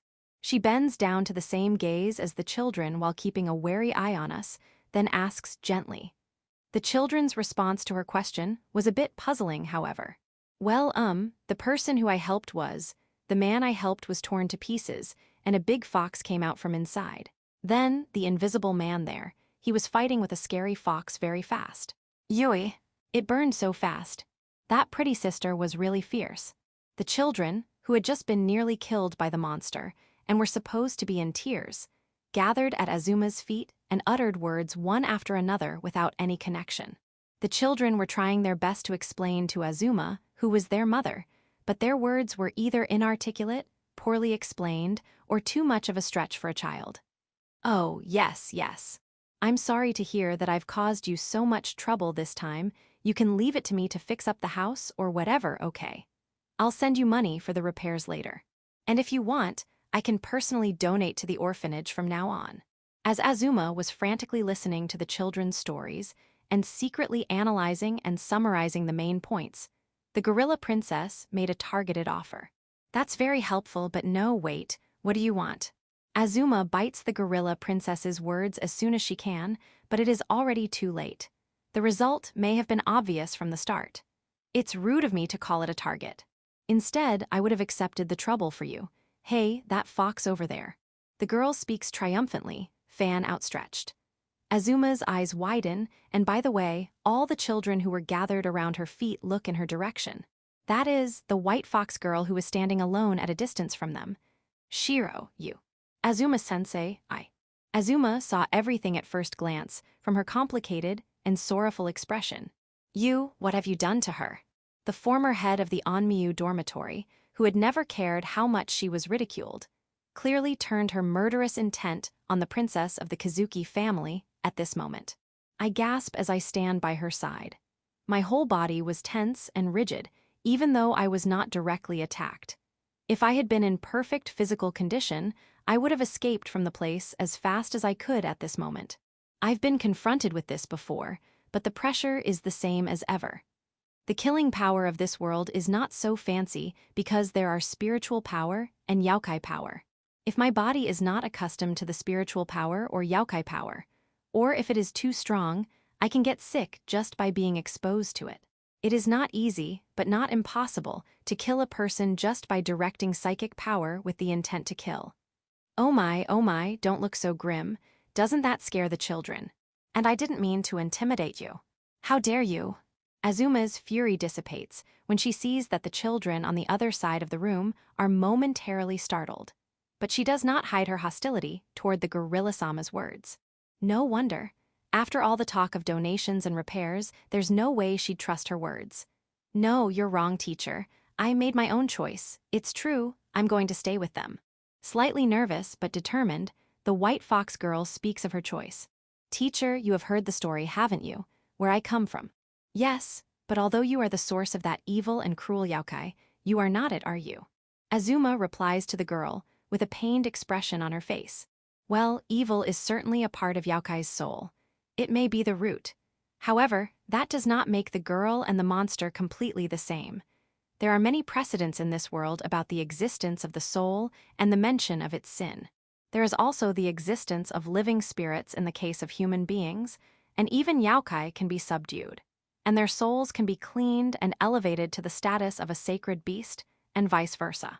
Following these examples, it is impossible for her to be punished if she has not committed any crimes since then, cutting off only the evil part of her original soul under normal circumstances. Even so, she would be considered dangerous. Even though the white fox has been cut down to her nature and her aspect as a Youkai, the root of this thing is in the first place. Still, there's no way to know when the balance of her soul will tip to the side of the evil spirits. So, how can the people of the imperial court expect such a thing to go unchecked? In this world, where Youkai who have been devouring human beings for thousands of years have been dominating the world, the reason why Fusokuni has continued to exist is because the imperial court is ruthless and vile. The majority of human beings are far weaker than monsters. Therefore, people gathered together and made a country, and they use any means to maintain it and nip danger in the bud. For example, the Minister of the Right set a trap with his own body against the 4 evil forces that attacked the capital, sacrificed some of the people for the good of the whole, and used them as decoys in times of great upheaval. And what could he possibly do against a single child of the half-Youkai, who could be used to completely stop the resurrection of the monster fox that had attacked the capital? What are you going to do? Protest? Before, you were the head of the Onmyo dormitory, but now you are just a half-Youkai who opens an orphanage, aren't you? Do you have enough to ask for help from the imperial court? You know that it would attract more attention in a bad way, don't you? Azuma was not well received by the court nobles because she was a half-Youkai. At least, not particularly friendly. Moreover, once she had left the service of the court, and word spread that she was running an orphanage for half-Youkai, she might even harm the other children. Are you going away, Shiro-Oni-chan? It was the pampered Akane who muttered in a slurring tone. She ran out and came up to Shiro and hugged her anxiously. Next, one after another, the children approached her in the same manner and began to make a fuss. Why are you going away? Yes, let's stay together. That's right. You can't go away. Do you hate us now? They all spoke with deep concern, and Shiro was confused and troubled. Azuma, their mother figure, stopped them. Hey, you guys, Shiro is in trouble, you know. And Shiro, won't you change your mind? Teacher, this was a great place. My time here with you was short, but I was happy. She looks first at her other headless body on the ground, then at the peach-haired girl and her servant. Do you think you'll be a nuisance? I can't deny it, and although teacher may forgive me, but The white fox does not deny Azuma's words. People cannot live on haze. Without food, clothing, and shelter, they cannot live, and they cannot rely solely on the goodwill of others in a world where simply surviving is not easy. And few people will help her in an orphanage that takes in half-Youkai. Of course, that is one of the reasons. But that is not the only reason. Even if her evil and cruel side as a Youkai are cut off, it is not enough for her to be able to separate herself from it, and she can't give up the feeling of remorse. Besides, there are reasons why I want to follow them. So, Shiro, can we please stop standing around talking? I don't want to stay in this dreary, dirty place forever. The gorilla princess interrupts their conversation, seemingly disinterested. Princess, do you have a problem with me? Or would you like to bring me something else right here, right now? When I try to open my mouth to soothe her, she grumbles something like that. She says something impossible. Besides, this is your mess to clean up. I'm sure you're not an idiot even if you're not an educated man. I understand. That's the last thing I want to hear from her. It's certainly my fault that things got messy. She's probably been watching me, if not 24/7, and she understands that. If I had just gotten rid of the girl, this might not have happened. And to top it off, the cost of repairing the orphanage and other things, and the trouble the princess had to go through to get here herself. If a servant had caused this much trouble, I could not complain even if I was physically beheaded at the worst. After all, it would be too lenient in this world to let a single half-Youkai child get away with such a thing. However, please at least think about how you say it. The way you say it can make a big difference in the impression you get. The princess, who had been looking at me for a while at my offer, let out a sigh with a truly troublesome look in her eyes, and then ordered with a slightly stern look in her eyes. Well, I'll leave it to you then. You go ahead and use your uselessly clever mouth to talk her out of it. Thank you very much. I bowed deeply and forced my battered body to move forward. I thank Azuma, who notices me and hides the children behind her, and first I pick up a fallen dagger and put it back in my pocket. Then I slowly approach her and express my lack of hostility. When we met before, I left the place without saying hello, and I am very sorry. I am the servant of the princess of the Kazuki family. Do you remember me? You were the one who was by Shiro's side when I picked her up. I'm sorry for the trouble I caused you. I was in too much of a rush, but don't get me wrong, I never meant any harm to anyone there at the time. Azuma assessed the truth of my words, and then looked at the white fox girl as if to confirm them. The girl confirmed them with a nod of her head. I see, I believe your words. Thank you, I know there are many doubts about what happened, but I want you to believe me that I have no ill will or malice toward you. From her point of view, Azuma's main concern is the safety of her children. Therefore, that's where I'm going to strike. She knows how harsh the world can be, then she would not be opposed to this offer. I understand your concern and anxiety. However, considering the payment and the fact that the princess herself has come here, we will not treat her with disrespect. We will allow her to see you regularly during her stay in the capital. We will also send a letter to you after the princess and I return to our territory. What do you think? Azuma was silent for a while at my words, but when she observed me, she asked me a question. When you were confronting that fox, you were the one who told these children to hide, weren't you? The extermination of Youkai is not a simple matter, especially for a servant like you. If necessary, you'll use decoys. At least there's no reason to keep them escape and hidden except for Shiro, who is the princess's objective. You know the risks, right? So why? Because, as a senior, it would be degrading to leave a child to die. Of course, it could be said that I just underestimated the difference in strength. Azuma shuts her mouth again, saying, I see, in response to my half-dressed-up quick answer. Then she silently looked at Shiro. After a few words to the children around her, and the white fox steps forward and looks up at me, slightly nervous, she speaks. Okay, I believe you, but you have to promise me. I wish not only her happiness, but the happiness of all the children in my care. And you will give that girl a better life. So, you who have come to persuade me must take responsibility so that she will not be sad. It was half a threat. It was not unreasonable, however. I too had come to take their precious child away from her. Understood, Azuma-sama. I accept her words even though I'm nervous about being hit by her murderous intent. If I did not accept it, I would not be convinced. I see, Shiro. Why yes. The girl replies hurriedly to Azuma's words. Then she looked at me and said, well, my name is Shiro. I know I'm not very good at this, but please take care of me. The childishly nervous little fox bows her head in a nervous cry. I smiled through my cloak at her childishly innocent appearance and said in as gentle a tone as I could. You should say those words to the princess, not to me. And so, since that day, I have been able to see a half-Youkai child among Kazuki Ai's servants. How this would affect the future story of the game and the story of the original game, I could not determine at this point. Epilogue. It was the 7th day of the 8th month of the 10th year of the Seiryu era, or the 1440th year of the Imperial era. An exorcist was invited to a ceremony at the Grand Inner Palace, the central part of the imperial court, which stretched over 400 meters from east to west and over 500 meters from north to south. To be more precise, the exorcist was given an official rank as well as a prize by the imperial court.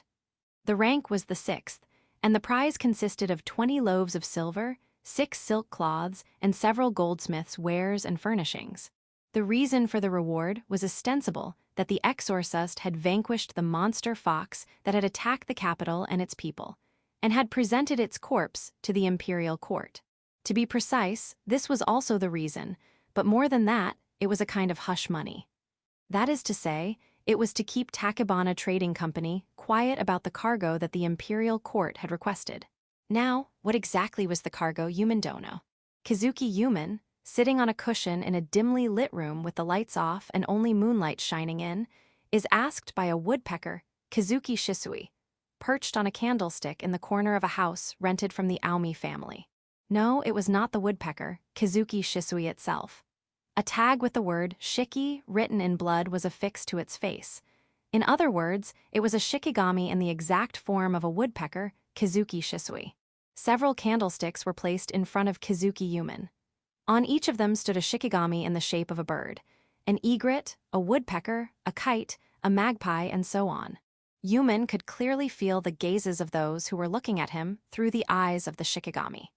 It was a meeting between Yuman, who had come to the capital, and the elders of the Kazuki family, who had remained in their hometown. Exorcists tend to use this kind of shikigami for real-time conversations with distant people.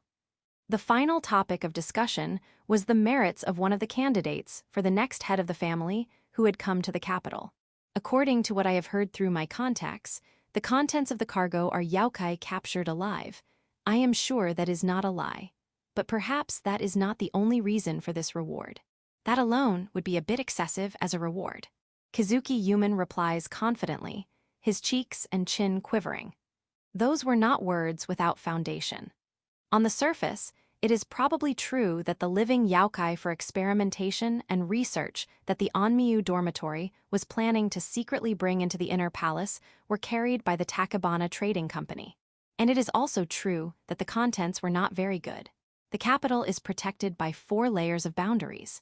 To be more precise, there are 6 kinds of 12 layered boundaries on the city walls that protect the whole capital, except for the outer city. 8 kinds of 24 layered boundaries that protect the area called Chukyo, where especially wealthy merchants, noble families, and daimyo residences stand.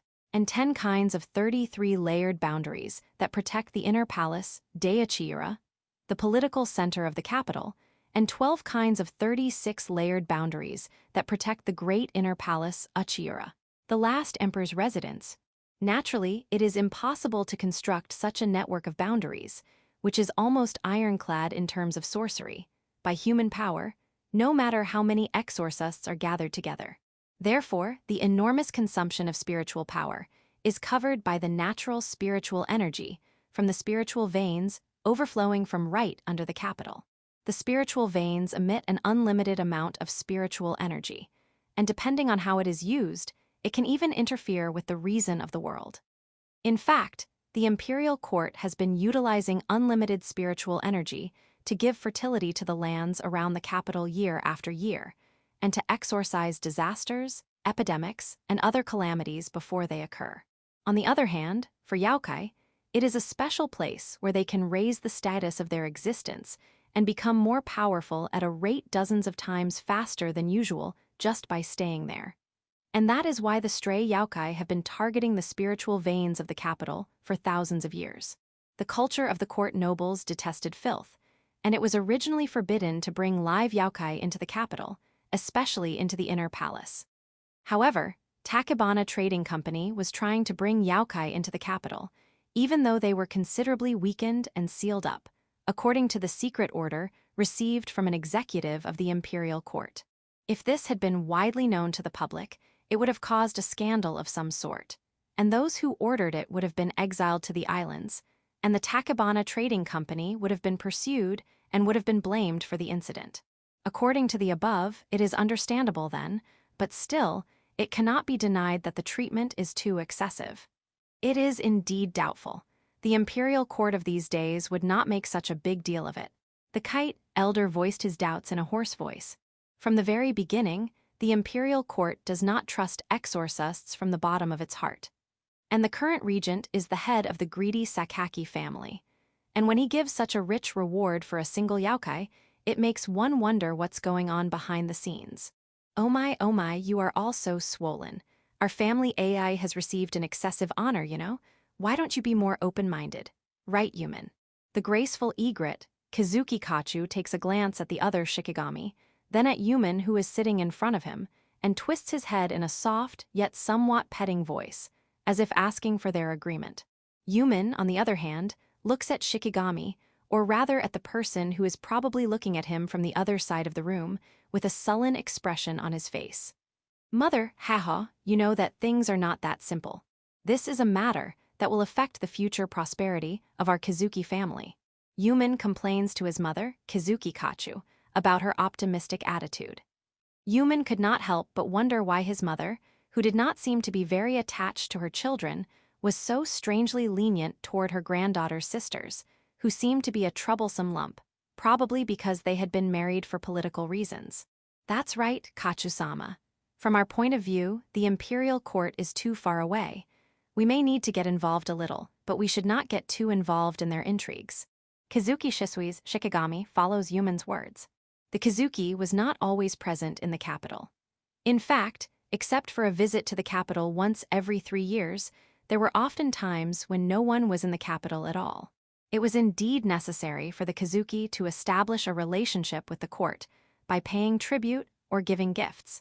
But it was too risky for them to get too deeply involved in the court affairs without being able to know the latest developments in the court at all times. There was no way to know when the power structure of the court would change. In the first place, why did AI get involved in this case? I can't imagine that she would get herself involved in such a matter. The magpie elder too, perhaps middle-aged, mutters with a difficult expression on his face. It was not quite clear to him that the second daughter, who was a fickle, moody, and troublesome person, would want to get herself involved in such a troublesome matter. Human Dono, what do you think? Did you notice anything unusual about the princess's movements? The woodpecker, Kazuki Shisui, asked with a chirping cry. Human Kazuki was chosen to represent the Kazuki family in the capital because of his extensive personal connections and his talent. In particular, as the head of the hidden group, he was in charge of gathering information in the capital, and at the same time, he was also in charge of monitoring the attendants on their way to the capital. No way, it was a long time ago. It's not so easy to get past her boundaries and concealment now. Even I couldn't do it. Human replies with a resentful expression, tapping his elbow uncomfortably. Kazuki AI, one of the most worrisome members of the Kazuki family, is a mad dog who knows not what she is capable of. Born without love to a bedridden and crippled head of the Kazuki family, Yuyusuke, who is unable to fulfill his duties as head of the Kazuki family, and his wife, Sumair, who is the head of the Akko family, AI is a pink girl who is not interested in her parents, but has inherited their great spiritual power and exorcism talent. That is Kazuki AI. Or she might have been able to soften the situation to that extent. However, the fact that she was almost killed indirectly by her own father, and that it did not hurt her position at all instead of succeeding, and even aggravated the family feud, would have been fatal. AI, on the other hand, has not inherited the power of exorcism, but she has much more powerful spiritual power than her elder sister, and she is more talented than her elder sister, and more than anything else, she is favored by her father. In contrast, AI, although she did not inherit any special powers, was a daughter whose bloodline was unquestionable. The only problem was that the sisters were not on the best of terms, which was a nightmare for the elders of the Kazuki family. If they were not good enough, they might split the family in two and start killing each other. which would be the biggest cause of the decline of the family, for the family of exorcism that grows stronger with each passing generation. Oh goodness, before the head of the family's failure, he was just sitting on his talent and didn't even train properly. Thanks to it, the conversation has become troublesome. The kite elder spat out with a cluck of his tongue. The person who is using this shikigami is the one who is the firstborn among the elders. The attendees of this small meeting were all members of the elders of the Kazuki family, and they were all moderate people who thought that they should avoid internal conflicts, whether they supported the eldest or the second eldest, whichever they preferred. In fact, Kazuki AI accompanied the trip to the capital to cool down the conflict, even if only temporarily, by separating the sisters who might start killing each other at any moment. It failed, didn't it? I had no idea that AI would make such an achievement. AI was not the type to perform her duties voluntarily, even if she was a young chick. The magpie elder too was puzzled. It is not surprising that the eldest daughter, with her strong work ethic and ambition, would be actively involved in the recent turmoil, but not the second daughter. Therefore, they let their guard down. They did not expect her to take the initiative, and if she were to receive a reward and an official position as a result, the balance of power between the sisters would be shaken. It's really a troublesome situation, isn't it? Well, what should we do? By the way, did the princess pick up something in the recent commotion? A horned owl elder 3 twists his head and asks, you mean that story? Well, I've heard that she belongs to the orphanage that was attacked by a monster fox who is not very good at what she does. She seems to be a little girl from a half-yokai. Seriously, it's a very curious thing to be. Yuman says, seemingly unconcerned. Although what Kazuki AI had kept secret from him was true, it was quite rare for a half-yokai named Kitsuri Shiroki to have risen to Calamity Youkai and then cut herself off as a half-yokai, so he could not imagine her true origins. Or if she knew it, she would have plotted to adjust the power relationship between the sisters, so AI's judgment was right in that sense. Oh, that's new to me. Is it a girl? I'm a little curious. Maybe I'll have her come to see me when she comes back here. It was Egret Kazuki Kachu who responded with a sweet voice. The other Shikigami and Yuman frowned a little at her tone, which seemed to lack any sense of tension. Well, I understand most of what you said. There is no point in lamenting what has happened. We should make the most of the situation. Yuman Dono, did you get the message from the Takabana Trading Company? Yes, I'm aware of that. I have already met with their head several times. I can impress upon him to meet me instead of AI if there's any problem. Yuman replies with a snorting smile and a good mood.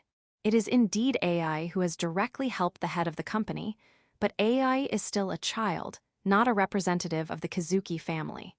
If it is a simple business matter, Yuman is the only one who can talk about it. Therefore, they should try to reduce the influence of Princess AI as much as possible. I think we should give Hina a chance to make her own achievements. Let her deal with the Onagumo, demon spider, of Mount Horikoshi. It's about time for her to take on a monster of that caliber. If she succeeds, we'll have a balance, and if she fails and dies, that's good too, because it'll put an end to the family feud, won't it? The kite elder said something derisive in response to the magpie elder 2's words. The magpie elder 2 squints his eyes and turns his quiet, deadly intent toward the kite elder, or rather the man on the other side of it. Shisui, will you take care of the chicks for me? I think she needs at least one person to watch over her. Egret Kazuki Kachu asked the woodpecker Kazuki Shisui as if to break up the tense atmosphere. All eyes turned to the woodpecker Kazuki Shisui. Then, the woodpecker Kazuki Shisui glances at Egret Kazuki Kachu with a sidelong glance, then closes its eyes and falls silent for a moment. That's fine. I Shisui, though I am young, will serve as Princess Hina's attendant. The woodpecker Kazuki Shisui bowed his head reverently. No one was outright opposed to the words of Shisui, who was the most promising candidate for the next head of the family before the sisters' struggle for succession began, and who took a neutral position. Well then, is this the end of the meeting tonight? Kite Elder asked while looking at the other attendees around him. Well, I have no problem with that. I'm fine with it. I think we have nothing more to discuss at this time. I see. I guess we're going to end the meeting soon. The participants agreed to the Kite Elder's offer. It was already confirmed that there was nothing much to talk about anymore. All right. Then, everyone, thank you for your hard work this evening. Let us disperse. Well then. When the consensus was reached, the kite elder announced the end of this evening's meeting. As if to say goodbye, it let out a cry, and at the same time, it disappeared, leaving only the blood letters, which ignited and instantly burned out, as if self-destructing the next moment. Now, if you'll excuse me. The magpie elder too looked around, then turned into a blue-white fireball, which burned out, followed by the woodpecker Kizuki Shisui. Finally, the egret Kizuki Kachu spoke up, as if remembering. Oh, that's right. Hey Yuman, I forgot to ask how that boy is doing. That boy, you mean? Yuman twists his head at his mother's words in the form of an egret Kizuki Kachu. Look, it's that boy. The one that AI took with her. Oh, that. At the explanation of Shikigami, Yuman finally remembered who he was referring to. He was used as AI's servant in this case. Well, he seems to have been injured very badly as usual. He is now recuperating. Among the many Kizuki family members who rarely communicate privately with each other, this person was one of the few exceptions. Oh my, is it again? He's a very unlucky boy. How could such a man survive a life like that? Unlike the servants, the maids and the miscellaneous people who are involved in private life do not hide their faces, and in fact, they often have private conversations with them, so it is not uncommon for them to be remembered by name and face. In this sense, there were not a few adults in Kizuki, not to mention young people in the family, who remembered that man because of his origins, having been taken in as a caretaker of the eldest daughter of the head family, and then reduced to a servant for personal reasons of the head of the family. Even Yuman, who was a snob and did not care about his subordinates given his position as the favorite of the second daughter of the head family, for better or worse, remembered his existence. From the way you're talking, it sounds like he's hurt pretty badly this time. The egret, or Kachu's Shikigami, blurted out in a seemingly easygoing tone. However, Yuman, who knew his mother's character as if she had caught a cloud, was still surprised by her concern for the other party's injuries, even though it seemed to be a formality. You are again so concerned about a mere servant, aren't you? Because he is the favorite of my lovely granddaughter. Besides, I was her mother when he was her caretaker. I can't help it. The egret Kizuki Kachu smiles elegantly. Yuman had seen and heard in the past that she had loved her naughty granddaughter, and that she had treated the young boy as if he were her own child or grandson, even though he was a little too young to be separated from his family. However, he may have been a caretaker in the past, but now he is just a servant, a lowly man. It would be unwise for you to get too involved. You should be careful. In Fuso Kuni, where the status system is still strictly in place, it was common sense and education to be careful as a matter of course. It is not easy to live, and wealth is not so liquid. And in this country where bloodlines are valued, it is only a misfortune for both oneself and one's partner if one treats one's superior or inferior in a way that is inappropriate for the person's status. Oh, are you sulking because your mother was stolen from you? I hope you're not joking, mother. I'm just saying the obvious. I don't care how much it. Yuman Kazuki closes his mouth at his own name spun as if to interrupt his words. He had to close his mouth. He immediately realized that his mother's voice, as usual, was filled with the power of powerful words. If he uttered a reply, he would be affected by it in the next moment. But how could she use such a powerful verbal power through a Shikigami? It should say that she is a member of the main Kizuki family. The activation conditions are severe, and it is not an efficient technique, but to use it through a Shikigami. Yuman, my dear child. The egret, Kizuki Kachu, steps down from the candlestick and approaches him. She shakes her pure white body and comes to rest beneath him, stretching out her long neck and rubbing her cheek against him in a gesture of affection. It was truly the unselfish love of a mother for her son. The capital has a different climate and water than here. Sure, there are many beautiful things, but be careful not to eat too much, okay? And alcohol. Your job requires it, but you must not drink too much. Your answer. His shoulders tremble slightly at the last, a little sternly as if she were scolding a child, but he silently affirms it. And you can't stay up too late either. You should finish the party at a moderate time.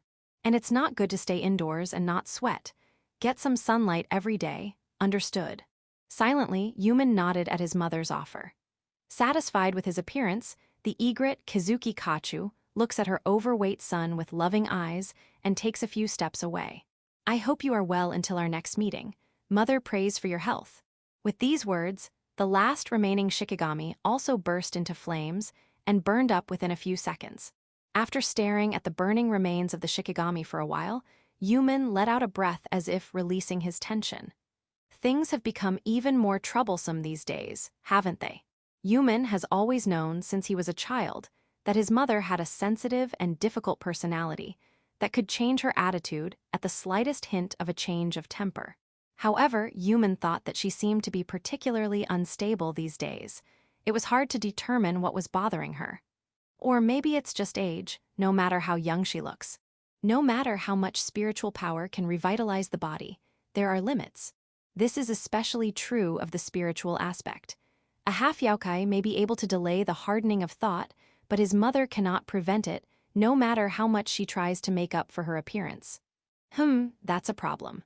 Hey, anyone's here.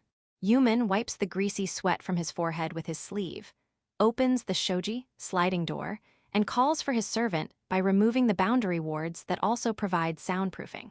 He shouted to them to bring him tea with sugar and ice, saying that he was sweating and thirsty. Then he opens his collar and fans himself with the fan he keeps at hand. I don't know what she's thinking. Yuman twisted his head, remembering the muddy eyes of Shikigami that he had seen before it burned up. With the common values of this world, he could never have guessed what it meant. Section. Well, the boy has hurt again, isn't he? Poor thing, I wish I could at least take care of him. The Kazuki family's mansion is located in the northern region of the country, where it is not too hot and humid even on summer nights. In one of the rooms of the North Hall, blowing a smoking pipe was a glamorous woman with long black hair and a weeping black eye around her right eye. Sweetly, but in a worried voice like a mother does to her child. Huff, Hina and Ai are still children. Both of them are too selfish and self-centered. Well, maybe it can't be helped for a girl of their age. Even taking this into account, unfortunately, neither of them is a lady. The woman sighs as she comments on her granddaughters with a touch on her cheek. The demon Oni that seems to be attached to him is out of the question, by the way. Those granddaughters may not be aware of it, but she can't tell how many times she herself has been working behind their backs since they fell into the servant's hands. She also thinks back and sighs, thinking of how many times he had almost died since then until they became powerful in the family. They are so selfish and flashy. It bothers her. I guess it's thanks to his hard work that it's still working. No matter how much effort he puts in to limit the danger, when he dies, he dies. But fortunately she knew that the boy was not stupid, that he could work hard and persevere if necessary. That's why she believed in him and kept working behind the scenes to support him in both tangible and intangible ways. Because she knew that if she forced herself to protect him, she would be putting him in pain and danger. Even if things get estranged from him, he is a kind-hearted boy after all, so he can't help it if her family is taken hostage. Like that boy. Yes, I don't want to go through that again. Thinking back to old memories, she squints her eyes and mutters in a harsh tone. She doesn't want to lose any more of the things that are important to her. That's why she suppresses and endures the urge to keep him close at hand. She didn't want to make an easy move that could lead to irreparable damage. Yes, it's all because she was born into a family like this. Being born a concubine of the head of a branch family and inheriting more power than the children of the legal wife was the beginning of all her misfortunes. When she was a child, her mother was poisoned in her place by the legal wife. She can still remember the sight of her mother writhing in agony before her eyes. Neglected by her father, her half-brother, and even the legal wife, her emotional support as a child was a servant boy who was like an older brother to her and her first love. He, whom she had hoped in her childhood to be with one day, was framed. With her family holding her as a hostage, he was not allowed to resist, and Youkai devoured him in front of her, protecting him at least as much as he could. Then, when his half-brother became the head of the family, she was treated like a tumor and put under house arrest. She was prepared to live in a prison cell until her death, and at the age of 20, she was already tired and thought of leaving the family at the last moment, when she was assigned to the second wife of the head of the family, who was more than 2 years older than her, just for the power that she possessed. Naturally, it was a cold and loveless marriage. She couldn't even cry, so she gave her virginity out of obligation. The end was her firstborn son. The first child didn't inherit the power of the family, but she still loved him as much as she could. And that man, at the time I thought this house would just disappear, but when that man died, he left everything in the house to her sons. And because of the spiritual power in her body, she was supposed to live the rest of her long life in peace and inertia. But she did not want to be a part of the family's troubles anymore, just wanting to spend the rest of her life on her own. However, that all changed when she saw that boy. She couldn't believe her eyes the moment she saw him for the first time. Yes, she couldn't believe it. She was reminded of her first love, and that impression was further reinforced when she actually talked to him. He was not educated, but he was not stupid. He was good. He looked after her granddaughter, who was isolated from the rest of the family. And above all, the way he treated her granddaughter was just like that person who used to do the same to her. And once she became attached to him, she couldn't help but love this child, who was born into a dirty, poor farmer's family. She loved him just like her own children and grandchildren. No, the love in her heart must have been more than that, considering that her real children and grandchildren are of the bloodline of that abominable man and that loathsome Kazuki. And then, that one incident happened. At first, she almost went half crazy because she felt as if her own trauma was being reopened. Still, to protect him, to believe in him, she watched from afar, and his efforts were as good as, or even better than, she had hoped for. But then, the end was probably that trap set for her younger granddaughter. She had thought that she would help him when the time came, but when she saw his act through the Shikigami, her feelings were relief, admiration, envy, and jealousy. Yes, it was the future she wanted to have, and that is why she feels frustrated. Her granddaughters, who have grasped the possibilities she envied and wished for, are not satisfied with that, but want something more. Or at least that's what she's hoping for. Hehe, what a surprise. She disguised her rising emotions by saying so. She was not sure if she would be able to control herself if she admitted it, if she realized her feelings, her true feelings. At least for now, she did not want to do such a thing to her granddaughters. At least not yet. Her name is Kazuki Kachu, a woman who has been losing everything important in her life ever since she was born into the Kazuki branch of the family. Hina or Ai, it doesn't matter which one you are. But when I get him in my life, I'll love him a lot and spoil him for what I couldn't do before. For her, he is now like her own child or grandchild. Or more than that. He is has. She smiled even more beautifully, moonlight illuminating the lustrous beauty she had maintained with her spiritual power. Her eyes were muddy like mud, full of madness and delusion. End of Volume 1.